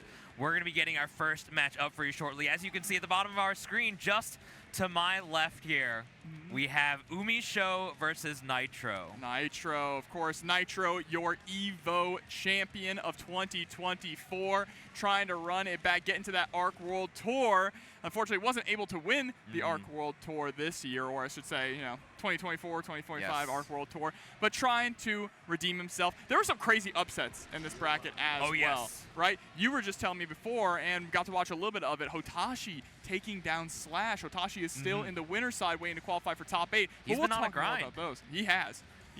But maybe a bit of a grind for Umisho in the background. This is the first time I believe we're seeing her since, I want to say, late last year. Yep, since last year for sure. Are we getting right into it? This is not looking like a button check. We have the Sin Kisuke picked up by Umisho against Nitro here.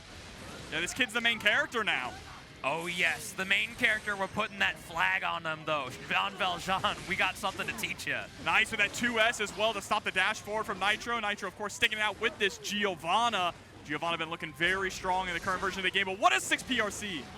Yes, Umisho lacking on calories, but just built a little bit, enough to get the wall break. Umisho's looking mighty strong right now. Hasn't even taken a lick of damage against her health bar. And then that's going to be the first round. Quick. Umisho in full control right now, just setting the pace right off the back, which is not good for Nitro because Giovanna really relies on playing her own game at her own pace. Yeah, and we're seeing, I think, some shades of Soul Bad Guy in the way Umisho seems to be approaching the Sin in the neutral. Definitely the lineage here with the damage as well, but Umisho being quite patient in how she's getting that spacing.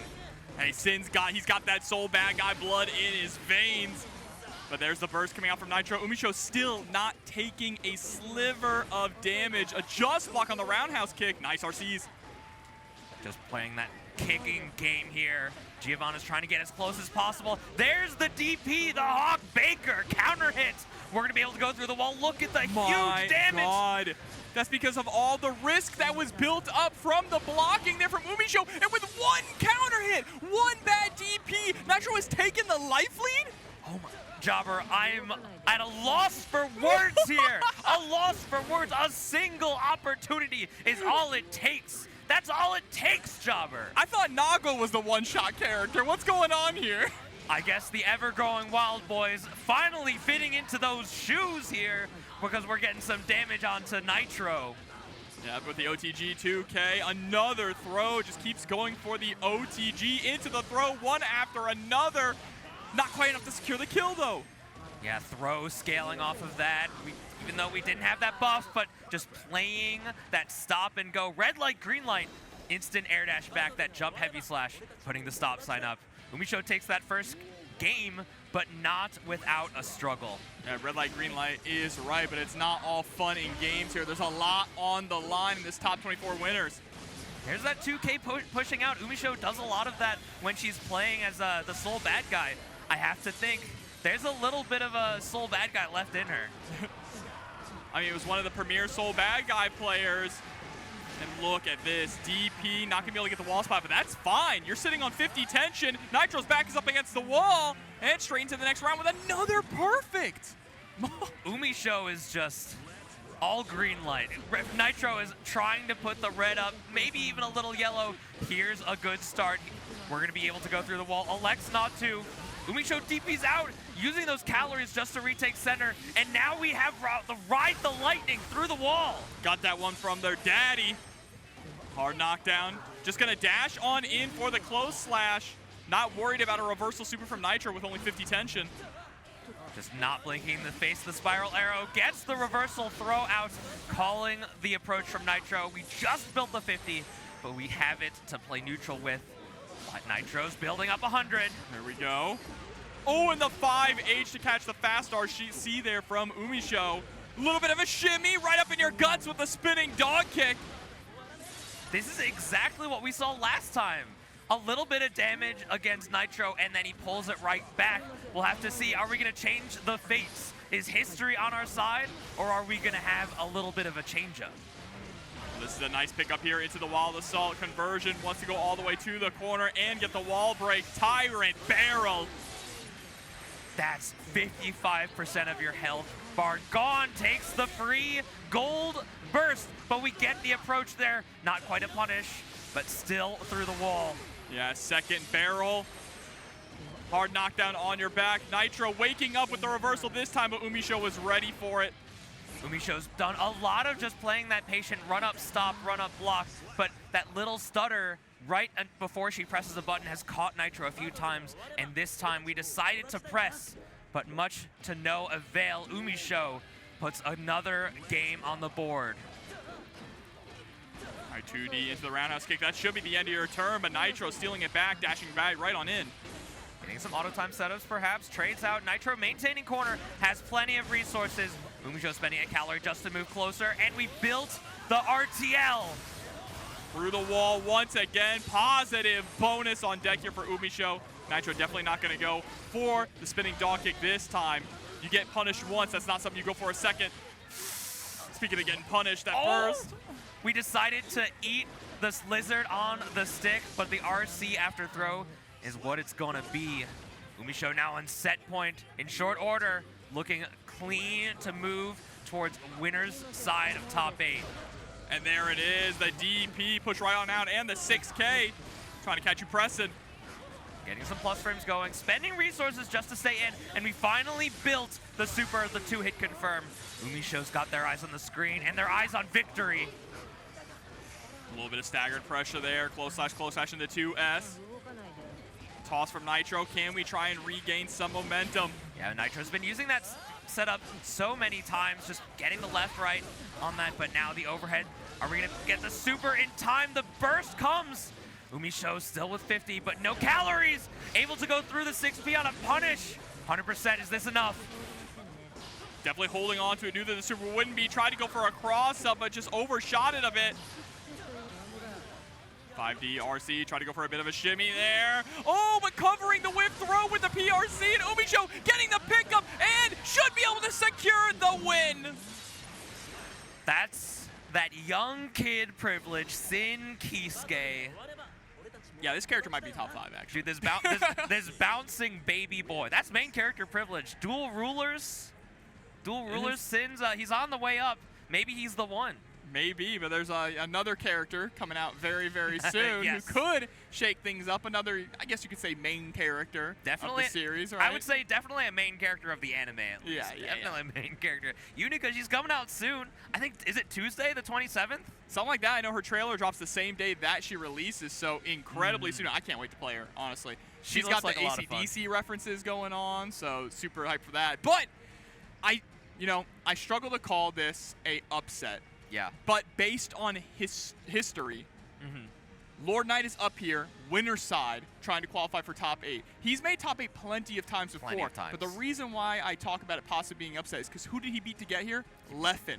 I had the absolute pleasure of watching that from a front row seat, and my God, was that a barn burner. But Kshu on the other side, no slouch. This is another big wall that you have to break down in order to qualify for your best seat in the house. You are absolutely correct. Kshu is a force to be reckoned with, but I'm just thinking about, I'm so happy for LordKnight because I'm sure everyone remembers Frosty Fausting's 2023 top 8.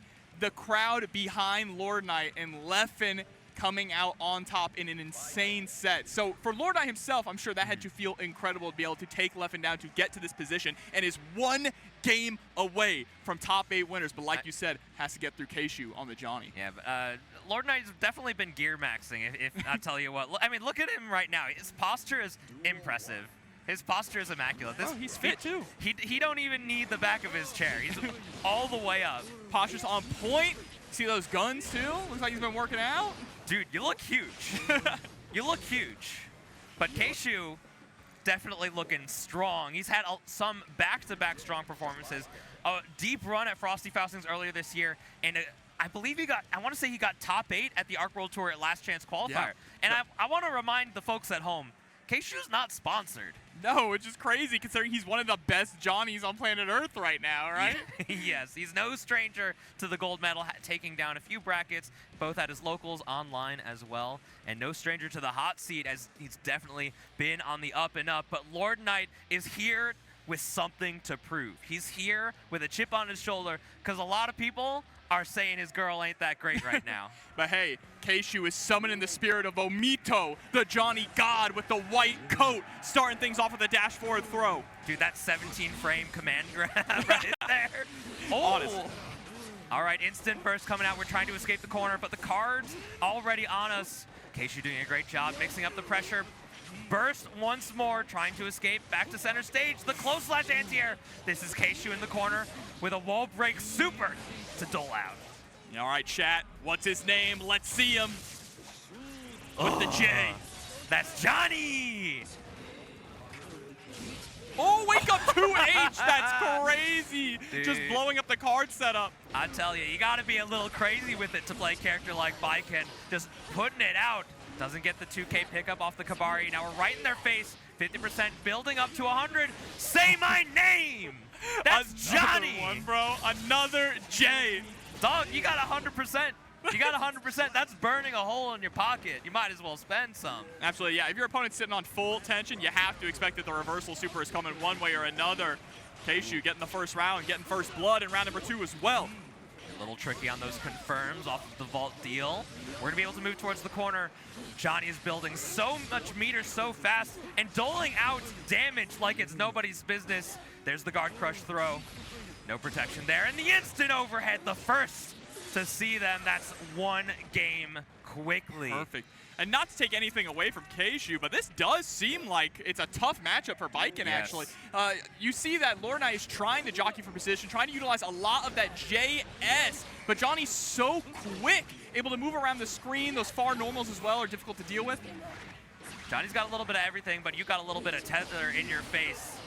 The backdash gets caught, but burst begets neutral, begets counter hit on counter hit. Here comes LordKnight. The throw. All right, into the RC. Gonna be a great juggle here with the tether. One more mix-up for LK. Gets the clean JH. Using the collision hurt box just to stay the same side. You stood up, but to what reason? To no avail. Here comes the Kabari. What a clean pickup here. LordKnight's been using that setup all weekend long. The counter hit Zerozzen was beautiful too. Kabari is on deck. Nowhere to run.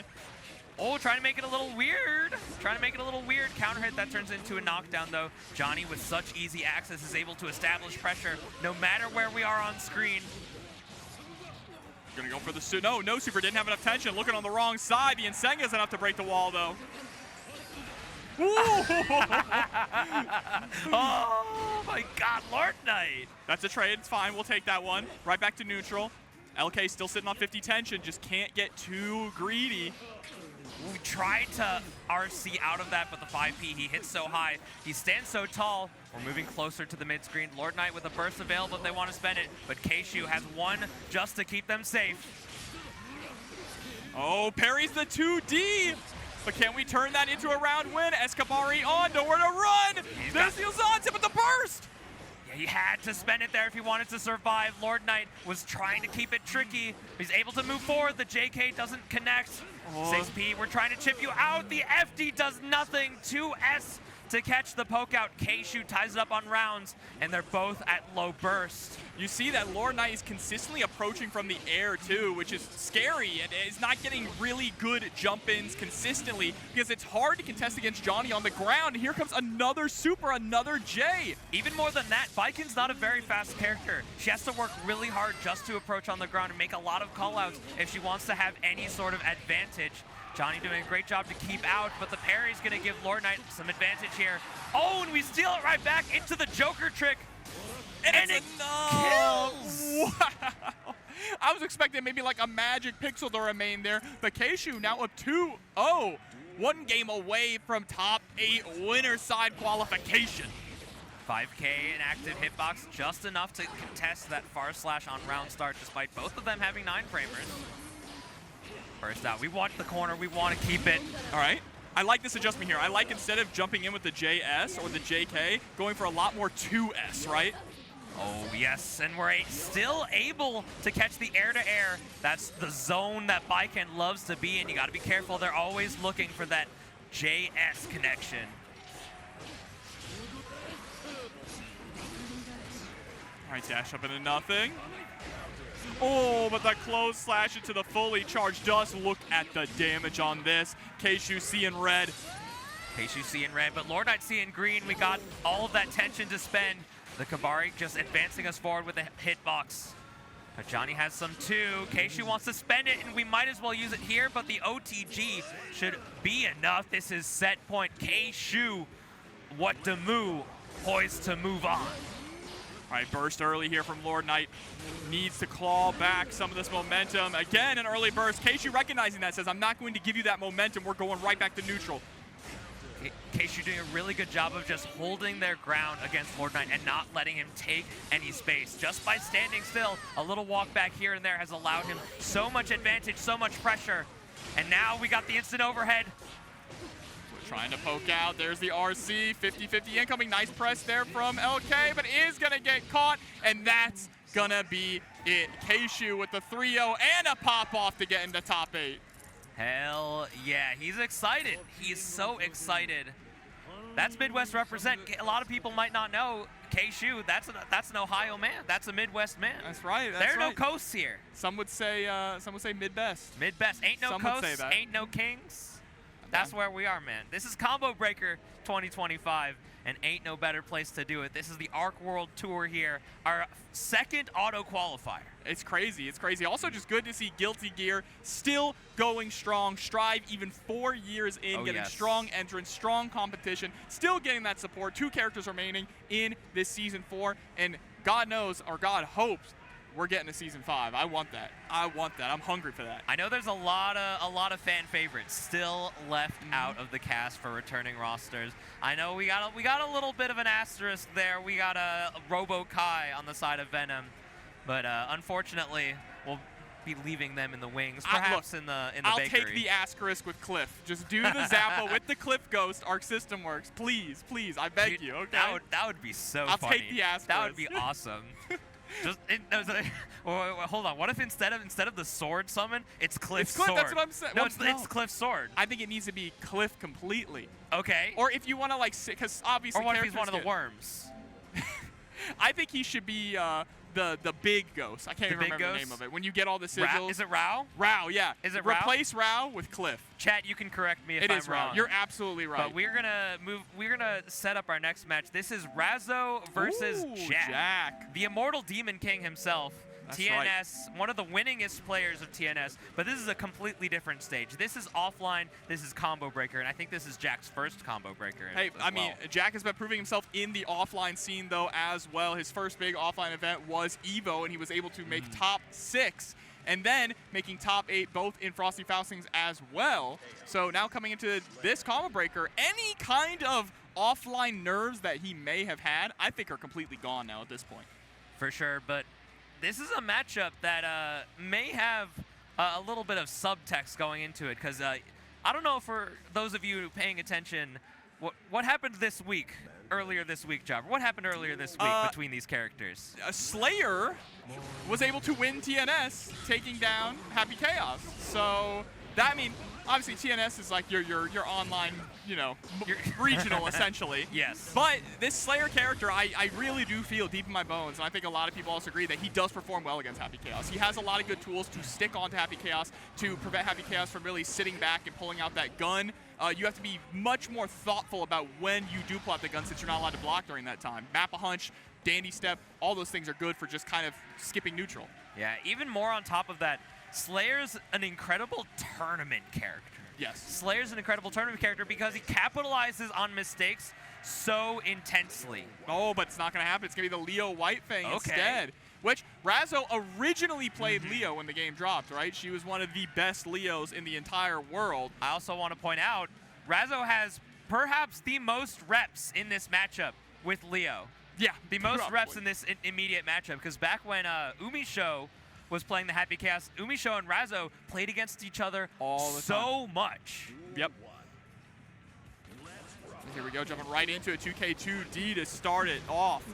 Yeah, Leo, another good tournament character. He's so good at capitalizing on those mistakes and able to go through the corner, builds the tension for the super. Already, the low health Happy Chaos looking a little frail. And cutting into the super incredibly early was very important, because Jack was going to be able to build up enough burst to prevent a wall break, right? So that was very key for Razzo to get the positive bonus. Yeah, she's building already up to 75% burst. Jack doing as much damage as possible. Not afraid of the reversal. Goes through the wall, elects not to spend the 50 tension and goes for the curse instead. All right, there's the RC. 6K into the flash kick. Yeah, you might already realize Razzo's already spent 2 full burst bars in this single round. That's crazy. She's ready for it. She wants to win. And Razzo, a high-octane, incredible tournament performer. She's always making it deep, and her characters help to such a great degree. But no slight to herself, she's got the mentality for it. And now has Jack up against this wall. Nice backdash, though, on the throw attempt, using that roll, but eating a flash kick. Ooh, the spacing. The FD allows for the slight walk back 2K, and that's going to give Jack the wall break. Reload the quit. That's Deus Ex Machina. Light him up. Hard knockdown now for Jack. Yep. Oh, just dashing up, stopping to measure max distance on that 6K. Very well done. Just got the end of that, able to pick it up with the super and get the hard knockdown. Jack's got to be a little tricky here. We go for the super. Fast RC to keep us safe. Here's the connection. We're already in back turn. We're right in our face. Oh, and trying to go for the parry, but Jack sniffing it out. Able to secure a round here. One apiece. Burst on both sides. Yeah, Razzo's got that long horizon thinking beside her. She wants to save the burst for when it's meaningful. And when we still have a game left to go, a round left to go, that's when we need it most. Yeah, that backdash on the axe kick into the 2S was kind of diabolical. I hate that button, bro. Yeah, another button. Hey, that 6S going right into the Deus Ex Machina. This ought to be close enough for the wall break. We have safe jumps ready. Razzo, just the 1 bar. She has to kind of hold it. Oh, the 2D. Yeah, to the other side, catching the backdash with the back turn K, getting the burst out of Jack as well. Yeah, but we're ready for some volatility here. Oh, Razzo might be able to build a burst. BRC back, just barely enough time to stay safe. Here's some plus frames. Gonna get that blue beat combo. Trying to go for the reset there in the corner. 1 touch is all we need, and here's the super. Dead. He's dead. Is it? He's so dead. Oh! He's so dead. That super does so much damage. I think people kind of forget that it's the higher damaging of his supers. It either does an absurd amount of damage or like no damage for some reason. The scaling on it is incredibly weird. It's also plus on block, which you can just let that rip, but we're letting the shots go and go to the corner. Razzo, burst suspend. Here we go. All right, in the back dash, trying to dash right back on in. Oh, even taking the corner. Jack was ready for it. Not ready for that cross up though, the Berserker Slash. Yeah, we're still safe here.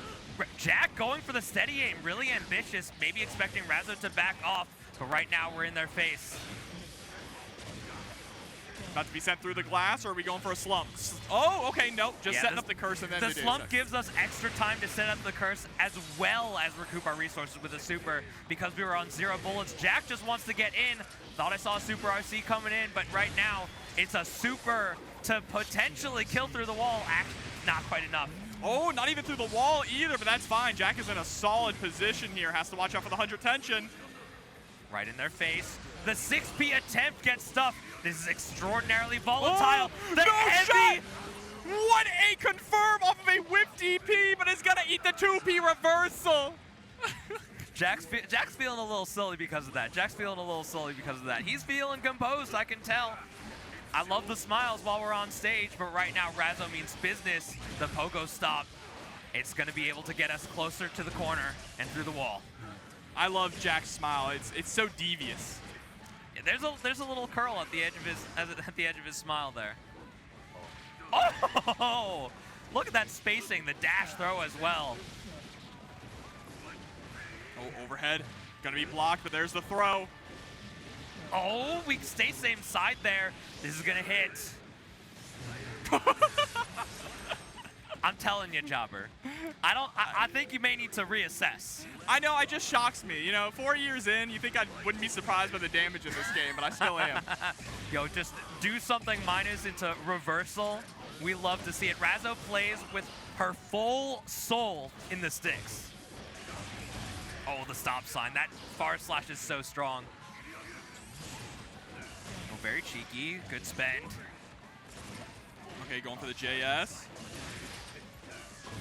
We're being nice and patient here. We're out of bullets. Not out of options, though. Sending Razzo through the wall and taking the round. 1 apiece between these two. I gotta say, in all the commotion, I've forgotten myself.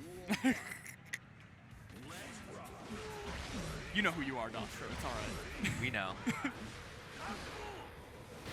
The Moonlight Lake told you. This is who you are, all right? Oh, we've already built the tension for it. We're gonna be able to go through. Deus Ex Machina. The god in the machine. Hard knockdown once again for Jack. It's the gunslinging broken Messiah right here. And the RC, I think, ate the shot input, allowing Razzo to approach and using that heavy cross-through attempt just to stay right in our face. And that's an incredibly potent use of it in this matchup. Oh, with the PRC4 gets to the other side. That should be the round here.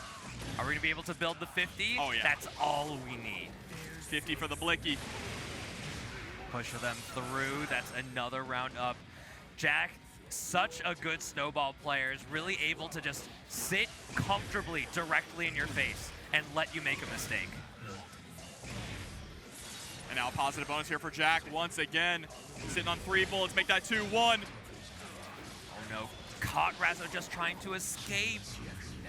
The snowball rolls ever further down the mountain. It's picking up speed. Oh, and catching the backdash thanks to the slowdown from that BRC. 2S from absurd range into the Deus Ex. Jack firmly taking a lead with a perfect. That was an impressive round by Jack here. Recently picked up, too, a few months ago. Paragon, they snapped up a ton of really powerful players. I mean, hey, Jack is a good one to pick up. He is consistent. If you want your sponsorship on top 8 in the big stage, Jack's a pretty good pickup. Razzo a good pickup as well. Of course, sponsored by FlyQuest with a slew of champions, Razzo included. And Razzo doesn't enter a lot of online tournaments the way Jack does.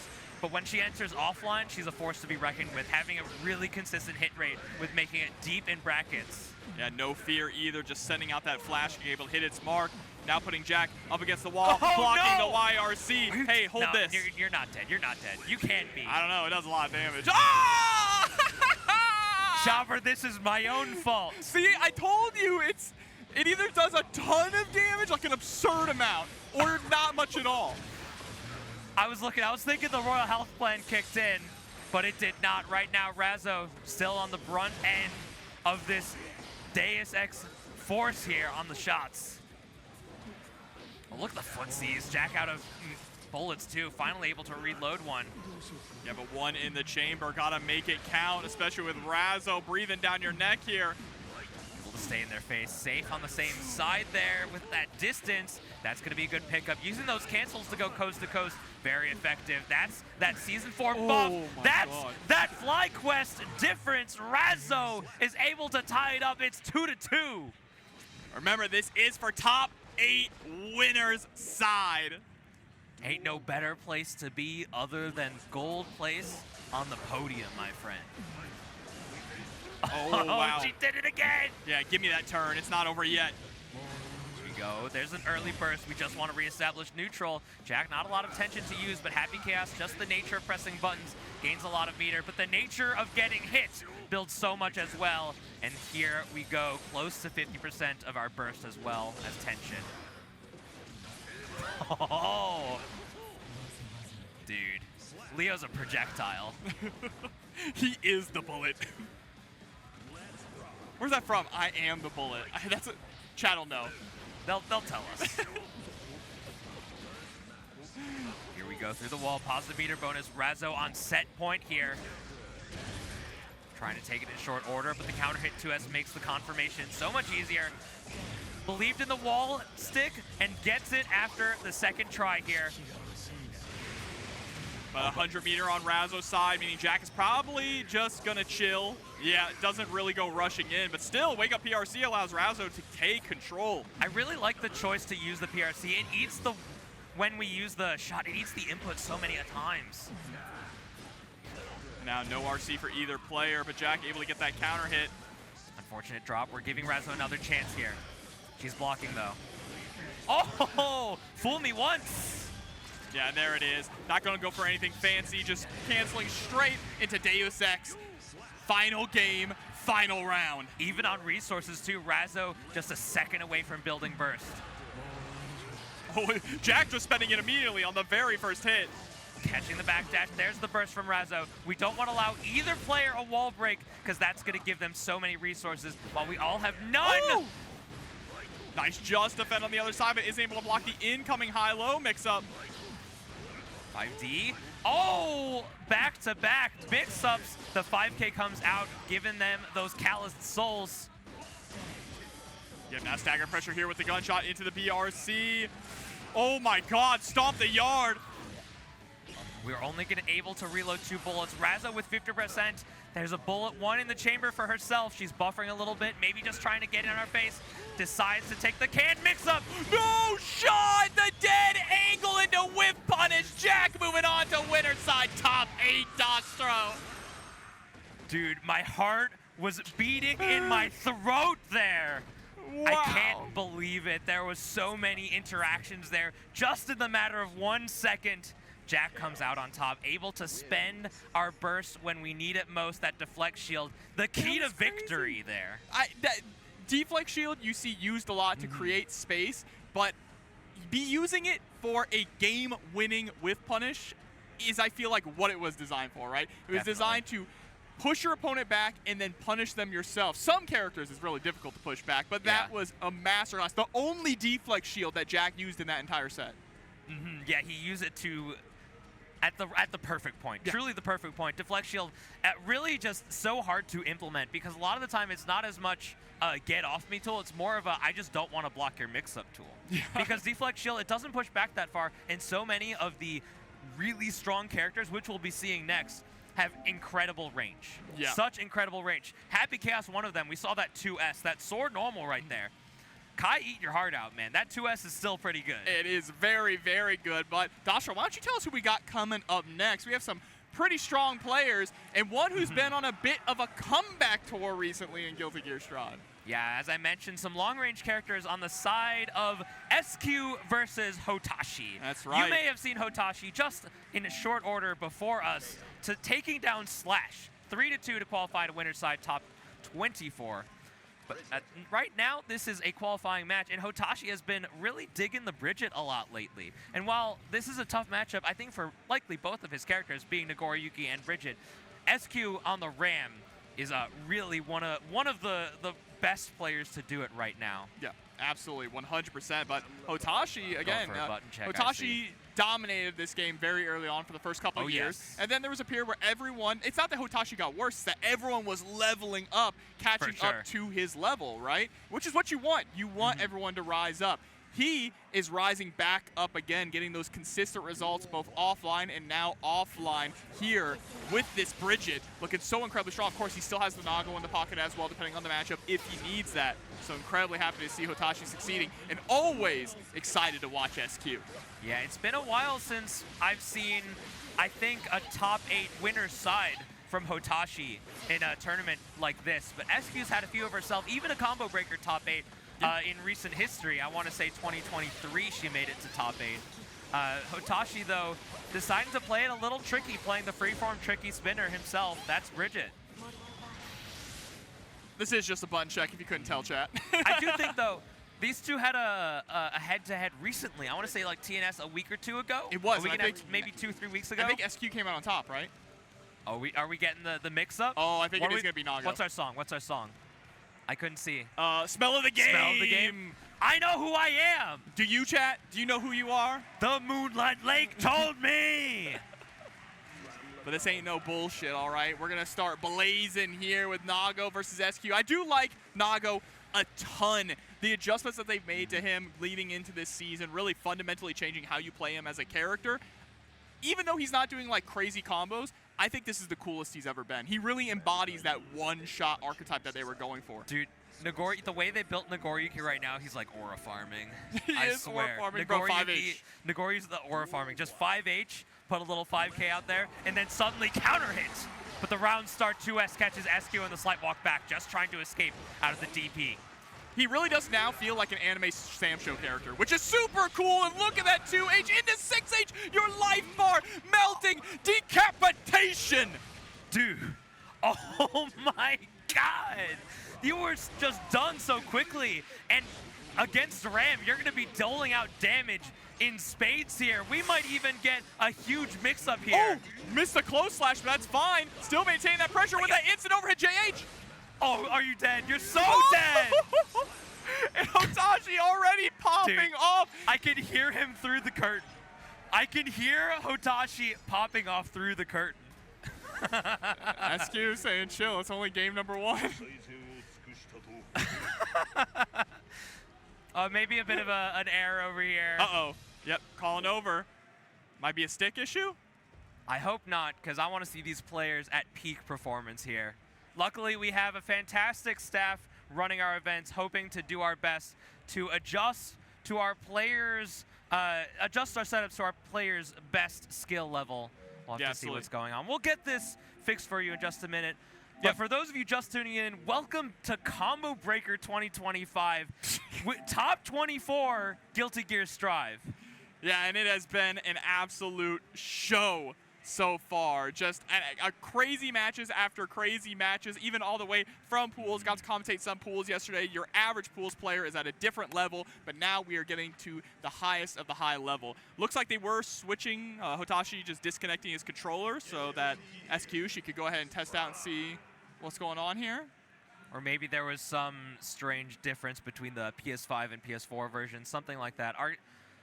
lovely TOs and staff are getting this on for us, but we have plenty more Guilty Gear. We have a lot of players in top 24. I don't know how many you've seen for you, but on the losers side, there's so much. This is our last match on the top 24 winners side. We have a few players already qualifying into the next round, like Unbiased Ear, 3-2 over Red I Am Not. That was Johnny over Gold Lewis. Kazam 3-1 over Dai Gubis. That would probably be Johnny versus Potemkin. Yes. Winty Guitar 3-2 over Mac Menz. That's going to be another Baiken player qualifying deeper into the bracket. Mac Menz, of course, an Anji player since the beginning. That's all of our results so far. We still have the likes of Slash versus Eddventure, Leffen versus Kaneda, Skullduggers versus Lakey, Cloned versus Kermit, and Techamex versus Ooeygooeychewysnickers. Ooeygooeychewysnickers, the GOAT, another phenomenal Anji player. He's the original unknown OD Anji. He was. I remember the first time I ever Frosty heard of him. Faustings 2023, I think it was. Someone sent Umi Show to losers. Who was it? Yep. Dude. And anyone who Ooeygooeychewysnickers. Everyone in the venue learned his name because I guess he needed to go for a stream match. They couldn't find him, so they went over the intercom. Can Ooeygooeychewysnickers please report to the stream? And we were like, what? One of the greatest tags of all time, but definitely one of the best Guilty Gear players in North America, because as another player that doesn't show up to a lot of online tournaments, when they make it to the offline tournaments, they make it deep, because I have a distinct memory about this time last year, Ooeygooey making it to top 6 Evo. I think he got like 4th place. 4th place? Bro, there were 2 Anjis. There were 2 Anjis. A character that people have constantly just dumped on, but he's been slowly, secretly, not so secretly, honestly, just getting better with every single patch. But the thing is that every patch they change him so much, right? So much changes. They remove big things from it too. So you read the patch, it's like, oh my god, they ruined this character, and then he ends up just being better. Yeah, another thing about Anji, another character that's a really good tournament character. Yes. Because there's so much to think about when you're playing against him, where the Anji players, they're just spinning, not a care in the world. Because spin is such a potent threat to play into that you're so scared just trying to move forward in neutral against a character like Anji. Yep. And chat, while we're still waiting for all the things to get worked out here, I do want to let you all know that after this, even after we get down to top 8 will of course be tomorrow bright and early here on Combo Breaker. Make sure not to go anywhere, because immediately following this block is going to be the Strive Auction Tournament, all right? That's going to be a good time. We're going to have Ringe on as the MC, just calling out numbers there, seeing how much money we can get from these Strive players. We need some big money hustlers out here. $200 Potemkin, I want to see it. I know Humbag is here. I wonder if he has his big orange hat, his big orange cowboy hat. If we can borrow it for a moment. That would be fun. That would be fun. Play the auctioneer here. Can I get a 100, 100, 102, 105, 105, 110, 110, 110? What character do you think is going to get the highest payout?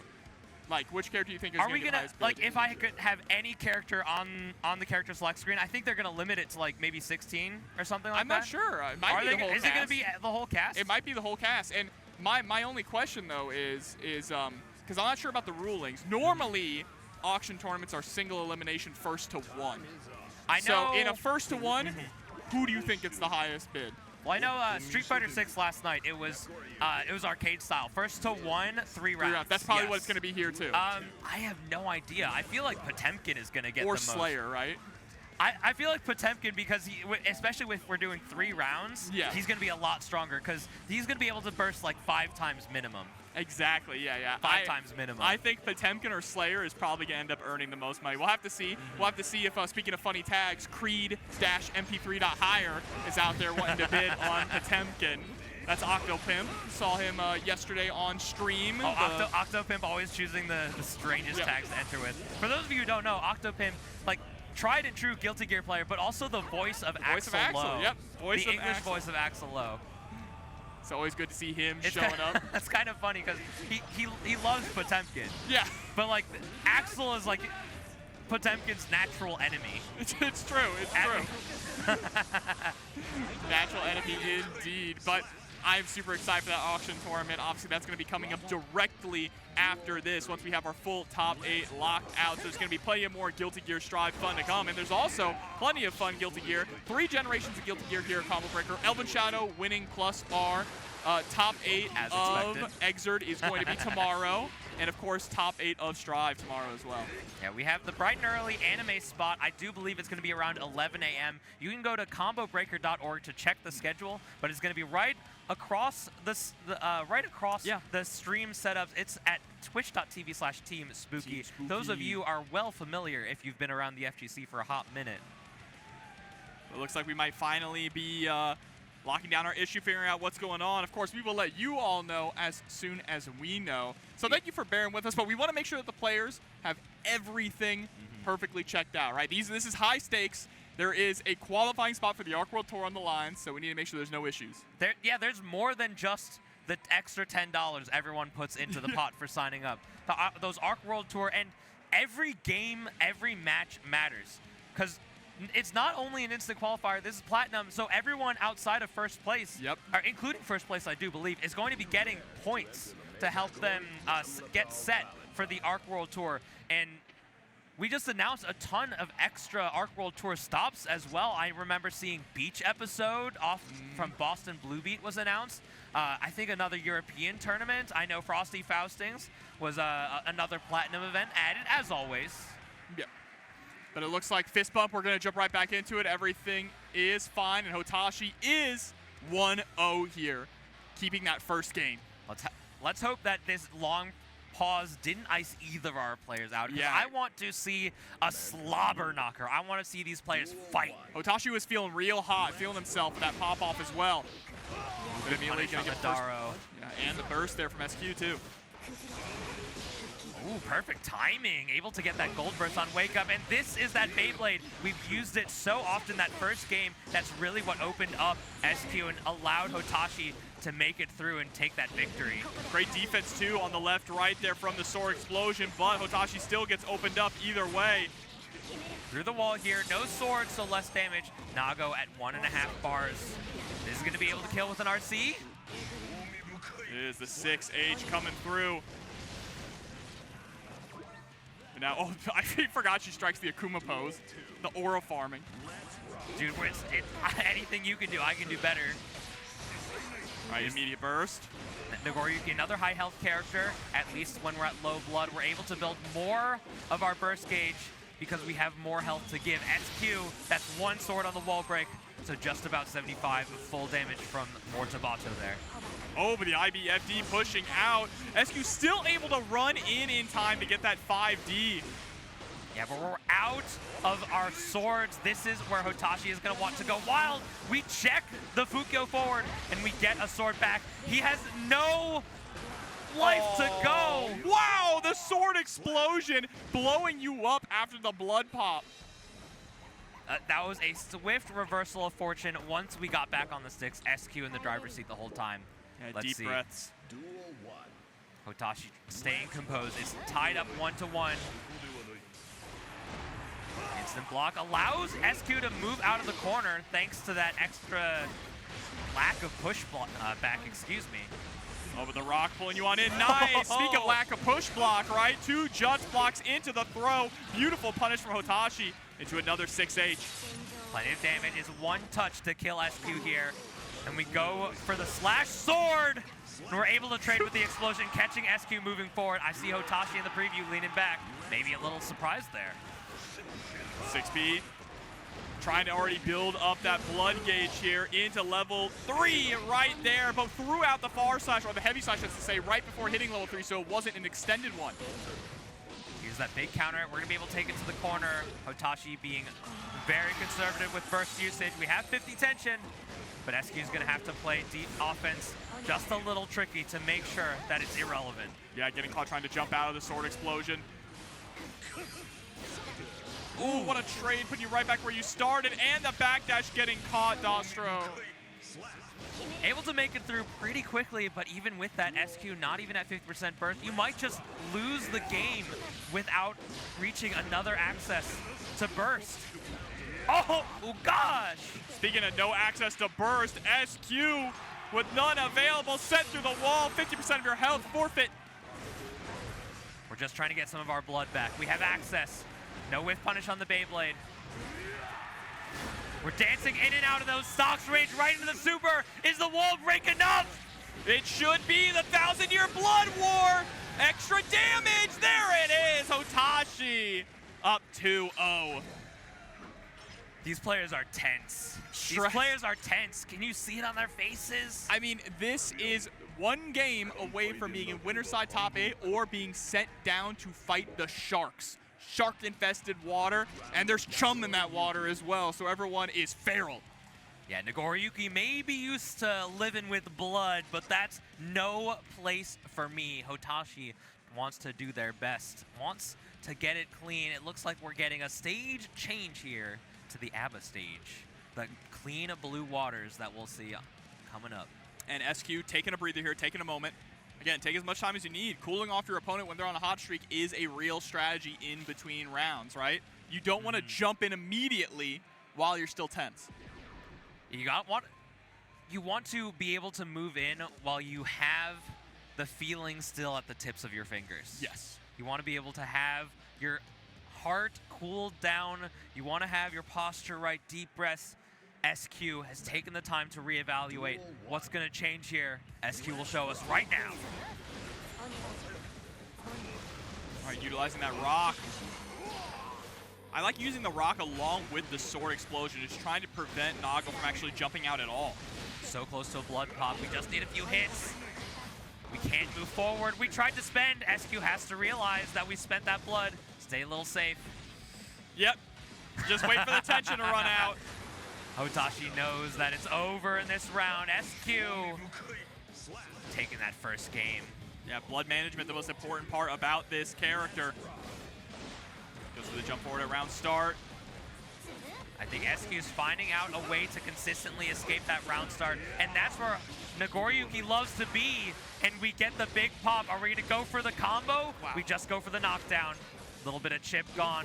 All of that for life spent and damage dealt. It was pretty an even trade, right? Ended up putting SQ down to the same amount of health that Hotashi ended up losing from the Blood Rage, and now back up against the wall. Oh, in short order, this should be enough with the blood especially. That's tied up 2 games apiece. SQ dug deep and found what the difference needs to be made. Yeah, game 5 here. Hotashi been putting on and off the headset here, trying to decide if they want to play with the game sound or with the crowd sound. I mean, Hotashi is a player that loves the crowd. I have to think maybe we want to hear people cheer. Maybe we want to hear people yell. Maybe we want to get the victory, but SQ in the driver's seat. All right, there it is. Blood-sucking universe. It's party time. It's being very patient, just looking at SQ's access to meter. Oh, but a drop there on the 5K. Unfortunate. Oh my God! Fukio right into the 2K. That's a small stop sign, but it's just enough. SQ doesn't have tension to go through the wall with the knockdown. Right now, Hotashi, so much tension available. Just gonna get some blood back. Time to go for a throw. No RC to follow it up. Oh, and the YRC eliminates the projectile. Gets the instant block to get the punish there. Nice block in the instant overhead 2 from that BRC. Flip out. So close, just trying to get some chip damage perhaps. A single heavy slash is gonna get it. Is this enough to pop? Still has access to burst. Is Hotashi willing to spend it? Oh, SQ got hit! Oh my God. This is actually doable here for now for Hotashi. And the 2H catching the toes of Ram. Hotashi says, who, me? Put some shoes on. Bit of a burst safe route, catches the counter hit. This is big damage. Hotashi builds the 50. So much blood to his name, but so much damage dealt. Burst available, and the 5H is able to seal it. Hotashi is our qualifier, our final man to take it to winner's side top 8. That is right, Hotashi locking in. You can see after that little, that gleam in his eye. Support your locals, damn right. Shout out to Ignite Arcade in Skokie, Illinois. Shout out to Hotashi, one of my local homies. That's our boy from Chicago. This is his home turf, dude. That's right. Defending the home turf here. What a set between those two. You can see it. The moment he pointed at himself with the me, it was over. He had this gleam in his eyes that you guys couldn't see. We could see here. That was just like locked in focus.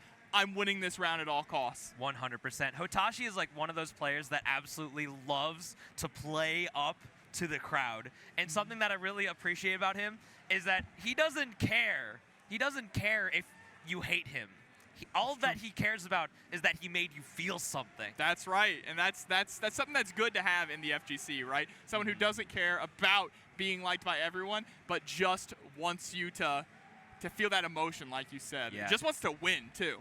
Hotashi's got competitive spirit, and he's been at it for years and years. A top competitor in multiple games. Guilty Gear Xrd finalist countless times, I have to say. Yep. An L-Felt specialist out there, but we swapped the gun for the blade here. While you were out going on dates, I was studying the blade.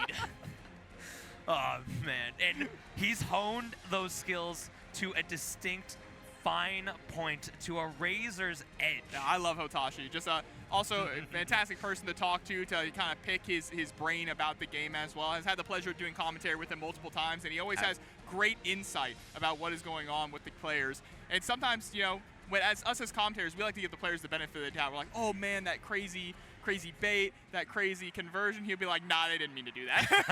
That was an accident. That was an accident. They weren't looking for that. Coincidentally. But not an accident, totally on purpose. We have loser's side coming up at you. Our next match is going to be queued up on stream for Kazam versus Winty Guitar, as I mentioned earlier. This is not a qualifier yet into top 8. This is top 16. No, it is not. But before we jump into that, we are going to throw it to a really quick ad break. So make sure to stick around because there's going to be plenty of more qualifiers coming up after this. You better get right and sit tight, because when we come back, more combo breaker action coming right at you. Don't go nowhere. It's no magic trick. It's no disappearing act. We're back here. Guilty Gear Strive at Combo Breaker 2025. We're queuing up our next match. Is Abracadabra a la Kazam. Ooh, okay. Winty Guitar versus Winty Guitar here for our next match. Doster here, joined by King Jobber. We've got plenty more Guilty Gear games to play, my friend. Plenty more, but now here's the issue. We're in the loser side of the bracket, running through some of these qualifiers, getting to some of these qualifiers, and this is where the heartbreak happens. But you know what, Yes. Dostro? Somehow, heartbreak feels good in a place like this. It's bittersweet. It's bittersweet. We still get to imbibe in the atmosphere that is Combo Breaker, one of the premier events. If you haven't been to a Combo Breaker at home, I highly recommend coming out to Schaumburg, Illinois. Perhaps next year we'll see you there. This is perhaps our first game. Have we gotten our button check? Yes, we have. We're right into it. Yeah. Already, Kazam starting off aggressive, but runs right into a 2H. We saw this matchup earlier, but these are two very different players. We saw LordKnight versus Kshuewhatdamoo, but right now, it's Kazam versus Winty, the Johnny versus Baiken. Those IBFDs on the misfinders are kind of nasty. And we're already seeing Winty is going for mix-ups that are very different than what LordKnight went for. Yeah, and I mean, that's the great thing about Guilty Gear is that just by watching the player, you can tell exactly who it is, right, by the way that they play. But there's the dash in with the 2D. That close slash not tall enough, falling down, jump slash RC. We reestablish pressure. The cross-up is going to take it. That ought to be a ton of damage, but not quite enough. One more mix-up. Oh, whoa, the parry there on the air. Missed Finer and able to get underneath. Wasn't quite the punish that Winty Guitar wanted, but still ended up getting the round. Yeah, but Johnny's got a lot of health to work with. He's already built so close to another full burst. Here we go, reeling in, close quarters. Oh, thought we were maybe out of range. The slight delay. Winty bursts them into the corner. Kazam is in dire straits. But we're going to be able to elect to move away from this parry action. This still comes out. The parries on the mix-ups here with the Misfinder are actually really big brain. When the Guitar able to get underneath too to swap sides. Kazam doing a lot more long-range sitting than what we saw from Kshu in this matchup. Being very comfortable throwing out the card and very comfortable to seal out this round. With burst spent though, Winty Guitar is building up close to their own. One round apiece. Yeah, definitely has the advantage coming into this one, but Kazam is going to get the life lead early on. Just disengaging, using that kick misfire into the dash back just to reestablish space. Because Baiken, when she's not close to you, is not very scary, but Baiken on top of you is a terrifying beast to battle. Depends who you ask. There's a 6P. JH coming right on in. Backdash, but still able to block the tether there. 50% spent. Oh, but the 6H gonna whiff. That is really unfortunate. We're gonna get a knockdown here. Oh, it traded. Oh! I don't know if that was actually supposed to happen there, if the whip close slash was meant to bait out the parry, but you know what, it ended up working out anyway, so. I said that there's no magic going on, but Kazam is proving magical with this sleight of hand. Hey, a magician never reveals his secrets, right? -1. Is that a card behind your ear? Was this your card? Oh, no, it was not. Yeah, just poking with that bar slash, that 5H, that missed finer. Dude, that was basically like a 20-frame dashing overhead. That's impossible. How do you deal with that? Oh, and we're able to fuzzy out the Zerozzen. Just brings them back down, and that mix-up should be applied here. Oh, but 2D gonna be pushed away thanks to that deflect shield. Kazam able to escape. We're holding Mistfinder's stance, and finally gets the anti-air counterhit. Is this enough? No. OTG's probably not good. Wow. I was about to say, I'm sorry, I was mistaken, Kazam. Had to misstep, right? Misstep Yes. into the misfire in order to be able to hit that. Big counter hit. Oh, already through the wall. Yeah, no hard knockdown though. Winty Guitar, not with the super. Whoa, wild assault. Man, Kazam's spacing has been so crazy here. Yeah, he's been just standing right outside that the Johnny far slash range. And it's really showing that Winty, you have to be the one to approach. And once you're ready to stay still, that's when Kazam puts the pedal to the metal. Oh, but there's the burst. Winty sitting on 100 tension. Spends 50 of it for the BRC. Ooh, not trying to go for another pickup there, just instead chasing down for the Oki. It's likely not enough to do it unless we hit the wall. We're going to do something a little silly. A little silly for the business. The Zerozzen hitting its mark and securing a round. Can Winty Guitar tie this up 1-1? You can't let Kazam get that 2-0 lead on you. Yes, we're just entering Mistfinder stance and being patient with how we want to deal out that sword. We're dealing out these cards. We're able to reapply here. Got to be careful. Goes for the low there. Oh, close slash hitting its mark. Into the Nsenga. Massive life lead here. No burst for Winty. It just barely builds it right off the back of that positive meter bonus. That gives us the chain shift. Kazam puts another game on the board. It's 2-0. Winty's had some momentum, but hasn't been able to seal it out. Kazam, with the firm control on the ground, has proven difficult to break through. And that's a kind of a similar thing that we saw in the LordKnight match, right? It's just Johnny's range and the way that he can really misstep backwards, disengage, missed cancel to fake out a misfiner. It feels really difficult for Baiken to approach on the ground, but then when you go through the air, Johnny's got decent anti-airs as well. Yeah, it's just like very similar interactions, just going about it in very different ways, surprisingly. Oh, and the guard cancel parry being very cheeky. The fast RC is not fast enough. Winty Guitar takes the offense. Oh, but dashing right into the far slash. Ooh, able to get that pickup. Very cheeky. BRC scoring the counter hit into the fully charged 5D. Didn't get the launch because the wall splat, so one last chance here for Kazam. The dashing in. He has to commit to it. He can jump, but that's the only thing he gets when he moves forward like that. Kazam goes down the first round, but we saw this in the first one. Let's see if Winty Guitar has made the adjustments necessary to take this second round. Ooh, looks like we caught maybe the backdash there with the S. Kabari straight into the 3 cuts and a moon. Yeah, Baiken has a very bad habit of sticking to the wall while she's already buffered a move, and the early super guarantees the knockdown and puts her in a good position. Kazam's trying to fight back, but we still get the parry. We have 100% tension to our name, the BRC. We throw them out of our dash. Winty Guitar is able to take a game here. All right, that's what we're talking about, but now it's still an uphill battle and a mountain to climb. Reverse 3-0 to take down Kazam. That's a long-ranging swipe there. Oh, no. First safe route with the 5K. Oh, went for the close slash, but we weren't low enough. Yes, no positive bonus here for Kazam. That's huge for Winty Guitar. A little bit of stagger pressure there. close slash into the delay 2D, able to get the PRCJS. And we already committed backdash forward slash. This is going to allow Winty just to set up once more.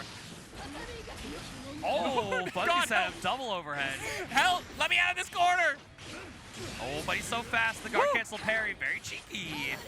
Good recognition. Winty dashing slowly out of the corner, able to get the counter hit. Is this enough? Oh, it better be.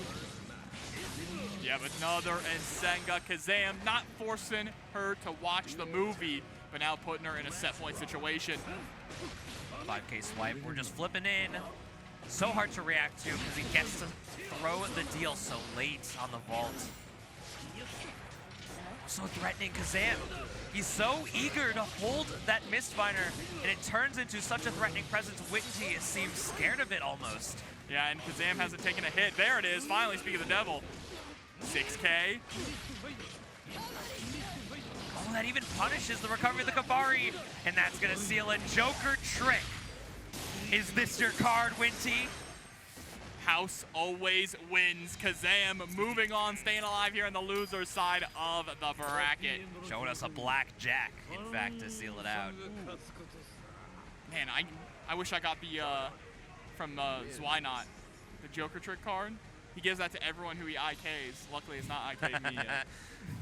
I mean, that's a good consolation prize. It is. That's a good consolation prize. Zwynot's made a ton of really deep runs, but unfortunately not a Strive player for our viewing pleasure tonight. We have the viewing pleasure of even more Johnny, in fact.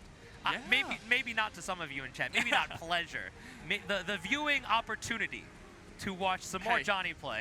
Hey, I think you and I are Johnny fans here. I think we enjoy Johnny. I'm a Johnny fan. Hey, chat, I don't know what you're talking about. I was a Johnny player when he was bad. I don't think he was bad, but everyone else said he was bad. No. I was playing Johnny. There's photograph evidence of me making a top 3 at a regional with Johnny in September of 2023. He was not bad. What was bad was his dash. Yes. And that is what catapulted him into arguably top 5 territory, was just buffing his dash, right? I mean, they buffed his dash 2 times, in fact. They gave him the opportunity to jump cancel, which is, I think, just the perfect power level for him where he was. And then they decided, you know what? Let's knock 2 frames off the recovery. Yeah, they say, what if we just put wheelies on him? What if he just slides in on you? Dog, he's on skates. He is. He really is. At least, you know what they should do? You know what they should do? They should also make him off the ground like an Exert. just keep pushing it. You can't throw him while he's dashing. Yeah, you can't throw him. He gets over slide head. As if that matchup isn't bad enough for Potemkin already. But it's going to be the same matchup once again. Wow, this is the third time that we've seen it. But now we have a returning cast member in LordKnight. Unbiased ear. I think this is my first time seeing them offline. Oh, yeah, I'm not sure if it is my first time, but definitely have watched a lot of their matches here. Yes. But, Dasho, you said this is the 3rd time. The real question is this 3rd time's the charm for Baiken? 3rd time's the charm, we'll have to see. LordKnight is no stranger to overcoming adversity. No stranger to overcoming adversity and playing to their strengths. We'll have to see. I think we're going to have to figure out if LordKnight is able to maneuver in such a way that we're not playing into one player versus the other. We're just playing into Johnny. Yeah, I would like to see that. I'm also really glad they picked Get Over Nightmares, one of the best songs in the game. Great song. I mean, there's no bad choices. The Jacko's theme. You can't say that while my boy Ant's in the crowd. He loves Jacko's It's theme. okay. It's okay. He loves perfection. Right. Can't please me. It's okay. But here we go. This match is about to be phenomenal. Round start 5K there. Just the leggy. Oh, LordKnight is a purveyor of mix. Oh, but the just dash in, counter hit, close slash. I like the use of 2H there. I want to see a little bit more of that 2H from LordKnight. I feel like it's good to just catch Johnny in neutral. LordKnight going for something a little cheeky, maybe missed their air back dash. Very patient gameplay. We've got a ton of meter. Ooh, right into the tether. This is where Baiken wants to be. Oh my god, take it to the skies. Far slash is going to connect on unbiased ear. But LordKnight, there we go, able to close it out with the Tatami. Yeah, maybe expecting a Kabari. That 6P gets punished by Tatami Gaishi, and LordKnight already with the first round. Oh, and using the wall assault, we're trying to seal it out, but a 1 too many hits makes that confirmation at that range just a little bit more difficult. Into the Joker trick once again. Hard knockdown for Unbiased Ear. Just setting up, tried to go for the 2H, but we weren't fast enough. He can pick up off that? Dude, this Johnny champion, man.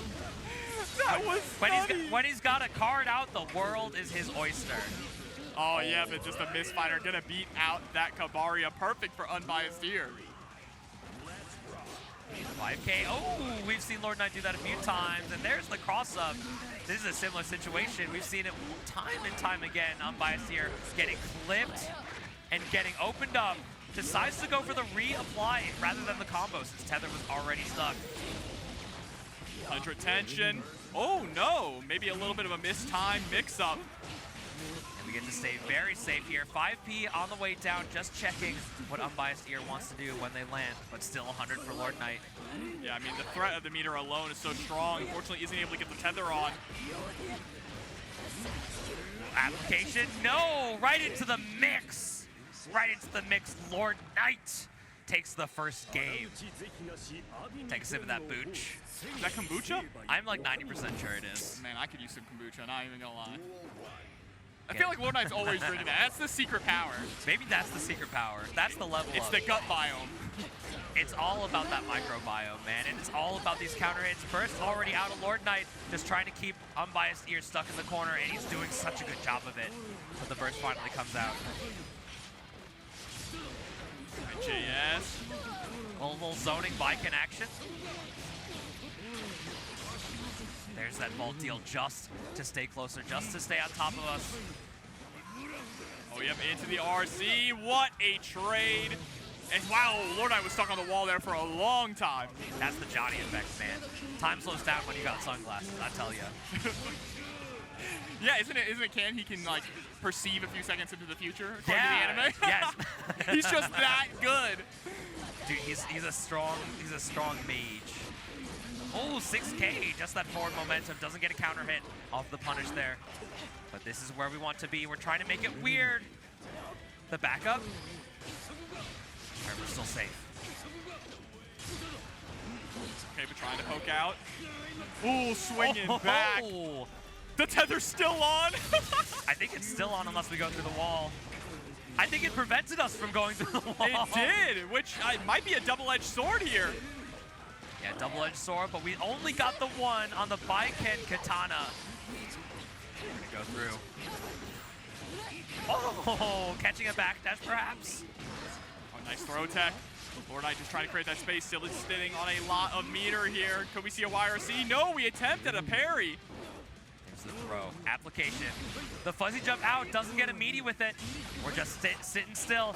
Misses the tiger knee. The counter hit allows the 5K pickup. And Unbiased Ear ties it up on games here.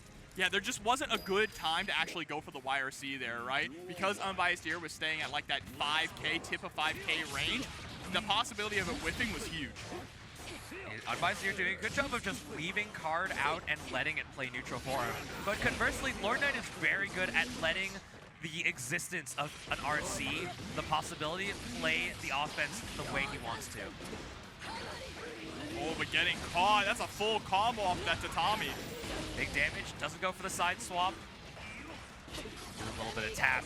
Tap on that block. Say my name, it's Baiken. That's right. Let's get some bees in the chat. That's a powerful round for LordKnight. LordKnight so willing to press buttons too. Get the air to air. Now we got the counter hit. This is pushing LordKnight to the corner here.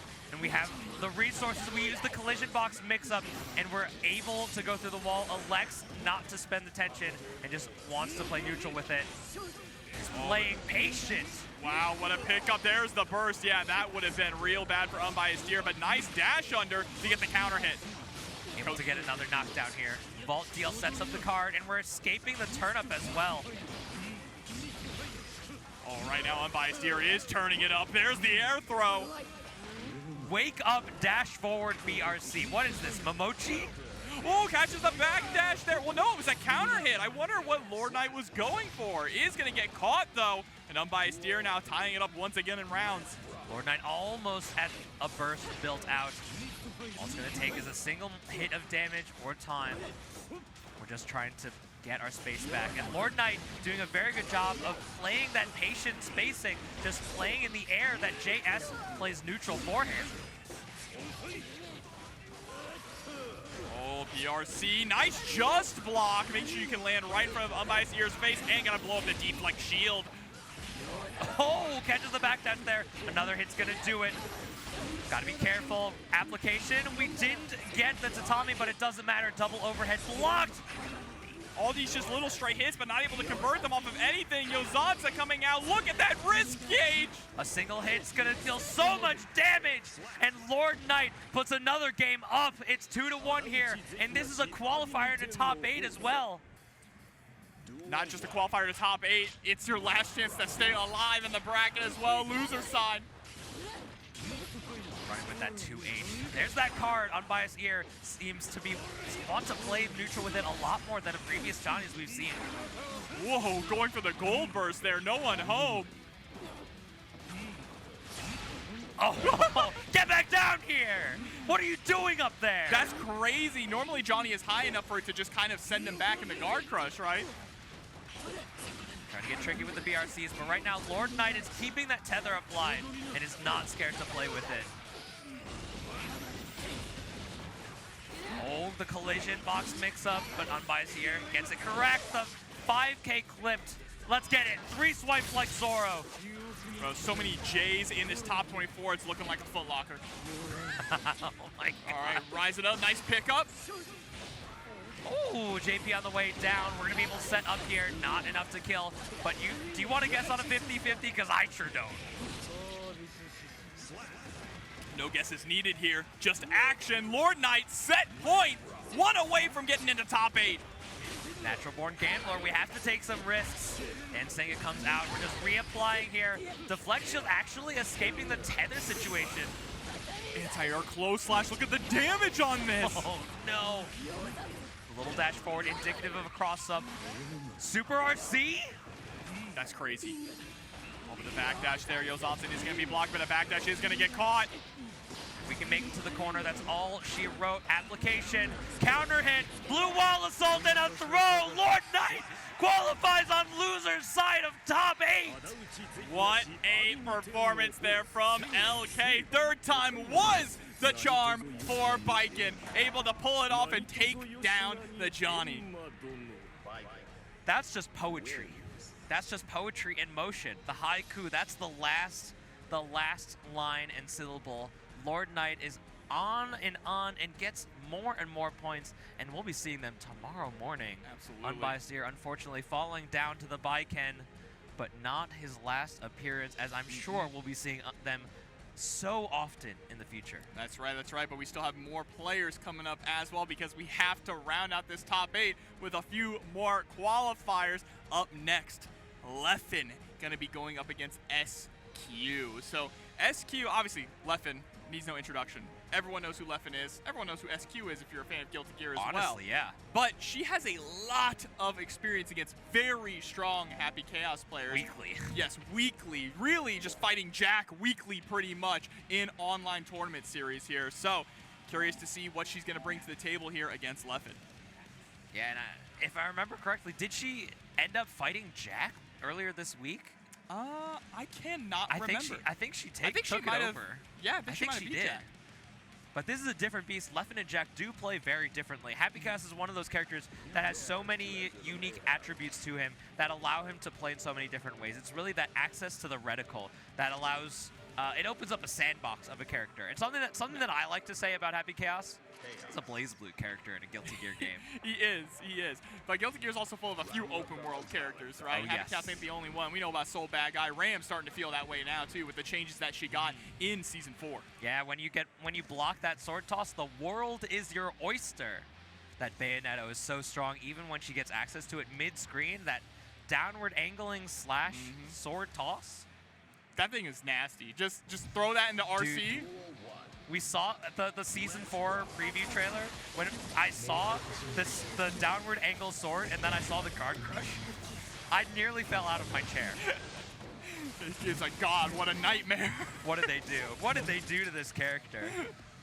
It's exciting, though. SQ has really proven that she knows the ins and outs of this character, and Ram is not unfamiliar with the championship. See, earlier this year, we saw Red Ditto taking it in the ARC World Tour Finals, not dropping a single set the entire weekend from the LCQ. That's right, and also making it to second place at EVO Japan as well, up against Daru Ino. And Red Ditto and SQ fight each other a lot. They go head-to-head a lot, and really it's just a toss-up on who comes out on top of the day. So now it is time for SQ versus Leffen, jumping right in. There's the roll to kick it off. Yeah, that's the key difference I want to point out between Jack and Leffen. Leffen is very willing to use the commando roll. I feel like that's one of his key unique factors in differentiating himself from the North American Happy Chaos players. And you'd be surprised, right? You think more players would utilize roll just based on how strong it is. And already getting Leffen such a massive life lead here in round number 1. Yeah, hopefully SQ, for the sake of longevity in this match, can differentiate Leffen between Jack. But right now, you can't differentiate between these bullets in your chest. No, no, no. It all hurts just the same. Yeah, this is a clean reversal of favor already, but the pogo hop out. Something that's really made Happy Chaos a clear threat. The way that J2K works and the taco kick as well, letting him escape the corner. Yeah, it looked like actually mixed up SQ's input there because SQ immediately turned around into the windshield wipers and got stuffed out. Same side, pogo hop. Ooh, catching the air dash forward. SQ is just playing with those hitboxes out. Oh, trying to air dash right back in as well. Nice throw tech, but Leffen's spacing has been so on point. One chamber. This is his air dash forward, but still gets the pogo hop, not enough. And the 5D seals it out in 2 straight games. And Leffen still shaking his head, feeling very critical of that, even though it was 2 straight rounds, right? Not happy with maybe a couple of drops here and there, trying to clean it up. SQ deep in thought. She still has the opportunity to bring this back. Remember, it is 3 games. I mean, both of these players, but I know Leffen for sure is definitely a perfectionist. He's always trying to bring out the best in his gameplay. As a multiple game champion, it's really impressive that he's so analytical and so hard on himself and how well he wants to do. SQ bursting once again early on. Those early bursts are to try and stop your opponent from getting a lot of momentum, but the ball keeps rolling here for Leffen. Oh, that was a hey look over there type setup. And that is a perfect 7 white letters on the screen. Leffen's moving so quick. Taco connecting, pick up with the gunshot as well. This is in the corner though. It's gonna be tough. You have 2 back-to-back mix-ups to block here. Leffen, you have the chance, and the dash block out turns into an escape. SQ right for the punish though. Oh, catching the back dash with the 5K. SQ finally getting a lot of momentum here, catching with the rock, and that's gonna be the round with a Mortabato. Yeah, just out of range from that throw. Leffen going for a very clever option, but unfortunately the Ondo did not pull us in quite enough. Regaining resources, that's what the Blue Wild Assault gets for him. Knockdown available. We're able to get the sword set up, turns it into a mix-up, trying to catch a backdash though. Well, there's the throw tech trying to swing with a big, heavy slash, but swinging at ghosts. And if they're not careful, to get turned into one. Deus Ex Machina, low on focus though, still full clip of meter. So close to getting that pickup, able to go for a burst safe route. Not enough to kill SQ on such low life and a low life character. And the 5D connects with the overhead. Leffen now up 2-0. SQ is digging deep. She's thinking about what's going on. How can we change this? How can we change it? Maybe a song choice? Maybe. I mean, it's tough here, right? The spacing that Leffen has been playing at, preventing SQ from really establishing block string offense has been so difficult. And also, whenever Leffen gets put into the corner, SQ is having a difficult time keeping him there, right? He's getting out with a lot of these IADs, a lot of these super jumps. Hell, even the command roll is useful for escaping from the corner. If SQ can just figure out a way to lock him down, Rock hasn't really been the answer because he's been reacting to Rock or predicting Rock with the IAD. Leffen's done a great job of turning SQ's pressure just into nothing. Yes. Just into nothing. Pretty much. His defense is really, really strong. Just a perfect complement to his offense. And when he's able to find that opportunity, once that he's blocked enough, SQ is maybe a little afraid of spending that extra sword, or maybe doesn't want to overextend, and he just finds the right options that pull him out and allow him to air dash through. But this is SQ moving forward. The gold burst comes out. Yeah, Leffen has also been consistently just getting SQ to burst very early on, too. SQ looking very strong in this round. Gonna be able to RC and take it. That's the strongest round yet, so maybe that little breather is exactly what SQ needed. Yeah, I think even the strongest round between the both of them, making such a decisive victory there. But right now, Leffen has the blocks going. SQ's able to get defense. No shots in the chamber. We still get the sly one cheeky reload. Deus Ex Machina going from nothing in the chamber to fully loaded. And focus too with the focus buff from the 214 McGee. Oh, the fuzzy. A Tiger Pop special. Blocking this character is so hard, man. So hard, especially in the hands of a strong player. There's a perfect from Leffen. I swear, in situations like these, in times like these, the best defense is just simply don't be put in that situation. Unfortunately, that's what you got to do, because Leffen makes it so hard to choose one headlight over the other. That was max risk gauge there, getting the mortal counter on the JK. There was even some left over. The burst comes out. We're able to confirm this ought to be enough with the super. SQ puts a first game up for her. And the crowd popping off for her as well.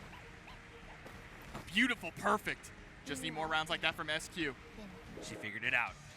Leffen, no stopping him. He's queuing up once more and already putting out these buttons. She's figuring out the 5P in the air just to test the escape. Leffen getting punished with the burst as well. Too far away to get a really big punish though, right? Was only able to get that far slash, but here we go. Sent through the wall. Positive bonus now for SQ, is gonna get burst back as well.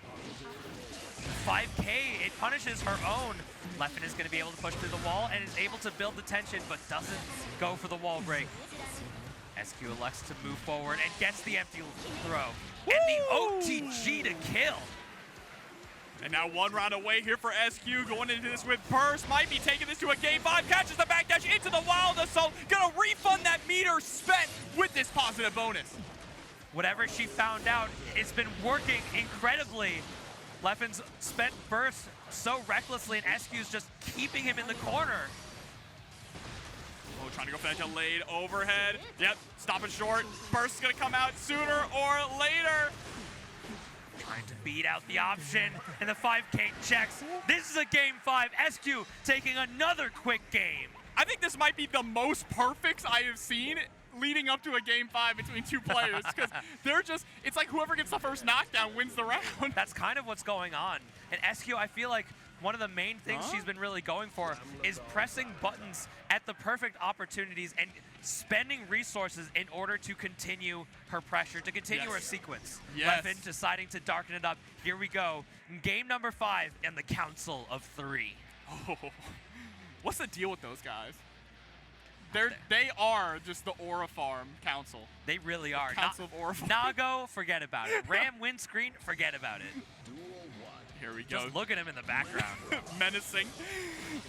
Oh, what a start though. SQ getting the burst out of Leffen early. Yeah, it really showed that she was willing to be burst safe a lot of the time, but the perfect burst opportunity allows Leffen to get this offense started. But low resources for Leffen, the 6P coming out and beats the commando roll. Yeah, I think that was actually just a dash up, a block 5P, right? And it ended up getting the roll anyway. Mortamato gets a hard knockdown. Massive life lead here for SQ. Just decides to go for the meaty press, steals the corner. Mortamato to seal it. SQ, this is set point for her. Okay, SQ bringing it back in a big way here. Leffen is going to get burst. But SQ with the first blood. That's a good start with the wall break too, Dostro. This is positive meter bonus. She doesn't have the tension to deal with it, but right now SQ just needs one good hit to put her in a strong enough position to move on to top 8. Okay, trying to go for that 2K2D. Leffen sandwiched up against the wall, stuck between a rock and a hard place. Burst comes out. He's trying to stay alive here. Leffen still with 6 shots left in the clip. Has to gain full control. SQ about to get both swords back. Curses on deck. The jump H goes right under it with the commando roll. The knockdown, the resource recovery. Leffen gets some damage on the board. And some much needed meter. Still not going to get burst back by the end of this round. They have to close this one out. Another Deus Ex to go. No, has to go for the super focus into the wall break. Curses on. Curses on 1 shot. We just need to block one thing. It punishes the backdash. We're so close to building a burst, but it's not going to matter. SQ, she breaks the wall. She gets the victory from the brink of defeat. Our next qualifier into top 8. Breaks down in tears. A top 8, well earned for SQ. She has been working so hard. It's been so long since SQ has made a major top 8 qualification. This is what she's been working for so long, for so hard, so much effort put into this very moment. Look at that. That's right, SQ. Soak it in. You have earned it. Taking down a legendary player like Leffen to get there. But the job's not done yet. Tomorrow is where the real hard part starts. Before we even get there, I believe we have at least one more match to set forth. One more match to set forth. It's going to be Nitro NY versus Kazam. Oh, but that's not the last match because we also have more lined up too. We'll leave that last one as a little bit of a surprise. But you are correct. Nitro and Kazam are the ones coming up next. Nitro trying to earn a spot into that top 8 as well. Our current top 8 standings are going to be Umisho versus Kshuewhatdamoo, Jack versus Hotashi, LordKnight and SQ qualifying in the loser side so far. We're going to round this out in just a short while because these matches are getting hot and you don't want to go anywhere. This is twitch.tv/10ohmedia and this is where all the best Guilty Gear actions happen in this weekend. Yeah, the top 8 is going to be fantastic. Well, right now, we need to get those last 2 players into top 8, starting off here with Nitro and Kazam. I mean, I believe we're probably going to see the Giovanna coming from Nitro going up against Johnny, who's, of course, the character that Kazam has been rocking with all weekend. Yeah, Giovanna, I have to say that Giovanna, she can play that footsies game. It is a little bit hard just with the sheer size of Johnny's normals, but I do believe that this is a stronger theoretical pick for Nitro over Jacko because these long-range normals just give these long-range normals on Johnny give Jacko no space to set up. Yeah, and that is true. So I like the Giovanna play, right? Giovanna is very quick, very nimble, especially with that IAD. The IAD is deadly, so you can get in over a Johnny's far slash, you're going to make him hurt. And it's a lot lower and a lot faster than a lot of other characters. Johnny also having a very tall jump makes his instant air dash just a little bit easier to react to just due to how much space he has to cover in order to even get there. We'll see what happens. Can we seal it out? This is Nitro versus Kazam, our next qualifier into top 8. All right, able to secure the knockdown, setting up the card. Skinny Gold Lewis. You're so right. That's what he feels like sometimes, man. Just a guard break after guard break. Oh, the brave press. Nitro moves forward and is able to block in time, throwing them back into the corner. There's 50 on deck. Just trying to crank up that risk. Oh, here's the burst, though. Oh, but had 100 tension, so able to block, no punish. Yeah, Giovanna super, it's not 0 after the flash. Oh, in the 5H.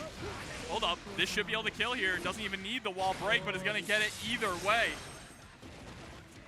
Nitro just needs that one opportunity. We saw in our matches earlier that all it takes is a single hit, a single counter hit, and that can delete your life bar. All right, roundhouse kick, that is the end of your turn, so Nitro does take a step back, allowing Kazam to play the game. Dash, trying to move in and out here.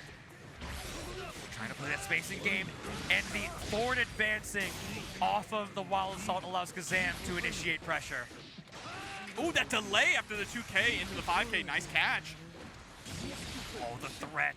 We keep ourselves seated, Nitro NY on the brunt edge of this force. but the dash up 5K is going to be nice. Sitting on 100 tension here, and burst. Probably not willing to spend it here since you're up around, but we can just send out the spinning dog kick on that safe jump. Yeah, especially when we have the 100% tension. Nitro is just trying to eke out every advantage and make sure we have momentum to use. The cross-up blocked.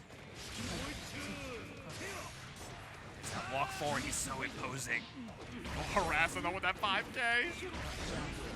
Oh, once more, Nitro rotating our options. We haven't even expressed the Wild Assault on block yet, mostly as a neutral tool, mostly as a confirmation tool, but Nitro is willing to use what it takes to get the victory. Flipping on in, just utilizing that vault as some movement. And that's the micro, Jobber, that's the micro spacing. I don't know what you're talking about, that's the micro spacing. A little bit of a throw, though, right back into the corner. Getting caught in the backdash. Burst is going to hit, though. Very eager burst there, but the air throw allows Kazam to retake corner. Here we go. This is the knockdown situation. We're going to be able to play neutral, move in. Kazam firm control, gets the guard crush, and takes the throw off the edge of that guard crush, zero throw protection. Yeah. Nasty stuff here. Nasty stuff on that far slash, too, right off the bat. Pick up. Oh, misses the mist finder, though. But that's fine. We got to throw anyway. I swear, Kazam has had access to deal this entire round, this entire game so far. Yeah, there is always a card just sitting on Nitro at all times, it feels like. It's looming. It's threatening. Double dash command throw, 32 frames right there. Yeah, gets caught trying to dash on in. Kazam probably looking for that throw. But now, there it is, 6P, calling out the forward dash. Yeah, Mistfinder, it's -12, but when you try to approach, it's just not enough when you're already pressing the button. Because the Mistfinder RPS, especially when we have that spacing, it's all about how you want to control it. Because Kazam, because Johnny is in firm control everywhere. 2K, 2D for the knockdown. Slowly but surely closing the gap. Trying to confirm off of that, and a spiral arrow just in time through the far slash. Ooh, what a just block, though! Oh, Nitro thought because of the just block they had time to dash in and take the turn, but Kazam was ready. Is this a normal? Are we going to Kara it? We just block.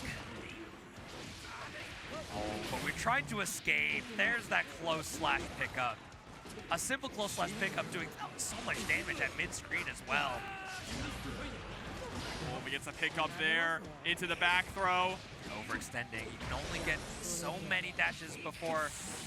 That was clean. BRC, you think the overhead's coming. Instead, it's the empty low. Nitro now trying to take that one step ahead. This is a tug of war round. Who can get that 2-game lead? The snatch up. We grab him by the collar here. He's so dangerous. Johnny might as well be a grappler himself. This all stemmed from a single throw back into the corner. I mean, hey, he's the best grappler in Exerd, right? That's so true. There's the knockdown. Ooh, not even going for the safe jump, just the jump in with the JK. What's my name? That's 3 swipe like Zoro. That's Jonathan J. Guilty Gear, man. Jonathan J. Guilty Gear, that is right. The full government name, man, that's crazy. Far slash just moving in, using that Mistfinder just to keep space. 6K, we've done a lot of 6K just as a way to move forward. Just harassing with that the heavy slash. Secure the throw outwards.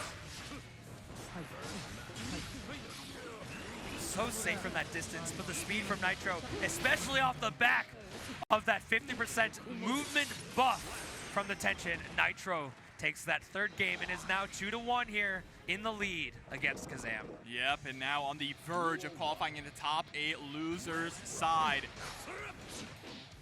Ooh, just press it. The Geo Classic, slight walk back, dash 5K. Absolutely, this character's dash is one of the best in the game. Ooh, just dash up DP straight into the RC, gonna get that full juggle. Be able to go through the wall. The increased damage with the spiral arrow as well, and increased damage on the counter hit. We're going to be able to seal it. That's a set point here for Nitro. And a statement being made there. Can we close it out? Has full burst going into this round as well. Sam's done a good job of just moving and getting close, but Nitro's done just such a good job snaking through and finding those hits when it matters most. Yeah, and you can see Kazam being a little bit cautious there at the start too, recognizing if I get hit by something big, there's no burst to save me. And there's the confirm. We're going to be able to get to the wall if we want to. But the DP anti-air, Nitro was looking for it, especially because Kazam had the 50. Yeah, into the dive kick, super. It's going to put you straight through the wall. Positive bonus. Nitro on the verge of victory here. There's the super RC. RC begets RC. We're safe. Oh, and the roundhouse kick. Nitro does it, qualifying for top 8 on the loser's side. He can't be stopped. He still has an opportunity. He's not a combo breaker champion, but he has been an Evo champion.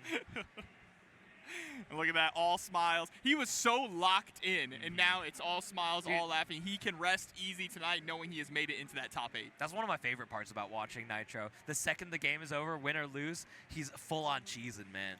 I mean, the game is just so much fun, and a lot of these players, you know, they play each other all the time in casuals. They're friends. They're a community, right? So while we do, they do bump heads in game, once it's all done, we can throw away the egos and we can just enjoy the fact that Guilty Gear is the biggest that it's ever been, man. I could not even dream of this. It's impressive. It's really great to see. I've been a fan of the Guilty Gear series. While not an active competitor, just a little dabbling here and there.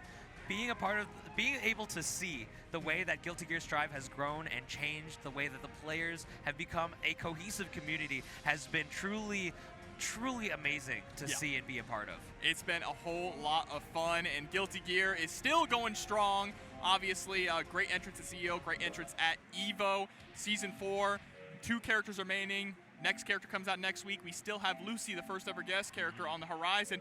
Who knows what the future holds? That's what I'm most excited to see. I can tell you a few things that the future holds. We have a training mode update coming this summer. We have a ranked mode coming this summer.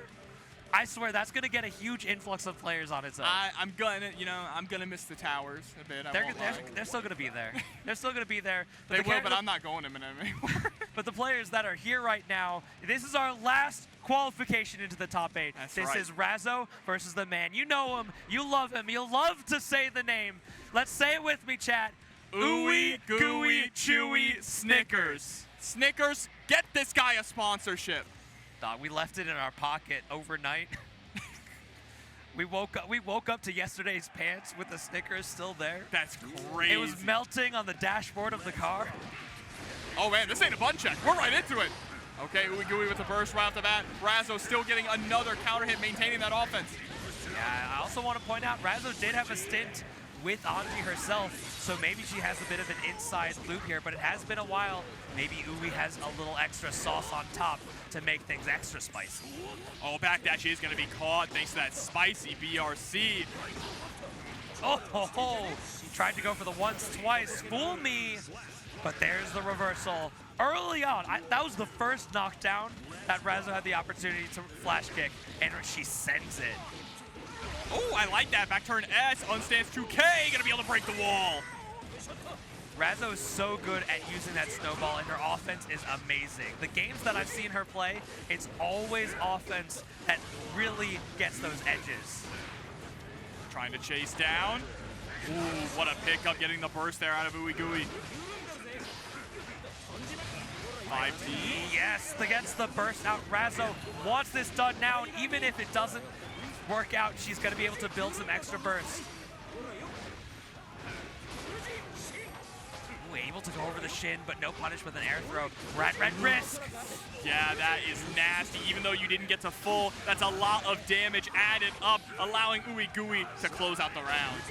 Yeah, and fortunately for Mr. Snickers, we didn't get the wall stick there. Now just being a little patient here in neutral. Nice DP. We'll take that trade if you're Razzo, right? We're going through. Ooeygooey not looking for the throw on that cross through. And we're able to get some damage going. See, look, it did like barely any damage that time. Barely any damage. Do you see how that red life bar? That was everything else. Kshuewhatdamoo comes back, but it essentially returns to neutral. And there's the flash kick. Razzo having an incredibly active defense. And right into the super. Anji with those Japanese guts, though, going to be able to stay alive after this. One-touch game here. Oh, yeah, backdash getting caught and the burst getting baited. Razzo taking game number 1. Looking confident. She wants to join her FlyQuest teammate in the top 8. Razzo is already qualified, or excuse me, Nitro has already qualified Razzo on the brink. This is 1-0. There's a throw, set up the butterfly. Where did Razzo's health bar go? Honestly, sometimes Anji kind of kills you. Oh, anti-air 5P. Okay, just checking with the 5P this time. The Ooeygooey checks with the 2P. Ooh, yes, notices the spacing. Razzo doing a great job with her eyes on the screen. Doesn't unstance fast enough, but 50 to her name. Playing that Fujin RPS. Ooeygooey's rotating those options and making sure that Razzo is on her toes. Oh, spinning through the danger, but does get clipped by the 5K as a punish. Overhead hits its mark, and you might be dead here with the super. No, doesn't go for a super. ERC, we were in the air, so we didn't get any sort of punish. Ooeygooey turns that into a victory in the round here. All right, round start scenario. Wow, Fujin right off the bat, baiting out the S flash kick, and this one's gonna hurt. Where'd her health go? Straight through the wall there with the super. Hard knockdown, positive bonus. Ooeygooey with nearly full health. Oh, Momochi. Is this Momochi? Nice pickup. Still not gonna be enough to secure the kill here. That's the Royal Health plan. That is, man. True king indeed. Overhead connects. Do you believe in magic? Can Razzo bring this back? Oh no, it's not gonna happen there. Just a 2P press. Anji classic, man. Those Anji players, they love to press that punch button. I mean, 2P is his reversal when you really think about it. Kacha Fugetsu? Nah, it's that 2P. Yeah, it's that 2P. In the same boat as both Millia and Zato.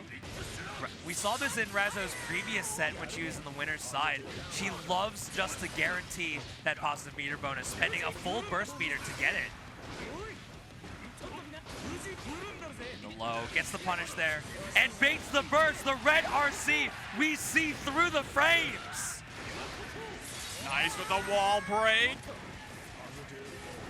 Playing in the air, just trying to escape, and actually makes it through honorary backdash with the big bodies.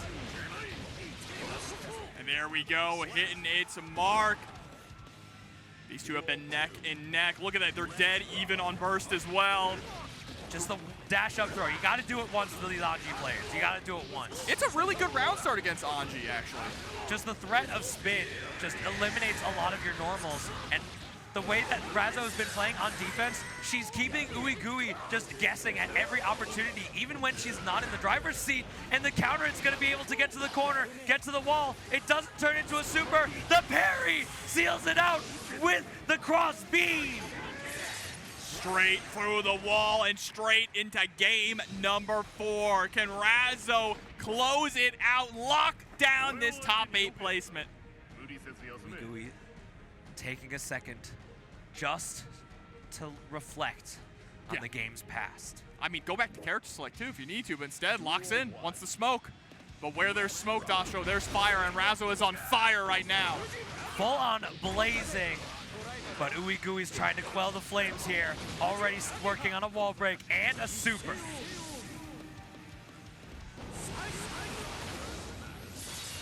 There's a hard knockdown. Let's see if Ooeygooey can build up that momentum. There's become unconditionable, Razzo says. Become unconditionable. There's the burn on the way down to get those plus frames, and it gets the burst out. Razzo wants to seal this out. But here's 100% tension on the side of Ooeygooeychewysnickers. He let the caramel flow with the reversal Kacho Fugetsu on his own offense. The worst part is Razzo, she stopped, saw it, and then thought it was over. It always lasts longer than you think. Especially with an RC to seal it out. Ooeygooey looking strong here after doing something a little bit silly. Oh, but that burst actually going to put Razzo in the corner. That's huge for Ooey. Oh, no, just gets thrown right back in, though. Positive meter bonus is going to be very good for her. Ooh, doesn't let the full. Just sends it again. He's interrupting me. Oh my God, but the fastball of the JB, even the crowd was shocked. Shades of Jay Nasty. Jonathan Tene loves that stuff. It's really been pervasive, especially in the recent metagame. Yeah, fastball RCs are kind of crazy for sure. But now, what's even crazier is that Razzle is sitting at set point. Ooeygooey needs to lock in. Able to get the back turn. This is 2 hits, 3 hits through the wall. That's 60% of your health bar deleted. Oh, and there another trade. Razzle's perfectly happy with that one. Run through is going to get tossed. Yeah, still maintains the invincibility there. Oh, and able to get that. One more mix-up might do it. Oh man, a little bit of a scrambly situation. Had to RC not to get punished on that far slash, but gets caught anyway. And with the pickup, should be enough with the wall break. Razzo moves on to top 8. That's our last qualifier. These electric games pulling our crowd to their feet. Razzo, another fan favorite, makes it on to the next portion of the bracket. A consistent shower and a fantastic gameplay by her, and truly all of our players in the top 24. Yeah, a beautiful top 8 that we're going to have coming up tomorrow, bright and early, over on twitch.tv/TeamSpooky. Make sure that you don't miss it. But Dostro, what a top 24 that was. What a top 24. The fire of competition burns brighter than ever. The red sun blazes with the spirit of Guilty Gear. That's right. The Arc World Tour is going to have a new entrant come tomorrow evening. But that's going to be it for us here on the desk. There's Guilty Gear Strive auction tournament coming after this. That's but right. don't forget, Combo Breaker, Guilty Gear Strive, forever.